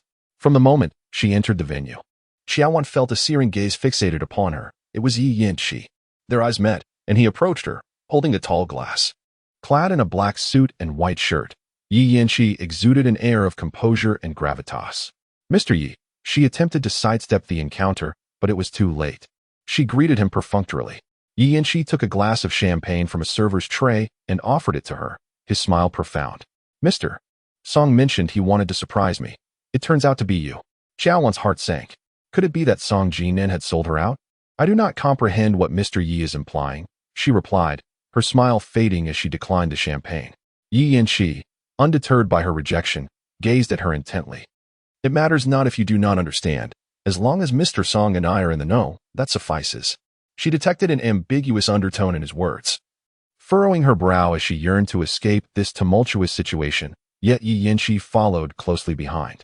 I heard some unfortunate news at noon, that you have been suspended. I cannot ascertain the truth of it. There is no smoke without fire in this world. Her voice was subdued. Indeed, it is true. Do you require assistance? No, I do not. There are advantages to being suspended. I can rest well before the year ends. Besides, if I truly wish to return to work, Jinan will assist me. Will Mr. Song truly help? She questioned. Last time you were falsely accused and taken for investigation. Mr. Song merely stood by, observing. Lingchi chuckled ambiguously, pondering that placing her hopes on an unreliable man was far less prudent than making plans for herself. What sort of plans? Abandon her husband and invest her trust in Mr. Yi? She met Lingchi's deep gaze without flinching, mocking him with her inquiry. Lingchi retorted, why not? Qiao Wan stepped back, distancing herself from him, feeling disillusioned.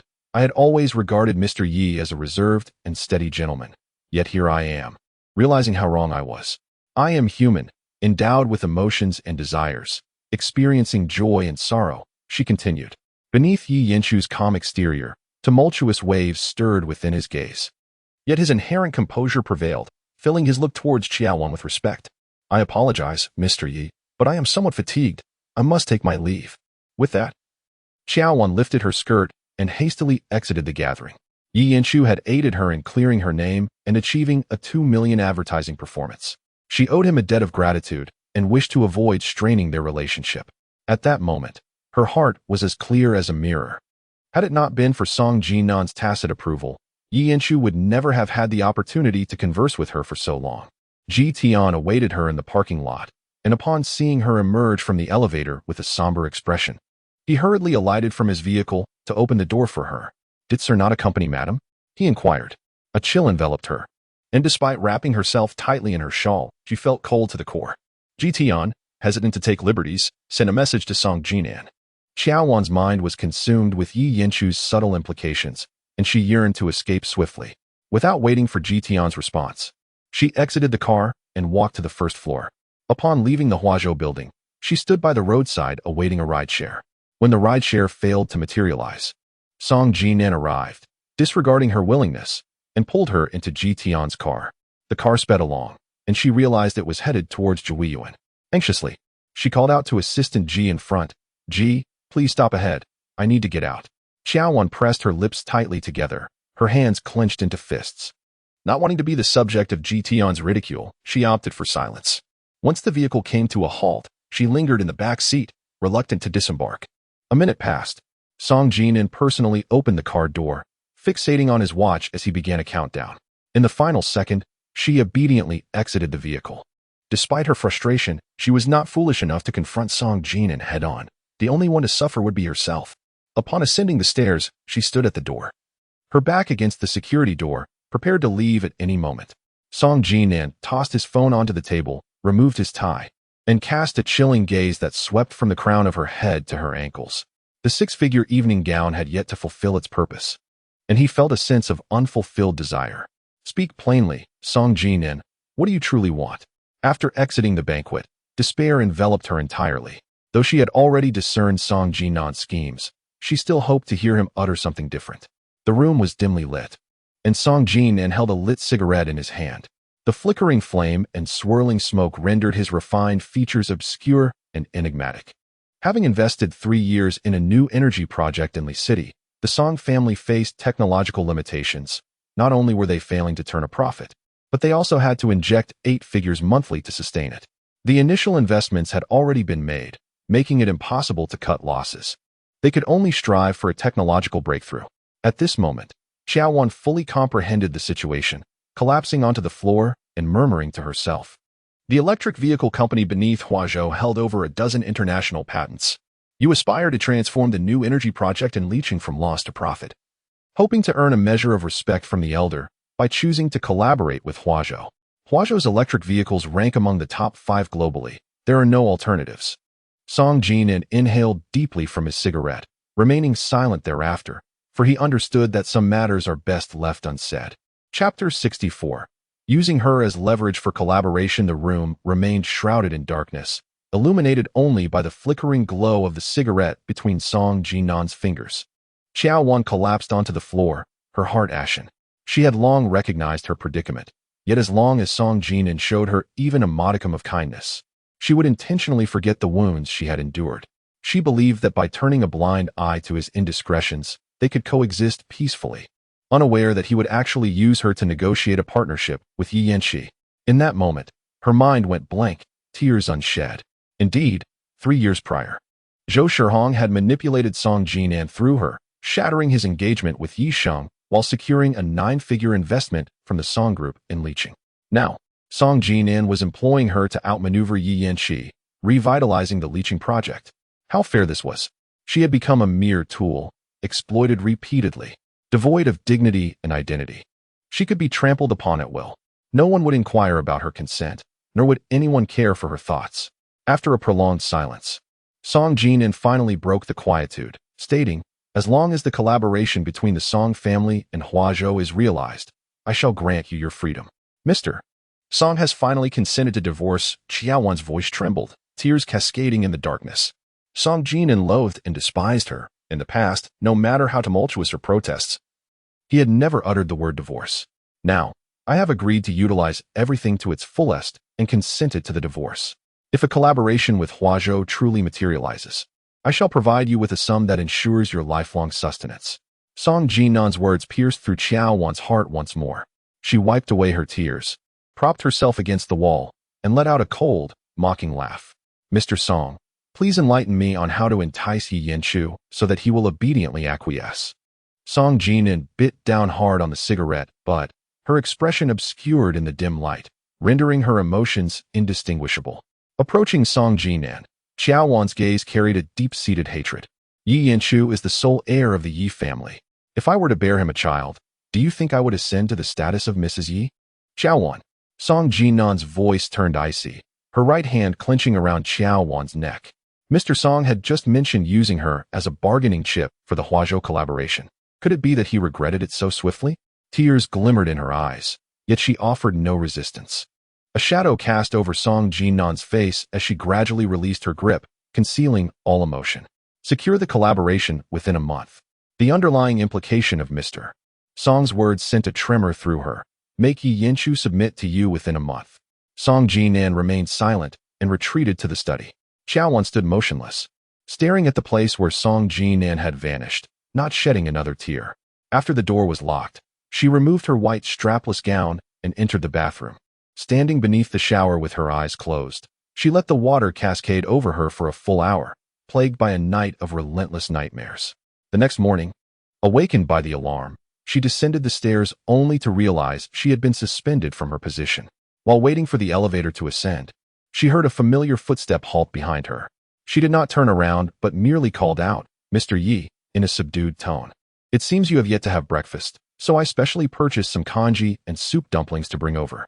Yi Yanchi had already positioned himself beside her, and as the elevator doors opened, he entered the lift alongside her. "Thank you, Mr. Yi." She had wept for an extended period the previous night, rendering her voice somewhat hoarse. "Since we are friends, there is no need for such formality. Otherwise, I shall feel a burden on my conscience." Following her lead, Yi Yanchi stepped into a single apartment on the 7th floor, placing the meal box on the dining table before surveying the room's decor. Qiao Wan's expression was as cold as ice. She removed her outer garment and drew the curtains in the living room, unfastening her buttons as she approached Yi Yanchi. "What do you mean?" The smile that had graced Yi Yanchi's lips vanished. Hadn't Mr. Yi already reached an agreement with Song Jinan? She lowered her gaze, murmuring, "For me, the sooner, the better." "Qiao Wan." Suddenly, Yi Yanchi grasped her arm, his voice icy. "I do indeed harbor feelings for you and have envisioned a fleeting moment of intimacy. However, when Song Jinan used you as a bargaining chip to negotiate with me, I altered my stance. Agreeing to Song Jinan is merely to make you realize the true nature of your man." Qiao Wan's hand trembled incessantly, and Yi Yanchi assisted her in fastening her buttons. As his fingers brushed against her neck, a soft, gentle fragrance reminiscent of peach and milk shower gel subtly invaded the territory he had guarded for 28 years. He sensed his heart gradually succumbing, hastily stepping back to create distance. And then, her gaze finally settled on Yi Yanchi. "There is no and then. Huazhou has dispatched a special task force to Liqing. If Song's project proves beneficial to Huazhou, then we shall collaborate. No, even if you were to marry me, I would still be powerless." Yi Yanchu's voice was gentle, akin to a spring breeze softly caressing Qiao Wan's long-dormant heart. "Since your departure from the banquet last night, I have been reflecting, under the influence of alcohol. I uttered a few words that should not have been spoken, yet each one was a heartfelt confession." Qiao Wan slowly asserted that she had always regarded Mr. Yi as a friend. "I too have always considered you a friend, but I shall not forever regard you as merely a friend." Yi Yanchu's gaze was profound, laden with unspoken meanings. "I must head to the company now. Eat quickly before your meal grows cold." The sound of the door lock echoed as Yi Yanchu exited. Qiao Wan locked the door behind him and let out a long sigh. Whether Yi Yanchu was genuinely distancing himself or had ulterior motives, he refrained from taking advantage of her vulnerability during this clandestine transaction today. She felt a sense of gratitude. The white gown she had discarded last night lay upon the sofa, and the more she gazed at it, the more she felt its mockery. She curled it into a ball and tossed it into the wardrobe. having been suspended from her position and treated as a mere pawn by Song Jinan. Her spirits were at an all-time low, leaving her devoid of the desire to even step outside. After a trip to the supermarket at the entrance of her community to procure groceries, she had not ventured out for several days. As she prepared to end the call, He Jian called her back. Tomorrow, Zhou Ting'an and Qi Yu will hold their wedding. She responded with a faint acknowledgement. It was initially scheduled for next year's May Day. She was unsure why it had been moved up to this year, as many arrangements were yet to be made. He Jian, filled with melancholy, advised, Wan. Please do not maintain any further contact with Zhou Ting'an. Her throat felt as though it were constricted by a bundle of thorns, rendering her unable to speak a word of the bitterness she felt. The phone rang again. It was Song Jinan, with whom she had not been in touch for many days. In the past, upon seeing that number, she would promptly answer the call. This time, it rang 3 times before she finally responded. As she opened the door, Song Jinan's voice emerged, low and weary yet commanding. She bit her lip, deciding to speak over the phone after all. Song Jinan did not reply, but the sound of heavy knocking echoed from outside. In less than half a minute, Qiao Wan allowed him entry. Having not seen him for a few days, she noticed the scent of smoke clung to him, a hint of stubble graced his chin, and faint dark circles shadowed his eyes. He wore no tie, and his shirt bore wrinkles, exuding an air of despondency. The moment his gaze met hers, an inexplicable anxiety enveloped her. Chapter 65. The joy you bring me is unmatched. Song Jinan surveyed the surroundings, his brow furrowing slightly. Did she not feel stifled living in such a small space? Though modest in size, it was infinitely preferable to the humiliation and slander she had endured. She held her head high. Leaning against a dining chair, Song Jinan's eyes remained fixed on her. At that moment, she donned a pale purple nightgown, devoid of makeup, her small face pale and bloodless, visibly thinner. 3 days had passed without any progress. Song Jinan grasped her chin, his voice low, asserting that opposing him would not lead to her liberation. With determination, she forcefully shrugged off his hand and gulped down the already cold water from the table. If you wish to leave this marriage, go ahead. If you choose to stay, that is fine too. I am indifferent. Such resolve? Song Jinan chuckled without comment. Qiao Wan, I advise you to consider not just your own interests, but also the implications for Jiang Zhao's career. After all, a medical license holds significant value. What grievances and animosities do you harbor against me? Do not entertain any thoughts regarding Jiang Zhao. In an instant, she crumbled. Song Jinan, do not let me perceive you with disdain. To assist her in dissolving her marriage, Jiang Zhao fabricated a false test report at the hospital, which was swiftly unraveled by Song Jinan. This counterfeit report became the incriminating evidence against Jiang Zhao and also served as the Achilles heel that Song Jinan wielded to manipulate Qiao Wan. Your regard for me, whether it be of esteem or contempt, is inconsequential. Song Jinan's countenance was marked by cold indifference. As long as you still care for Jiang Zhao, you will undoubtedly collaborate with me. Qiao Wan's gaze froze, and she inhaled deeply. You are the shadowy figure behind my suspension, are you not? The identity is of little consequence. You need only understand that as long as you comply, the television station will notify you to return to work next week. Song Jinan pulled her into his embrace, compelling her to meet his gaze. Should you persist in your obstinacy, Jiang Zhao shall receive my lawsuit on Monday morning. Song Jinan, you are my husband, yet you wield me as a pawn for negotiation. Does your conscience not ache? She struggled to conceal the fury surging within her, raising her hand to strike Song Jinan's face. However, he anticipated her move, seizing her wrist. Do not provoke me, or you shall be the one to suffer. What shall I do if I cannot see you and find myself yearning for you?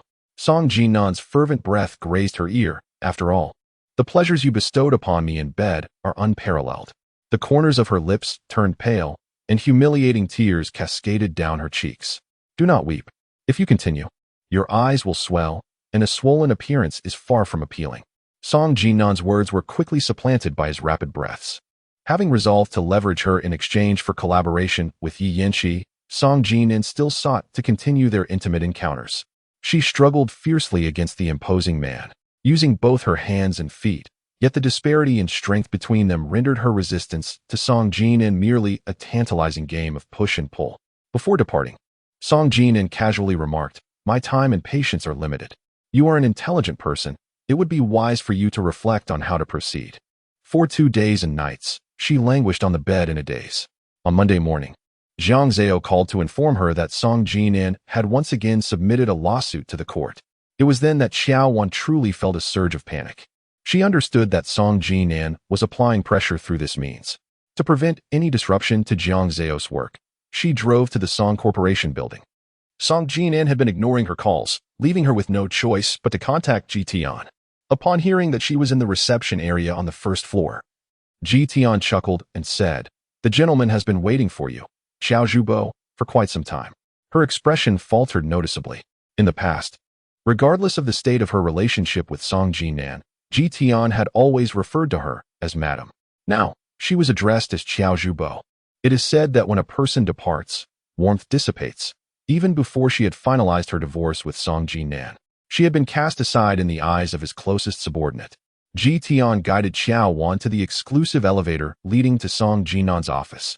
He was leisurely brewing tea, combining slices of pear, apple, kumquat, and monk fruit with black tea in a glass kettle. Concocting her favorite fruit tea, soothing for the throat and lungs. Recognizing the moment, Jian discreetly exited and closed the door. "Taste the tea I have prepared. See if it suits your palate," Song Jinan said, as he poured the fruit tea slowly into a glass teacup and handed it to Qiao Wan. She accepted it and took a delicate sip. Preoccupied with her thoughts, she discerned nothing beyond the heat, as there was no rock candy added. The flavor is slightly bitter, with a hint of sourness, much like this bittersweet existence. Song Jinan also picked up a teacup and drank slowly. Song Jinan spared Jiang Zhao. She was devoid of patience. Placing the teacup down, oblivious to the scalding tea splashing onto her wrist. "Within a month, I will secure the collaboration with Huazhou for you." If Xiao Zhubo had been this agreeable earlier, Jian would not need to submit a lawsuit to the court. Song Jinan drained the teacup and refilled it for herself. "As a couple, I do not wish to pressure you too harshly, yet your reluctance to cooperate is evident." Her expression was numb. Her mind fixated on one thought. She could not allow Jiang Zhao to suffer any harm because of her. If Jiang Zhao's work were to be jeopardized within a month, even if a knife were placed at my throat, I would not approach Yi Yanqi. Her tone was resolute as she turned to leave. Song Jinan drank several cups of fruit tea. Initially, she found the tea slightly bitter, but as she continued, the bitterness became unbearable, permeating even the crevices of her being. The phone rang. It was the old man. As Song Jinan pressed the answer button, she locked the door. "How are the negotiations with Huazhou progressing? If we cannot reach an agreement with Huazhou's new energy company, not only leaching but all our new energy projects will suffer catastrophic losses." Song Shizhao's voice was frail. Song Jinan paused for a moment, assuring him that the collaboration would certainly be secured within a month. "Then I will grant you another month. If you truly cannot secure Huazhou, let a Jing take over the negotiations. Of course, the third brother has also expressed his stance to me, stating that he has spoken with Yi Huapeng, who is interested in collaborating. Await my good news." Song Jinan's gaze was unfathomable. Chapter 66. I do not engage with married women. Qiao Wan emerged from the elevator and dialed Yi Yanqi's number. "Are you here to persuade me to participate in an exclusive interview again?" Yi Yanqi's warm laughter resonated gently, as if the previous unpleasantness had never occurred. "I have been suspended. The interviews are no longer my concern." Without beating around the bush, she stated directly, "I still owe Mr. Yi a meal. Does he have time for lunch today? If someone else invites me, I am unavailable. If it's you, that's a different story." The faint sound of a chair scraping against the floor emanated from Yi Yanqi's end. "The city is too noisy. It would be better to escape to the northern mountains for some tranquility. I know of a charming farmhouse restaurant. You simply must treat me today." "Very well," she replied readily. "I will wait for Mr. Yi to finish work. I'm actually preparing to leave early. I should arrive at Shizi Bay in about half an hour." Qiao Wan was momentarily speechless. 20 minutes later, just as she parked her car in the Shizi Bay parking lot, Yi Yanqi pulled up beside her in a sleek black SUV. "Mr. Yi, you arrived so quickly?" She was taken aback, glancing at her watch. Yi Yanqi was impeccably dressed in a suit, adorned with a blue checkered tie, and a name tag hung from his neck, clearly having come directly from the office. "Not too fast," he replied, lightly furrowing his brow with a smile. "My endurance exceeds that of the average man." Qiao Wan casually murmured in response, but instantly realized her blunder, her cheeks flushing as she clarified, "I meant to say, it's surprising that Mr. Yi reached Shizi Bay so swiftly. With the expressway still under construction, we can only take the national and provincial roads. If we set off early, we will be able to enjoy the farmhouse meal in the northern mountains by noon. Please wait for me for 10 minutes. I need to change my shoes. Qiao Wan said hurriedly as she dashed toward the elevator. Her phone rang. Without glancing at the caller ID, she could already surmise who it was. Upon answering, she greeted coolly, Vice President Song. Mr. Yi, my assistant has sent the latest cooperation details to your inbox. Please take a moment to review them. Our sincerity in collaborating with Huazhou is undeniable, despite the fact that Song Corporation held a disadvantage in this partnership. Song Jinan maintained a demeanor that was neither servile nor overbearing. I can sense Vice President Song's sincerity, he replied. Yi Yanqi, however, merely smiled without uttering a word, explaining that he had no time to review the details today as he was accompanied by a lovely companion to the northern mountainous region for some leisure. I await good news from you, Mr. Yi. Song Jinan was well aware of the identity of the beauty Yi Yanqi referred to, and with a cold expression, he ended the call. Without a moment's hesitation, he picked up his car keys and opened the office door. Jian emerged from the elevator carrying a thick stack of urgent documents. Sir, these are the urgent documents requiring your signature. You have a high-level meeting to preside over in 10 minutes. Let Vice President Li handle it for me, Song Jinan dismissed, disregarding Jian's words. Meanwhile, Qiao Wan returned upstairs dressed in casual attire, a pink sweatshirt, black fitted pants, white sneakers, and a black hooded down jacket. Her skin was exceptionally flawless, delicate as if it could be easily broken. Even without makeup, merely sporting a light coat of pink lip gloss, she radiated an extraordinary beauty. The moment Yi Yanqi laid eyes on her as she stepped out of the elevator, he was struck by an everlasting awe. This time, she chose to sit in the passenger seat. As they conversed leisurely, the car glided out of the city. At the outset, Yi Yanqi maintained a careful balance, discussing only work matters and refraining from touching upon personal affairs.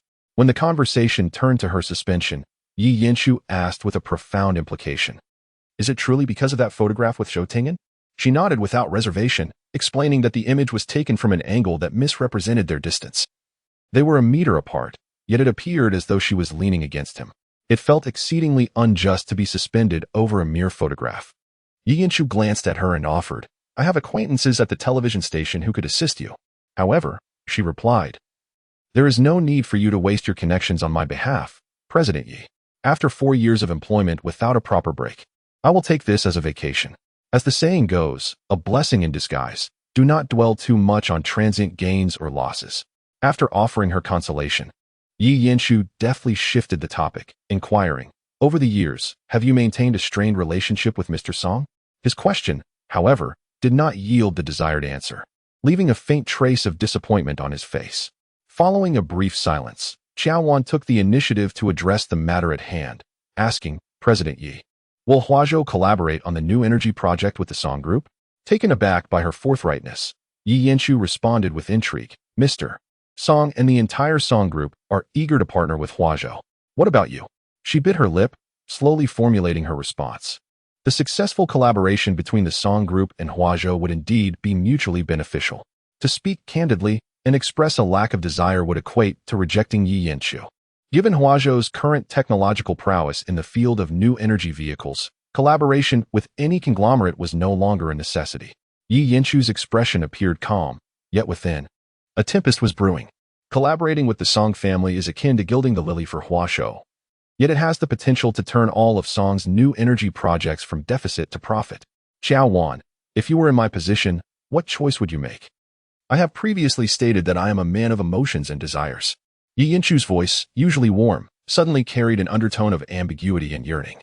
Few women captivate my attention, and Xiao Zhubo is one of them. In an instant, Qiao Wan's heart twisted painfully. Aware that Huazhou would derive little benefit from the partnership with the Song family, she resolved to agree to the collaboration for Qiao Zhubo's sake. Yi Yanqi cast her a deep gaze, pondering whether Qiao Zhubo could truly reciprocate his sincere feelings. In the frigid winter mountainous terrain, desolation enveloped the landscape, mirroring the desolation in Qiao Wan's heart. When Song Jinan conceived the idea of using her as a bargaining chip, he had severed all her escape routes. Now, she found herself trapped. Resolutely, she covered her flushed cheeks and murmured softly, "I will try my best." "Try your best? What does that even mean?" He retorted sharply. "Are you to profess love to me while entangled with Mr. Song?" The warmth that once characterized Yi Yanqi vanished, replaced by a piercing intensity. "If that is the case, it holds no appeal for me. What does Mr. Yi expect me to do?" she asked, feeling overwhelmed by his unexpected concerns. Qiao Wan, Yinshu said gravely. When it comes to matters of the heart, I have always preferred quality over quantity. A woman who captures my eye is not judged by her past or experiences. If you wish for my agreement to collaborate with the Song family, you must first demonstrate sincerity by dissolving your marriage. I do not engage with married women. Chapter 67. Dissolve the marriage within 3 days. Qiao Wan was momentarily taken aback upon hearing Yi Yinshu's demand for her to end her marriage. She was merely a pawn for Song Jinan's collaboration, while Yi Yinshi was truly earnest. In truth, she had long desired a divorce, but Song Jinan clung to her stubbornly. Noticing her silence, Yi Yinshi inquired, "Are you reluctant to part with Mr. Song, or is the divorce fraught with difficulty?"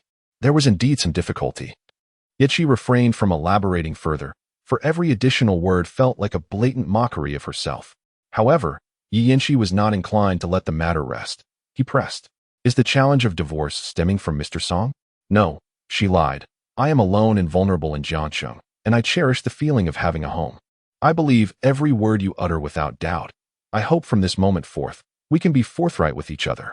Yi Yinshi ceased to dwell on the issue, declaring, "Demonstrate your sincerity and finalize the divorce within 3 days." She nodded perfunctorily, yet her heart ached intensely. Glancing at her phone, she noticed a WeChat message from Song Jinan. "Send me your location." Thinking she had misread, she looked again. Indeed, it was sent merely 23 minutes ago. Those 6 brief words became increasingly ironic and ludicrous in her eyes. Song Jinan had personally thrust her towards Yi Yinshi, yet seemed intent on inserting himself during her time alone with Yi Yinshi. Why should Song Jinan orchestrate everything at his whim? She decisively powered off her phone. After navigating the winding mountain roads for over half an hour, the vehicle arrived at a small village named Tawayueu. The village was sparsely populated, and with the year-end approaching, the surroundings appeared barren and devoid of beauty. Yi Yinshi parked in front of a farmhouse adorned with red lanterns, informing Qiao Wan that this establishment served clean, delicious meals, and that he and his family frequented it each time they visited. As they ordered their meal, Yi Yinshi consistently inquired about her tastes and preferences. A tumult of emotions swirled within her. Having been married to Song Jinan for 3 years, they had never shared a meal outside together. Yet this man, whom she barely knew, bestowed upon her a profound sense of respect and consideration. To better appreciate the view outside, she secured a private room on the 2nd floor, featuring a floor-to-ceiling window. The table was adorned with a feast of aromatic and visually appealing farmhouse dishes. Just as Yi Yinshi served her a steaming bowl of freshly ground soy milk, a knock at the door interrupted them. Before either could react, a voice that resonated with familiarity rang out. "Mr. Yi, I found you easily." It was Song Jinan. A shiver coursed through Qiao Wan's body, causing the chopsticks in her hand to clatter to the floor. Song Jinan entered the room and took a seat directly across from Yi Yinshi, coincidentally placing himself beside Qiao Wan. "Mr. Song, your uninvited presence is rather presumptuous, don't you think?" Yi Yinshi, typically amiable, could not maintain his composure in that moment. Song Jinan's gaze flickered as he placed a folder before Yi Yinshi, stating, "This is the revised collaboration plan from Song Corporation. Please review it and let us know what needs alteration. Today, we shall not discuss business matters." Yi Yinshi's peripheral vision lingered on Qiao Wan, who kept her eyes lowered, not daring to lift her head. To facilitate this collaboration, the entire planning department of Song Corporation had worked tirelessly through the night to produce this new proposal. To ensure Mr. Yi perceives our sincerity, I specifically drove over 70 kilometers to this remote village that isn't even marked on the map. A subtle smile graced Song Jinan's lips as he rested his hands on the dining table, not sparing a glance at Qiao Wan. "Mr. Song's sincerity is commendable. Are you not concerned about it backfiring?" Yi Yinshi's gaze was icy as he slid the folder towards Song Jinan. The smile on Song Jinan's face deepened, and he remarked, "It's almost mealtime. I want to rush to the city. Let us dine together, Mr. Yi." The arrival of Vice President Song was indeed timely. The two men engaged in a tepid conversation, leaving Qiao Wan in an uncomfortable position. The moment Song Jinan appeared, she felt so awkward that she could have carved out a 4-room, 2-hall apartment right there. Despite her efforts to diminish her presence, the casual banter between the two men constantly reminded her of her own involvement. Yi Yinshi, seemingly indifferent to Song Jinan's sentiments, occasionally used the communal chopsticks to serve Qiao Wan. Just as a braised chicken leg was placed on her plate, Song Jinan leisurely interjected, "Wan Wan needs to watch her weight. She should avoid chicken skin and overly salty dishes." It seemed that Vice President Song's memories were stuck in the past. Now, Wan didn't need to be in the limelight, and consuming high-protein foods was perfectly acceptable. Yi Yanqi shot back at Song Jinan, his questioning gaze landing on Qiao Wan. Upon hearing Yi Yanqi call her Wan, Qiao Wan felt a shiver run down her spine, yet she couldn't reveal any displeasure. The desire for beauty is innate to women. Even if she didn't need to be on camera, Wan would still refrain from indulging in such high-fat, oily foods. A confrontation ensued between Song Jinan and Yi Yanqi. The latter expressed his deep disdain for Song Jinan, coldly stating, whether to eat or not is Wan's decision. Qiao Wan found herself thrust into the eye of the storm. She wouldn't let a scoundrel like Song Jinan have any satisfaction. Defiantly, she picked up the chicken leg, dripping with rich sauce, and took a bite. The expressions of the two men were quite the spectacle. One wore a gloomy countenance, while the other beamed with delight. Vice President Song, people are subject to change. It is quite normal for what was once cherished to lose its allure.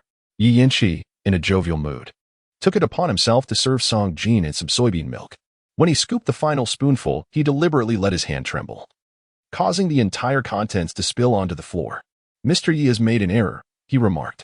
The soybean milk, having fallen from the bowl to the floor, will eventually evaporate and transform into rain. At that time, one can simply catch it with a bowl. Song Jinan did not forget to cast a glance at Qiao Wan. Wan, do you agree? Qiao Wan, engrossed in her stir-fried vegetables, remained silent. As she stood to leave, her right hand had yet to touch her handbag when Song Jinan preemptively seized it, exiting the private room. 2 minutes later, the trio found themselves in the parking lot by the entrance. Song Jinan and Yi Yanqi opened the passenger doors of their respective vehicles, their gazes converging upon Qiao Wan. Her mind buzzed like a swarm of bees, utterly perplexed by Song Jinan's intentions. It was he who had used Jiang Zhao to coerce her into enticing Yi Yanqi. And now, even before finishing their meal, he approached her with evident jealousy. Were this the city, she would refuse to ride with either of them, opting instead to hail a ride and go wherever she pleased. Yet, in this remote northern mountainous region, where not even a taxi was in sight, her options were severely limited. Wan, Yi Yanqi, usually so composed, suddenly appeared anxious. You owe me a meal. It must be repaid today. Chapter 68. Carving one's own path under the intense scrutiny of the two men, Qiao Wan found herself in a predicament. She lowered her gaze, fixating on the small pebbles and gravel beneath her feet, and, in a hushed voice, implored, "Must you press me so?" Yi Yanqi has once again regained his former grace and thoughtfulness. Without waiting for Qiao Wan to respond, he entered his car. Little did he know that the more he behaved this way, the more guilt Qiao Wan felt. To her, Song Jinan's assertiveness appeared rather despicable. She took a deep breath, preparing to approach Yi Yanqi when Song Jinan's teasing voice echoed behind her. Wan, Jiang Zhao is waiting for you at Zhuiyuan. She immediately halted in her tracks. Jiang Zhao's presence at Zhuiyuan was a mere pretense. Song Jinan's threat using Jiang Zhao was all too real. Jiang Zhao has been facing difficulties at work lately and wishes to have tea and chat with you. Song Jinan continued to exert pressure on her with ulterior motives. With no alternative, Qiao Wan bashfully turned to Yi Yanqi. Mr. Yi, I will treat you to a meal in a few days. All right, I shall await your invitation, Wan. Yi Yanqi's smile remained polished as he bid farewell to Qiao Wan and slowly started the engine. As the car drove away, Qiao Wan maintained a stern expression while getting into Song Jinan's vehicle, sulking in the back seat. Song Jinan, what exactly do you mean? Are you so engrossed in your act that you cannot extricate yourself? Or have you genuinely developed feelings for Yi Yanqi? Song Jinan mocked while driving. Mr. Song forced me to seduce Yi Yanqi to secure a partnership for the Song family. You're quick to turn your back on me. Qiao Wan, already filled with resentment, retorted without mercy, Mr. Song, are you perhaps feeling jealous? Jealous? Do you think I harbor such deep feelings for you? Song Jinan scoffed coolly. I simply cannot tolerate Yi Yanqi's smugness. Please clarify, do you still need me to get close to Yi Yanqi? She felt no desire to prolong the conversation. Song Jinan's lips twitched, yet he remained silent as they drove into the city. Song Jinan had a habit of connecting his phone to the car's Bluetooth. Qiao Wan noticed the name Old Master flashing on the car screen. Once the call was connected, the old man's stern reprimands echoed through the car. Huazhou had just announced its collaboration with Lixin on their official website, and the first round of negotiations was set for next week. Since you cannot secure Huazhou's partnership, then Song Jinan donned his Bluetooth headset, and whatever the old man continued to say was lost on Qiao Wan. Yet, The solemn expression on Song Jinan's face conveyed to her that Yi Yanqi had already retaliated, rendering the collaboration between the Song family and Huazhou a distant prospect. All she could discern was Song Jinan's subdued responses of all right. As the call drew to a close, he lowered his voice, assuring, within 3 days. I will provide you with a satisfactory answer. Removing his headset, Song Jinan glanced at Qiao Wan through the rearview mirror. What did Yi Yanqi say to you this morning? She hesitated momentarily before coldly replying. Yi Yanqi hopes I can finalize the divorce within 3 days. He stated that he does not engage with married women. Song Jinan's face remained as calm as still water as he retrieved a cigarette from the glove compartment and lit it. The swirling smoke soon caused Qiao Wan to cough. After dropping her off at Shizi Bay, he drove away. The moment she turned the key in her door, tears streamed down her face. A wave of humiliation and grievance surged within her. Song Jinan coerced her into approaching Yi Yanqi under the guise of Jiang Zhao's future. Yet he would whisk her away during her encounters with Yi Yanqi, repeatedly placing her in undignified situations. The jarring sound of an incoming call yanked her from her despondent reverie. Glancing at the screen, she saw an unfamiliar number and felt no desire to answer. The phone call from Yi Yanqi went unanswered, for she could not yet decipher the true intentions of Song Jinan. After a morning of turmoil, she had not consumed a single morsel, her stomach growling in protest, prompting her to prepare a simple bowl of egg noodles. While scrolling through her phone, she stumbled upon news of Huazhou's collaboration with Lingchi Group on a new energy project. The announcement from Huazhou was a mere few dozen words, yet it carried substantial implications. It was evident that Lingchi was the optimal partner, effectively sidelining the Song family. The business realm is a domain dominated by men, a world she neither comprehended nor wished to fathom. Based on her understanding of Song Jinan, he would never relinquish the partnership with Huazhou unless absolutely necessary. This is because he sought not only to win the favor of the elder, but also to establish his authority within the Song group, paving the way for total control. He had never concealed his ambitions in front of Qiao Wan. She was aware that, despite his seemingly diligent and selfless demeanor at the Song family, he had long since placed his trusted allies in crucial positions throughout the company. Even if the elder were to entrust the role of the first executive to Song Jing, that position would remain precarious. Failing to secure the collaboration with Huazhou would displease the elder, rendering Song Jinan's prospects grim as well. A premonition stirred within her that Song Jinan would continue to coerce her into seducing Yi Yanqi. At this moment, a wave of resentment surged within her chest. She despised Song Jinan, but even more so, she loathed her own weakness. Opening the window, the north wind rushed in, swiftly drying her tears. Rather than be manipulated and controlled by Song Jinan, she resolved to carve out her own path. Yi Yanqi was a formidable figure in the business arena of Jiacheng. Possessing an affinity for her, why should she place all her hopes on Song Jinan? If one were to secure the favor of Yi Yanqi, Song Jinan would find that even if he were to sue Jiang Zhao, Yi Yanqi would undoubtedly intervene. In a direct confrontation, it remains uncertain whether Song Jinan could emerge victorious. Once again, he entrusted Lawyer Wang to submit the divorce petition against Song Jinan to the court. Lawyer Wang readily agreed, stating he would head to the courthouse immediately. After concluding the call, Qiao Wan felt, for the first time, a semblance of self-worth, releasing a long sigh. She redialed Yi Yanqi's number. Mr. Yi, has there been any trouble? Yi Yanqi answered almost instantaneously. No. She sighed, filled with guilt. I apologize, Mr. Yi. It was my failure to manage my relationship with Song Jinan. I have instructed my lawyer to file for divorce, and I estimate that Song Jinan will receive the notice within a few days. There was a brief silence on the other end, followed by Yi Yanqi's cautious response. I hope you will not deceive me again. I am fully aware of my actions and can discern their significance. Have you had lunch yet? I am currently at the Western restaurant across from Shizi Bay. Let us discuss further in person. I will be there shortly. Mr. Yi, this meal is on me. Qiao Wan replied decisively. In the city's most prestigious private hospital, in a special care unit, Song Jinan entered the ward. The butler promptly dismissed the caregiver and nurse, closing the door behind him, and respectfully announced, Fourth young master, the old master has been waiting for you. Father. Song Jinan bowed as he approached the bedside. With the butler's assistance, the elderly gentleman leaned forward slightly and said, You are a clever man, so I shall be direct. Secure the partnership with Huazhou, and I will grant you 10 of the Song family shares.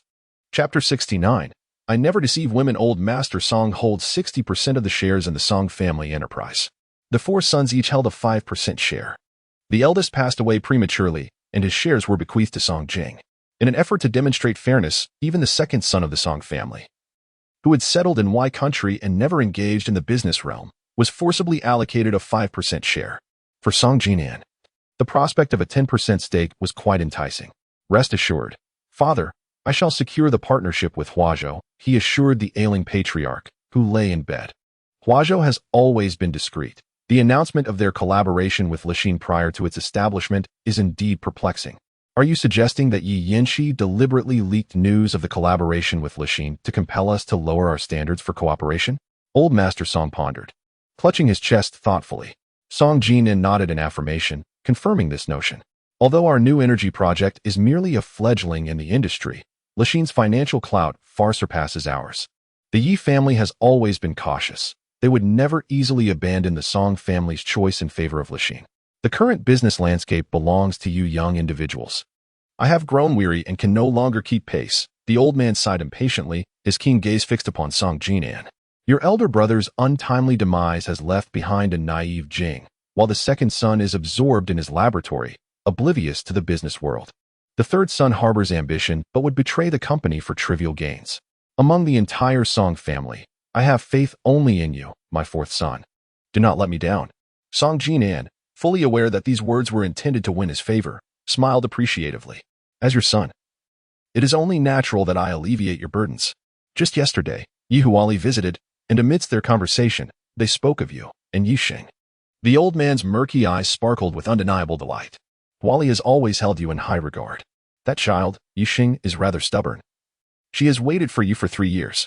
Song Jinan slightly parted his thin lips and acknowledged with a soft If a union with the Yi family could be arranged, your standing within the Song family would far surpass that of a Jing and the third brother.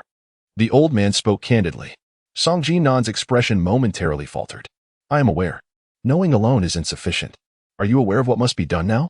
The old man squinted his aged eyes. A man must know when to grasp and when to release.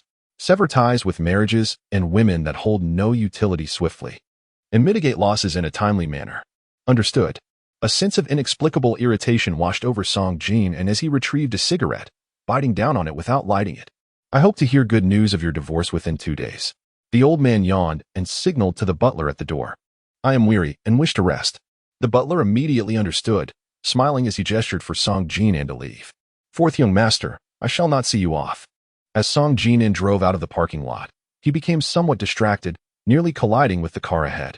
Before reaching the Song Corporation building, he received a call from Ji Tian. Upon answering, Ji simply addressed him as Mr. Song and fell silent. Just say it. A sense of foreboding enveloped Song Jinan as he used one hand to press against his throbbing temple. After contemplating how to refer to Qiao Wan for a moment, Ji Tian cautiously stated, I have once again instructed the lawyer to submit the divorce petition to the court. Is there anything else? Song Jinan's calm demeanor astonished Ji Tian. No. Song Jinan ended the call, turned the steering wheel to the right, and parked the car by the roadside. Leaning back against the seat, he reclined slightly and closed his weary eyes. Qiao Wan met Yi Yanqi at a Western restaurant across from Shizi Bay.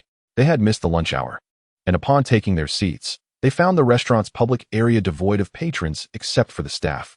Mr. Yi, feel free to order whatever you desire. This meal is on me, and I won't let you sneak off to settle the bill, Qiao Wan declared, placing her handbag and coat on the back of her chair. She first requested a jug of freshly squeezed orange juice from the waiter. I will heed your wishes.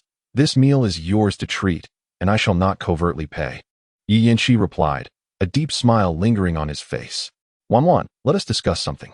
I am all ears, Mr. Yi. Feel free to speak, Qiao Wan responded, her heart racing at the thought of broaching a sensitive topic. From now on, please refrain from calling me Mr. Yi. Each time I hear you say it, I feel as though I am back at Huazhou, and my mind inexplicably shifts into work mode. Yi Yanqi's voice was gentle, entirely suggestive of a collaborative tone. Qiao Wan found herself unable to resist. Her eyelashes fluttered. What should I call you, Mr. Yi? Let others address me that way. You need not even think about it. He replied, amusement glimmering in his eyes. You may call me Qiao Wan, Wan. In the spirit of fairness, it is only proper that you address me by my name. Yi, Yin. She no longer feigned reluctance and softly uttered his name. At that moment, the waiter brought the freshly squeezed orange juice. Yi Yanqi took it and poured a glass for her. If you wish to simplify matters, you may omit the surname. Her cheeks flushed with warmth, and she responded with a soft "oh." She has not yet divorced Song Jinan, and sitting alone in the private room with Lingchi, discussing matters unrelated to work, has exceeded her psychological expectations. If the divorce involves financial disputes and legal battles, I could recommend a competent lawyer for you, Lingchi inquired with utmost caution. She lifted her glass of orange juice, reflecting that since she and Song Jinan have neither children nor any financial entanglements, a lawsuit should be out of the question. As long as Song Jinan signs, the divorce could be resolved swiftly. However, she remained uncertain whether Song Jinan would readily grant her freedom. I hope you can soon escape the shackles of marriage and embrace a new life. Lingchi raised his glass filled with orange juice in a toast to her. She clinked her glass against Lingchi's, managing a perfunctory smile. I have received Mr. Ye's blessings. You have a poor memory, Lingchi gently chided, flicking her forehead with his finger. It was then that she suddenly realized, I'm sorry, I mistakenly called you Mr. Ye again. Really? Her expression was one of shock, but it was overshadowed by joy. Unlike other professions, television hosts risk being forgotten by audiences if they remain off-screen for too long. I never deceive women. Lingchi's voice was as gentle as a small hammer, rhythmically tapping at her heart. Even though her heart was as hard as iron, it softened slightly at that moment. If men were categorized by their appearance and family background, Lingchi and Song Jinan would both be at the pinnacle. Despite Song Jinan's utter lack of integrity, she would unwaveringly submit to him if he showed her even the slightest kindness. Yet, for reasons unknown, this seemingly gentle and courteous Lingchi, who treated her with such care, failed to evoke any feelings of affection within her. Song Jinan coerced her into approaching Lingchi to secure a partnership with Huasho. Now, she has chosen to take the opposite approach, actively seeking Lingchi's favor in order to utilize him to extricate herself from Song Jinan's grasp. In Chapter 70, they dined and conversed amiably. Qiao Wan arrived for the meeting with the intention of deepening her connection with Lingchi. In response to his subtle hints and overtures, she smiled and engaged, enjoying the meal. As lunch neared its conclusion, Lingchi suddenly suggested, I haven't been to the cinema in 3 or 4 years. Shall we go see a movie together? It was Monday, and she felt guilty for having already taken up too much of his time. Although she was disinclined to go, she crafted a polite excuse from his perspective. Chatting with you only enhances our understanding of one another. There should be no guilt in that. Lingchi furrowed his brow. I understand your concerns. We can postpone the movie for now. I promise to make it up to you right after we finalize the divorce proceedings. Once again, you've seen through me, she sighed with a bitter smile. Strangely, she found herself comparing Song Jinan and Lingchi, while Song Jinan, fully aware of her struggles, refused to relent and forced her to confront her own inadequacies. Lingchi offered her ample consideration and respect. The contrasting attitudes of the two men were stark, yet her inner balance inexplicably tilted in favor of Song Jinan. She inwardly scolded herself for her stubbornness. Lingchi, being a person of discernment, noticed Qiao Wan's hesitations regarding their respective statuses. Upon exiting the restaurant, he took the initiative to bid her farewell. Upon returning to Shizi Bay, Qiao Wan stepped out of the elevator to find Song Jinan waiting at her doorstep. A few burnt-out cigarette butts lay on the ground, seemingly having waited for quite some time. She had no intention of allowing Song Jinan to enter. She stood at the elevator entrance, believing any matters could be discussed over the phone. Mrs. Song now spoke with conviction, her posture resolute. After encountering Lingchi, she had indeed changed from her former self. Song Jinan approached her with a gaze filled with resentment. Residing in an apartment building where each floor housed 7 or 8 units, Qiao Wan feared being overheard and opened the security door. As the lock clicked shut and she struggled to regain her balance, Song Jinan forcefully pressed her against the hallway and kissed her. Don't touch me, she exclaimed, feeling overwhelmed, using her hands and feet to push him away. You're here to sleep with me again. After 3 years of marriage, Song Jinan has offered me nothing beyond mere physical desires. I demand a divorce immediately. From now on, let us lead separate lives. Is it Lingchi who is forcing you to divorce? Song Jinan's thin lips pressed into a straight line, his eyes gleaming with a terrifying crimson.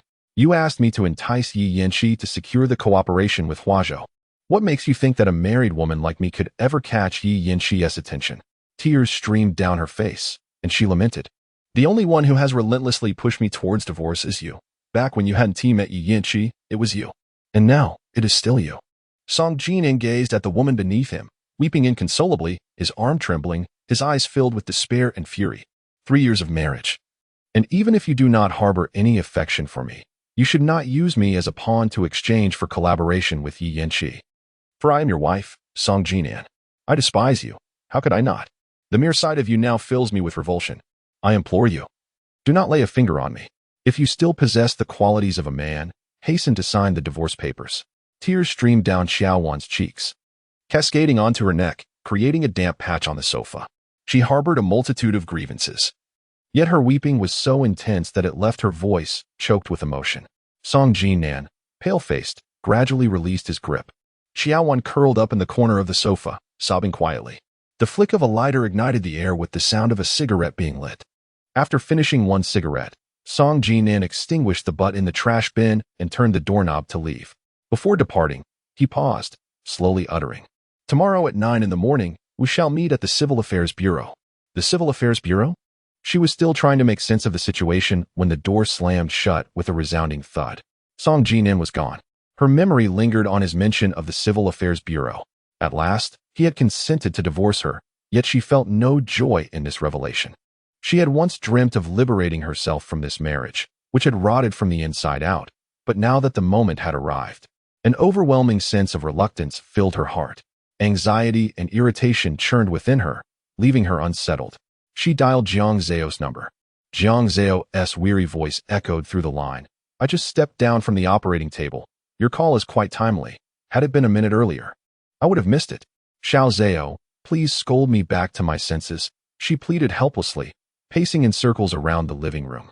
Song Jinan had agreed to sign the divorce papers, a moment that should have brought her joy, yet her heart felt particularly heavy. In this marriage, I was the only one who had suffered.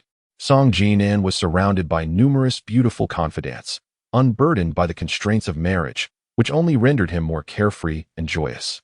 Qiao Wan reassured herself. Indeed, her thoughts resonated with this sentiment. However, the expression that recently crossed Song Jinan's face unmistakably conveyed a hint of reluctance. Noticing her silence, Jiang Zhao inquired, "Have you perhaps developed feelings for that scoundrel?" "I share only a physical connection with Song Jinan, devoid of any emotional ties," she feigned nonchalance. "All my experiences and insights have been bestowed upon me by him. After severing ties with the scoundrel, I shall promptly seek a suitable replacement in bed. The gym and swimming pool are teeming with robust, uncomplicated men awaiting your selection.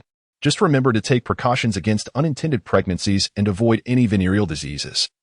"Indulge as you please," Jiang Zhao jested. "I'm not that desperate," Qiao Wan retorted, exhaling in irritation. "From now on, I shall devote all my energy to work, and men will be cast aside." Jiang Zhao scoffed. "With your enchanting visage, you are fated to attract suitors. The swarm of admirers will not allow you peace. Believe it or not, once you part ways with Song Jinan, other men will undoubtedly pursue you." In truth, even before parting with Song Jinan, Yi Yanqi had already begun to cling to her. "I won't disturb your rest. Please be at the Civil Affairs Bureau tomorrow at 9 in the morning to handle the paperwork." "Wish me luck," Qiao Wan said, feeling a twinge of guilt as she bid farewell to Jiang Zhao. The entire afternoon, she felt restless. In the evening, the unfamiliar number she had previously rejected called again. The first time, she ignored it. On the second attempt, she cautiously pressed the answer button. A strange man's voice emerged. "May I ask if this is Miss Qiao Wan?" "I am Bai Longxing, the director of the Hongqing Mingzhu television station." Bai Longxing's voice resonated with a steady strength, unmistakably indicative of a professional background, imbued with a profound sense of politeness and courtesy. "I am Qiao Wan." She was fully alert and engaged. Both the port city and the capital city are premier metropolises, surrounded by the sea, renowned as international economic and financial hubs. There exist 2 television stations there. One is the Port City Television, a public institution like the station she works for, while the other is the Mingzhu Television, managed by the esteemed Zheng family consortium, which has been operational for a decade. Qiao's qualifications and professional prowess shine brightly among the younger generation of anchors. Bai Longxing's laughter was light, as he remarked that the upper management had long recognized Qiao Wan's talents and wished to offer her a more advantageous working platform. If she were to join their ranks, salary would not be a concern. She could name her price. Chapter 71. The sudden arrival of a spring dream. Qiao Wan's heart trembled. She had never dared to dream that the illustrious Mingzhu television would extend an olive branch to her. To allow Qiao to more tangibly perceive the sincerity of Mingzhu Television's offer, they refrained from engaging any headhunting agencies. I shall not resort to grandiloquent expressions. Nor do I wish to. I merely hope Qiao will contemplate this opportunity earnestly and provide us with a prompt response. Bai Longxing persisted in his persuasion. Although Mingzhu Television is part of the Zheng Consortium, its diversified operations extend both domestically and internationally and enjoy a substantial audience among overseas Chinese communities. Their advanced operational philosophies and management models far surpass those of public television stations. Naturally, the salary is an enticing factor. For Qiao Wan, to remain unmoved would be disingenuous. Yet, the prospect of changing jobs would entail leaving Jiang City, which left her feeling somewhat reluctant. Director Bai, your call came rather unexpectedly. I kindly request 3 days to contemplate. Her mind was a chaotic whirlwind, torn between the desire to seize such a splendid opportunity and the reluctance to act impulsively. Thus, she resorted to this compromise. Given that Yi Yanqi harbored only a modest affection for her, departing Jiangxing at this juncture seemed the most prudent choice. Yet, would Song Jinan easily relinquish his hold over Jiangzhou? Very well, I shall reach out to anchor Qiao in 3 days. Bai Longxing responded with a smile, emphasizing that in this realm, effort and reward are proportionate. In truth, once one steps beyond the confines of their comfort zone, they have already achieved a significant portion of success. Thank you, Director Bai. Qiao Wan expressed her gratitude before bidding farewell to Bai Longxing.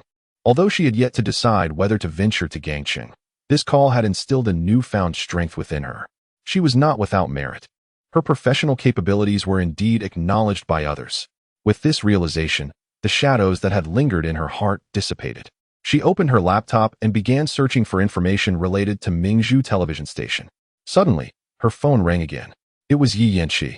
Feeling guilty, she silenced her phone and chose not to answer. If questioned later, she would simply claim she had fallen asleep and missed the call. Though not a calculating individual, she had unwittingly leveraged Yi Yanqi's fondness for her. In countless fleeting moments, she viewed herself as a thoroughly reprehensible person. By avoiding one more call from Yi Yanqi and uttering one less lie, perhaps her conscience would feel a tad lighter. Qiao Wan lay in bed, tossing and turning, unable to find solace in sleep. The mere thought of proceeding with the divorce paperwork the following day stirred an impulse to weep. She was uncertain why. Having reached such a critical juncture, she still clung to any sentiment for Song Jinan. As the clock approached midnight, her silenced phone began to flicker with notifications. Upon glancing at the screen, she found it was Wen Jian. Before she pressed the answer button, she had a premonition that this call was concerning Song Jinan. Hello, she began, and immediately Wen Jian's voice resonated. Qiao anchor, Nangu is thoroughly intoxicated at midnight. You must come to fetch him. She was taken aback. With their divorce looming the next day, was there any necessity for her to intervene? Given Nanji's propensity for overindulgence, if she did not act quickly, he would undoubtedly find himself in a precarious situation tonight. Wen Jian's voice, interspersed with Song Jinan's drunken murmurs, reached Qiao Wan's ears. I am on my way. Without waiting for the call to end, she slipped out of bed barefoot to retrieve her clothes. It would take her 20 minutes to reach the club by midnight. Having called Wen Jian in advance, she arrived just as he assisted Song Jinan out of the establishment. Mrs. Song, what brings you here? Did I summon you? How presumptuous.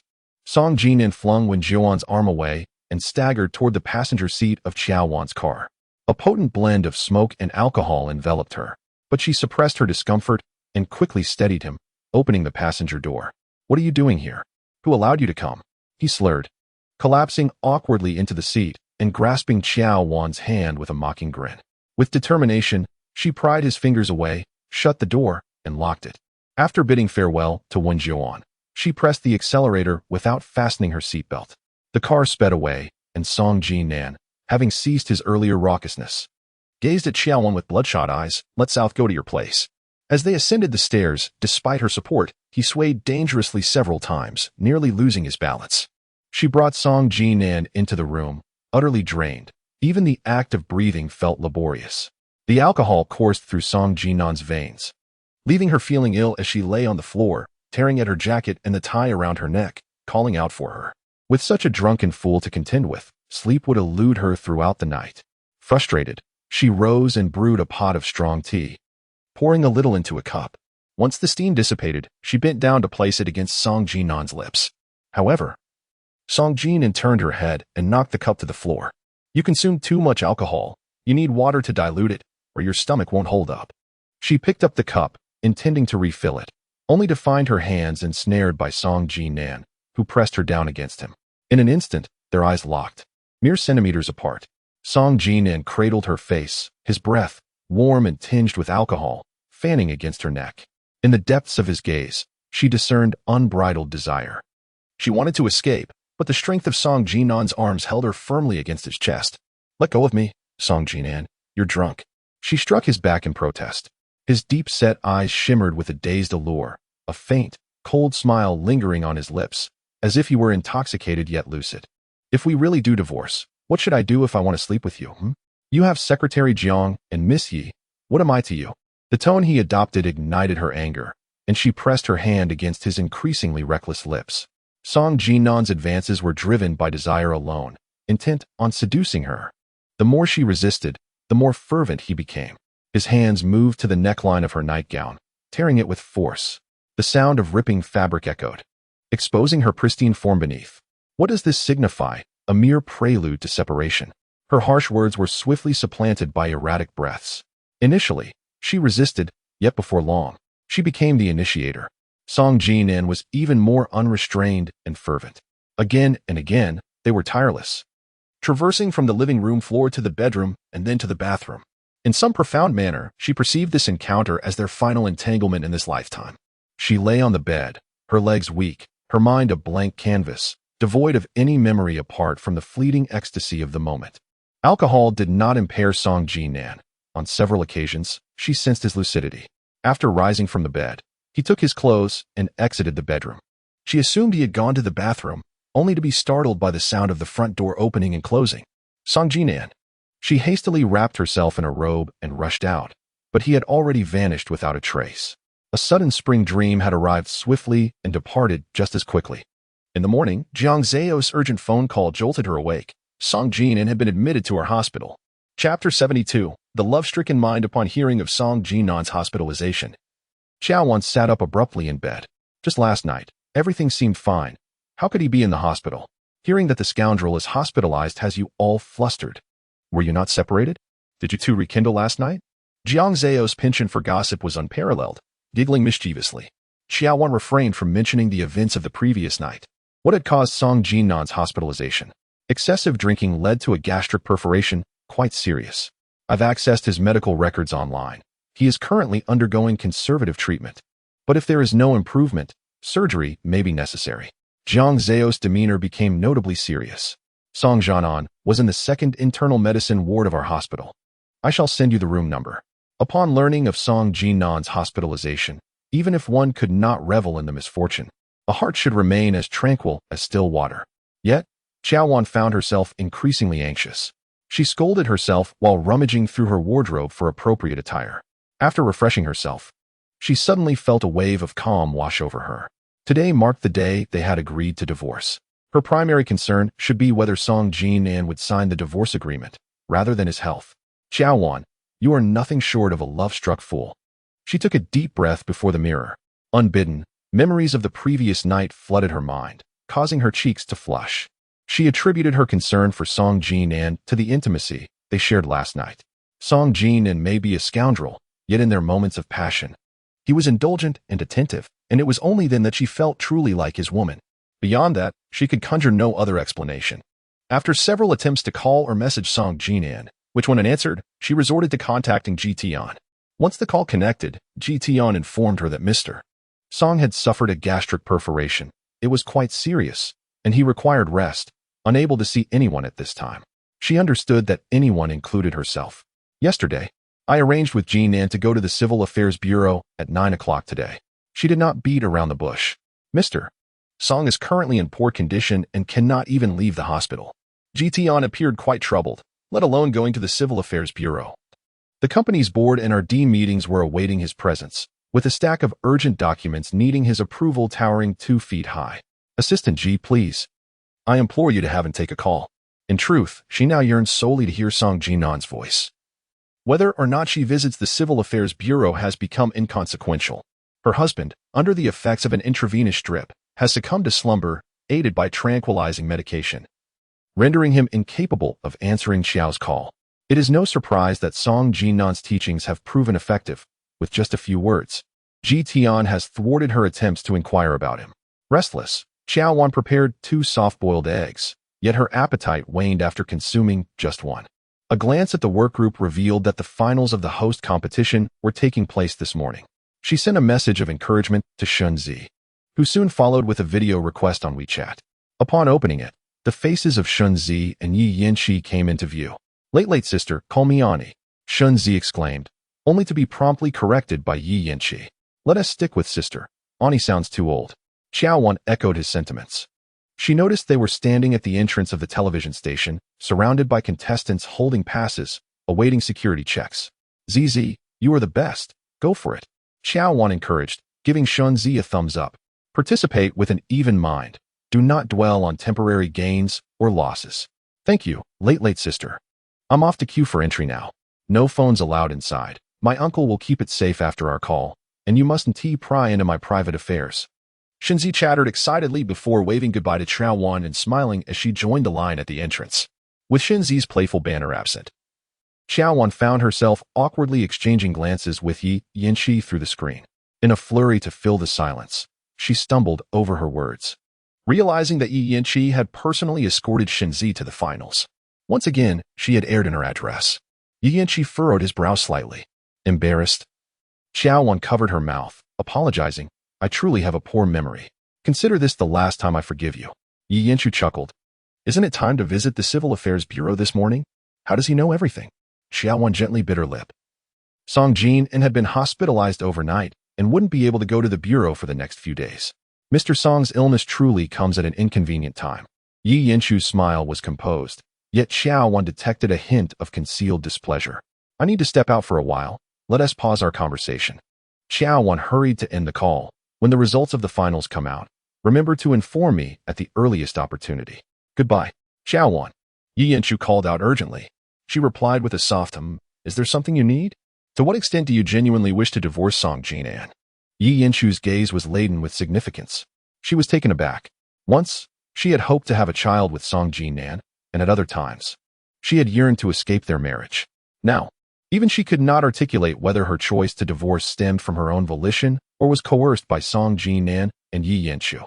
Despite having said goodbye, Yi Yanqi did not exit the interface. It was Qiao Wan who ultimately terminated the video chat. The mere thought of Song Jinan lying in the hospital left her in a state of unease. After enduring a long morning filled with inner turmoil, she finally drove to the People S Hospital. Following the ward address provided by Jiang Zhao and using her name, she successfully entered the intensive care unit.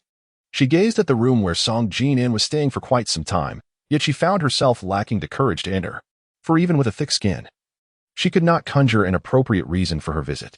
Suddenly, the door to the ward swung open, revealing a strikingly proud face, Yi Sheng. In an instant, Qiao Wan's heart sank into an abyss of despair. Isn't that the esteemed host Qiao, standing there presumably to visit Jinan? What are you lingering at the door for? Come in. Yi Sheng is clad in an outfit that closely resembles loungewear, devoid of makeup, exuding the demeanor of a true hostess in every gesture. Qiao Wan feels an overwhelming sense of shame and indignation. At this moment, she wishes she could slap herself twice. Oh, Qiao Wan, how foolishly sentimental you are. Lacking any semblance of shame, utterly oblivious to your own worth. She berates herself repeatedly, concerned for Song Jinan's well-being. She recalls he is bedridden yet accompanied by a beauty. Ah, yes, Jinan asked me to convey to host Qiao that once he recovers, he intends to proceed with the divorce formalities. Yi Sheng, with a beaming smile, stands with her arms crossed at the threshold, showing no intention of letting Qiao Wan enter. Qiao Wan feels as though the world is spinning around her. She reaches out to steady herself against the wall, preparing to leave. I shall not enter. Farewell. Yi Sheng hastily shuts the door to the ward. Qiao Wan feels as if she has been plunged into an ice cellar. A chill enveloping her as her legs feel as heavy as lead. Chapter 73. No longer playing his game, she casts a glance at Yi Yanqi. Her eyes filled with shame. How long have you been here? A while now. Yi Yanqi, with an unperturbed expression, raises the exquisite fruit basket in his hand. I came to visit Mr. Song. Soon, Mr. Song will become my cousin-in-law. Qiao Wan feels a chill run down her spine. The implications of Yi Yanqi's words are profound. A while now suggests he witnessed her being brusquely turned away by Yi Sheng. The fact that Mr. Song is about to become Yi Yanqi's cousin-in-law subtly indicates that Song Jinan has indeed begun a relationship with Yi Sheng. Shall we go in together then? And have a few words with Mr. Song? Yi Yanqiu offered her a lifeline, albeit insincerely. She struggled to rein in her spiraling emotions, insisting, "You go on without me. I have matters to attend to." With that, Yi Yanqiu stepped into Song Jinan's hospital room. Qiao Wan fled downstairs as if escaping. Once in her car, she drove aimlessly through the streets, ignoring the 3 calls from Yi Yanqiu. She feared that Yi Yanqiu might wait for her at Shizi Bay and meandered without a destination. Unbeknownst to her, her vehicle exited the city and came to a halt at a leisure square in the West City. The overcast sky and wind rendered the square nearly deserted, save for a few vendors huddled in the corners, engrossed in their phones. Qiao Wan, overwhelmed by sorrow and frustration, settled onto a bench, her mind consumed by the conversation between Yi Yanqiu and Yi Sheng at the hospital door. In truth, Song Jinan harbored no affection for her. It was she who repeatedly deceived herself, mistaking their shared intimacy for genuine emotion. Dressed only in a coat over a knitted dress, the biting northern wind provoked a series of sneezes. The more her heart ached, the clearer her thoughts became. The reconciliation between Song Jinan and Yi Sheng signified that her marriage with Song Jinan was on borrowed time. Once Song Jinan wed Yi Sheng, securing the collaboration with Huazhou would be effortless. With the Yi family as a backing, Song Jinan's standing within the Song family and the Song Corporation would rise, garnering the old man's favor. Even if the elder intended to pass the position of chief executive officer to Song Jing, he would still have to consider the Yi family's reputation. With that thought, a smile unexpectedly graced Qiao Wan's lips. Yet, as she smiled, tears began to fall. As long as Song Jinan ceased pursuing legal action against Jiang Zhao, she need not approach Yi Yanqiu any longer. If she truly wished to escape the presence of these individuals, she would grasp her suitcase and depart from this tumultuous city, heading towards the harbor city. Countless thoughts swirled in her mind as she sat alone in the biting wind for 2 hours. After entering her car and starting the engine, the warmth of the heater enveloped her, causing her cheeks to flush while her body alternated between warmth and chill.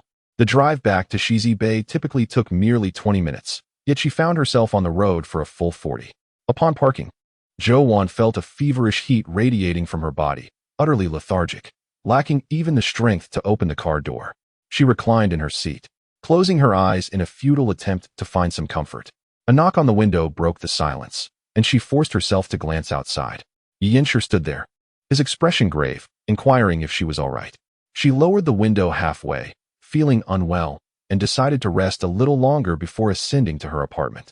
Wan, your face is abnormally flushed, he remarked, his hand reaching out to rest upon her forehead. You have a fever. While her temperature was not quite 40 degrees, it was certainly hovering around 39. We need to get you to the hospital immediately. I won't go, she replied, her throat feeling as though it were ablaze. Struggling to form words as she curled up, caught in a cycle of heat and cold. Yi Yanqiu had already unlocked the car, opened the door, and effortlessly lifted her, placing her into the back seat of his car. She lay there with her eyes shut, devoid of the strength to protest. The registration and 4 drip were all managed with Yi Yanqiu's support. He had procured a private room for her, closing the door behind them, which rendered the space remarkably quiet. By evening, her fever had subsided, and her temperature had returned to normal. Only the final half bottle of 4 remained.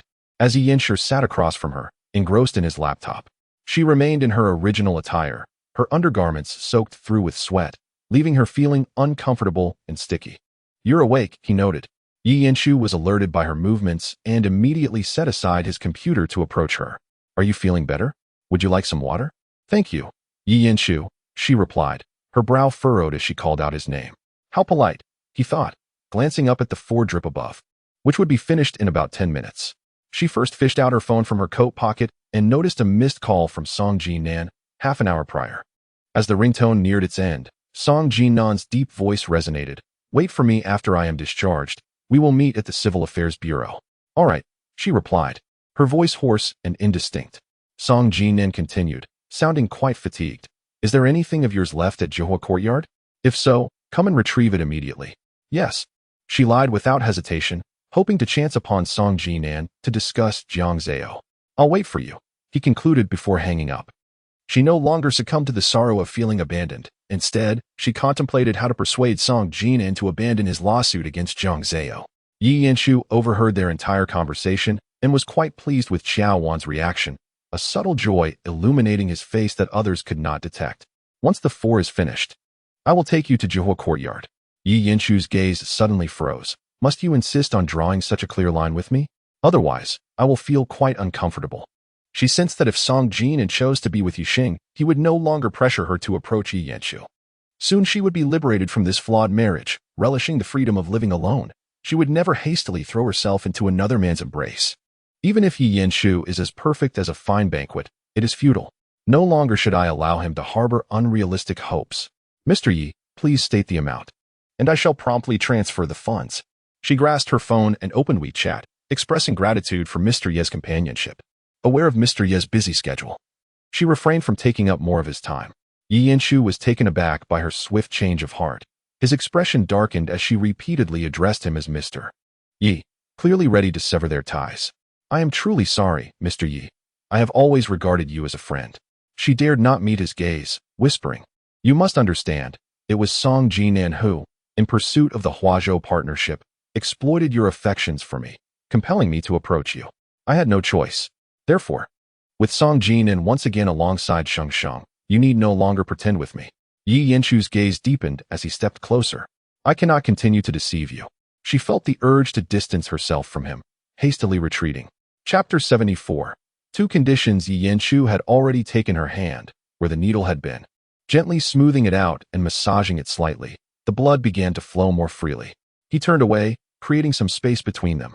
A heavy silence enveloped them. As the infusion neared its conclusion, Qiao Wan pressed the call button at the bedside. Shortly, a nurse arrived to remove the needle and provided her with a list of medication precautions. Qiao Wan rummaged through the bedside drawer, discovering several billing statements, totaling approximately 380 yuan. She opened her phone and transferred 500 yuan to Yi Yanchu via WeChat.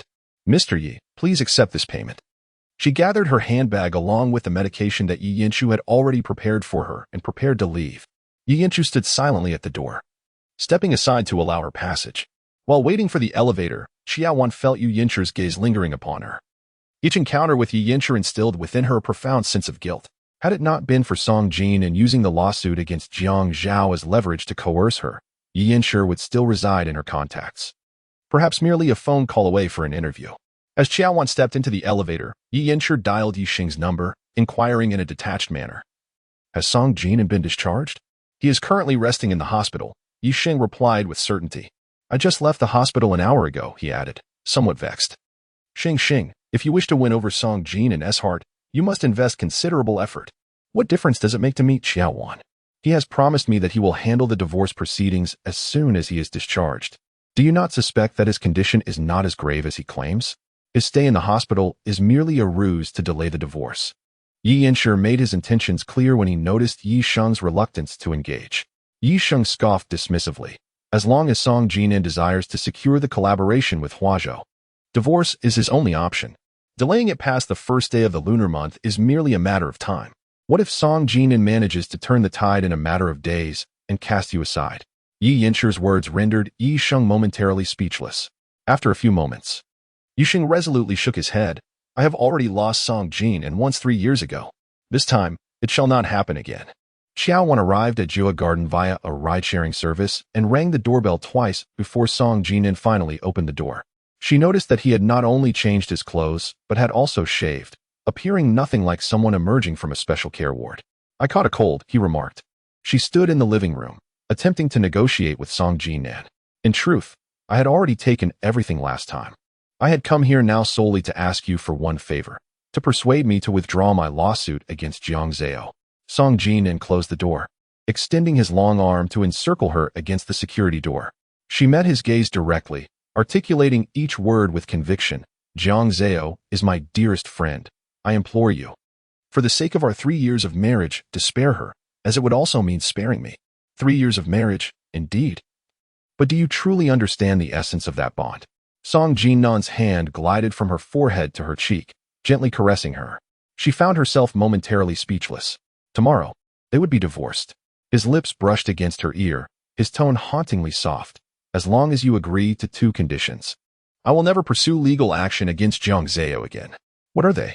She asked anxiously. First, from this moment forth, keep your distance from Yi Yanqi. Song Jinan's teasing laughter stirred her heart, for in just a few days, Yi Yanqi had been utterly captivated by her. As long as you cease pressuring me to secure the collaboration with Huazhou, I will immediately sever ties with Yi Yanqi. And the second? Suddenly, Song Jinan's lips grazed her earlobe, biting it gently. Fearing he might take advantage of the moment, she raised her hand, still adorned with an phore, to shield herself. Unexpectedly, he grasped her wrist, removing the bandage and tracing the bruised skin where the needle had been inserted. Does it hurt? A little, she replied, clearing her throat. Now, what is your second condition? Song Jinan's deep, dark eyes were filled with desire, as his finger traced the outline of her lips, delicately mimicking their shape. Even if the marital bond has been severed, when I yearn for you, you must come at my beck and call. Does Mr. Song ever think of me? I fear it is only when he desires to share my bed. Disheartened, she wrenched her hand from Song Jinan's grasp. Regardless of your thoughts, remember that you must always be at my disposal. Once more, Song Jinan lifted her chin, warning her of the consequences of defying him, which she could scarcely bear. She must comply and never test his limits. Having been Mrs. Song for 3 years, she had been hidden away, their marriage kept secret until its dissolution. Just as she was about to be liberated, she was thrust into the shadows as a clandestine lover. Silently, she cursed Song Jinan's ancestors, taunting, Mr. Song should first inquire of Yisheng whether he could tolerate my presence. From now on, she would be in the light while he remained in the dark. He would have no choice but to accept her. Suddenly, Song Jinan tightened his embrace around her waist. Her upper body collided with his chest, and his hand descended upon the zipper of her dress as she struggled and hurled insults at his shamelessness. You still bear the title of Mrs. Song. It is only natural that I should possess you. Amid her flailing fists and kicking legs, Song Jinan carried her to the master bedroom. She desperately shielded her last line of defense, demanding, Song Jinan, I will agree to both your terms, but you must cease tormenting Jiang Zhao. Deal, he readily acquiesced. For Qiao Wan, this was yet another grueling physical endeavor. Song Jinan hardly resembled a patient. As she departed, she inquired of him, Is your hospitalization for a perforated stomach merely a ruse? She pressed her lips together, acknowledging that while everything her eyes beheld might be an illusion, the sensations in her body were undeniably real. Some truths need only to be understood in silence, without the necessity of articulation. Song Jinan opened the door for her, silently issuing an eviction order. Indeed, her suspicions were confirmed. A false diagnosis of gastric perforation, a genuine hospitalization. What was this man truly plotting? She could scarcely be bothered to ponder it. Right. I have already smoothed things over at the television station. If all goes according to plan, you will be notified to return to work tomorrow. As she stepped into the elevator, Song Jinan delivered another piece of good news. To be frank, the mastermind behind your suspension is not me. You have offended a significant figure in leeching. Song Jinan's striking eyes narrowed slightly, as if contemplating whether to speak further. Qiao Wan urgently inquired, Zhou Shihong? Chapter 75. A favor in the flow of things. Song Jinan indicated that she had crossed paths with a powerful individual in leeching. If it wasn't Zhou Shihong, then the likelihood of it being Qiyu was substantial. Qiyu's father's rank surpassed that of Zhou Shihong. He had slapped her upon their first meeting, wielding the formidable influence of his lineage. Lying in bed, Qiao Wan's mind was a tumultuous mess, and she only fell asleep after taking cold medicine containing sedative properties. The following morning, she was roused from a deep slumber by a call from the personnel director at the television station. All right, I will get ready and head to work immediately. Qiao Wan, devoid of any sleepiness, sprang out of bed. At last, Song Jinan had accomplished something noteworthy. Before leaving, she meticulously applied her makeup in front of the mirror, donning a dark red coat. With the new year approaching, she hoped for a propitious start, wishing that her future work in life would flourish and proceed smoothly. Returning to her post ahead of schedule, the person least pleased in the entire television station was Guan Ningshan, director LV. In an effort to accommodate Guan Ningshan's feelings and to gauge the audience's acceptance of her, decided against having Qiao Wan re-record her segment. Just as I settled into my office, Director Zhang from the business interviews knocked and entered, instructing Qiao Wan to continue pursuing the exclusive interview with Yi Yanqiu. I had privately reached out to Mr. Yi, only to be met with rejection. He preferred to remain out of the spotlight, and no amount of persuasion on my part would change that. Qiao Wan had already clarified matters with Yi Yanqiu and felt embarrassed to intrude further. Moreover, she had promised Song Jinan the previous night to maintain her distance from Yi Yinshu henceforth. Do you have a backup list? Qiao Wan inquired with curiosity. There's a saying in the business circles of Jiangqing: East Song, West Chu, North Gu, South Yi. The Song family has two viable candidates. Song Jing, aside from his charm with women, has little to show in the business arena. It would be better to approach Song Jinan, despite his flirtatious nature. He is the second in command at the Song family, wielding considerable influence. If that fails, we could consider the young master from the Chu family, Chu Sun. Director Zhang elaborated thoughtfully. I'll give it a try, Qiao Wan replied, her brow relaxing. She felt confident about securing an interview with Song Jinan. As the men of the Song family are notoriously flamboyant, Song Jinan had even graced the television station for an interview 2 years prior. Shortly before noon, Shenzi called, expressing her excitement over winning first place in the host competition and insisting on treating Qiao Wan to a meal. She attempted to politely decline, but Shenzi was relentless, stating she had already reserved a table at the barbecue restaurant across from the station. 10 minutes later, Qiao Wan strolled into the barbecue restaurant. Shenzi was already waiting at the entrance. Upon spotting Qiao Wan, she rushed over, repeatedly calling out Sister Wan Wan. Where do you plan to celebrate the new year this year? Qiao Wan, cautious about Shenzi's invitation, surveyed the restaurant as she entered. She feared that Yi Yinshu might make an unexpected appearance. Shenzi took Qiao Wan's hand and led her into the innermost private room. As the curtain was lifted, Yi Yinshi's handsome and gentle face appeared before Qiao Wan's eyes. Yi Yinshi rose and, with a soft smile, remarked that upon hearing ZZ mention a meal with the esteemed Qiao Anchor, he decided to join. Surely, Qiao Anchor wouldn't he mind, would she? Such sincerity. Without the pretense of merely passing by, it suddenly dawned on Qiao Wan that Yi Yinshi had altered his form of address for her. From Wan Wan to Qiao Anchor, dining in a lively group was far more enjoyable. Why would she take offense? Qiao Wan settled into the seat diagonally opposite Yi Yinshi, given the 4-person table with 2 seats on each side. Her options were either to sit directly across from him or beside him. As Qiao Anchor, I shall bear no guilt, she mused. Yi Yinshi proactively poured her a glass of watermelon juice, mentioning that he had heard Qiao Anchor was starting work today. She acknowledged with a soft hum, expressing her gratitude to Mr. Yi as well. After using a wet wipe to clean her hands, Qiao Wan glanced at Shenzi, who was busy ordering on her phone, and sought to shift the conversation. Are there any recommended specialties in this establishment? Absolutely. The secret snowflake steak, thinly sliced pork belly, and freshly made beef balls. Shenzi enthusiastically enumerated the delights. Qiao Wan skillfully avoided conversing with Yi Yinchi. Yi Yinchi gently suggested, then I shall oblige them and agree to their request. Please take your time to contemplate your decision. This time, Qiao Wan remained remarkably composed, for she sensed that Yi Yinchi was indeed addressing her directly. In an effort to extricate herself from the current awkwardness, Qiao Wan hastily initiated another topic. I watched your performance in the finals. It was truly splendid. However, an abrupt and piercing phone call interrupted her, diverting the trio's attention to the flashing screen of her phone. The note above contained only a single character, Song, and Yi Yinshi's expression tightened. You all eat first. I will step outside to take a call. Qiao Wan picked up her phone from the dining table and exited the private room.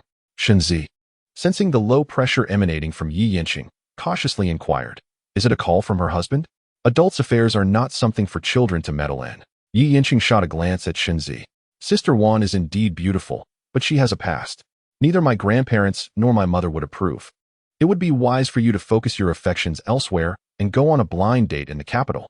Shenzi lowered her voice and cheerfully remarked, Dear uncle, I will always stand by your side, no matter the circumstances. Consider it my gratitude for your kindness. Yi Yinshin reached out to pat her head, retrieving a black card from his pocket. Limitless, to be spent as one pleases. Wow, thank you, uncle. Shenzi exclaimed with excitement, giving Yi Yinshin a big hug. Qiao Wan quickly returned, clutching her phone, feeling guilty as she gathered her handbag and coat. I apologize, Mr. Yi. I have matters to attend to, so I must take my leave.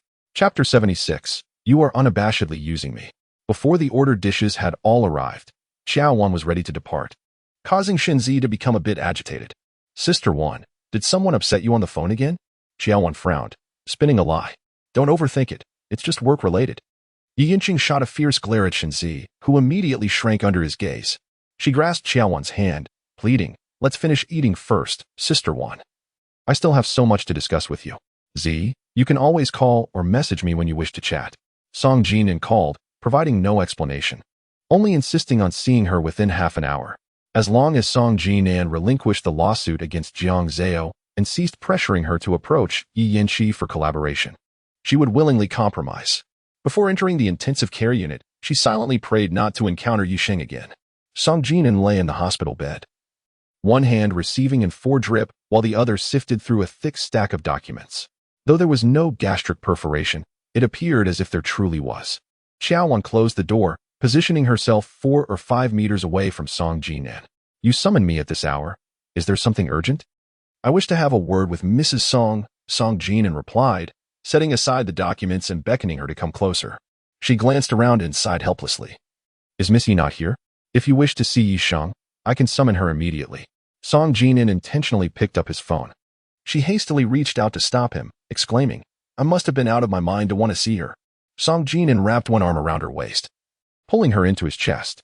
Do not move, he commanded, restraining her as she attempted to rise. His deep voice carried an alluring charm. It's just the two of us. The familiar scent of the woman enveloped his senses, intoxicating him, making him crave more. Qiao Wan quickly sensed his wandering thoughts and slapped his thigh, admonishing in broad daylight, You entertain such notions? Are you still a decent person, Song Jinan? The momentary allure that had sparked in Song Jinan's heart dissipated, leaving him disenchanted as he released her, muttering, What a dull-witted woman, lacking in romance. Only this face can afford me a second glance. At 2:30, there was still work to attend to. If there were matters to discuss, they could be addressed. Otherwise, she would take her leave. Qiao Wan felt a surge of indignation as he reprimanded her, her expression turning stern. Song Jinan adjusted himself into a comfortable position. This evening at 7 o'clock, there would be a charity sale hosted by the Song family, and he requested her to preside over the event for a little over 2 hours, with remuneration open for negotiation. Is Mr. Song attempting to deceive me with mere ghost money again? She retorted, deliberately touching upon his vulnerability. Song Jinan pressed his finger to his brow. What is your current fee for such an engagement?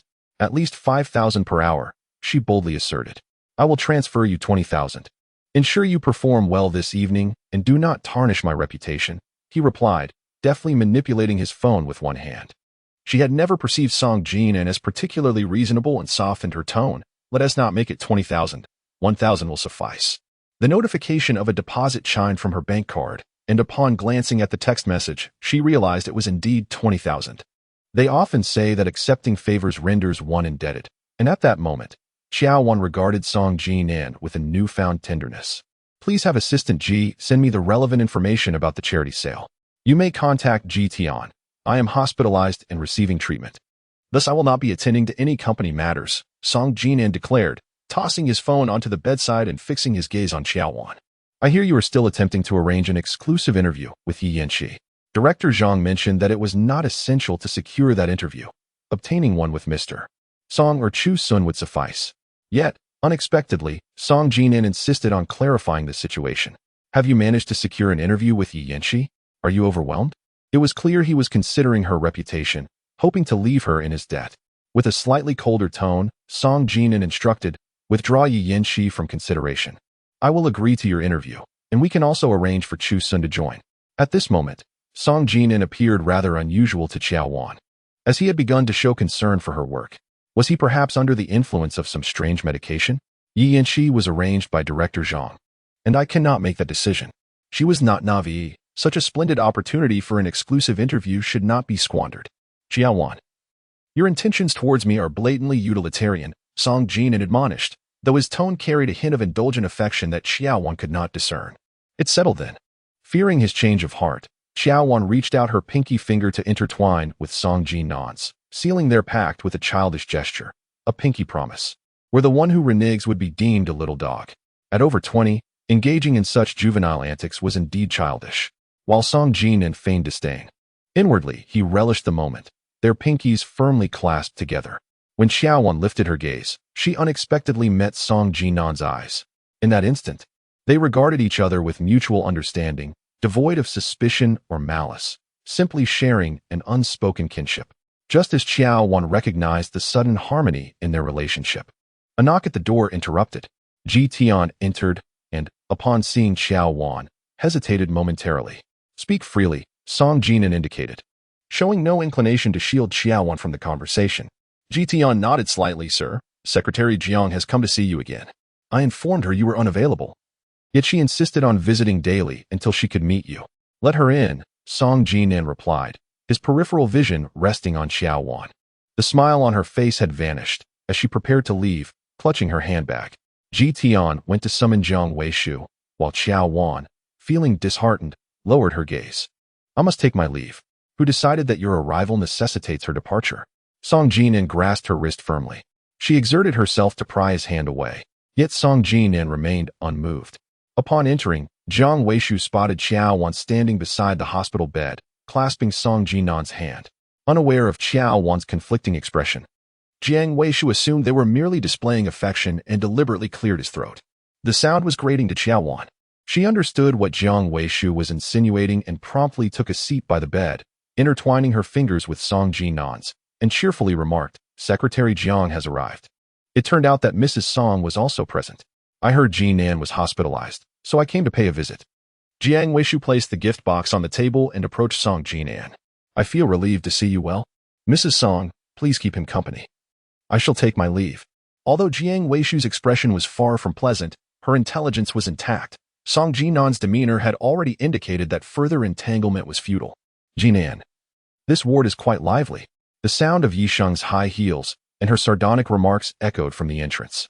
Chapter 77. The arena of three women. As Qiao Wan lifted her gaze, Yisheng had already entered the ward. At that moment, the most remorseful individual was Jian, who had ushered Jiang Weishu inside and had yet to secure the door before Yisheng made her entrance. One man, three women.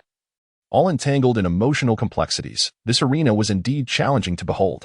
Jian's expression was grave, filled with self-reproach. Sir, I have gravely erred in my duties. Meanwhile, the subject of concern, Mr. Song, continued to hold Qiao Wan's hand, smiling lightly and disinterestedly. After 2 days in the hospital, it has been rather dull. It is only lively with more people around. Jian discerned the underlying tension and wisely exited the ward. The moment Yisheng stepped inside, Qiao Wan's heartbeat had already spiraled out of control. A Jiang Weishu, accompanied by a Yisheng, epitomizes the ideal man she has married. She has long endured the tumultuous dynamics between two women, and now it intensifies to three. Song Jinan's hand still clasped hers, evoking a profound sense of revulsion within her. Despite several attempts, she could not extricate herself. Jinan, I presume this is Secretary Jiang? Yisheng felt discomfort from the tightly interwoven hands of Song Jinan and Qiao Wan. Yet she maintained an air of graciousness, taking the initiative to speak. Weishu, this is Yisheng. I must pause for a moment. As a knowing glance swept across Qiao Wan's face, revealing their long-standing friendship. Miss Yi, or rather, President Yi, as she now holds the esteemed title of the first executive president of Hawaii. Jiang Weishu, with a humble demeanor, extended her hand in greeting towards Yisheng. However, Yisheng, with a smile curling at the corners of her lips, fixated on Qiao Wan, entirely ignoring Jiang Weishu. Don't you have work this afternoon, Anchor Qiao? It was a blatant dismissal. Qiao Wan yearned to escape this nest of conflict. But with her hand ensnared by Song Jinan, she found herself unable to leave, resorting to a sharp pinch in his palm. Within mere minutes, Jiang Weishu had discerned the relationship between Song Jinan and Yisheng. With a flattering glance towards Yisheng, she stated, President Yi, Mr. Song. I too must take my leave. Mr. Song? Yisheng's laughter turned icy. I distinctly heard Secretary Jiang call Jinan's name at the hospital door. How swiftly things have changed. I have always held Mr. Song in high regard. Jiang Weishu adeptly gauged the atmosphere, retracting her previously haughty demeanor before Qiao Wan, wary of being perceived as a rival by Yisheng. For indeed, Yisheng's affluent lineage was a realm she dared not provoke. Even though she felt unwilling in her heart, she could only endure with a submissive demeanor. Weishu, don't leave just yet. Stay and chat with me for a while. Came the deep voice of Song Jinan, laced with a hint of amusement.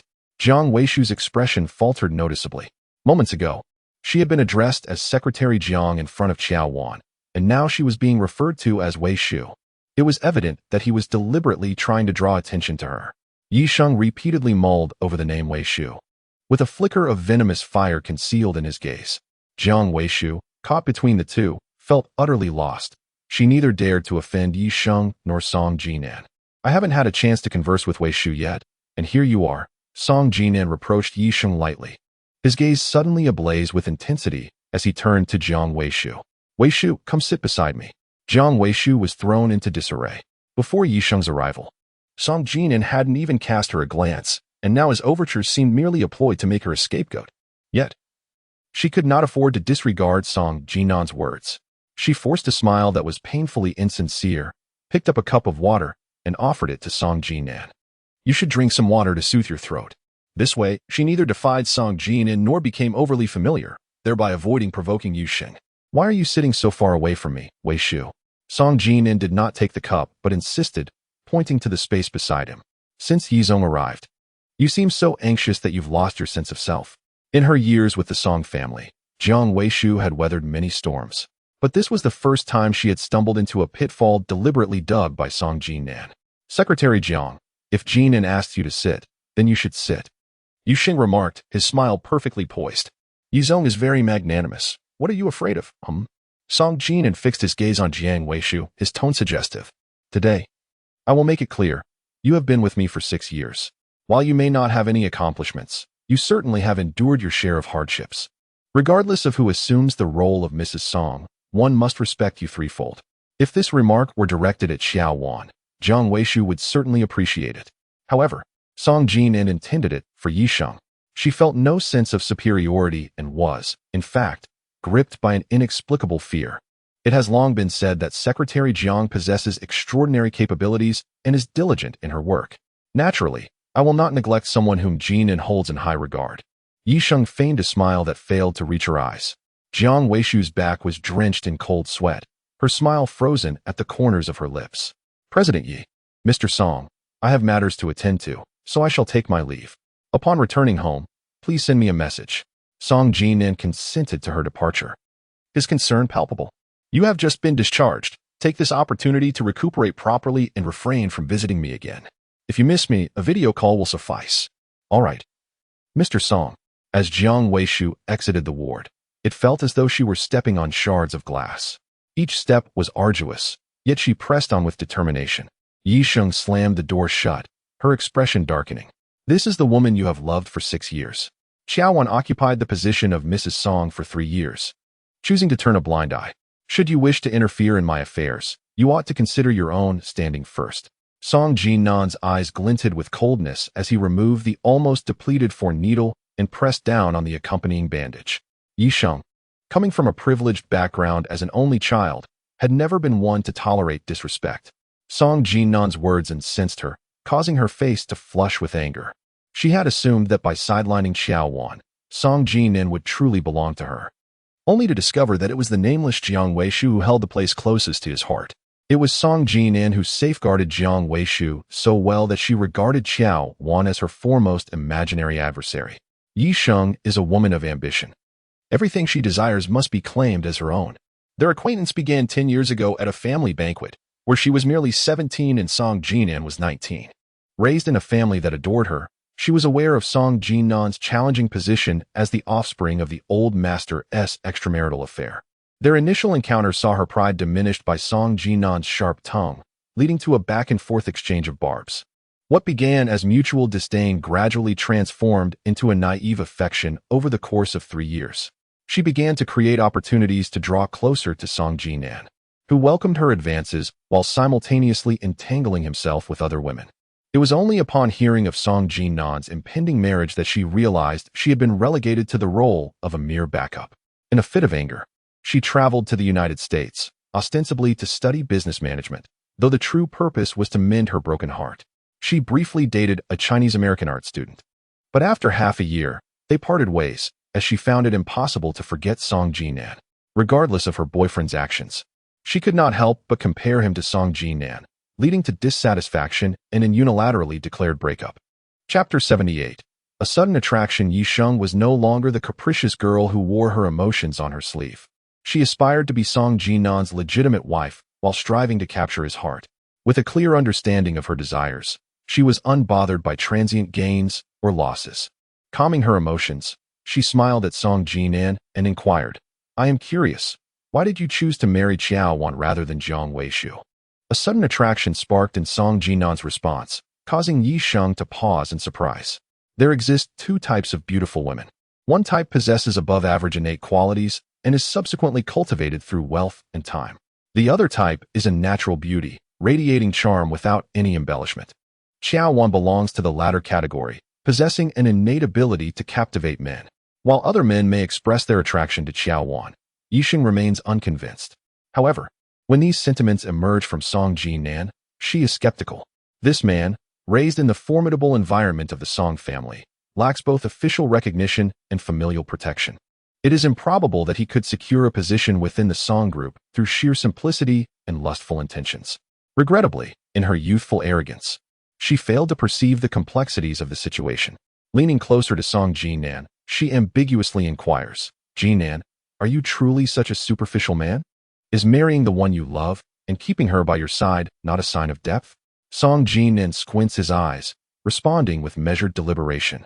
"If we were to truly weigh these matters, we would part ways immediately." He rises from the bed and stands by the window, stretching his neck and shoulders. "I have spoken to my father about your uncle's thoughts. He is considering a partnership with the Song family. You must also demonstrate your sincerity." Yi Sheng's warm breath penetrates the thin fabric of her clothing, brushing against his skin. "Jinan, 3 years ago I overlooked you. Now, mere contemplation is insufficient. You too must show your commitment." As Song Jinan steps forward, she feels her body begin to falter. Upon leaving the hospital, Qiao Wan finds herself at peace. Song Jinan has always been rather despicable, often indulging in unrealistic fantasies.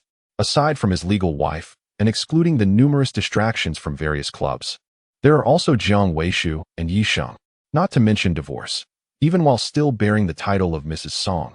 As long as Song Jinan refrains from suing Jiang Zhao, she would merely be a casual lover at his beck and call, free from any emotional turmoil. By leveraging Song Jinan's connections, she might even elevate her status at the television station. With this thought, Qiao Wan felt a sense of tranquility. The charity auction hosted by the Song family commenced at 7 o'clock. After finishing work, she drove to the Song building. With Ji Tian's greeting, she ascended directly to the top floor via the exclusive elevator. Having applied her makeup and styled her hair beforehand, she wore an elegantly designed red gown, ready to make her entrance after shedding her coat. Neither the elder Song nor Song Jinan nor the third Song had made an appearance, yet Song Jing, who seldom involved himself in company affairs, was present at the charity event. Aware of the delicate interpersonal dynamics within the Song family, Qiao Wan merely acknowledged Song Jing with a distant greeting, referring to him as Vice President Song. To her surprise, Song Jing seemed quite pleased with this formality. He leaned closer to Qiao Wan and whispered, questioning whether his little aunt felt lonely living alone at Jua Courtyard while his little uncle was in the hospital. Qiao Wan found his inquiry offensive and retorted sharply, "You address me as little aunt and inquire about my solitude. Are you suggesting something inappropriate? I may harbor such thoughts, but I lack the courage." Song Jing leered at Qiao Wan, adding, "Of course, that would be a different matter once my little aunt and little uncle are divorced. Keep your distance, or I shall inform my elder sister-in-law of your recent remarks." Qiao Wan deliberately took out her phone and waved it, deceitfully stating, "I started recording when you approached. Would you care to listen?" Truly, she was worthy of being Song Jinan's woman, calculating and unflinching in her manipulations. "Qiao Wan, soon you shall find yourself cast aside by Song Jinan. If you do not secure a new suitor, prepare to endure the harsh winds of solitude."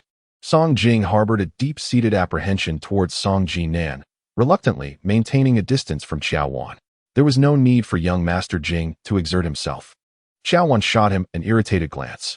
Song Jinan and Song Jing were uncle and nephew, yet Song Jing was merely 2 years younger than Song Jinan. Song Jing had inherited the handsome features typical of the Song family men, presenting himself as an impeccably dressed gentleman. However, once he spoke, all illusions shattered. His excitement and fervor were particularly pronounced in the presence of beautiful women. Song Jinan was lavish in his dealings with women outside, earning a reputation for his flirtatious nature. In contrast, Song Jing was the epitome of shamelessness, a morally deficient scoundrel, forever destined to be a failure. The people of Jiangxing often remarked that the only blemish on Song Jinan's wife, Mo Qingli, was the birth of Song Jing. Song Jing's fear of Song Jinan was deeply ingrained. Aside from his ruthlessness in business, Song Jinan had dealt harshly with Song Jing on 2 occasions, both due to Song Jing's disrespectful remarks about Baizhiro.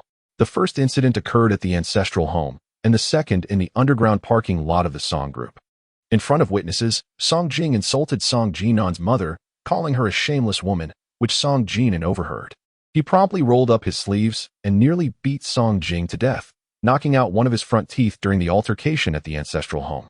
Consequently, Song Jing could only secretly covet Qiao Wan's beauty, too fearful to overstep his bounds. This time, upon seeing Qiao Wan appearing alone at the charity auction, I was irresistibly compelled to strike up a conversation, only to be met with disappointment. Tonight's auction featured over 20 exquisite items, half contributed by the Song family and the other half by affluent philanthropists from Jiangxing. Antiques, calligraphy, paintings, and jewelry. Each piece would command a price in the six figures. Among them, the most striking was a jade pendant of imperial green. Although Qiao Wan was not well versed in the intricacies of jade, the 2 million starting bid for the thumb-sized pendant caught her eye, prompting her to observe the bidders closely. Among those vying for the piece was none other than Zhang Daqiang, the man who had once attempted to bribe her with a sum of 100,000 yuan. When she glanced at Zhang Daqiang, he met her gaze, grinning obsequiously. Previously, when she had been falsely accused, it was Yi Yanqi's timely intervention that had helped her clear her name, while the true perpetrator, Guan Shan, and the briber, Zhang Daqiang, remained unscathed. The sight of Zhang Daqiang's corpulent face filled Qiao Wan with revulsion, prompting her to quickly divert her attention elsewhere. After several rounds of bidding, Zhang Daqiang successfully acquired the jade pendant for 3,200,000 yuan. As this was a charity auction, all proceeds would be donated to the Jiangxing Charitable Foundation, with the organizing Song family issuing a certificate of charity to the contributors. The stout and short-legged Zhang Daqiang ascended the stage, receiving the certificate from Qiao Wan's hands, and with a suggestive tone declared, "Qiao Anchor, I wish to offer this flower in gratitude, presenting this jade pendant to you." Under the watchful eyes of the crowd, Zhang Daqiang extended the sandalwood box containing the imperial green jade pendant toward Qiao Wan. Startled, Qiao Wan recoiled several steps.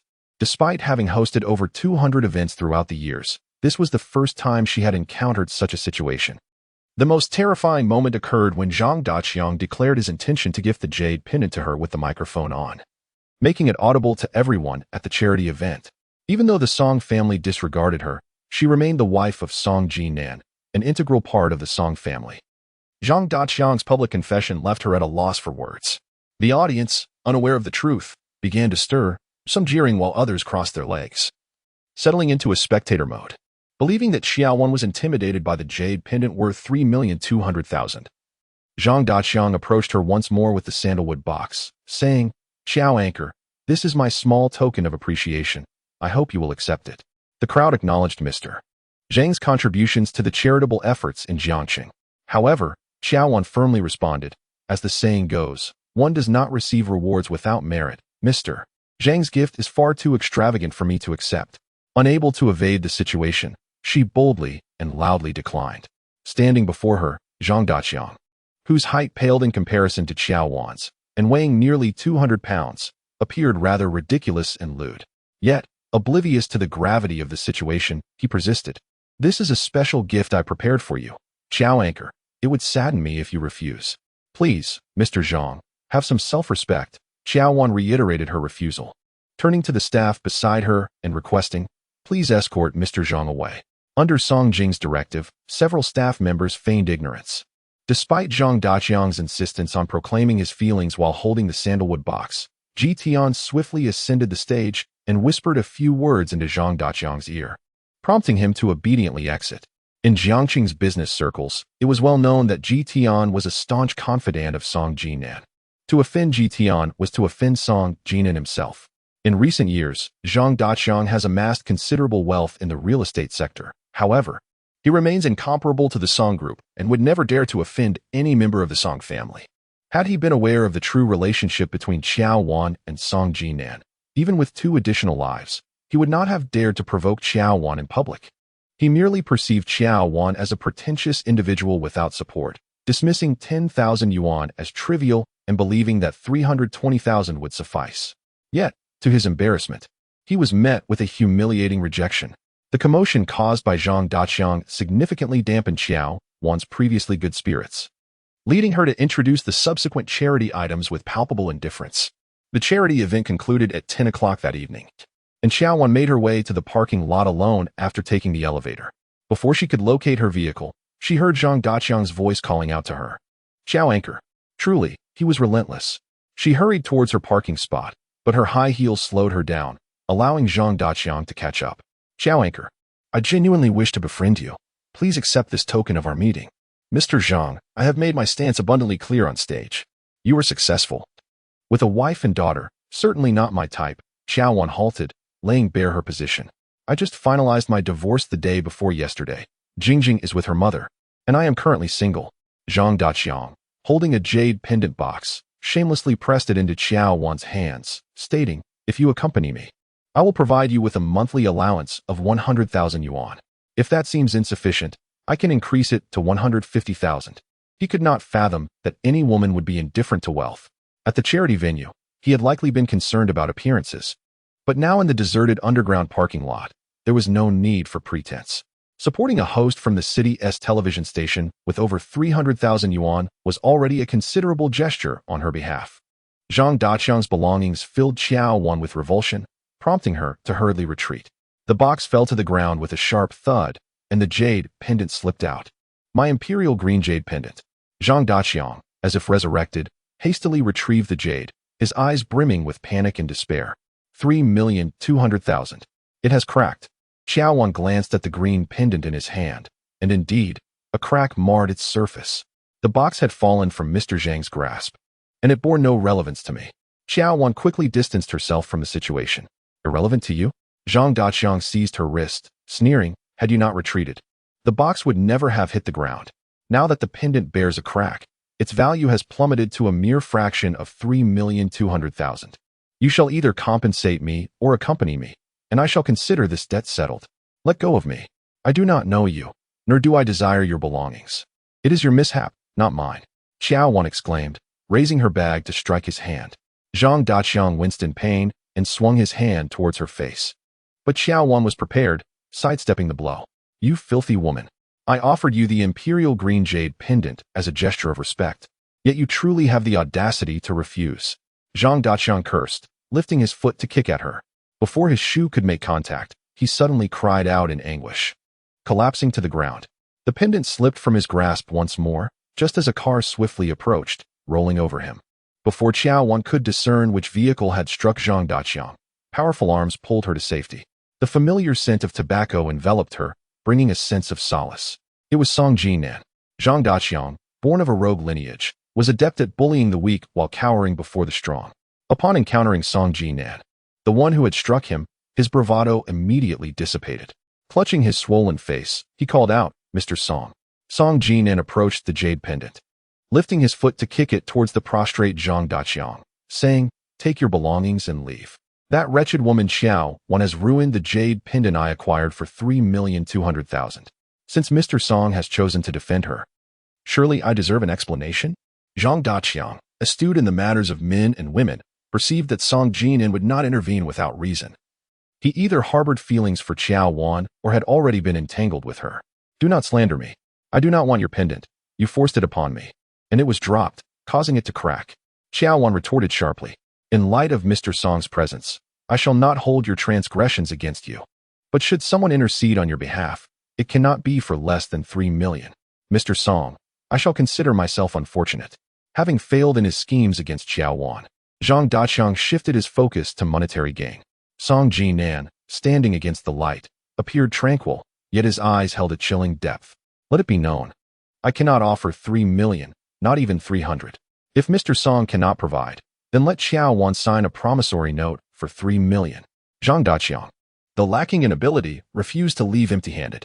In a hushed yet defiant tone, he exclaimed, you harassed Qiao Wan first. The damage to the pendant is your own doing. Song Jinan leaned slightly closer, fixing his gaze upon Zhang Daqiang, a smile forming on his thin lips that gradually hardened. You have 3 minutes to vacate the premises. Otherwise, I shall ensure that your substantial investment in Eason Garden yields nothing.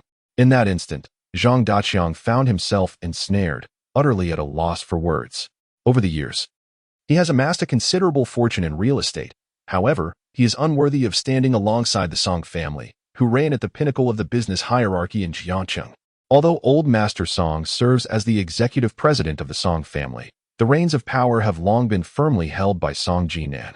It is imperative to avoid a direct confrontation with Song Jinan unless absolutely necessary. Chapter 80. Limited skills, exaggerated temperament with a sinister glint in his eyes. Song Jinan cast a cold, piercing gaze upon Zhang Daqiang, who had just risen from the ground. The countdown has begun, Mr. Zhang. Surely, Mr. Song owes me an explanation. There are 2 minutes and 23 seconds remaining. Song Jinan's deep voice conveyed an air of hostility and impatience. Desperate, Zhang Daqiang began to pace in circles. Mr. Song, I no longer demand 3 million. If you could grant me 2 million, we can consider this matter as if it never occurred. It happened, and it cannot be undone. Do you expect me to pretend it didn't happen, treating me as though I were blind or foolish? Song Jinan curled his lips into a chilling smile. His gaze as frigid as ice. Zhang Daqiang, you brazenly flirted with Qiao Wan in front of everyone, clearly disregarding my authority. Mr. Song, I truly had no idea you harbored feelings for Qiao Wan as well. I acknowledge my fault and offer my apologies. Ignorance is no excuse. I am willing to concede further if you grant me 180,000. Slap. Before Zhang Daqiang could finish his plea, Song Jinan struck him across the face, leaving him seeing stars and tasting blood in his mouth. There are 58 seconds left before Mr. Zhang's investment in Yisan Garden collapses. Song Jinan glanced at his watch, speaking with utmost seriousness. The tides of fortune may shift, Mr. Song, but I have meticulously noted every debt you owe me today. And what of your notes? Do you intend to seek revenge against me? Song Jinan's laughter echoed with a chilling nonchalance, questioning the mere notion that in 3 years, one could stand shoulder to shoulder with him. The Zhang of 3 years hence would merely be a heavier version of himself, burdened with additional pounds. Zhang Daqiang, barely reaching 5 feet 5 inches and weighing over 200 pounds, felt a twinge of insecurity as Song Jinan's words pierced through him, his face resembling that of a bloated pig. With his short legs, he attempted to dash like a sprinter, climbing into a conspicuous red sports car. The jarring roar of the engine faded into the distance, allowing Qiao Wan's taut nerves to gradually settle. Gratitude flickered in her gaze as she turned towards Song Jinan. How did you arrive? Why shouldn't I be here? If Zhang Daqiang can come, as the vice president of the Song Corporation, so can I, Song Jinan replied, casting her a sidelong glance laced with mockery. Qiao Wan, your talents are quite remarkable, yet you seem to attract nothing but second-rate nuisances. Her momentary joy was shattered by his words. If the security of the Song Corporation had been effective, they would have escorted Zhang Daqiang away before he could make a fool of himself in public. Ultimately, it seemed all blame was directed at her for not managing the situation better. As Song Jinan reached out to embrace her waist, she deftly evaded him. She hastened towards her car, but before she could even grasp the door handle, Song Jinan had caught up, encircling her firmly. Let go. She sensed that Zhang Daqiang would not relent easily, her heart a tumultuous mess, resisting Song Jinan's proximity as she deliberately shifted away. His lips met empty air as he cupped her face, compelling her to meet his gaze. Not particularly skilled, yet quite temperamental. Has Mr. Song been discharged? Not yet. He replied, a flicker of movement passing through his brow. He will need to stay a few more days. When is the appropriate time to proceed with the divorce formalities? Kindly provide me with a definitive answer. She recalled the tumultuous scene in the hospital ward, her teeth clenched in frustration as she deliberately provoked him with pointed remarks. So eager to sever ties, is she planning to seek out someone named Yi afterward? Suddenly, Song Jinan bit her neck with unexpected force. Another bite? Song Jinan. Are you a dog? She retorted. If you can pursue someone named Yi, why can't I? As she argued, she pressed her stiletto heel onto Song Jinan's foot. The first time he dodged, but her second heel swiftly landed on one of his toes. He grimaced in pain, biting her earlobe and muttering, Little vixen, are you attempting to murder your husband? You are soon to be united with the Yi family. Refrain from such intimate gestures. I cannot afford to lose face in the Song Corporation building. What are you afraid of? Their bodies leaned against each other, exchanging hushed barbs, and from any angle, it appeared to be a display of intimacy. Not far away, in a red sports car, Song Jing was watching this scene with keen interest. Beside him, Zhang Daqiang incessantly cursed at his swollen face in the rearview mirror. No wonder that 3.2 million jade pendant was carelessly handed over to that woman without a second glance. It turns out she has been entangled with Song Jinan all along. Here I am, still trying to confess on stage, and she is already engaging in flirtation with Song Jinan, looking all disheveled. Such false pretenses of purity, truly a wretched being. Old Zhang, you are far too hasty tonight. Song Jing grinned broadly, his gaze towards Qiao Wan reminiscent of a lustful boar. It was no wonder that even the women at the club would flee in trepidation. I, old Zhang, have lived for 50 years and have married 3 wives. It is always I who dismiss women, never have I been cast aside by one. If one wishes to pursue Qiao Wan, they must first contend with Song Jinan. Song Jing spoke with veiled insinuation, not entirely explicit. After all, Song Jinan is set to forge an alliance with the Yi family. He cannot monopolize Qiao Wan indefinitely. I have heard that Miss Yi is no pushover. The flesh on Zhang Daqiang's face bunched together as he mused. They are in the light, while I am in the shadows, always poised to seize an opportunity. It is said that I am devoted to women. Old Zhang, you were even more so. Song Jing playfully slapped Zhang Daqiang's thigh, chuckling deeply. Qiao Wan found herself pinned against the car by Song Jinan. The two engaged in a hushed exchange of repartee for several minutes, until an unexpected phone call liberated her. Once in the car, she pressed the accelerator fiercely, the vehicle darting out of the parking lot like an arrow released from its bow. Upon arriving at Shizi Bay, she alighted and immediately spotted Yiyanchi, dressed casually. Yiyanchi stood tall and elegant against a black sedan, engrossed in his phone. Instinctively, she retrieved her own phone, which had been set to silent, and noted several missed calls and messages from Yiyanchi. Apologies, I had an event this evening and forgot to turn off silent mode. They spoke in unison. Qiao Wan smiled sheepishly. Mr. Yi, you came by so late. Is there something on your mind? A gentle smile graced Yiyanchi's handsome face. You still owe me a movie. Shall we settle that now? She glanced at her phone, realizing it was almost 11 o'clock. Far too late, Mr. Yi. We both have work tomorrow. Let us reschedule for another day. The speed at which Qiao Zhu boorishly switched her tone was astounding. Just days ago, she had called me by name, and now she addressed me as Mr. Yi. I couldn't help but wonder if, in a few days, Qiao Zhu would even remember who I was. Chapter 81. Loving someone needs no reason, with Yiyanchi having spoken to this extent, regardless of her 100 objections. Qiao Wan steeled herself to comply. Since she owed Yiyanchi a movie, she would indeed follow through. Without hesitation, she booked a midnight screening for 2 on her phone. After a moment of contemplation, she took her place in the back seat of Yiyanchi's car. Her cold had nearly subsided. As Yiyanchi drove, he occasionally glanced back at her. Fully recovered, she thought, and I must express my gratitude to Mr. Yi for promptly taking me to the hospital. Suddenly, she remembered the medical expenses she had transferred to Yiyanchi, which had yet to be settled. She swiftly initiated a transfer via WeChat. Yiyanchi cast a fleeting glance at the phone resting on the dashboard, self-deprecatingly mused that they could not even manage to be lovers, let alone friends. Even brothers keep a clear account. What more friends? She forced a somewhat awkward smile and reassured him. Mr. Yi, please don't overthink it. Yiyanchi rubbed his temple with one hand, his voice turning icy as he posed a question. What does it mean that Song Jinan is pursuing Sheng Sheng while also dragging his feet on the divorce with you? With Song Jinan hospitalized due to a perforated ulcer, he intended to handle the divorce procedures upon his discharge. She felt a pang of guilt as she covered for him. Yiyanchi's tone grew sharper.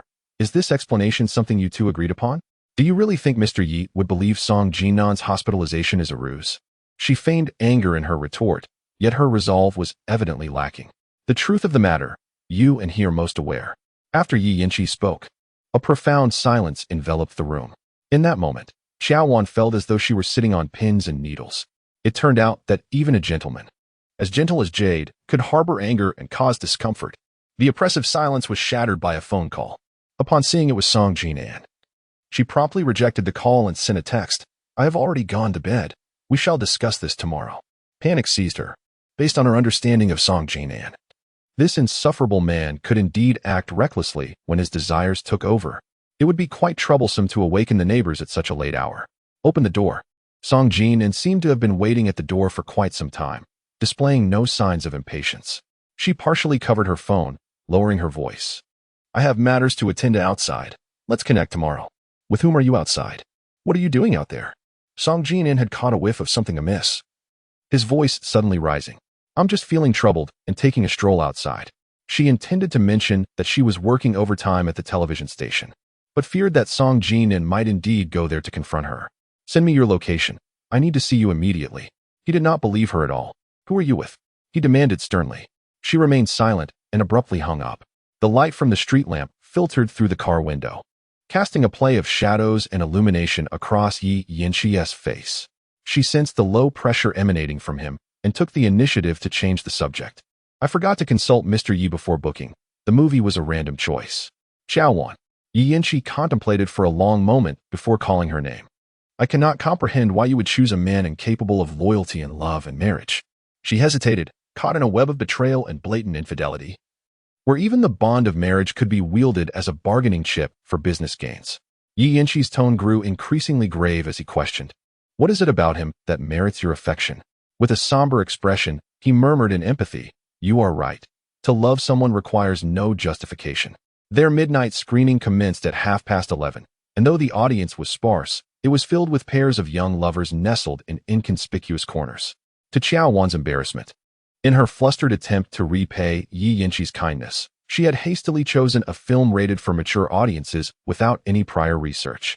Before the subtitles appeared, the screen was already displaying provocative scenes of the male and female leads entwined in a watery embrace. Qiao Wan felt an intense wave of mortification wash over her. Unsure where to direct her gaze. "Do you enjoy such films?" Yi Yanqi leaned in, his voice a mere whisper. She was still clad in the red gown from the charity event, her coat fastened only by a belt, leaving the neckline slightly too loose, exposing her modesty from Yi Yanqi's vantage point. Rarely did he find himself this close to a young woman, and his heart raced unexpectedly. The more she sought to avoid scrutiny, the more pronounced her embarrassment became. What a predicament it was to discover that this was the latest work from a renowned director known for his provocative storytelling, featuring passionate portrayals between the leads. Qiao Wan was thoroughly flustered. "Yi Zong, I need to visit the restroom," she stammered. Yi Yanqi stepped aside to grant her passage. She hurriedly exited the screening room, standing at the stairwell to catch her breath. Truly, what one fears often comes to pass. The more she hastily sought to distance herself from Yi Yanqi, the more outrageous incidents unfolded. After a long day of work and successfully hosting the charity sale, she felt utterly exhausted, leaning against the stairway, wishing fervently that time would fast forward to 80 minutes later when the film would conclude. The incessant ringing of Song Jinan's calls went unanswered, all summarily rejected. As familiar footsteps approached, she raised her gaze to find Yi Yanqi standing beside her. "Mr. Yi," she stammered, flustered. She had just mentioned going to the restroom. Yet here he had caught her in the act. Inside, there were only young couples. It felt rather unamusing for him to leave her alone in there. Yi Yanqi handed her an unopened bottle of pure water, suggesting they converse for a while instead. She took the water, placing it against her flushed cheeks, acknowledging, "That was my oversight. If there's a chance in the future, I shall certainly invite you, Mr. Yi, to enjoy a delightful comedy." "Whether there will be a future opportunity depends on your willingness," he retorted, his usual gentleness evaporating, his tone and gaze sharp. She had not anticipated that her casual remark would provoke his concern again and chose to feign ignorance. Noticing her silence, Yi Yanqi quickly shifted the topic. "With only a week until the new year, do you have any plans?"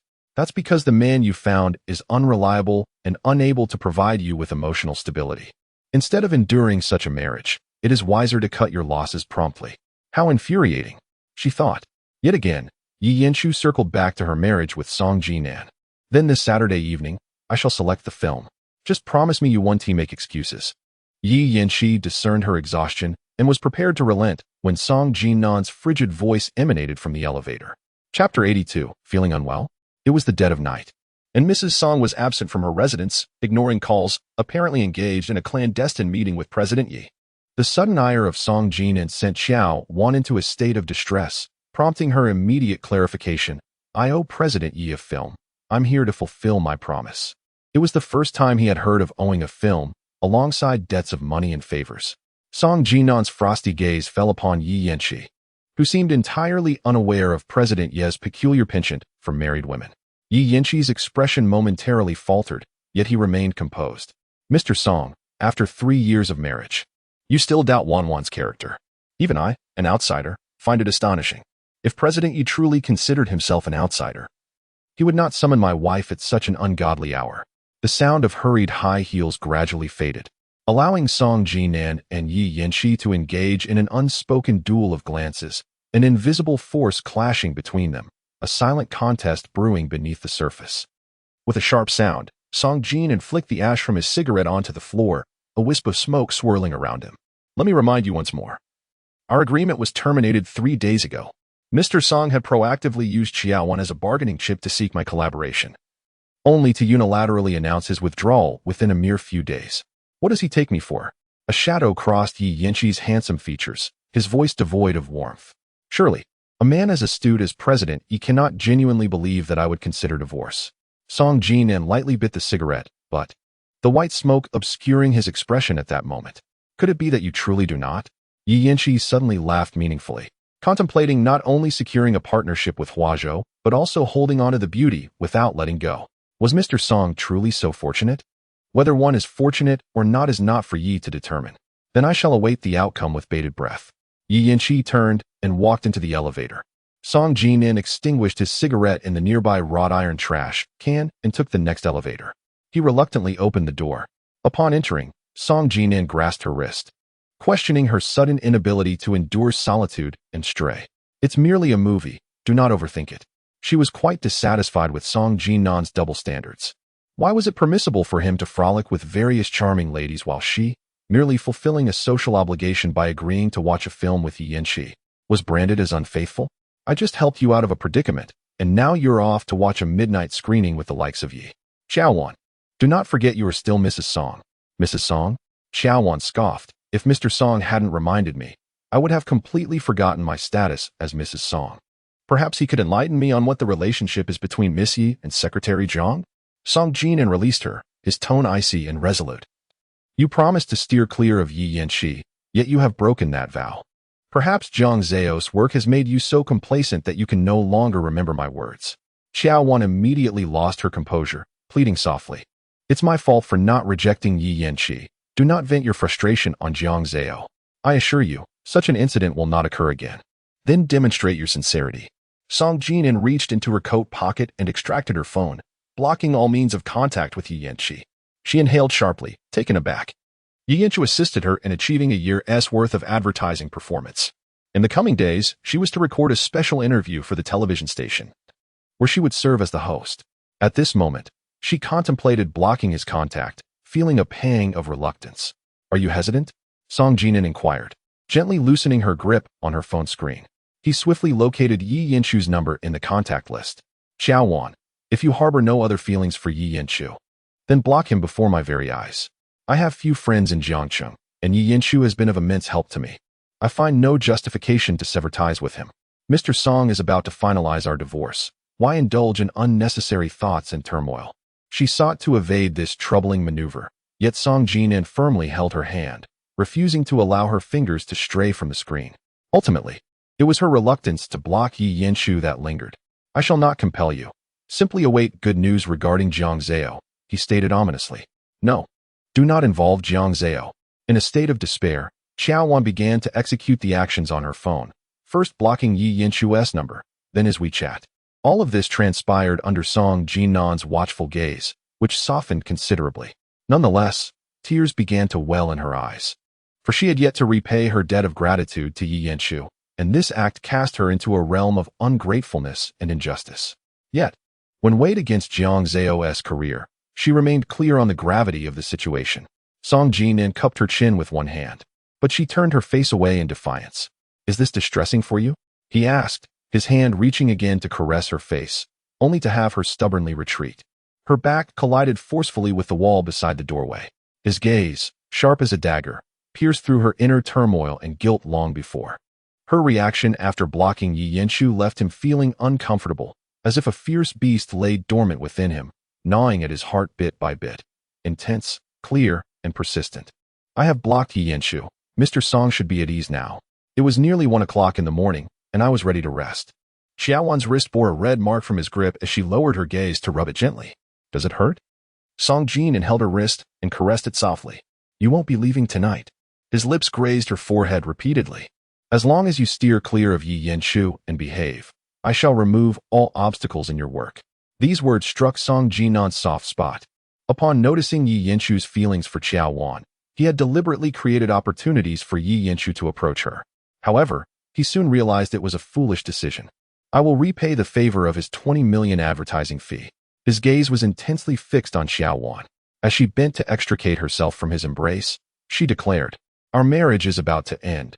You will soon become the son-in-law of the Yi family, and there is no need for you to repay any favors on my behalf. You wish to remain indebted to Yi Yanshu, fearing you may not find excuses for future encounters. Song Jinan's expression darkened in an instant, a storm brewing in his eyes. Song Jinan, you are speaking slander.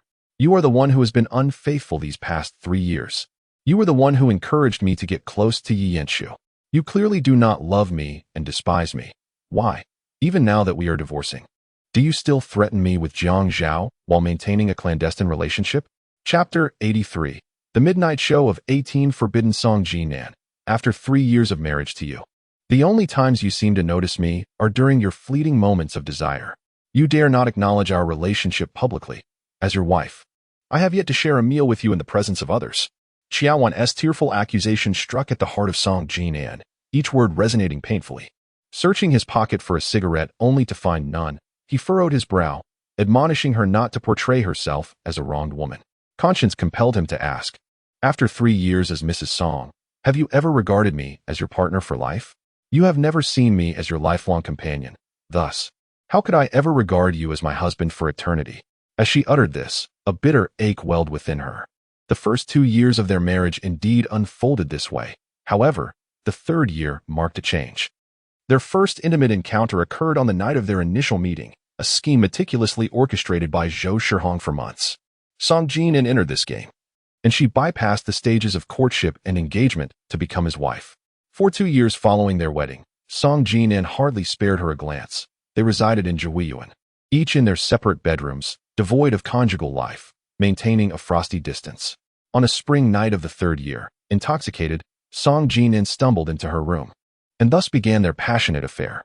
Initially, she resisted, yet Song Jinan transformed from his previous indifference, employing sweet words and tender advances to win her over. Except during her menstrual period, they shared countless nights together, never wasting a moment. In bed, Song Jinan was a different man altogether. The moment he stepped out of bed, he reverted to his former coldness and detachment. Yet, the repeated moments of intimacy stirred tumultuous waves within her desolate heart. She began to regard Song Jinan as her sole reliance for the remainder of her life, even indulging in fantasies of bearing a child that belonged to the two of them.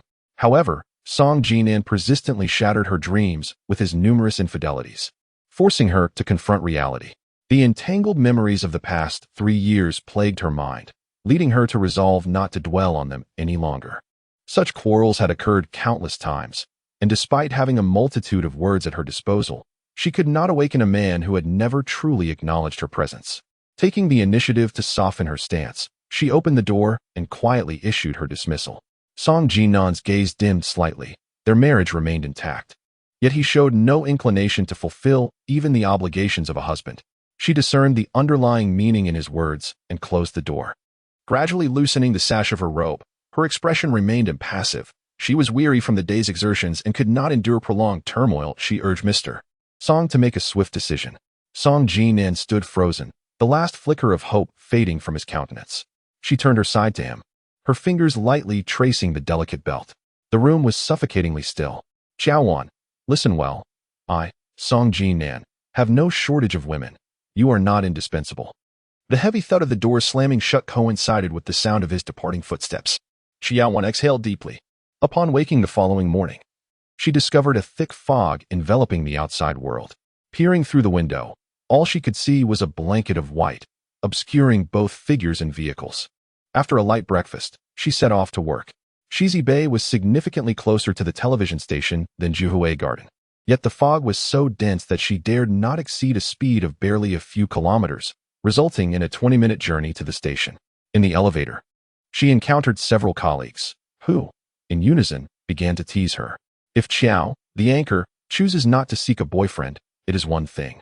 However, should she decide to pursue one, it must undoubtedly be a top-tier bachelor. Given the success of her boyfriend's business, why bother with a job? Were I in Qiao's position, I would hastily marry into wealth and relish the pleasures of life. With such a handsome and talented partner, could it be that good fortune is approaching Qiao? Should she enter the elite circles of the affluent, let her not forget those of us toiling under the burden of the 9-to-6 grind. Qiao Wan, under the impression that her covert marriage to Song Jinan had been exposed, managed a wry smile without delving further into the matter.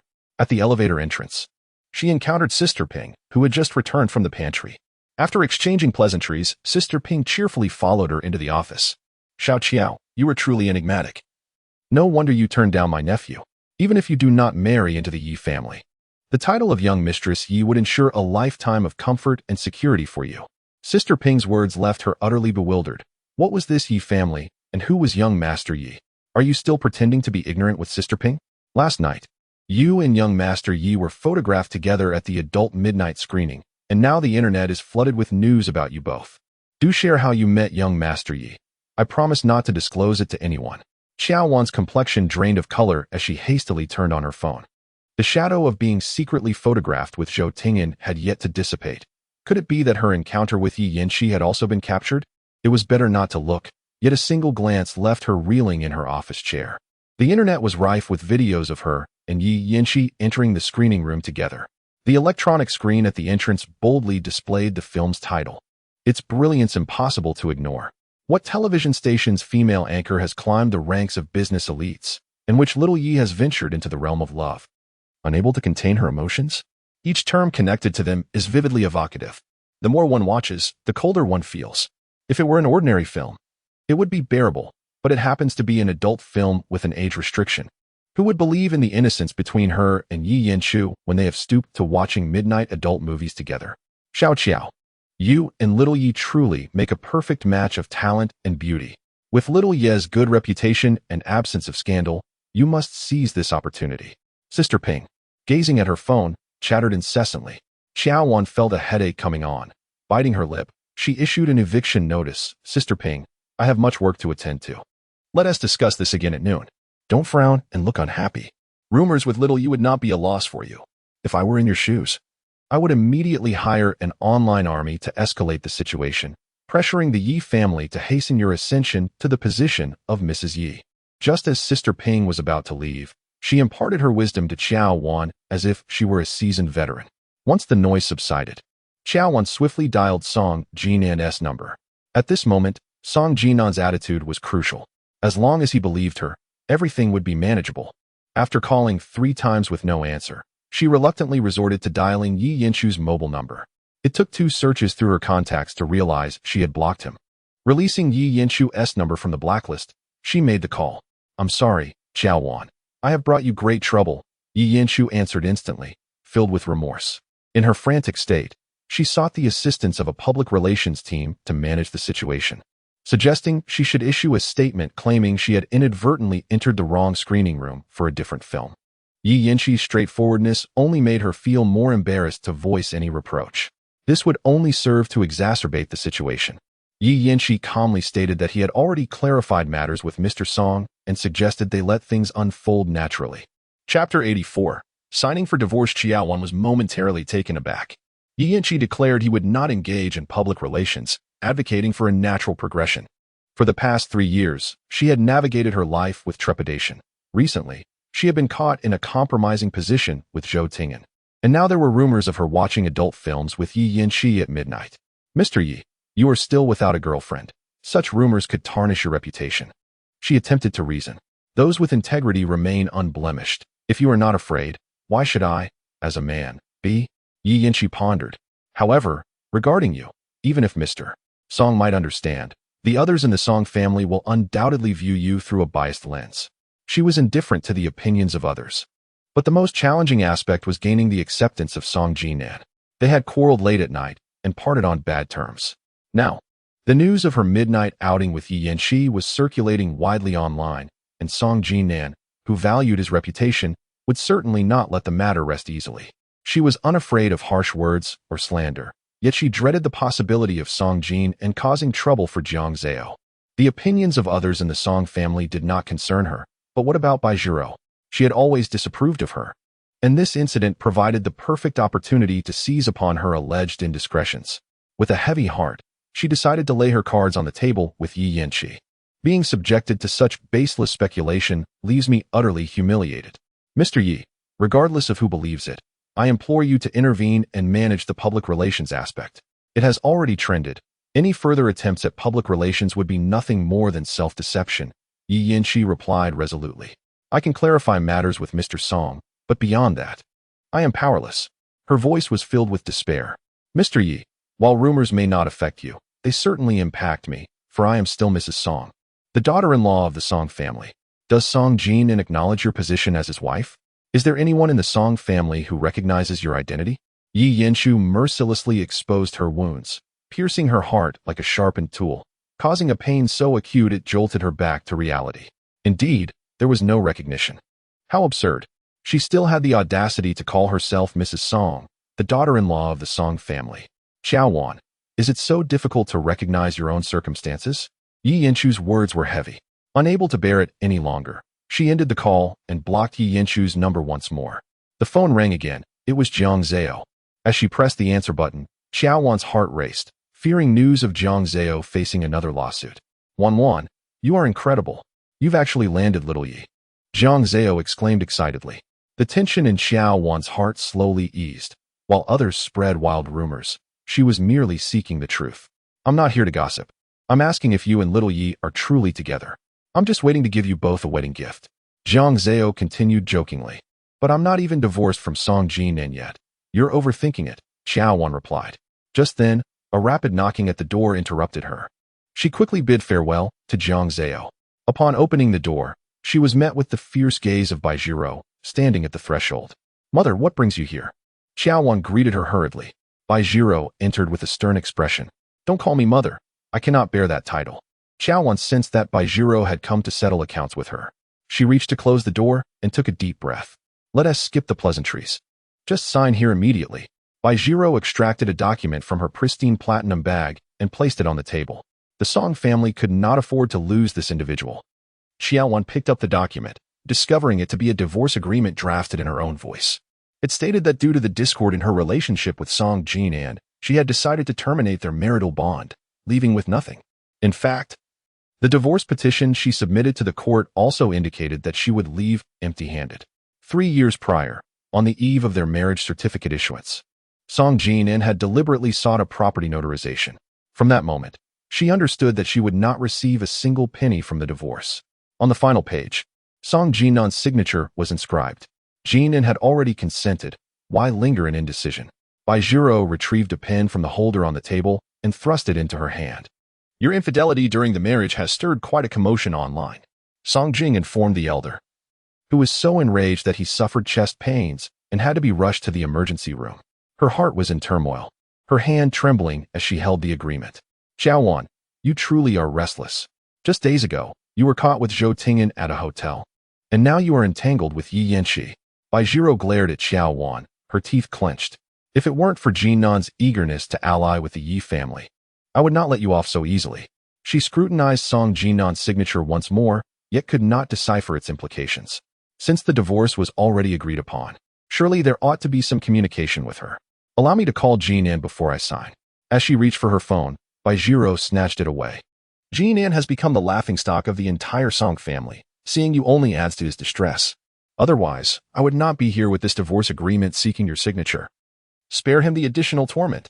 Sign it immediately. Baizhiro wore a cold expression, remarking that your continuous entanglements with 2 men had become intolerable for Jinan. Offering an excuse of emotional discord was already a considerable concession. Qiao Wan's complexion turned pale, devoid of any strength to defend herself. If being photographed in Lingchi could be attributed to mere coincidence, then the incident at the cinema last night was undoubtedly a deliberate act. Were it not for the obligation to Yi Yanshi, she would not have accompanied him to the movies. Even if she had to go, a modicum of foresight when booking tickets would have prevented her from selecting a film rated for adults only. Even if someone was covertly scheming against her, a touch more diligence in her actions would have ensured she remained unscathed. All the blame lay solely on her shoulders. She had no one else to fault. I sign, she murmured softly, swiftly inscribing her name on both copies of the divorce agreement. Holding the documents, Baizhiro exhaled deeply, reflecting on the arduous journey of 3 years spent awaiting this moment. You have achieved your heart's desire. Let us part ways amicably henceforth. Qiao Wan, with a decisive air, ushered her out. Baizhiro's eyes sparkled with amusement as she placed her phone on the table, remarking, the fault lies not with me, but with your lack of a supportive family and good parents. Even if Jinan casts you aside, as long as you capture the heart of General Yi, your future will remain bright. There's no need for your concern, Qiao Wan retorted, pulling open the door. Baizhiro left her a copy of the agreement, her face alight with joy as she departed. Qiao Wan sank into her office chair, hastily stuffing the agreement into her bag. The phone rang. It was Jinan. She chose not to answer. With both Song Jinan and her matters resolved, what purpose did it serve to entertain Jian's call? At noon, there was a live broadcast of financial news. She sat in the studio, lost in thought, and as the countdown to the live broadcast began, she pinched her thighs sharply to regain her focus. Qiao Wan was the last to leave the studio, her phone displaying 5 missed calls from Jian. She still chose not to answer. From this day forth, she resolved to distance herself from anyone associated with Song Jinan. Chapter 85. Indecisiveness in Matters of the Heart. At noon, Song Jinan received a call from the butler of the old residence, informing him that the elder Song wished to see him. He knew it would not be good news. Half an hour later, he drove to the hospital. The old man had recently been moved from the ICU to a regular ward, his condition stabilized, and he would be discharged in 10 to 15 days. At 10:30 in the morning, Song Jing brought a can of cordyceps chicken soup to the hospital as a gesture of filial piety, inadvertently mentioning that Qiao Wan and Lingchi had gone to see an adult film late at night. The old man, sipping his soup, choked and had to be rushed back into the emergency room. When Song Jinan arrived at the hospital, the elder was no longer in critical condition. He was not on N4. Only an oxygen tube was inserted in his nostrils, his face somewhat pale. The butler immediately dismissed the medical staff and closed the ward door. "Fourth son, how is the divorce coming along?" the elder inquired in a tone laced with sarcasm. Song Jinan pressed his lips together, responding, "Almost there. Without children or financial disputes, it's merely a matter of processing paperwork at the Civil Affairs Bureau. Though it seems to take quite some time." The elder shook his head in discontent. "You, while capable in the company, are indecisive in matters of the heart. You are far less clear-minded than a Jing." A flicker of barely perceptible displeasure crossed Song Jinyan's eyes. Yi Huali had visited the hospital again that morning. His stance unmistakable. "The Yi family did not mind your marital history, but you must immediately provide Yi Sheng with a formal recognition to become a family. The Song family and Huazhou, the Huai, are akin to brothers in the realm of business." The elder gentleman slightly inclined his body, and the steward promptly placed a cushion to support his lower back. Song Jinan surmised the nature of this assistance, biting down on his molars. "I am grateful for both your and my mother's concern. Fourth brother, you do not harbor any resentment towards us, do you? My father and mother are wholeheartedly devoted to me. I can barely express my gratitude. How could I possibly blame you?" A faint, indifferent smile flitted across Song Jinan's lips. Those destined for greatness do not become entangled in fleeting romances. When a man ascends in status, even the most beautiful and proud women will gravitate towards him. The elder gentleman cast a meaningful glance at the steward. The steward retrieved a document from the bedside drawer, extending it towards Song Jinan with both hands. "Fourth young master, this is a share transfer agreement personally drafted by the elder gentleman's lawyer. Once you are engaged to Miss Yi and successfully secure the collaboration with Huazhou, you will obtain 10% equity in the company." Song Jinan glanced at it, a faint crimson hue appearing at the corners of his eyes. His father's sincerity was palpable. "How could I ever let him down? As long as you can comprehend the concerns of your mother and me," the elder gentleman continued. "Marrying Yisheng would not only provide us with support for the Huazhou New Energy Project." His voice trailed off as he closed his eyes. "I am weary." The phone rang, signaling a call from Jian. "Sir, Anchor Qiao has been avoiding my calls." Song Jinan took a deep breath, pausing for half a minute before responding. "Do not call her again. She has signed the papers. The Civil Affairs Bureau has likely completed the formalities. Neither you nor Anchor Qiao made an appearance. And Madame Bai forged your signature to process your divorce paperwork?" In the afternoon, Qiao Wan received a notification from Director Zhang, informing her that the recording of Yi Yanchu's exclusive interview was about to commence. Having recently stirred rumors with Yi Yanchu, she was keen to avoid any confrontation at this moment and inquired if another host could be substituted. Director Zhang candidly addressed the situation, stating, "Little Yi has always been a bachelor. You don't even have a boyfriend. Watching adult films together is a charming anecdote, not a scandal. Qiao, this matter has already been settled. We have just sought Little Ye's consent, and he is entirely agreeable. You should promptly ask Ping Jie to do your makeup and styling. We will head to Huazhou for filming in half an hour." Reluctantly, Qiao Wan dialed Yi Yanchu's number on the landline. His secretary answered, stating that he was in a meeting. With no other options, she entered the makeup room. As Ping Jia applied her makeup, she chose vibrant hues, which made Qiao Wan feel overly flamboyant once the look was finalized. This was Little Ye's inaugural media interview, and Huazhou placed great importance on it. Eager to present a spirited image of him to the people of Jiangqing, Ping Jia spoke with conviction. With no alternatives left, Qiao Wan picked up her phone to review the content slated for today's recording. It was evident that Huazhou Group was quite invested in this exclusive interview with Yi Yanqiu, having selected both the television station and Huazhou as filming locations. A comprehensive list of topics that were off-limits during the interview had been meticulously compiled, amounting to dozens of items. Qiao Wan donned a light green suit skirt, layered with a knee-length down jacket, and followed the group out of the elevator. Suddenly, her phone rang. It was Bai Longxing from Mingzhu Television. She then realized that she needed to respond to Bai Longxing, intentionally slowing her pace. She stepped into a secluded corner and answered the call. "Qiao Anchor, have you made a decision yet?" Without any pleasantries, Bai Longxing got straight to the point. After 4 years in this position, no matter how meager the salary, there exists a bond of sentiment. Moreover, this job was attained through her arduous efforts in both the written examination and the interview. She is profoundly grateful to Mingzhu Television and director Bai for their generous support. After careful consideration, she has no immediate plans to resign. She hopes that Anchor Qiao will reconsider. They truly approach this matter with sincerity. Perhaps, after the new year, Anchor Qiao could provide a formal response. Bai Longxing has not given up on this matter. Out of courtesy, Qiao Wan readily agreed. To everyone's surprise, Yi Yanqi personally arrived with 2 vice presidents from Huazhou to greet her on the first floor. The program staff turned their gazes towards Qiao Wan. Her cheeks flushed with warmth as Yi Yanqi opened the car door for her. As the scandalous news surrounding their late-night film viewing continued to circulate online, she felt powerless against the television station's decisions. Yet Yi Yanqi could certainly decline. Even if he chose not to, he could simply ask a subordinate to make an introduction. Why must he come in person, only to become the subject of ridicule? As she exited the vehicle, she softly called out, "Director Yi." Those 2 words further solidified their ambiguous relationship. Qiao Wan felt utterly embarrassed, unsure where to direct her gaze. Suddenly, a familiar sound of footsteps approached from a distance. The tall figure of a man casting a shadow upon her polished shoes. Raising her eyes, she met the piercing gaze of Song Jinan. Chapter 86. Reminiscing with you the moment Qiao Wan saw Song Jinan, her mind erupted in chaos. The cold, dark depths of his eyes exuded a chilling aura. His arrival at this moment could only signify that his intentions were far from benign. "Mr. Song, what brings you here uninvited?" Yi Yanqi, upon noticing Song Jinan, immediately assumed the role of the gracious host and greeted him.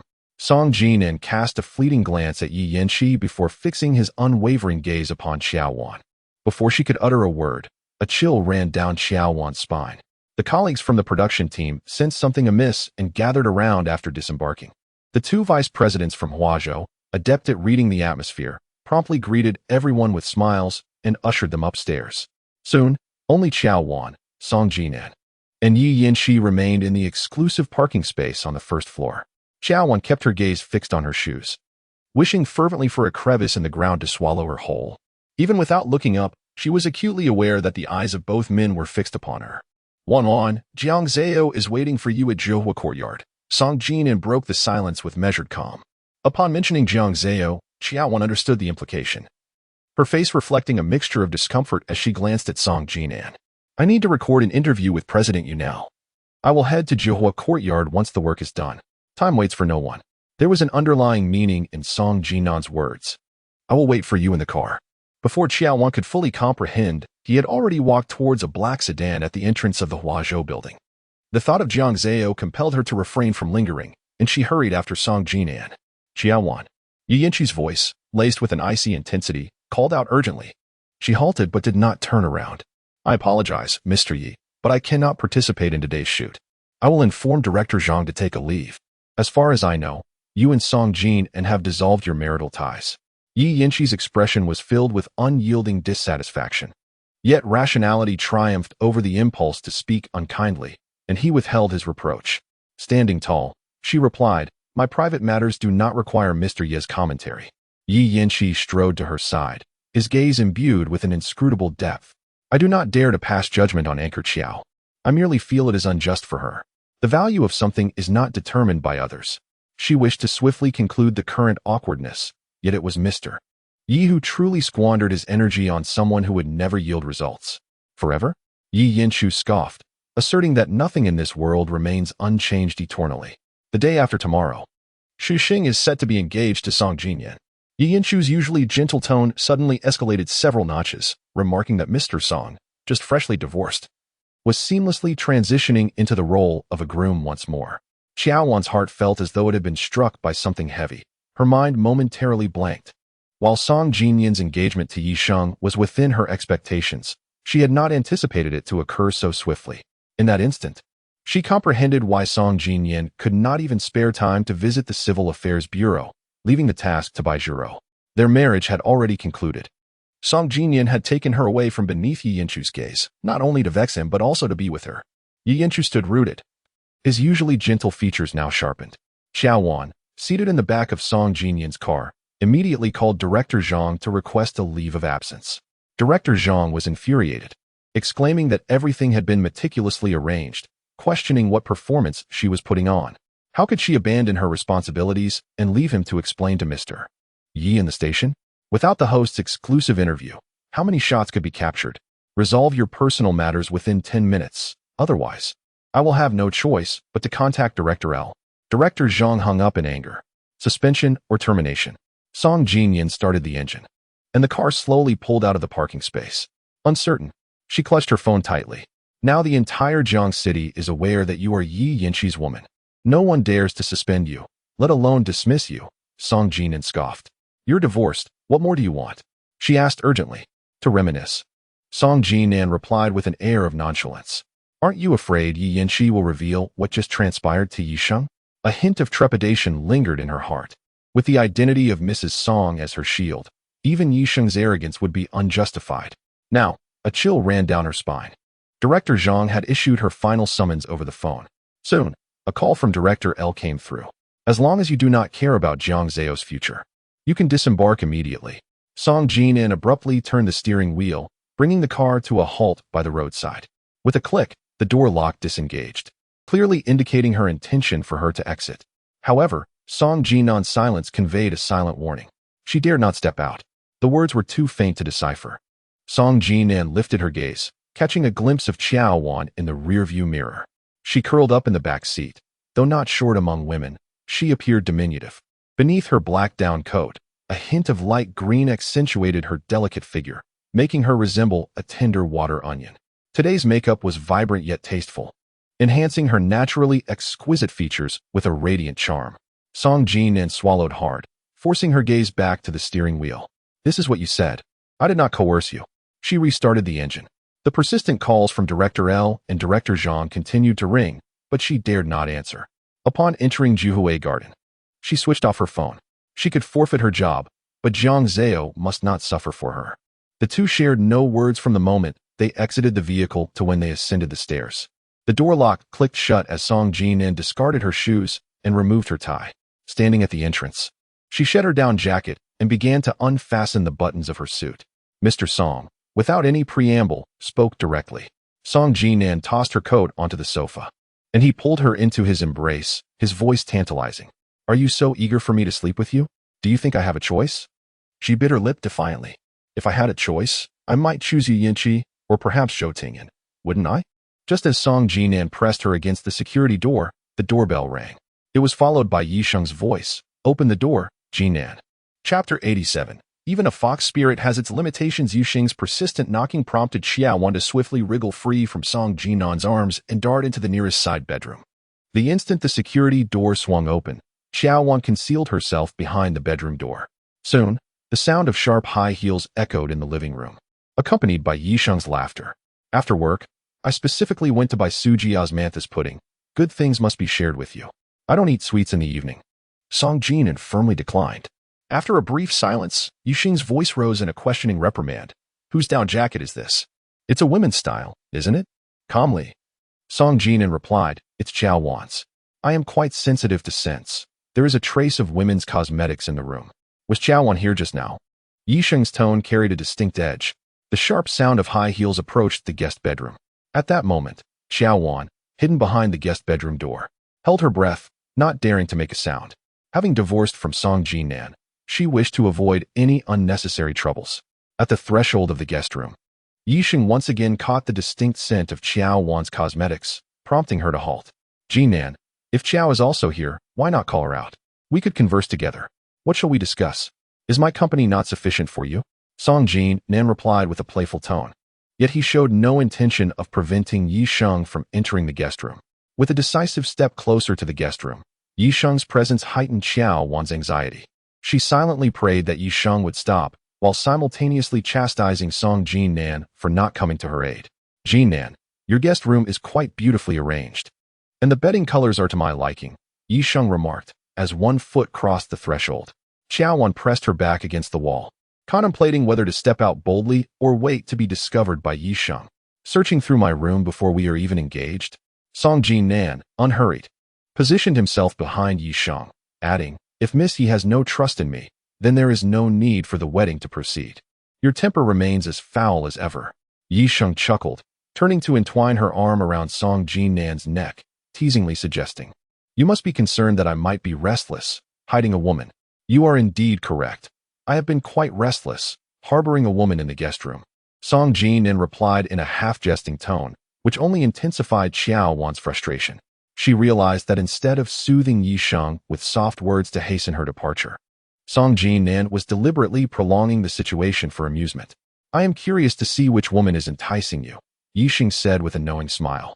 Stepping out of Jinan's embrace, her gaze sharp upon the guest room door. With deliberate steps, she approached, her hand resting on the doorknob. A gentle pull would reveal Qiao Wan beneath her very gaze. Resolute, Qiao Wan steeled herself for the inevitable confrontation. Yisheng murmured with profound significance, 3 years ago, you were preempted by another woman. Now, I shall not allow any woman to seize the opportunity, even if she possesses extraordinary prowess. The reference to extraordinary prowess is not to a woman, but to Neza or the Monkey King. Jinan approached, his laughter entwined with a chill. Even a fox spirit can possess extraordinary prowess.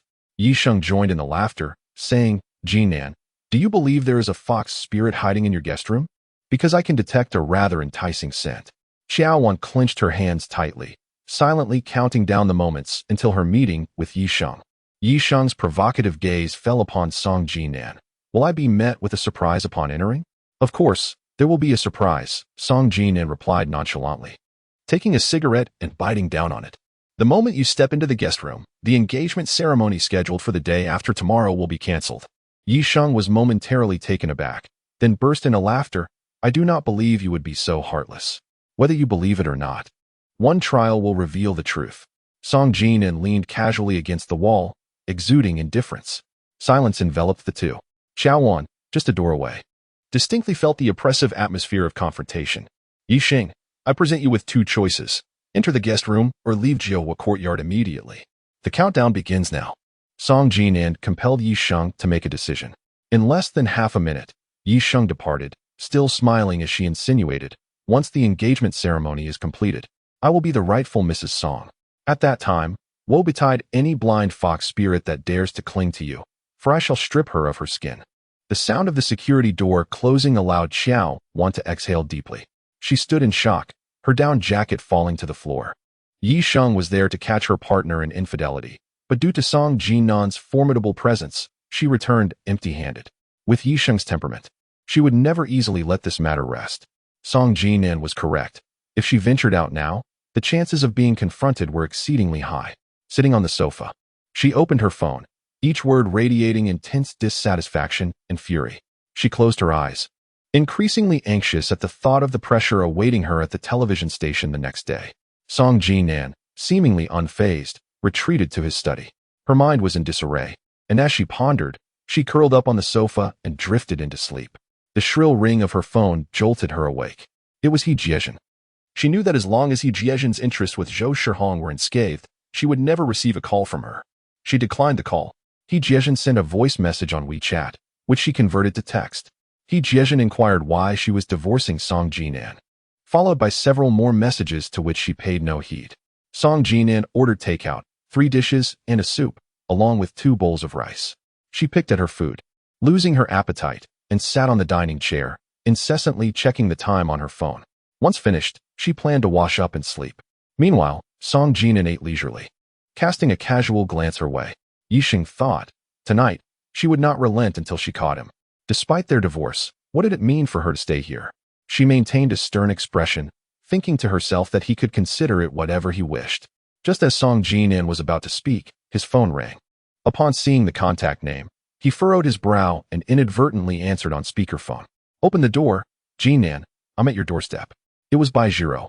Qiao Wan, startled, immediately rose, covering her mouth out of guilt. Truly, the disturbances never ceased. With Yixing gone, Baizhiro had come knocking. Song Jinan remained composed, holding his chopsticks. I have already retired for the night. Let us discuss this tomorrow. Let us speak of it tomorrow. Today, clarity must prevail. Once more, I shall reiterate, tomorrow. The mother and son, one aggressive and the other adept at countering, remained unyielding. This stalemate was ultimately resolved with Song Jinan's decision to power off his phone. The doorbell rang incessantly, a relentless echo. This evening, she was unable to depart. As she reached to close the door, Song Jinan was already standing at the threshold, his gaze intense and fervent. The sound of Baizhiro pressing the doorbell reverberated, while Qiao Wan, feeling uneasy, retreated, collapsing onto the bed with a thud. Chapter 88. Do you not realize I am no longer a man? Song Jinan shut the door to the guest room, effectively isolating the persistent doorbell from another realm. Qiao Wan anticipated his intentions, her heart filled with immense resistance. Prior to their divorce, even under duress from Song Jinan, she felt no moral transgression. Now, however, with their marital ties severed, engaging in acts of intimacy could only be deemed as a compromise of dignity. She reached for the bedside lamp. But Song Jinan swiftly grasped her hand, pushing her back onto the bed. After a brief struggle, he skillfully removed her suit and skirt. Song Jinan, we are no longer husband and wife. There is no need for me to fulfill any matrimonial duties.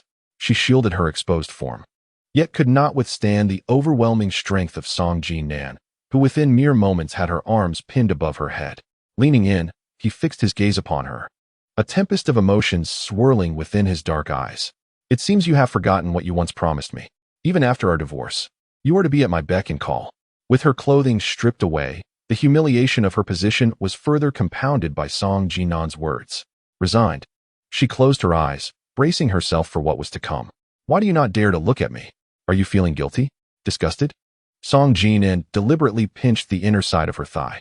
She let out a soft gasp, her eyes fluttering open, and with a voice laced with resentment, she exclaimed, Song Jinan, if you are still a man, cease using Jiangzheo to threaten me. Do you truly doubt my masculinity? He replied, as his fingers gently tucked a strand of hair behind her ear, brushing against the damp corner of her eye. Her face still bore the vivid traces of makeup. Radiant and captivating. Wan, he murmured, his throat constricting involuntarily as he called her by her pet name. An intense and fervent entanglement ensued, both wicked and fervent. In a moment of mischief, Song Jinan, finding her utterly pliant, lifted her and placed her upon the wash basin in the restroom. After the encounter, her lower back and hips ached with fatigue. Lying in bed, she lacked the strength to even rise for a glass of water. As Song Jinan took a shower, the door to the bedroom remained ajar, the doorbell ringing incessantly. The mere thought of Baizhiro waiting outside with a watchful eye sent a shiver down Qiao Wan's spine, prompting her to burrow beneath the covers and peruse her phone. The rumors surrounding her and Yi Yanqi regarding a late-night adult film screening continued to simmer. She had been portrayed as a beautiful single anchor, with most netizens extending their blessings for her and Yi Yanqi. Just days prior, she and Zhou Tingjing had been inadvertently photographed together, sending them trending, yet no one seemed to mention it anymore. She inadvertently stumbled upon a comment. I merely mentioned the rumor between Qiao Wan and Deputy Director Zhou a few days ago, and my comment was deleted. Clearly, Qiao Wan was manipulating the narrative to secure her position as Mrs. Yi, a scheming little white lotus. The comment was lengthy. Yet when Qiao Wan returned to read it again, it had vanished. Indeed, someone was controlling the comments. An unsettling feeling washed over her as she set her phone down, lost in contemplation. Since the rumors regarding her and Yi Yanqi emerged, the comments from netizens have been overwhelmingly supportive, praising the couple as a perfect match. Frighteningly, the recent trending topic involving her and Zhou Tingjing seems to have vanished without a trace, with no one mentioning it at all. The media, known for relishing in sensationalism, typically thrives on such drama, which is entirely out of character for them. Someone is deliberately embellishing her relationship with Yi Yanqi. What could be their motive? To exploit media narratives to sow discord between her and Song Jinan, pushing her toward Yi Yanshu. The mere thought sends chills through her. For there are those who wish to sever her ties with Song Jinan. Who could this shadowy antagonist be? Yi Yanshu, Yi Sheng, Bai Jiro, or Jiang Weishu are all potential culprits. For the sake of Song Jinan, she has amassed an abundance of animosity and created numerous enemies. If only Song Jinan had devoted even a fraction of his thoughts to her, she would embrace it all with grace. Alas, she has neither received his affection nor escaped the blame unjustly thrust upon her. Contemplating this leaves her feeling as though something is constricting her chest, making each breath a laborious task. Song Jinan, wrapped in a towel, lies beside her, lifting the covers to find her eyes glistening with unshed tears, mistakenly believing she is still grappling with the intimacy they just shared. Is it so distressing to share a bed with me? Someone is orchestrating this. She sits up, attempting to gauge Song Jinan's thoughts. Had he not attended the midnight screening with someone surnamed Yi, others would have struggled to find an opportunity to target him. Having reveled in the thrill of infidelity, she must now endure the scrutiny and gossip. Anger surges within her. It is no wonder Mr. Song has never engaged in any public relations efforts after being photographed by paparazzi. Did you ever consider my feelings when you went to the adult midnight screening with Yi Yanshu? Song Jinan forcefully lifted her upper body. The pain from the sink digging into her lower back had not yet subsided, and the sudden jolt made her cry out in agony. Your trending topic with Zhou Tingyan has yet to settle here, and now you are entangled with Yi Yanshu. Qiao Wan, you have turned me into the laughingstock of the entire Song family. In a state of despair, she pressed her lips together and ceased her explanations. Just how far have you progressed with Yi Yanshu? Song Jinan pinched her chin, mocking as she inquired, kissing, sleeping together? We are not as sordid as you imagine. She struggled to pry Song Jinan's fingers away. Song Jinan held firm, her long nails leaving a trail of blood on the back of Song Jinan's hand. You and him. Song Jinan's laughter was cold, having only known the person with the surname Yi for a few days, yet so intimate already. I consent to the divorce. You and Yi Yanshu should be grateful to me. Otherwise, you would remain forever in a state of illegitimacy. Song Jinan's brow twitched slightly, each word laden with coercion and threat. Qiao Wan bit her lip. Clearly, she was clearing the path for his engagement to Yi Sheng. Yet he took advantage and shifted all the blame onto others. Little did she know that her silence was interpreted by Song Jinan as acquiescence. You cannot genuinely believe that Yi Yanshu will marry you into the Yi family, allowing you to smoothly ascend as Mrs. Yi. Can you? The words struck her harshly, and she lowered her gaze. Song Jinan tightened her grip on her head, forcing her to meet her gaze, without a single explanation. Feeling guilty? I have done nothing wrong, so why should I feel guilty? The pent-up anger within her ignited at once, as she attempted to wrench Song Jinan's hand away. However, unexpectedly, she exerted too much force and slapped Song Jinan across the face with a resounding crack. She had left her nails on his skin, etching several vivid crimson scratches on Song Jinan's left cheek. At that moment, time seemed to freeze. Her hand lingered in the air, and Song Jinan's gaze shifted from her face to her wrist, where he seized her firmly. Qiao Wan, are you tired of living? His deep voice was tinged with anger. I'm sorry, I didn't mean to, she stammered, flustered. I just wanted to push your hand away. Little did she know that Song Jinan harbored a vengeful spirit. He was to be engaged to Yi Sheng in 2 days, and the marks she had inflicted on his face and hand were a blatant affront to his dignity. Then I shall return the favor with a slap. Suddenly, his hand, marred by her scratches, rose to strike her face. Chapter 89. Settling the score at the moment Song Jinan's hand came toward her, she understood escape was futile, so she resigned herself and closed her eyes. Yet, instead of the anticipated pain, she only heard the sound of his footsteps retreating from the room. The harsh ringing of the doorbell persisted, and the light from the study illuminated the space. She locked her door, and the night passed in this manner. The following morning, she awoke to hunger. The takeout Song Jinan had ordered the previous night remained largely untouched. After rising, she rummaged through the refrigerator, finding only a few bottles of water. During her stay here, even if she seldom cooked, the fridge was never devoid of eggs or milk. The dining table still bore remnants of last night's meal. She reheated the rice she had not touched, consuming half of it before her stomach began to feel at ease. Dressed impeccably in a suit, Song Jinan emerged from the cloakroom, revealing that the scratches on his left cheek had already begun to scab, a dark crimson hue that seemed unlikely to fade within a week. He had been clamoring to leave the night before. How curious that he was now partaking in leftover food. Song Jinan adeptly tied his tie. You may leave first. Ensure that your mother and Yixing are not outside. Send me a message, and only then will I venture out. It would be quite simple for them to intercept you at the television station. Song Jinan narrowed his eyes and gestured for her to approach. Come here, assist me in adjusting the tightness of my tie. Reluctantly, she set down her chopsticks and walked to Song Jinan, rising on her toes to arrange the tie. Song Jinan's gaze lingered on the woman before him. Perhaps due to the absence of makeup removal products, her makeup had partially faded, rendering her more elegant than when heavily adorned, yet more vibrant than in her natural state. A captivating allure that was indescribable. Is this acceptable? Qiao Wan felt the tie was too constricting and loosened it by a few millimeters. Too loose. How about now? Too tight. You certainly know how to torment someone. Given your words, it would be remiss not to tease you, Song Jinan replied, his tone seductive, abruptly spinning her around and pressing her against the edge of the dining cabinet. You lunatic.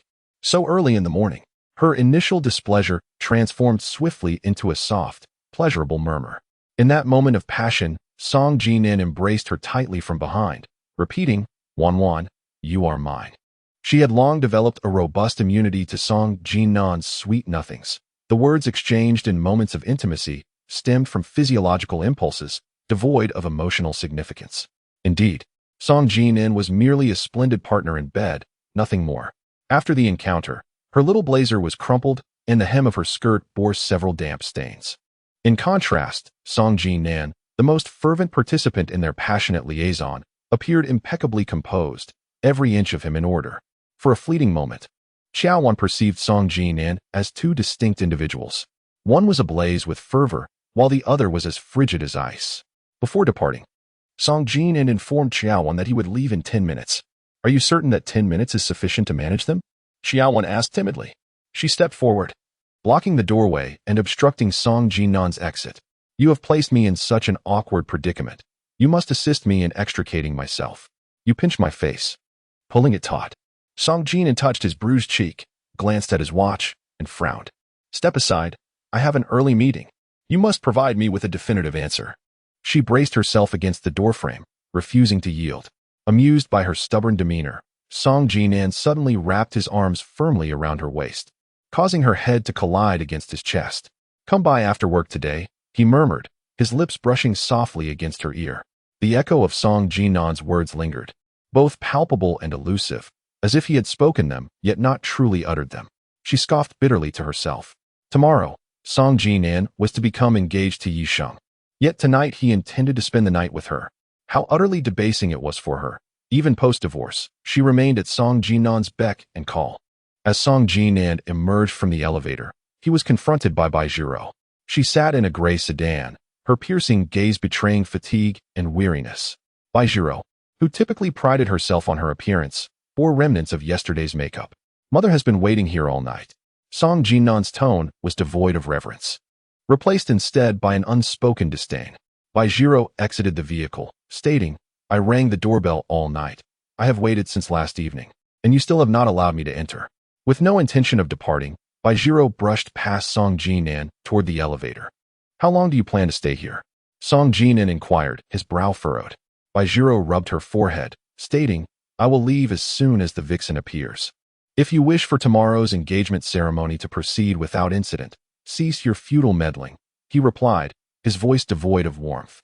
At this moment, your presence or absence is entirely at your discretion. The gazes of mother and son clashed in the air. What do you mean? Baizhiro was the first to break the silence. You are an intelligent woman. Surely you understand the implication. Jinan, spare me your circumlocution. Tomorrow marks your engagement to Yixing. How long do you intend to entangle yourself with Qiao Wan? Mind your own business regarding my private affairs, Song Jinan retorted, his eyes deep with intensity. Listen carefully. If you do not depart from here, the engagement ceremony will be cancelled. Baizhiro's face flushed with indignation, alternating between red and pale. As the car sped away, Song Jinan entered his vehicle and dialed Qiao Wan. Come down. The person you wish to avoid has been sent away. You do have a conscience. Qiao Wan hastily concluded the call. In less than 2 minutes, Qiao Wan, bundled tightly in a black down jacket, descended the stairs. This time, she had taken precautions, wearing a disposable mask and pulling the jacket's hood over most of her face. Upon emerging from the elevator, she scanned her surroundings with vigilance. She avoided the most conspicuous front passenger seat and opted for the back seat instead. She really thinks of herself as a star, Song Jinan mused, amused by her actions. If only she were a star, earning a fortune and escaping this indignity. As she closed the car door, her nerves remained taut, anticipating the potential repercussions awaiting her at the television station. Song Jinan glanced at her through the rearview mirror. Relinquishing the exclusive interview with Yi Yinshu to another. Keep your distance. Should you find yourself dismissed, I shall compensate you with double your salary from the television station. He dropped her off at Shizi Bay and departed. The previous afternoon, Huazhou had sent someone to escort her and her colleagues to the Huazhou group, leaving her vehicle abandoned at the station. Consequently, she was compelled to take a cab to work. While waiting for a taxi at the entrance of her community, a familiar sedan came to a halt beside her. The window of the front passenger seat slowly descended, revealing Yi Yinshu's gentle visage. Chapter 90. No reason. She quickly averted her gaze, feigning ignorance. Get in. I am heading the same way. Yi Yinshu's voice resonated. She raised her eyes, weaving a falsehood. The cab I summoned will arrive shortly.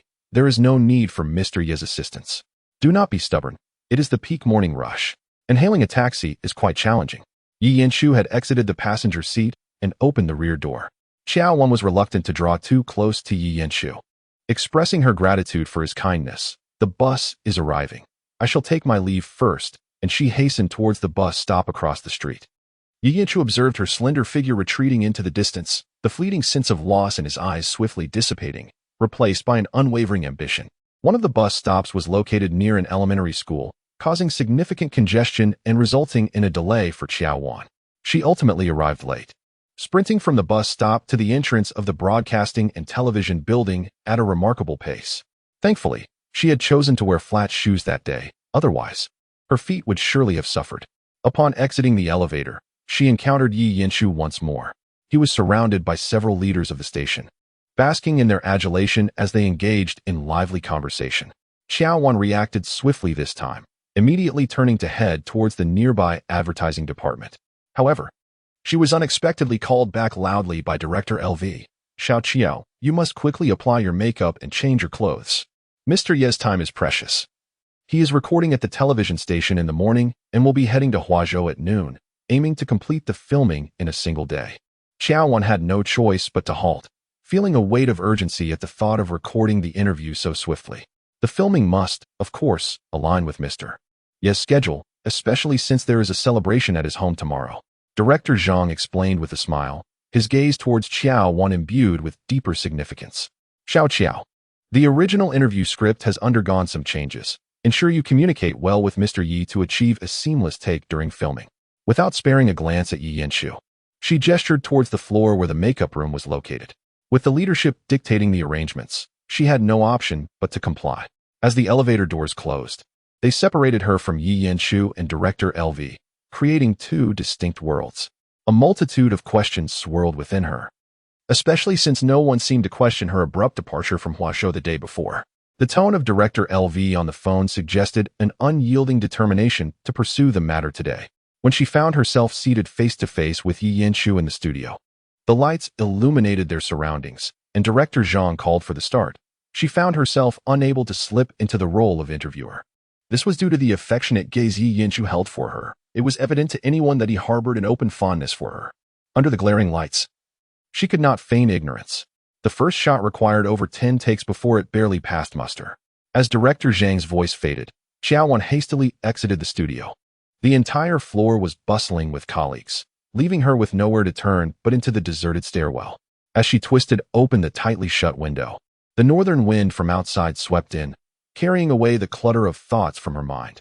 If you truly cannot enter the right mindset for filming, the interview will have to be postponed until after Sheng's engagement. At some point, Yi Yinshu had already positioned himself behind her. His words, seemingly compassionate, held emphasis in their concluding phrases.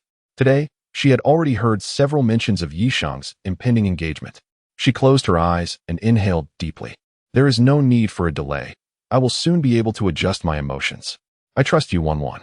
Yi Yinshu's voice was gentle, imbued with genuine concern. Mr. Yi, I contacted the director of the advertising department yesterday. The advertising funds from Huazhou have long been received, but the collaboration is set to commence in March next year. My decision to invest in the television station was made personally, and the partnership is a matter between Huazhou and the station. With dedicated personnel overseeing it, neither you nor I need to worry. Yi Yanchu assumed she was dissatisfied with the station's efficiency and hurried to explain. What do you mean? Yi Yanchu's expression turned slightly irritable. Was the advertising fee from Huazhou weighing heavily on you? She nodded without hesitation. I would rather avoid the burden of a heavy debt of gratitude than face a salary deduction. I have long stated that advertising expenditure for promotion has been included in Huazhou's financial budget for next year. You owe me no favors. Do not deceive yourself, Mr. Yi. I am not a child of 3. Are you bold enough to claim that this interview was not agreed upon because of my influence? You are correct. I do hold a fondness for you and yearn to draw closer to you, which is why I accepted this interview. Yi Yanchu's gaze remained fixed upon her. Previously, you were a married woman, and I completely understand your reservations. At this moment, what do you fear? Yi Yanchu was taken aback by her unexpected words, momentarily rendered speechless. A television station has extended an olive branch to me, and I am contemplating my options. Qiao Wan forced a bitter smile, confessing that she could not provide what Mr. Yi desired and would have to choose to distance herself. In an instant, it felt as though all the oxygen had been siphoned from Yi Yanchu's being. He opened his mouth twice, yet could not utter a single word. Thank you for your affection, Mr. Yi. I have 3 years of marital history, and now, and perhaps forever, I may not be able to sever ties with Song Jinan. Her candidness struck Yi Yanchu like a devastating blow. He composed himself and inquired softly, is it Song Jinan who clings to you, or do you still harbor feelings for him? If it were true that Song Jinan could not let go, it would surely invite Yi Yanchu's retribution upon him. Resolutely, she took the burden of their entanglement upon herself. I was coerced into signing the divorce agreement. Are you suggesting that you still love Song Jinan? The usually composed Yi Yanchu began to pace anxiously. She answered in a whisper, yes. Yi Yanchu's brow furrowed deeply. During the duration of your marriage, he was consistently unfaithful. For 3 years since your marriage certificate was issued, he has not even acknowledged your identity. What is it about such a man that you love? Provide me with a reason to let go. There is no reason. She met Yi Yanchu's furious gaze with unwavering calm. Qiao Wan. Yi Yanchu called her name in despair, causing her to instinctively step back. Ultimately, it was Yi Yanchu's departure that signified the conclusion of this interview. Director Liu and Director Zhang wore expressions of fury, while Qiao Wan stood tall, prepared for her resignation. Song Jinan is about to become Yi Sheng's fiancé, entangling himself with her indefinitely. Yi Sheng and Baizhiro will undoubtedly not let him off the hook. If she continues to stay in Jiangcheng, she will inevitably encounter Song Jinan and Yi Yanchu frequently. Her best option is to leave. Chapter 91. Living a life of failure with the thought of leaving Jiacheng, Qiao Wan's emotions quickly settled, and her mood improved significantly compared to before work. Fortunately, when she declined Bai Longxing, he granted her additional time for contemplation. Otherwise, she would find herself with no escape route now. In truth, whether she can depart smoothly depends on Song Jinan's attitude. After tomorrow, he will have a legitimate fiancée, Yi, and is unlikely to cling to her any longer. After all, the eldest daughter of the Yi family is not comparable to her, who lacks familial support. Even if Song Jinan desires to play, he must consider the reputation of the Yi family. An hour later, a notification regarding the cancellation of Yi Yanchu's exclusive interview arrived in the workgroup. She read it 3 times, exhaling deeply. Finally, Yi Yanchu would no longer approach her under the guise of work. At noon, there was a live broadcast of financial news. She perked up and made her way to the makeup room, only to find another anchor, Sun Yi, occupying her usual seat, while Ping Jia was applying her makeup. The makeup room was limited, and each anchor's makeup time was pre-scheduled. Qiao Wan glanced at her watch. This time slot indeed did not belong to Sun Yi. Little Qiao has arrived. Ping Jia greeted with a meaningful glance, continuing her work. Unintentionally, Qiao Wan and Sun Yi's eyes met in the makeup mirror. During a live stream, she engaged in a dispute with the audience, which led to complaints, resulting in the station prohibiting her from appearing on screen and relegating her to voiceover work behind the scenes. During the days of Qiao Wan's suspension, the station faced a staffing shortage and temporarily assigned Sun Yi to take her place, which helped maintain the viewership ratings. Qiao Anchor. Director LV informed me just 10 minutes ago that I will be hosting financial news in your stead today, Sun Yi said, a smile gracing her lips. Her tone reflecting 7 parts pride and 3 parts entitlement. I did not receive any notification, Qiao Wan replied, opening the WeChat workgroup. Such a significant matter surely warranted a heads up. Am I supposed to deceive Qiao Anchor? Look, here's the record of Director LVS call to me. Sun erased her phone, displaying the screen before Qiao Wan. Qiao Wan chose not to glance at it and turned to exit the makeup room. She had canceled her exclusive interview with Yi Yanshu and was required to return 2 million yuan in advertising fees to Huazhou, undoubtedly causing distress among the station's leaders. If the leaders were uncomfortable, she would not have an easy time. With only a few days left before the new year, she considered resigning after the holiday, vowing never again to engage in mental exhaustion over trivial matters. While having lunch in the cafeteria, she overheard several colleagues whispering. It's hard to believe. They all went to see that midnight adult film, yet they feigned superiority by canceling interviews. You don't understand. This is a strategy of feigned restraint, one colleague explained. In the earlier stages, one must keep others in suspense, allowing them to crave what they cannot have. Even if they partake, it is only a few furtive bites. Never enough to satisfy. It's all about the long game to catch the big fish. Qiao Wan found their words grating and deliberately coughed. The colleagues quickly gathered their trays and retreated to a more secluded corner to continue their hushed chatter. Unhurried, she ate her meal, and just then, Director Zhang, who had just filled his plate, took a seat across from her. Xiao, should you continue to act stubbornly, it may lead to a devastating blow to your career. She forced a perfunctory smile. Director Zhang lowered his voice. Despite Director Lu's avarice and incessant chatter, he is not truly ruthless. The real tough character is the one present now. There is indeed such an implication from above, but one must not speak too definitively. As he opened a disposable pair of chopsticks, he spoke while eating. As long as you can secure advertising resources worth millions in substantial interviews, anyone in the station will clear the way for you. Perhaps it's best to reconsider. She offered a bitter smile. Director Zhang sighed. As an elder brother, I must say this. You have spent 4 years in Jiangxing, all alone. The Yi family is about to form an alliance with the Song family. Young Master Yi comes from a wealthy background and is of good character, and he seems to have a genuine fondness for you. He truly is a commendable choice. Qiao Wan's phone call interrupted Director Zhang's ramblings.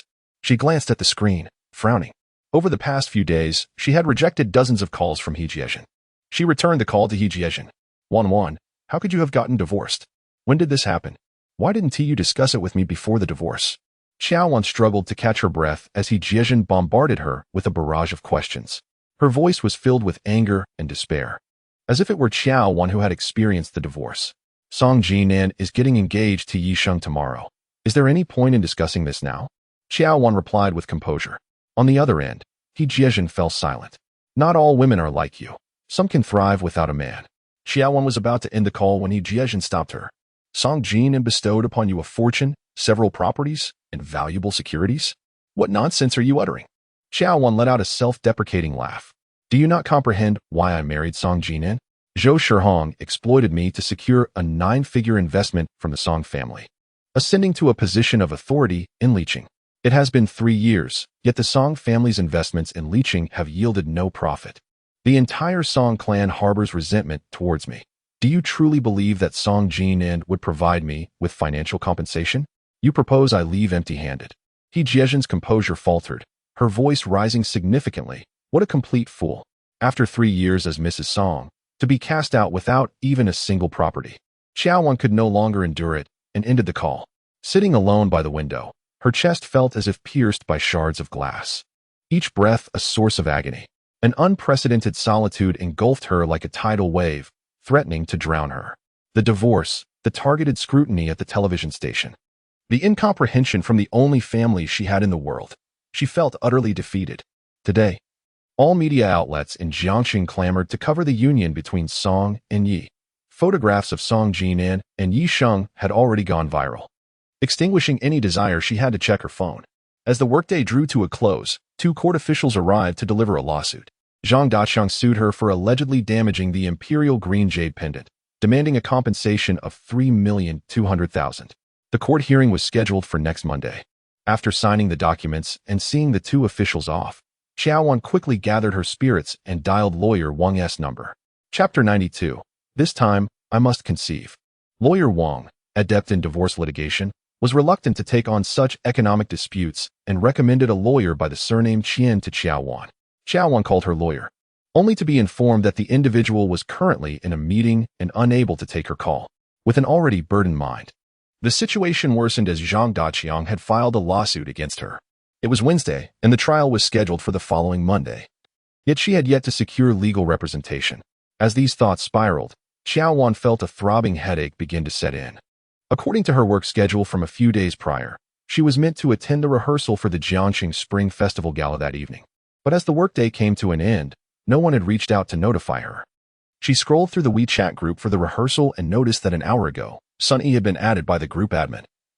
It dawned on her that she had missed her chance to participate as a host for the gala. As the sky outside darkened, she refrained from turning on the lights. For the shadows brought a certain clarity to her thoughts. She cast aside all negative emotions and began to contemplate her current predicament. While the divorce and her professional struggles could be set aside for the moment, her immediate priority was to find a competent lawyer for the trial on Monday. The first name that sprang to mind was Song Jinan, but she quickly dismissed that thought. Setting aside whether he would be willing to assist, tomorrow was his engagement day, and she certainly did not wish to complicate his life. In Jiangcheng, she had very few connections. Apart from Song Jinan, there was only Jiang Zhao. The Jiang family was well known in the medical field, with both her grandfather and father holding esteemed positions in the local medical community, undoubtedly surrounded by competent attorneys. She dialed Jiang Zhao's number and explained her situation, which incited a flurry of angry remarks directed at Zhang Daqiang. Soon after, Jiang Zhao sent her the contact information for a lawyer named Qiao via WeChat. Jiang Zhao elaborated that the lawyer had ceased to take on ordinary cases, but she would ask her father to give him a call, promising Qiao Wan that she would receive good news soon. However, Qiao Wan couldn't help but wonder how much the legal fees would amount to, as she glanced at her bank account balance. To serve as a private attorney for a prominent figure undoubtedly commands a substantial fee. Zhang Daqiang demanded 320,000 from her. If attorney Qiao's legal fees amount to 3 million, it would be futile to pursue the case. The actual sum seems contingent upon the amount being contested. Wan Nan, rest assured, with my father's influence, you need not worry about this, Jiang Zhao advised. If you cannot gather sufficient funds for the legal fees, feel free to take from me. I happen to have a 6-figure deposit maturing soon. All right, Qiao Wan replied, her voice slightly choked. Please have Uncle Jiang inform Attorney Qiao. I will reach out to him afterward. Immediately, Jiang Zhao responded, hanging up the phone. Qiao Wan felt a surge of warmth within her. Over the past 4 years in Jiacheng, 90% of her comfort had been provided by Jiang Zhao. Within 5 minutes, Jiang Zhao called back, stating that his father had already spoken to Attorney Qiao, urging Qiao Wan to act promptly. Qiao Wan carefully organized the details surrounding the lawsuit and proactively dialed Attorney Qiao's number. There was considerable noise on the other end. He seemed quite busy. Before she could finish her explanation, he instructed her to come to the Jincheng law firm at 9 o'clock the following morning. After ending the call, she began to pack her belongings in preparation to leave work. The trial would conclude shortly, and soon it would be New Year's Eve. In the past, she would have unhesitatingly remained in Jiangcheng. This year, however, she yearned to celebrate the holiday in an ancient town she had never visited. As she bent down to change into her slippers, she assumed it was Jiang Zhao calling and answered without glancing at the screen. Xiao Zhao. Attorney Qiao asked me to come for a face-to-face meeting at the law firm tomorrow morning. It's only been a day since you got embroiled in a lawsuit, hasn't it? Song Jinan's deep voice carried a hint of skepticism. Qiao Wan jolted, realizing it was him. Why could it not be me? Song Jinan retorted with a touch of irony. She collapsed onto the floor, one hand clutching her phone while the other pressed against her forehead. Tomorrow marks a significant day for you and Miss Yi, a time that should be devoted to the arrangements for your engagement. Suddenly, Song Jinan's tone softened with an unfamiliar gentleness. Who are you preparing to sue? He inquired again. After a moment of contemplation, she divulged. Zhang Daqiang has filed a lawsuit against me, demanding compensation of 320,000. I received the summons this afternoon. The court hearing is scheduled for next Monday. Realizing that she was being sued and would have to engage in legal proceedings, she lamented, Do you truly consider me dead? Even with Jiang Zhao's connections, no one seems to remember me. I pride myself on my rationality, aware that Mr. Song is preoccupied with his engagement and dare not disturb him. She poured all her frustrations into that single remark, her voice tinged with a hint of tears. 15 minutes later, I arrived at Shizi Bay, remembering to unlock the door. In some unexplainable way, Qiao Wan hoped that Song Jinan would lend her assistance. A quarter of an hour later, she turned the doorknob just as Song Jinan emerged from the elevator. At the moment their gazes met, an inexplicable sense of calm washed over her.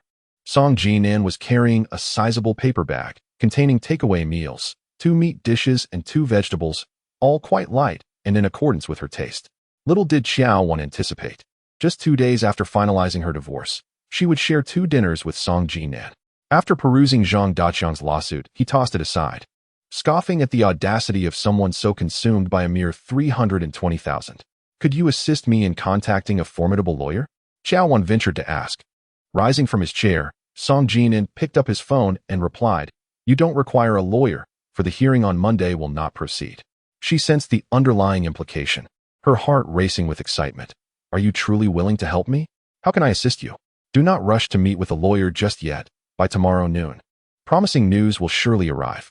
Song Jinan's gaze held a depth of unspoken meaning as he shifted the conversation. I shall stay here tonight, making do in your humble abode. The notion of an engagement lingered on Qiao Wan's tongue for an extended moment, yet she refrained from voicing it. Perhaps you should leave. I have no spare clothes for you. Before ascending the stairs, I had already placed an order at a local store. The delivery will arrive within half an hour.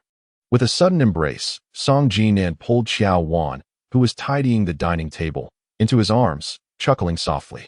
Tomorrow noon, I'll take care of Zhang Daqiang for you. To give some thought to how you might express your gratitude. Her boldness met his fervent gaze as she reached to loosen his tie and unbutton his shirt. The living room, already modest in size, felt increasingly intimate, and the atmosphere became charged with unspoken desire.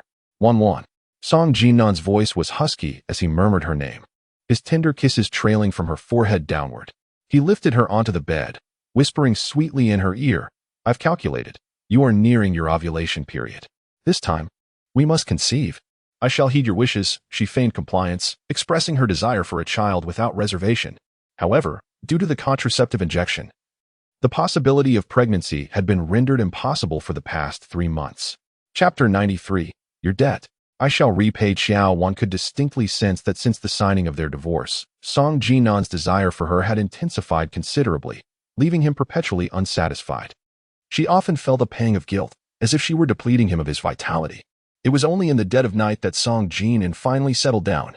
The room was shrouded in darkness, save for a narrow half-foot gap in the curtains, through which the glow of a streetlight spilled and illuminated the 2 figures, casting an indescribable softness and charm upon them. Qiao Wan lay sideways, one arm resting on Song Jinan's abdomen. Do you truly desire a child? She inquired. Do you not wish for one? Song Jinan remained engrossed in his phone, his question casually posed. His fingers momentarily paused, and in a subdued tone, he replied. The grievances you incurred with Yi Yanqi, I shall compensate for. How will you make amends? Speak, let me revel in the thought. Qiao Wan rolled over, pressing herself against Song Jinan, her gaze fervently fixed upon him. As he set his phone aside, his hand inadvertently tilted toward her, and she caught a glimpse of a WeChat chat labeled Dr. Xiao. Every night I fulfill your desires, yet you remain unsatisfied, Song Jinan murmured playfully, his breath warm against her ear. His hand stealthily slipped beneath her nightwear, gently caressing her smooth back. Let us be more practical. She placed her hand against his increasingly audacious lips, pleading softly, Help me, Jinan. Song Jinan, ever eager to indulge her, sensed her reluctance fade, and she resolved to secure the utmost benefit for herself. If you obediently comply, I shall certainly assist you. His breath brushed against her earlobe, lingering on her neck with a tender, delicate touch. Suddenly, the phone rang. Song Jinan swiftly extricated himself from the throes of passion, answering the call as he stepped outside. Qiao Wan, startled, sat up abruptly. You're going to the hospital now? She asked, immediately regretting her impulsive words. With Song Jinan already retrieving his clothes, where else could he possibly go but to the hospital? If you wish for me to stay and keep you company through the night, just say so. There is no need for subterfuge. After all, we have been married for 3 years. Song Jinan, leisurely fastening his shirt buttons, exhibited not a trace of anxiety despite the old man's hospitalization. Her heart fluttered at his final words, a reaction she found somewhat unexpected. She scolded herself for being so infatuated. Strangely, despite not being one to fall for appearances, she found herself captivated by Song Jinan's casual utterance and a fleeting, suggestive glance. Was this allure rooted in desire or affection? She could not discern. Once Song Jinan departed, sleep eluded her as she lay in bed, her mind restless as she scrolled through her phone. To her surprise, the midnight news was ablaze with reports of the old man being rushed to the hospital. Over the past 2 years, he had been hospitalized intermittently, with some enterprising media occasionally shedding light on his condition, but it had never sparked significant public interest. Now, however, every media outlet in Jiangcheng was fervently covering the old man's late-night hospitalization, instilling in Qiao Wan a foreboding sense of dread. Was the old man's time drawing near? Upon awakening in the morning, Qiao Wan immediately grabbed her phone. Financial media outlets in Jiangcheng had dispatched reporters to the hospital where the old man was staying. The Song family had organized a professional security team of over 20 individuals, meticulously guarding both entrances of the hospital and the entire inpatient building. The reporters had solely captured images of the Song family members entering and exiting the hospital, failing to secure any other valuable photographs.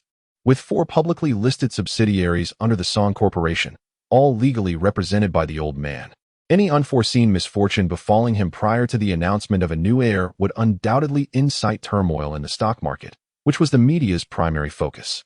Qiao Wan discovered that ever since old Master Song was hospitalized and became a trending topic in the Jiangxing business circle, the news of Song Jinan and Yixing's engagement had seemingly vanished, with no one mentioning it.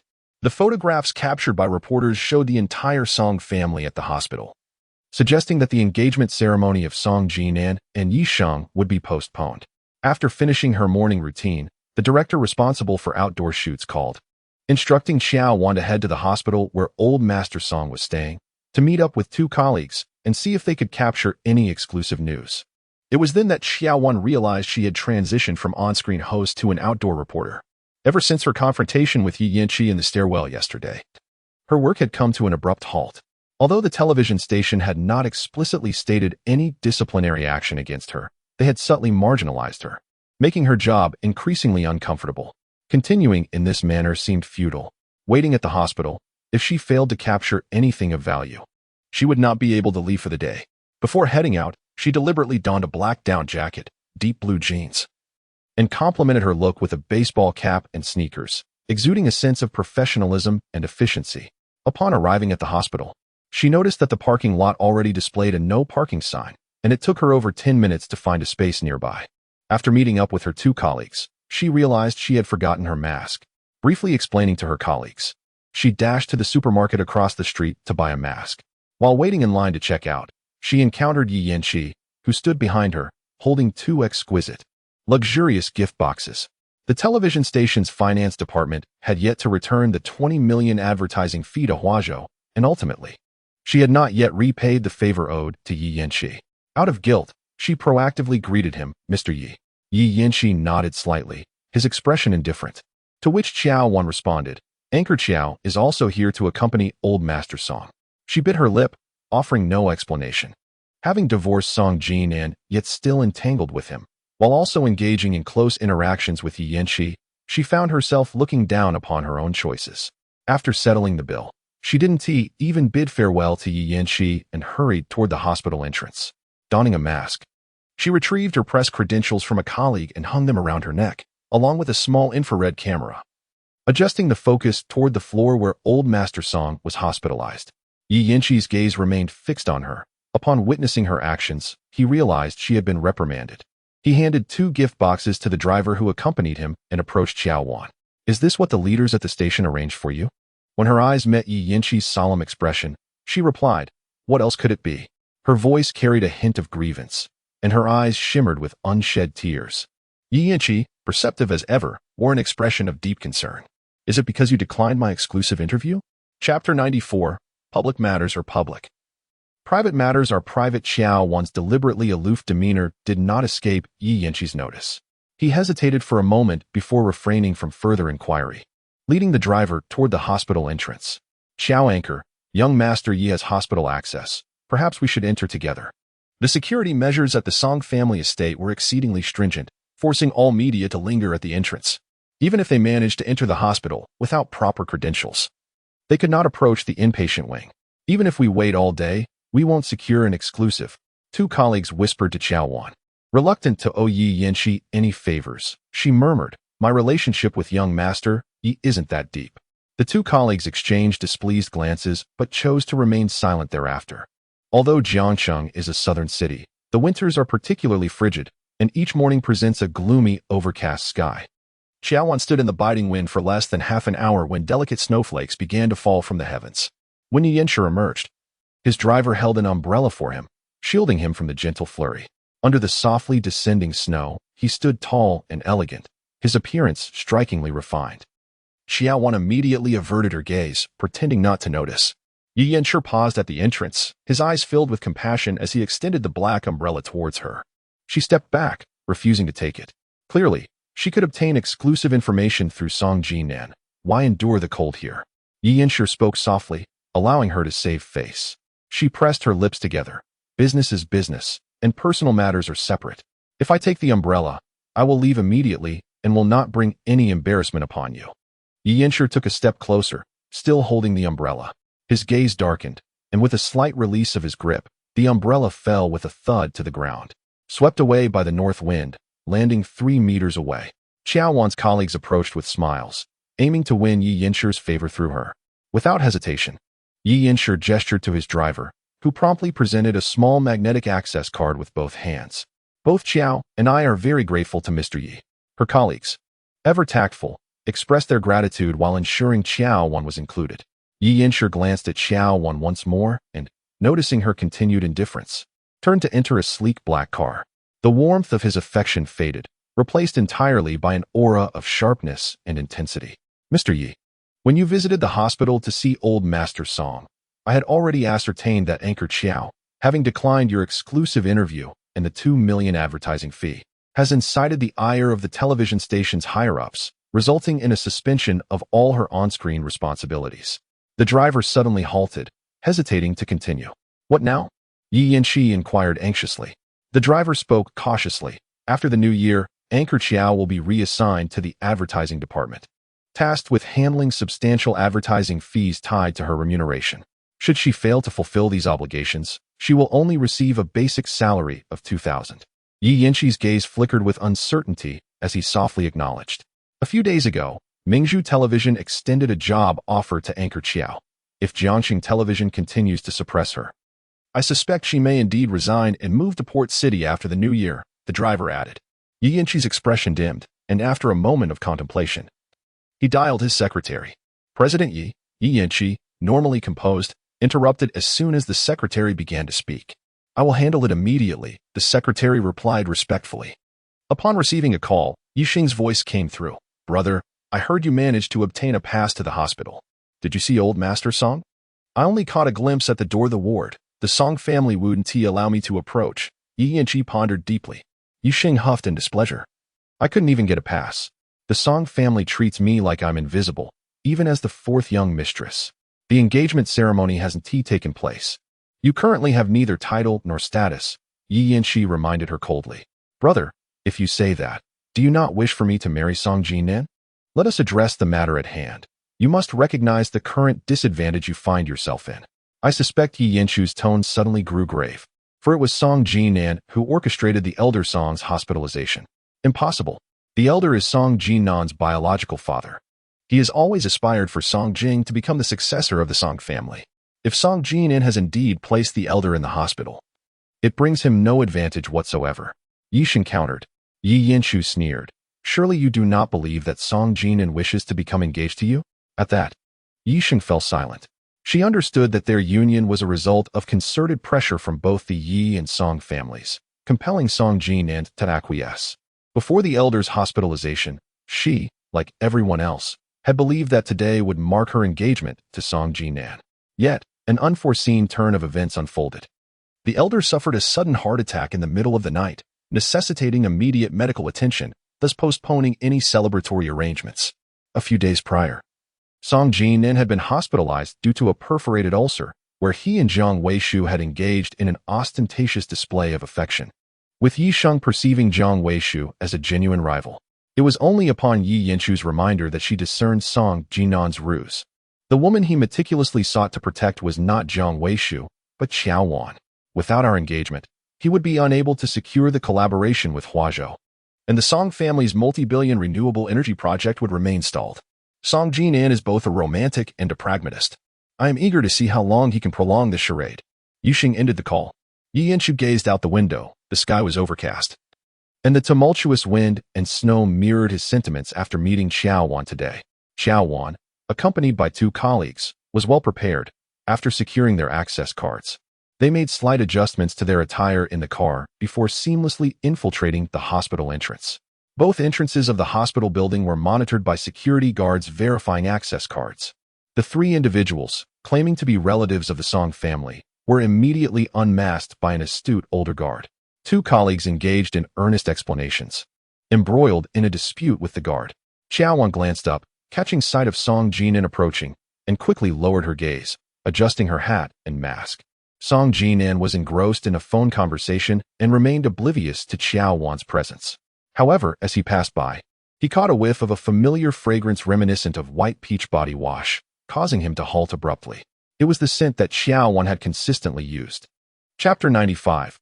White Snow and Red Plum. Song Jinan concluded his call with a single hand, his keen gaze fixating on Qiao Wan as he scrutinized her from head to toe.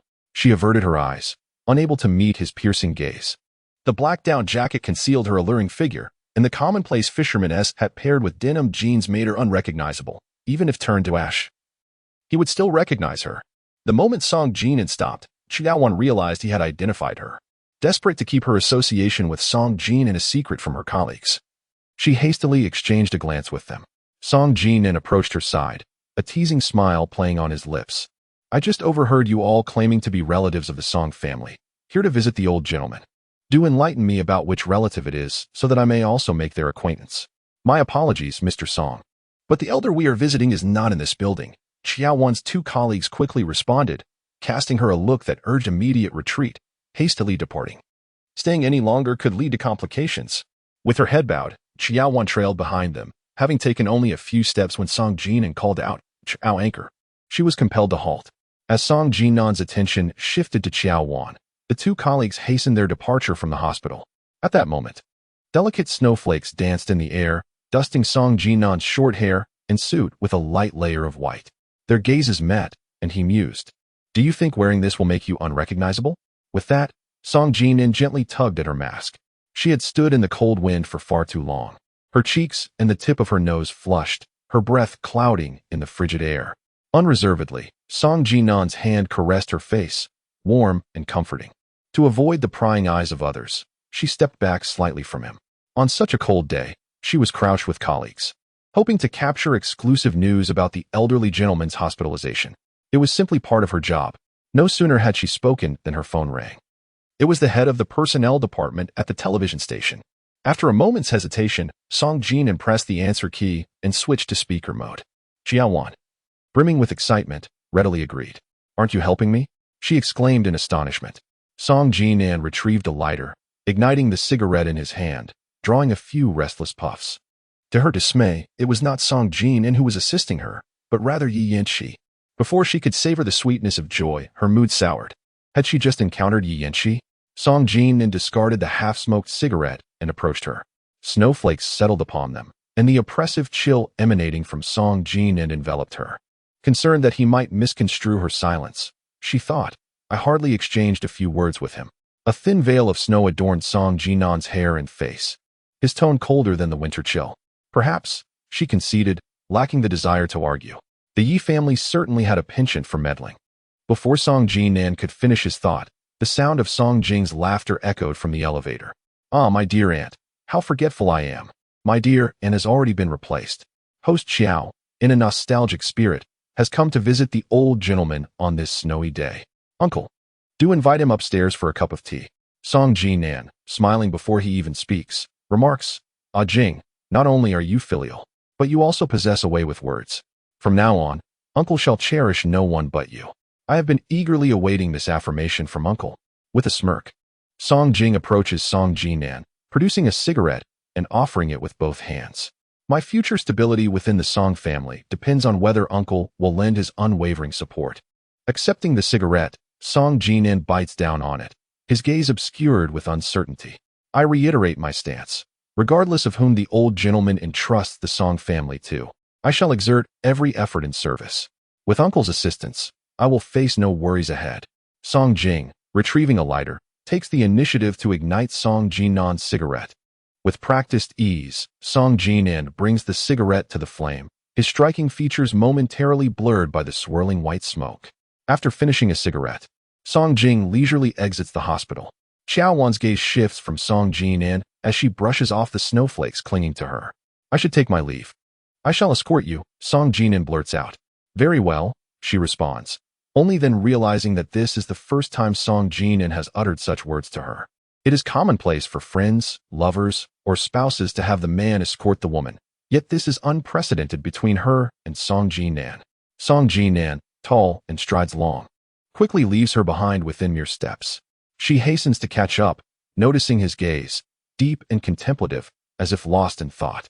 After some deliberation, she softly advises, from what Song Jing implies, it seems you are well positioned to secure your place as the successor. Song Jinan let out a disdainful snort. Among the men of the Song family, aside from his second brother in Y country, who does not aspire to ascend to the patriarch's position, even if one were to attain that seat, the ability to maintain it is a different skill altogether. Song Jing, a reckless third-generation heir, would not pose much of a threat to Song Jinan, even if the old patriarch entrusted him with significant responsibilities. However, Song Jing's mother, Imo Qingli, is a formidable figure. After giving birth to Song Jing, she self-studied and passed the CPA examination within 3 years, subsequently entering the Song family and firmly grasping the financial reins ever since. The third son of the Song family lacks the vision and ambition, having long since been sidelined by the patriarch. It is evident to discerning eyes that if Song Jing were to become the first executive of the Song family, it would be Imo Qingli who truly holds the power behind the scenes. Ultimately, Song Jinan's greatest rival within the Song family is Imo Qingli. Song Jing is merely a puppet. Should Song Jing ascend to the position of CEO, even if he were to tolerate you, Imo Qingli would not. Be prepared for that eventuality. Qiao Wan immediately regretted her words. The internal affairs of the Song family have nothing to do with her. Is this your way of showing concern for me? Suddenly, Song Jinan grasped her arm, and she looked up in confusion. Their gazes met. Song Jinan brushed off the snowflakes from her baseball cap and the tips of her hair. Just look at you. Not only has your hair turned white, but even your eyebrows have lost their color, resembling an elderly woman in her 70s or 80s. Don't just point fingers at me. You're not much better off. You're 5 years my senior. At 70 or 80, I'm an old lady, while you're approaching 90. She pouted in playful reproach, standing on tiptoe to shake the snow off the top of Song Jinan's head. Beside the road, a red plum tree was in full bloom. And as the northern wind blew, the petals fluttered down, mingling with the snowflakes that fell upon the two of them. Song Jinan slightly bent down. And just as she finished brushing off the snow, he suddenly extended his left arm to embrace her. Startled, she swiftly pushed his hand away and fled the hospital.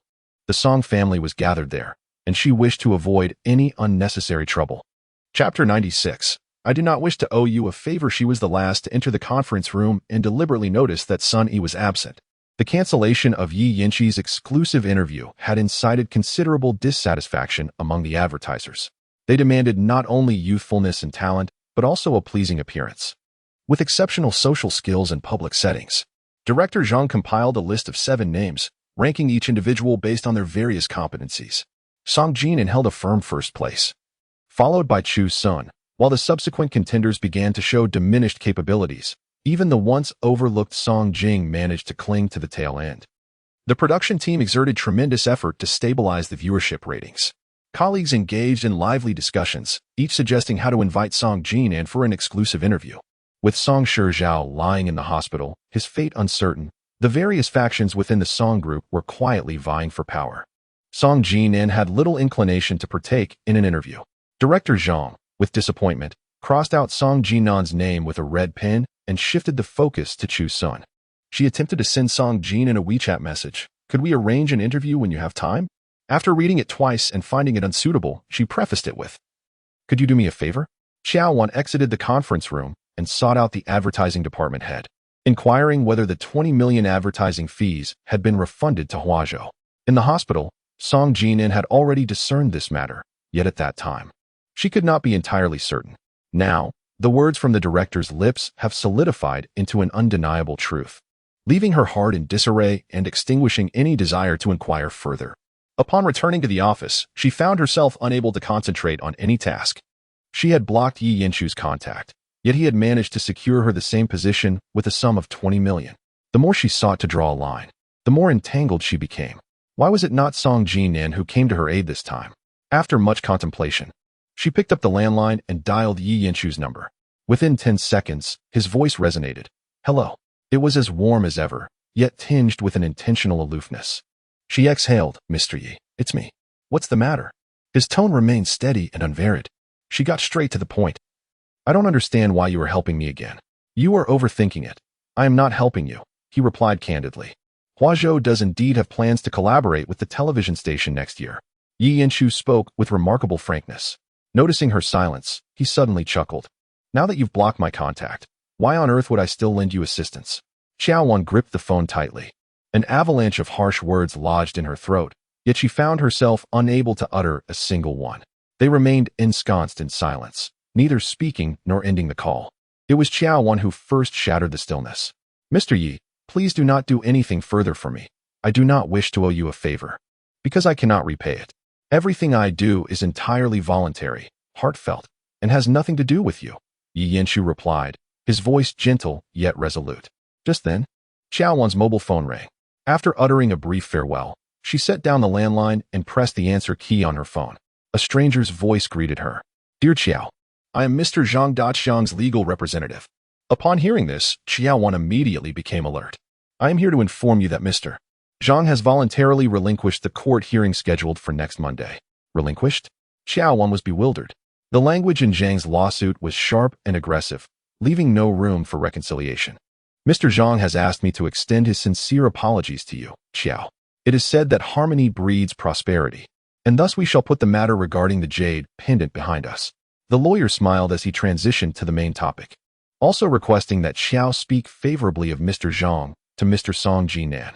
In that instant, Qiao Wan comprehended that Song Jinan had intervened against Zhang Daqiang. She did not absorb what the lawyer continued to say and concluded the call, promptly dialing Song Jinan's number. Missed me? Song Jinan's deep voice was laced with an enchanting allure, instantly transporting her memories back to the enchanting moments of the previous night.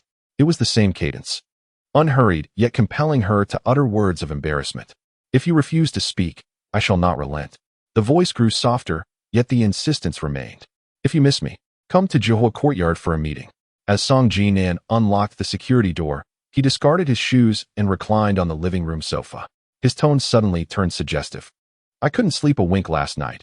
I need to catch up on some rest. You should come over. Qiao Wan sidestepped the topic of Zhang Daqiang, stating, How did you manage to handle Zhang Daqiang so swiftly that he withdrew his lawsuit? He demanded 320,000 within half an hour. I made his real estate company evaporate 600,000. He knows how to weigh his priorities. Song Jinan closed her eyes, adjusting into a comfortable reclining position. Give me a straight answer. Are you coming or not? I can't skip work. Then come after your shift. I might have to attend the Spring Festival Gala rehearsal and won't be able to make it. After the rehearsal, don't hold out too much hope. By the time it ends, it will be almost midnight, and I'll be utterly exhausted. I don't want to engage in any frivolities with you. Tonight, I will be the one to stir things up. You can just lie back and relax.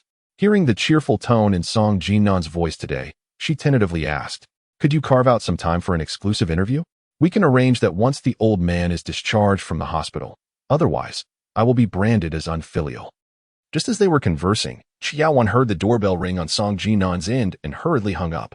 Ever since she signed the divorce agreement, her relationship with Song Jinan had grown intricate. They no longer exchanged sharp barbs or veiled sarcasm, but could engage in calm discussions. Previously, Song Jinan had shown little concern for her affairs, yet now he had even tidied up for Zhang Daqiang. If it were merely to continue their intimate encounters, Song Jinan could simply dismiss Jiang Zhao and have things under control effortlessly. She found it perplexing, her thoughts oscillating. Suddenly, a knock on the door interrupted her reverie. Assuming it was a colleague, she quickly twisted the doorknob. To her surprise, standing at the threshold was Qiyu. With meticulously applied makeup, Qiyu's striking features appeared even sharper due to fatigue, making her seem several years older than her actual age. Miss Qi. Qiao Wan immediately realized her mistake and quickly added, What brings Mrs. Zhou here? Do you think I wanted to come see you? Qiyu retorted, flinging the papers in her hand onto Qiao Wan's face. Chapter 97, True Love. When Qiao Wan first met Qiyu, She was abruptly presented with several photographs of herself alongside Zhou Tingyan. This time, Qiao thrust a few sheets of paper into her hands. To be precise, they were 3 receipts for the purchase of Australian white pearls. Over the past 3 years, there had been one each year, each costing a staggering 6 figures. Qiao Wan was utterly perplexed and handed the receipts back, stating, "I am unsure of what Mrs. Zhou intends to convey. Do not feign ignorance. Ever since you married another man, Zhou Tingyan has sent you an Australian white pearl every year, precisely 1 week before your birthday." The fury in Qiao's eyes could no longer be concealed as she forcefully pushed past Qiao Wan's arm and stormed into the office. Slamming the receipts down on the desk with a resounding thud, Qiao Wan was filled with confusion and, fearing her colleagues might overhear, swiftly closed the door. She picked up the receipts again, and indeed, Qiao was not mistaken. Each purchase was made a week prior to her birthday. "Mrs. Zhou, I have no idea where you obtained these receipts, but I can sincerely assure you that I have never received an Australian white pearl from Zhou Tingyan." It was a struggle for Qiao Wan to explain herself, as Qiao had long viewed her through a lens of suspicion. Even if this matter were merely a fabrication, should it escalate, she would find herself unable to defend her reputation, with the rumors regarding Lingchi's late-night escapades still fresh. If Qiao were to create a scene today, it would be utterly humiliating for her. Confronting Qiao directly would only invite the scrutiny of their colleagues, turning her into a laughingstock. The urgent task at hand was to adopt a more humble demeanor and provide a thorough explanation. "If Zhou Tingyan is not intoxicated, I would never have access to such items." Qiao's gaze was infused with a flicker of fire. He cherished those secrets as treasures, concealing them within the recesses of a drawer, much like you, forever hidden from the light in his world. "Let me reiterate, I have never laid eyes on Zhou Tingyan's Australian white pearls." Qiao Wan once again distanced herself from the matter, asserting that the 3 receipts merely indicated Zhou Tingyan had indeed purchased them, but to whom they were gifted remained to be verified. "Qiao Wan, you truly are the eloquent voice of Jiangcheng television. You tell lies with nary a flutter of your eyelids." Qiao maintained a stern expression as he opened his phone's photo gallery, presenting an image before Qiao Wan. Her eyes caught the recipient's details, her name, with Song Jinan's phone number. How could this be? Her mind was a chaotic tangle. Qiao was not mistaken. Zhou Tingyan had indeed sent the Australian white pearls to Jiangcheng, yet she had not received them. If Zhou Tingyan genuinely intended to gift her the pearls, why would he leave Song Jinan's contact number? She suddenly recalled an occasion when Song Jinan, in high spirits, had inquired about her preferred jewelry brand.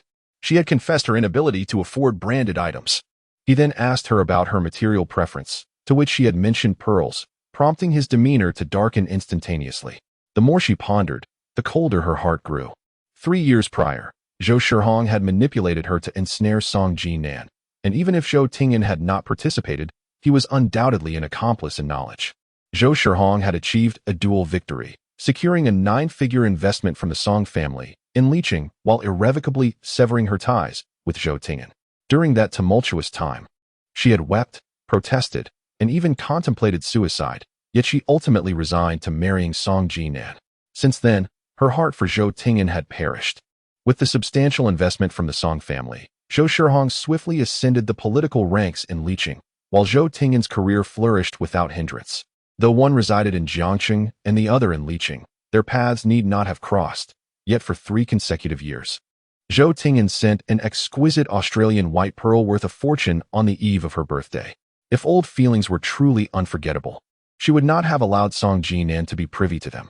Unbeknownst to her, her silence and contemplation were misconstrued by Qiao as evidence of guilt. Qiao, initially confrontational, gradually transformed her fury into a melancholic self-pity. A single Australian white pearl cost a staggering 128,800 yuan. 3 amounted to nearly 400,000. Zhou Tingyan could scarcely afford to buy a pearl for the beloved Qiao Zhubo with an entire year's salary. Qiao Wan realized that failing to clarify the situation would only deepen Qiao's resentment towards her. Thus, she candidly confessed that while the delivery slip bore her name, the phone number belonged to Song Jinan. Zhou Tingyan spent such a considerable sum on an Australian white pearl and used Song Jinan's phone number. "Do you really believe I am so easily deceived?" Qiao remarked, glancing at the delivery slip on her phone with a derisive smirk. "Though it may not be your publicly disclosed number, is it not your alternate contact?" She challenged. "If Mrs. Zhou doubts this, she may call and ascertain the identity of the owner. To clear her name, Qiao Wan had no choice but to resort to this rather rudimentary yet effective method. Qiyu, not one to concede easily, retrieved her phone from her bag and dialed the number, activating the speakerphone. Qiyu's expression shifted to one of surprise, and she quickly uttered, "Apologies, I dialed the wrong number." Qiao Wan's taut nerves began to ease, although she had not received the 3 Australian white pearls. Given that they were purchased by Mr. Zhou, returning them to Mrs. Zhou seemed only reasonable. The 3 receipts were inadvertently discovered by her. While the delivery note was seen after Zhou Tingyan had indulged in drink, she unlocked his phone using his fingerprint and perused all the WeChat chat records. Within a conversation labeled Xiao Wang, she stumbled upon a delivery note from over 10 days prior. Beneath the note, Xiao Wang had sent a compliment, "Director Zhou. It has already been sent to Jiancheng." To her dismay, her newlywed husband was still preoccupied with another woman, which ignited a furious tempest within Qiyu. She attributed all of this to Qiao Wan. The last time she confronted Qiao Wan at the hotel, she had slapped her. And Zhou Tingyan had made it abundantly clear that if it happened again, their paths would diverge irreparably. In both love and marriage, the one who invests more affection often finds themselves in the most vulnerable position. Qiyu was that vulnerable one, not wishing to tarnish her freshly forged marital bond. She lacked the courage to confront Zhou Tingyan directly and instead resolved to confront Xiao Wan in Jiancheng with evidence in hand. Her thoughts were consumed with curses, threats, and plans to undermine Xiao Wan's career. Yet, she never imagined that her beloved husband would cling to the past with Qiao Wan. Not only did he reminisce covertly, but he also ordered an extravagant gift timed with Qiao Wan's birthday, all while the recipient was listed as Qiao Wan's husband's phone number. Meanwhile, Qiao Wan remained blissfully unaware of these machinations. Qiyu's complexion grew increasingly pale, and her gaze toward Qiao Wan lost some of its sharpness. Chapter 98. Did he spend money while you felt pain? Qiao Wan observed the subtle shift in Qiyu's expression. One Song Jinan had already amassed her share of enemies. Zhou Tingyan, the man who had betrayed her 3 years prior, was hardly worth her consideration. At this moment, Qiyu found herself seated despondently on a wooden chair by the door. Qiyu held an unwavering belief in this matter. After all, with the illustrious lineage of the Zhou family, it was difficult for any woman to remain indifferent. However, the phone number on the delivery slip completely shattered Qiyu's perception. On the surface, Zhou Tingyan had distanced himself from Qiao Wan, but deep down, he harbored no desire for her to lead a harmonious life with Song Jinan. Concealing his actions from Qiao Wan, he annually sent a 6-figure sum of Australian white pearls, deliberately pricking at Song Jinan's heart. Song Jinan felt a sense of unease, and the marriage with Qiao Wan was far from blissful. In less than 3 minutes, Qiyu pondered extensively. Are you suggesting that 3 Australian pearls are in Song Jinan's possession? Aware of the difficulties, Qiao Wan nonetheless resolved to give it a try. Qiyu pushed the door open. Her demeanor transformed 180 degrees from when she entered. Not long ago, Song Jinan had deleted her fingerprint, so she pressed the doorbell upon reaching the entrance. It was only after the second ring that Song Jinan opened the door. At the moment their gazes met, Song Jinan pulled her into an embrace, his words contradicting his heart, as he had stubbornly claimed over the phone that he would not come. "May I ask you something?" she inquired, her left hand reaching behind her to close the door. Song Jinan was in a good mood, ready to listen. However, the moment she began to speak, she sensed something amiss and swiftly approached the topic from another angle. "Over the past 3 years, has Zhou Tingyan sent you 3 Australian white pearls?" Every word was articulated with careful consideration, uttered with great caution. Upon hearing the name Zhou Tingyan, Song Jinan's expression immediately darkened. "If the pearls are in your possession, I hope you can return them to me. I wish to restore them to their rightful owner." That morning, Qiyu had arrived at the television station, softly explaining that she had come with 3 payment slips for the Australian pearls. "I have no desire to be tainted by anything belonging to Zhou Tingyan. It would be wisest to return it to Qiyu." Song Jinan's tone dripped with sarcasm, his eyes sharp as daggers, piercing through her with each word. She quietly expressed her discontent, lamenting how Zhou Gongzi earns but a meager sum each year, yet is so willing to squander it. "It is utterly unreasonable for me to indulge this." Song Jinan seized her chin, inquiring with disdain, "What, does the spending cause you distress? Do not misinterpret. I am myself." "And he is he," she retorted, hastily retreating and shaking off his grip. "Zhou Tingyan left your phone number with ulterior motives. There is no need for you to hold a grudge against me. Where are those 3 Australian pearls? I shall return them to Qiyu at once. If Zhou Tingyan has indeed left my number, Then whether or not I return it depends solely on my willingness. She hastened after him. For Qiyu had arrived in Jiancheng, and she wished for her not to leave empty-handed. I am going out. I need to catch up on sleep. Song Jinan declared coldly, issuing an eviction order. Qiao Wan discerned that Song Jinan had made up his mind and, feeling despondent, took her leave. As the elevator doors opened, she encountered Bai Zhiro, who was awaiting the lift. Their eyes met, yet Qiao Wan feigned ignorance and gracefully walked past her. Stop! Bai Zhiro called out sharply, halting her in her tracks. Even after the divorce, you shamelessly attempt to entice Jinan. Bai Zhiro, aflame with anger, obstructed Qiao Wan's path. She furrowed her brow in earnest explanation. Do not misunderstand. I truly have matters to attend to. Qiao Wan, listen well.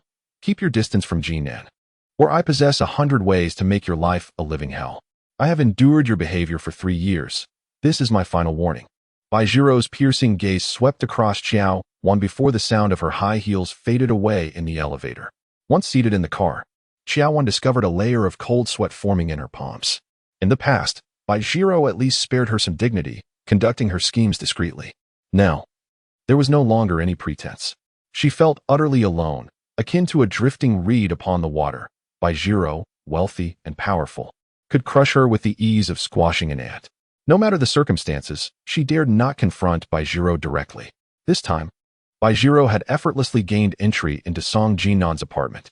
Before she had even found her footing, she furrowed her brow, ready to criticize. The living room was suffused with the scent of a woman's perfume, seductive and alluring, far removed from the dignified fragrances that a refined young woman like Yi Sheng would choose. You are well aware that Qiao Wan has been here. Don't you find it tedious to cast insinuations like this? Song Jinan challenged. Bai Zhiro's eyes resembled twin X-rays, scanning the room in mere seconds. She then meticulously examined each room, particularly the bedroom, yet found no evidence of intimacy. Adopting a tone of an elder, she earnestly cautioned. You are about to become engaged to Yi Sheng. If the Yi family learns of your association with that vixen named Qiao, how will you explain yourself? I am currently single. It is my prerogative to associate with whomever I choose. No one has the right to dictate my actions, Song Jinan retorted dismissively, moving to the floor-to-ceiling windows to gaze down at the traffic and pedestrians below. If that vixen named Qiao becomes your wife, I shall remain indifferent to your escapades. However, once you solidify your relationship with Yi Sheng, I will not permit you to act recklessly, Bai Zhiro declared firmly. Song Jinan deliberately glanced at his watch. Having spent the night at the hospital, and stated, I need to catch up on some sleep. I bid you farewell. Now, in the room, it was just the two of us, mother and son. Speak the truth to me. Was it you who orchestrated the old man's hospitalization last night? Bai Zhiro lowered her voice intentionally. You visited the hospital this morning. Did you not see the old man's medical records? The depths of Song Jinan's gaze were inscrutable, revealing a heart weakened in its pumping function, with 2 areas of arterial stenosis. Such explanations were mere fabrications to deceive others. You are my progeny. What schemes are you concocting? Do not presume to elude my scrutiny. Instead of displaying anger, Song Jinan smiled. I am indeed your offspring, and I consider myself rather astute. Just as you are. Oftentimes, it suffices to turn a blind eye. Knowing too much can be detrimental.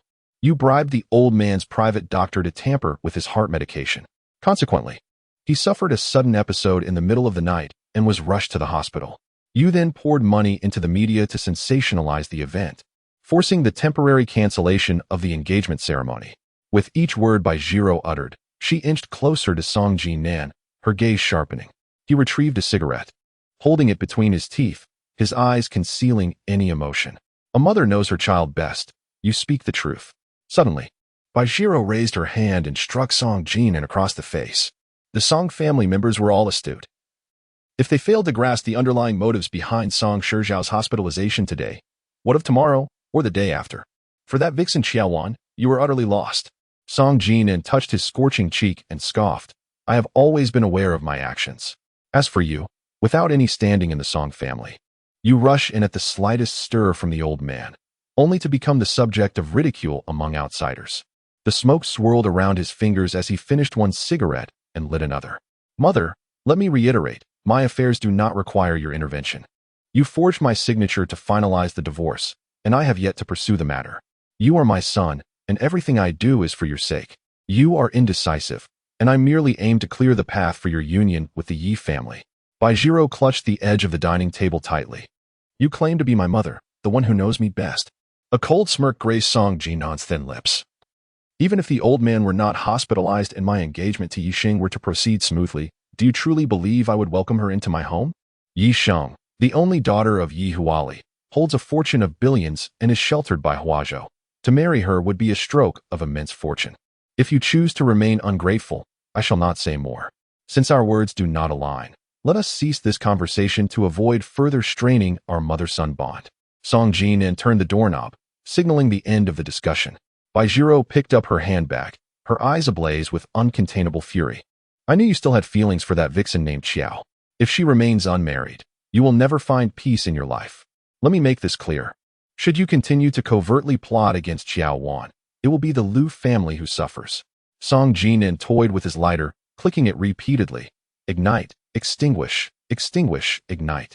The ethereal blue light illuminated his refined visage, evoking an ineffable depth and a sense of enchantment.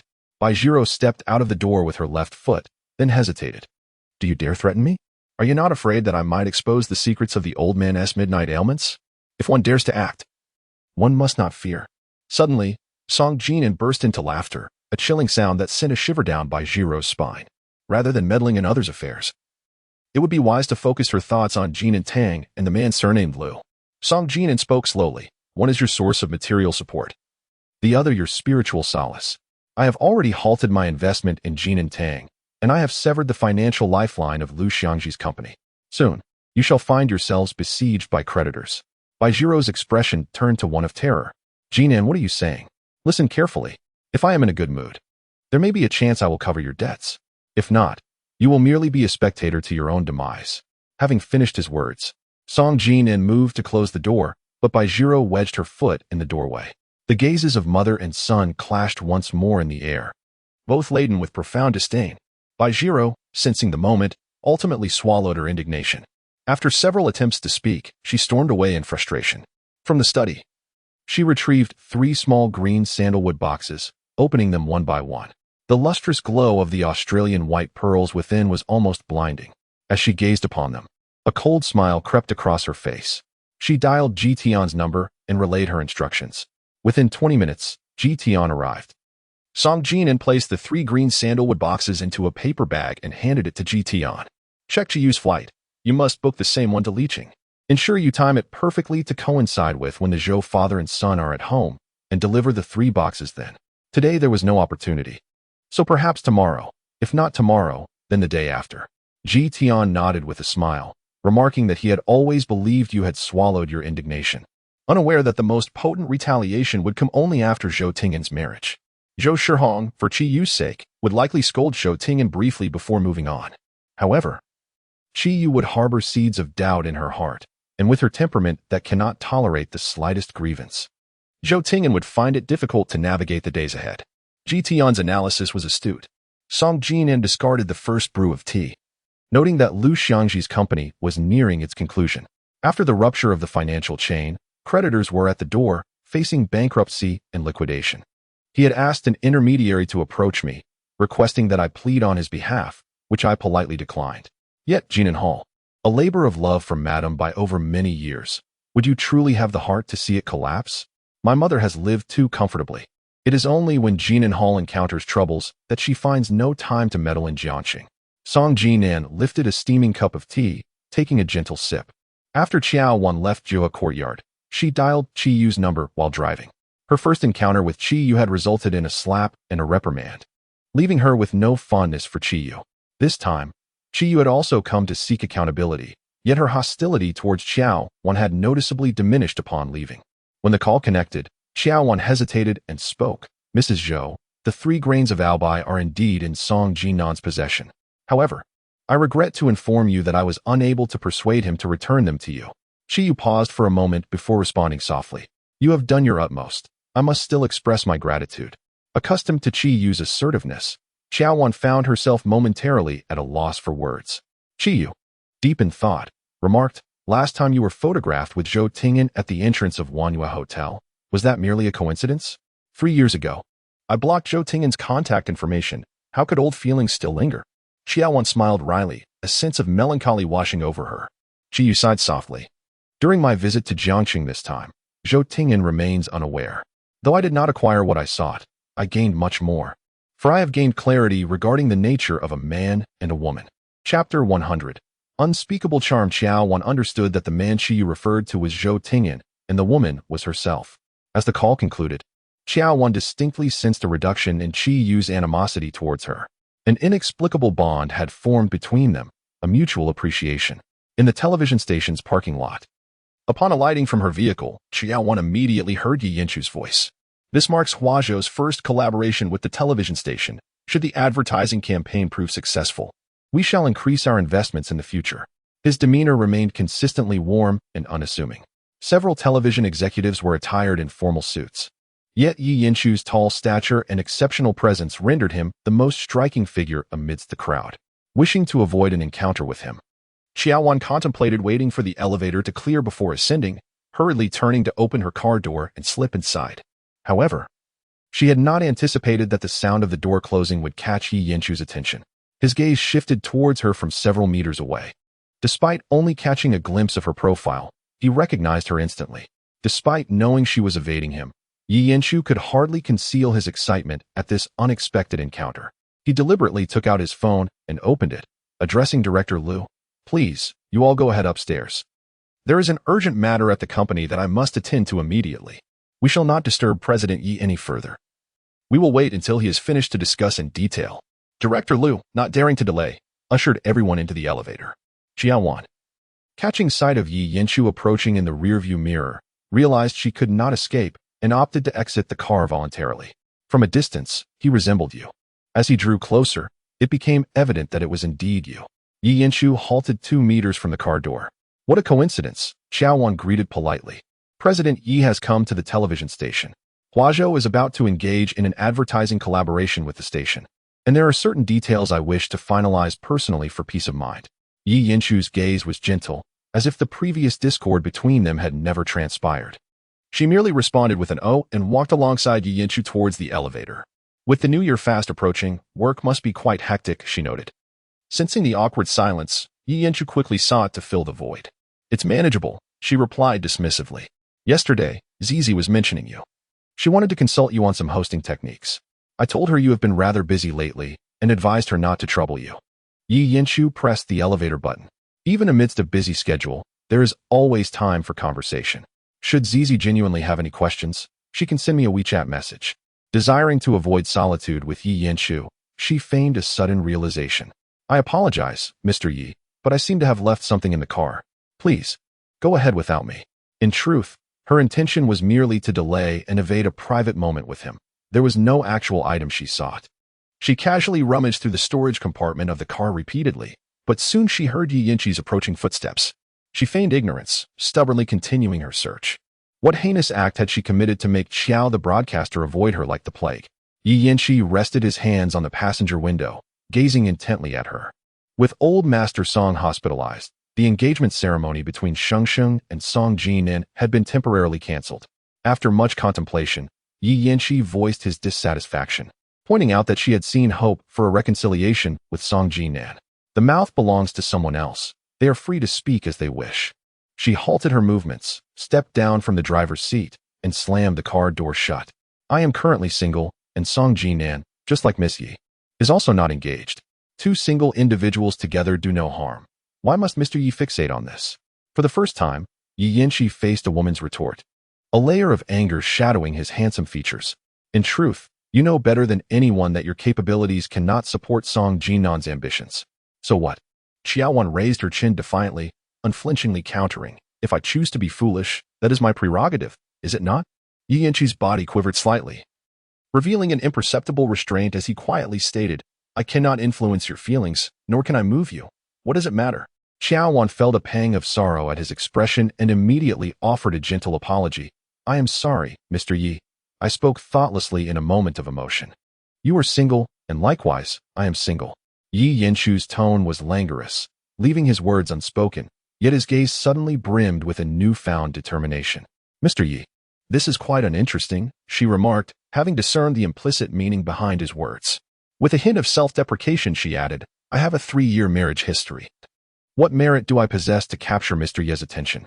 I have stated before that I do not concern myself with your past, but rather with your present and future. Yi Yinshu's breath was rapid and fervent as his gaze ardently approached Qiao Wan. In her haste to retreat, she stumbled precariously on her high heels, and a sudden, sharp pain coursed through her ankle, prompting her to cry out in distress. What happened? Yi Yinshu was instantly alarmed, rushing to steady her faltering form as he bent down to lift her pant leg. Don't touch me. Though her words were defiant, the agony in her ankle robbed her of any strength to stand, and she collapsed into Yi Yinshu's arms. I will take you to the hospital immediately. Your ankle is swollen. Do not move it further, or the pain will intensify. Yi Yinshu's expression was grave as he easily swept her into his arms. Making for his vehicle, she quickly suggested, use my car. The keys are in my coat pocket. Your vehicle is too compact, he replied gently and considerately. Let us not dwell on trivial matters. It would be wiser to conserve your energy for the doctor to tend to your injury. Deciding to remain silent, she bit down on her right hand to distract from the pain in her ankle. Yi Yinshu placed her in the back seat of his car, adjusting her into a comfortable reclining position and retrieving a pillow from the trunk to support her back. Is this all right? Thank you, Mr. Yi. She bit her lip and nodded, a layer of cold sweat forming on her forehead. Suddenly, Yi Yinshu recalled something and opened the trunk once more, retrieving a bottle of water which he handed to her. Though it was not chilled, it would suffice for a temporary respite to alleviate her pain. She expressed her gratitude once again. As she took the water, her little finger unintentionally brushed against Yi Yinshu's palm, sending a fleeting tremor through him, soft, fragrant, and ineffably enchanting. After a brief moment of indulgence, Yi Yinshu seated himself in the driver's seat and started the engine. If I had not approached you, you would not have felt the urge to evade, and your ankle would not have sustained injury. I owe you an apology. Yi Yinshu spoke candidly, causing any resentment she harbored to dissipate like mist. Please do not say that. I understand it was unintentional. The ordeal of registering at a major hospital, consulting with doctors, undergoing x-rays, and collecting medication was exhausting. There is a rather skilled orthopedic surgeon in Jiangcheng who can discern common injuries with just a touch, without the need for x-rays. Of course, the decision of where to seek treatment lies in your hands. Yi Yinshu attempted to solicit her opinion. Just then, her phone, nestled in her jacket pocket, began to ring. She suppressed the pain in her right ankle and glanced at the screen. It was Song Jinan. She broke into a cold sweat. Song Jinan was suspicious. Ignoring the call was not an option. She had to ensure he did not suspect her association with Yi Yinshu, or it would lead to yet another upheaval. Mr. Yi, I need to take this call, she gently reminded Yi Yinshu, who was driving. He understood immediately, offering a polite smile. I shall remain silent. As she tapped the answer button, Song Jinan's languid voice came through. Come down for a moment. I have something to discuss with you. She appeared somewhat disheveled. Are you at the television station? What else could it be? Song Jinan's nerves were taut as a bowstring. Where are you? She glanced at the front-facing Yi Yinshu, then at her swollen right ankle, murmuring, outside. Outside doing what? Who are you with? Song Jinan's tone was laden with suspicion. With colleagues, she fibbed. Wishing to avoid further complications, on a location shoot. Send me your location. Song Jinan pressed insistently. I'm not in the city. The signal here is poor. I'll call you back once I'm done. She knew that the more she spoke, the more loopholes she would create, so she ended the call abruptly. Yi Yinshu, sensing it was Song Jinan, maintained a silent, tense expression. The vehicle swiftly exited the city center, heading straight for the eastern district. Qiao Wan's right ankle was visibly swelling at an alarming rate. By the time the car halted in front of an orthopedic clinic, her ankle had swollen to more than double its size since the initial injury. Yi Yinshu attempted to carry her out, but she resisted vehemently, clutching the car door as she awkwardly maneuvered her left leg down first. As she lifted her right leg, the pain in her ankle destabilized her, causing her to lurch towards the outside of the car. Yi Yinshu, quick-witted and agile, grasped the hem of her clothing, admonishing her for her stubbornness, and lifted her into his arms, striding confidently into the clinic. In Chapter 101, there is a comfort in being embraced by a man. The individual attending to Qiao Wan's ankle was an elderly traditional Chinese medicine practitioner in his 60s. As Yi Yinshu had mentioned, he was quite skilled. With just a touch to her right ankle, he expertly manipulated it back into place. In that moment, Qiao Wan was caught off guard by the sharp pain that nearly brought her to tears. Yi Yinshu held her tightly, offering soothing words, assuring her that the pain would soon pass. The doctor prescribed several cleansing and ointment medications, and Yi Yanshu eagerly scanned the payment code. Upon hearing the total was over 100, Qiao Wan intended to transfer the amount to Yi Yanshu via WeChat, only to discover that she had long since blocked him. "I will open the car door first, then carry you over," he declared. Oblivious to her subtle intentions, Yi Yanshu exited the orthopedic clinic, clutching the bag containing the ointments. She had blocked all means of contacting him, rendering her unable to seek financial assistance. After a brief contemplation, she unblocked his WeChat and sent a friend request. Before long, Yi Yanshu returned, casting a deep gaze upon her, his surprise evident. A notification appeared on her WeChat, indicating that he had accepted her request. The 500 yuan from her previous hospitalization for an 4 drip remained unclaimed by Yi Yanshu, and with this additional sum of over 100, she transferred a total of 700. Indeed, she had fallen victim to the law of fleeting joy, realizing it would have been better to remain on his blacklist. Yi Yanshu was not perturbed. He placed his phone into the pocket of his suit and extended his arms toward her. "Considering your injury, I shall refrain from holding it against you this time," he said. This time, she declined his offer to carry her into the car. Yi Yanshu, showing no insistence, gently inquired, "Left or right?" "Whichever," she replied. Though her right foot was injured, after a moment of thought, she chose his left arm. A charming smile graced the corners of Yi Yanshu's lips, his eyes betraying an undeniable joy as he extended his left arm towards her. As she reached to grasp his arm, unexpectedly, Yi Yanshu lifted her off the ground. "Mr. Yi, you're not keeping your word," she exclaimed, but as she struggled, pain shot through her right ankle, compelling her to remain silent. She made every effort to avoid pressing her upper body too closely against his chest. Overly sentimental. Yi Yanshu's gentle rebuke carried a hint of indulgence. The distance from the parking area to the entrance of the bone-setting clinic was merely a few dozen meters. Yet Yi Yanshu carried her with remarkable steadiness. For the first time, Qiao Wan felt as though time could stretch infinitely. The television station.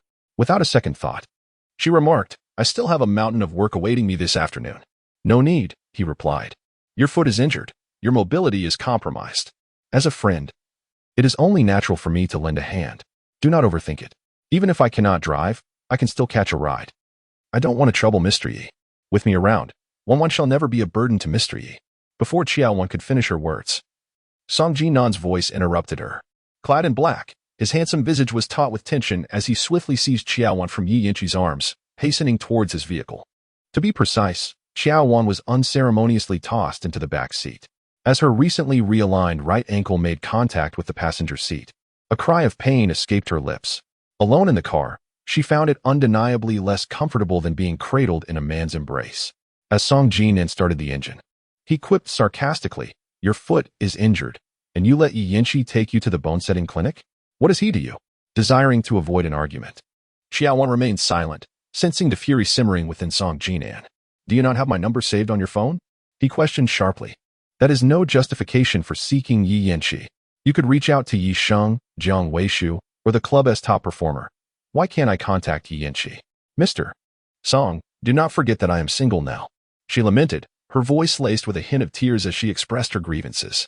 Song Jinan's expression darkened, and he suddenly swerved the steering wheel towards the roadside. A jarring screech of brakes pierced the air. The sudden force propelled Qiao Wan forward, her head colliding with the back of the driver's seat with a dull thud. For a moment, stars danced before her eyes, and with the sharp pain in her right ankle, tears streamed down her cheeks. "Get out of the car."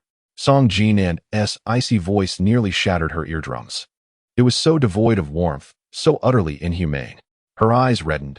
She bit her lip tightly, and despite the tears still clinging to her face, she forced the car door open and struggled to extricate herself from the back seat. Just as her left foot found its footing, Song Jinan slammed on the accelerator, the car merging into the traffic with a swift rush. Qiao Wan wiped away her tears and took out her phone, preparing to summon a ride. The familiar sound of a car horn resonated beside her, and as she looked up, she met Yi Yanshu's concerned gaze. He parked the car and approached her, hesitating for words, yet extending an arm towards her. In that instant, her thoughts surged like a tide. Song Jinan only remembered her when he had physical needs. She had acquiesced, and it seemed they were both satisfied. However, at the slightest hint of resistance, he would resort to using Jiang Zhao as a threat.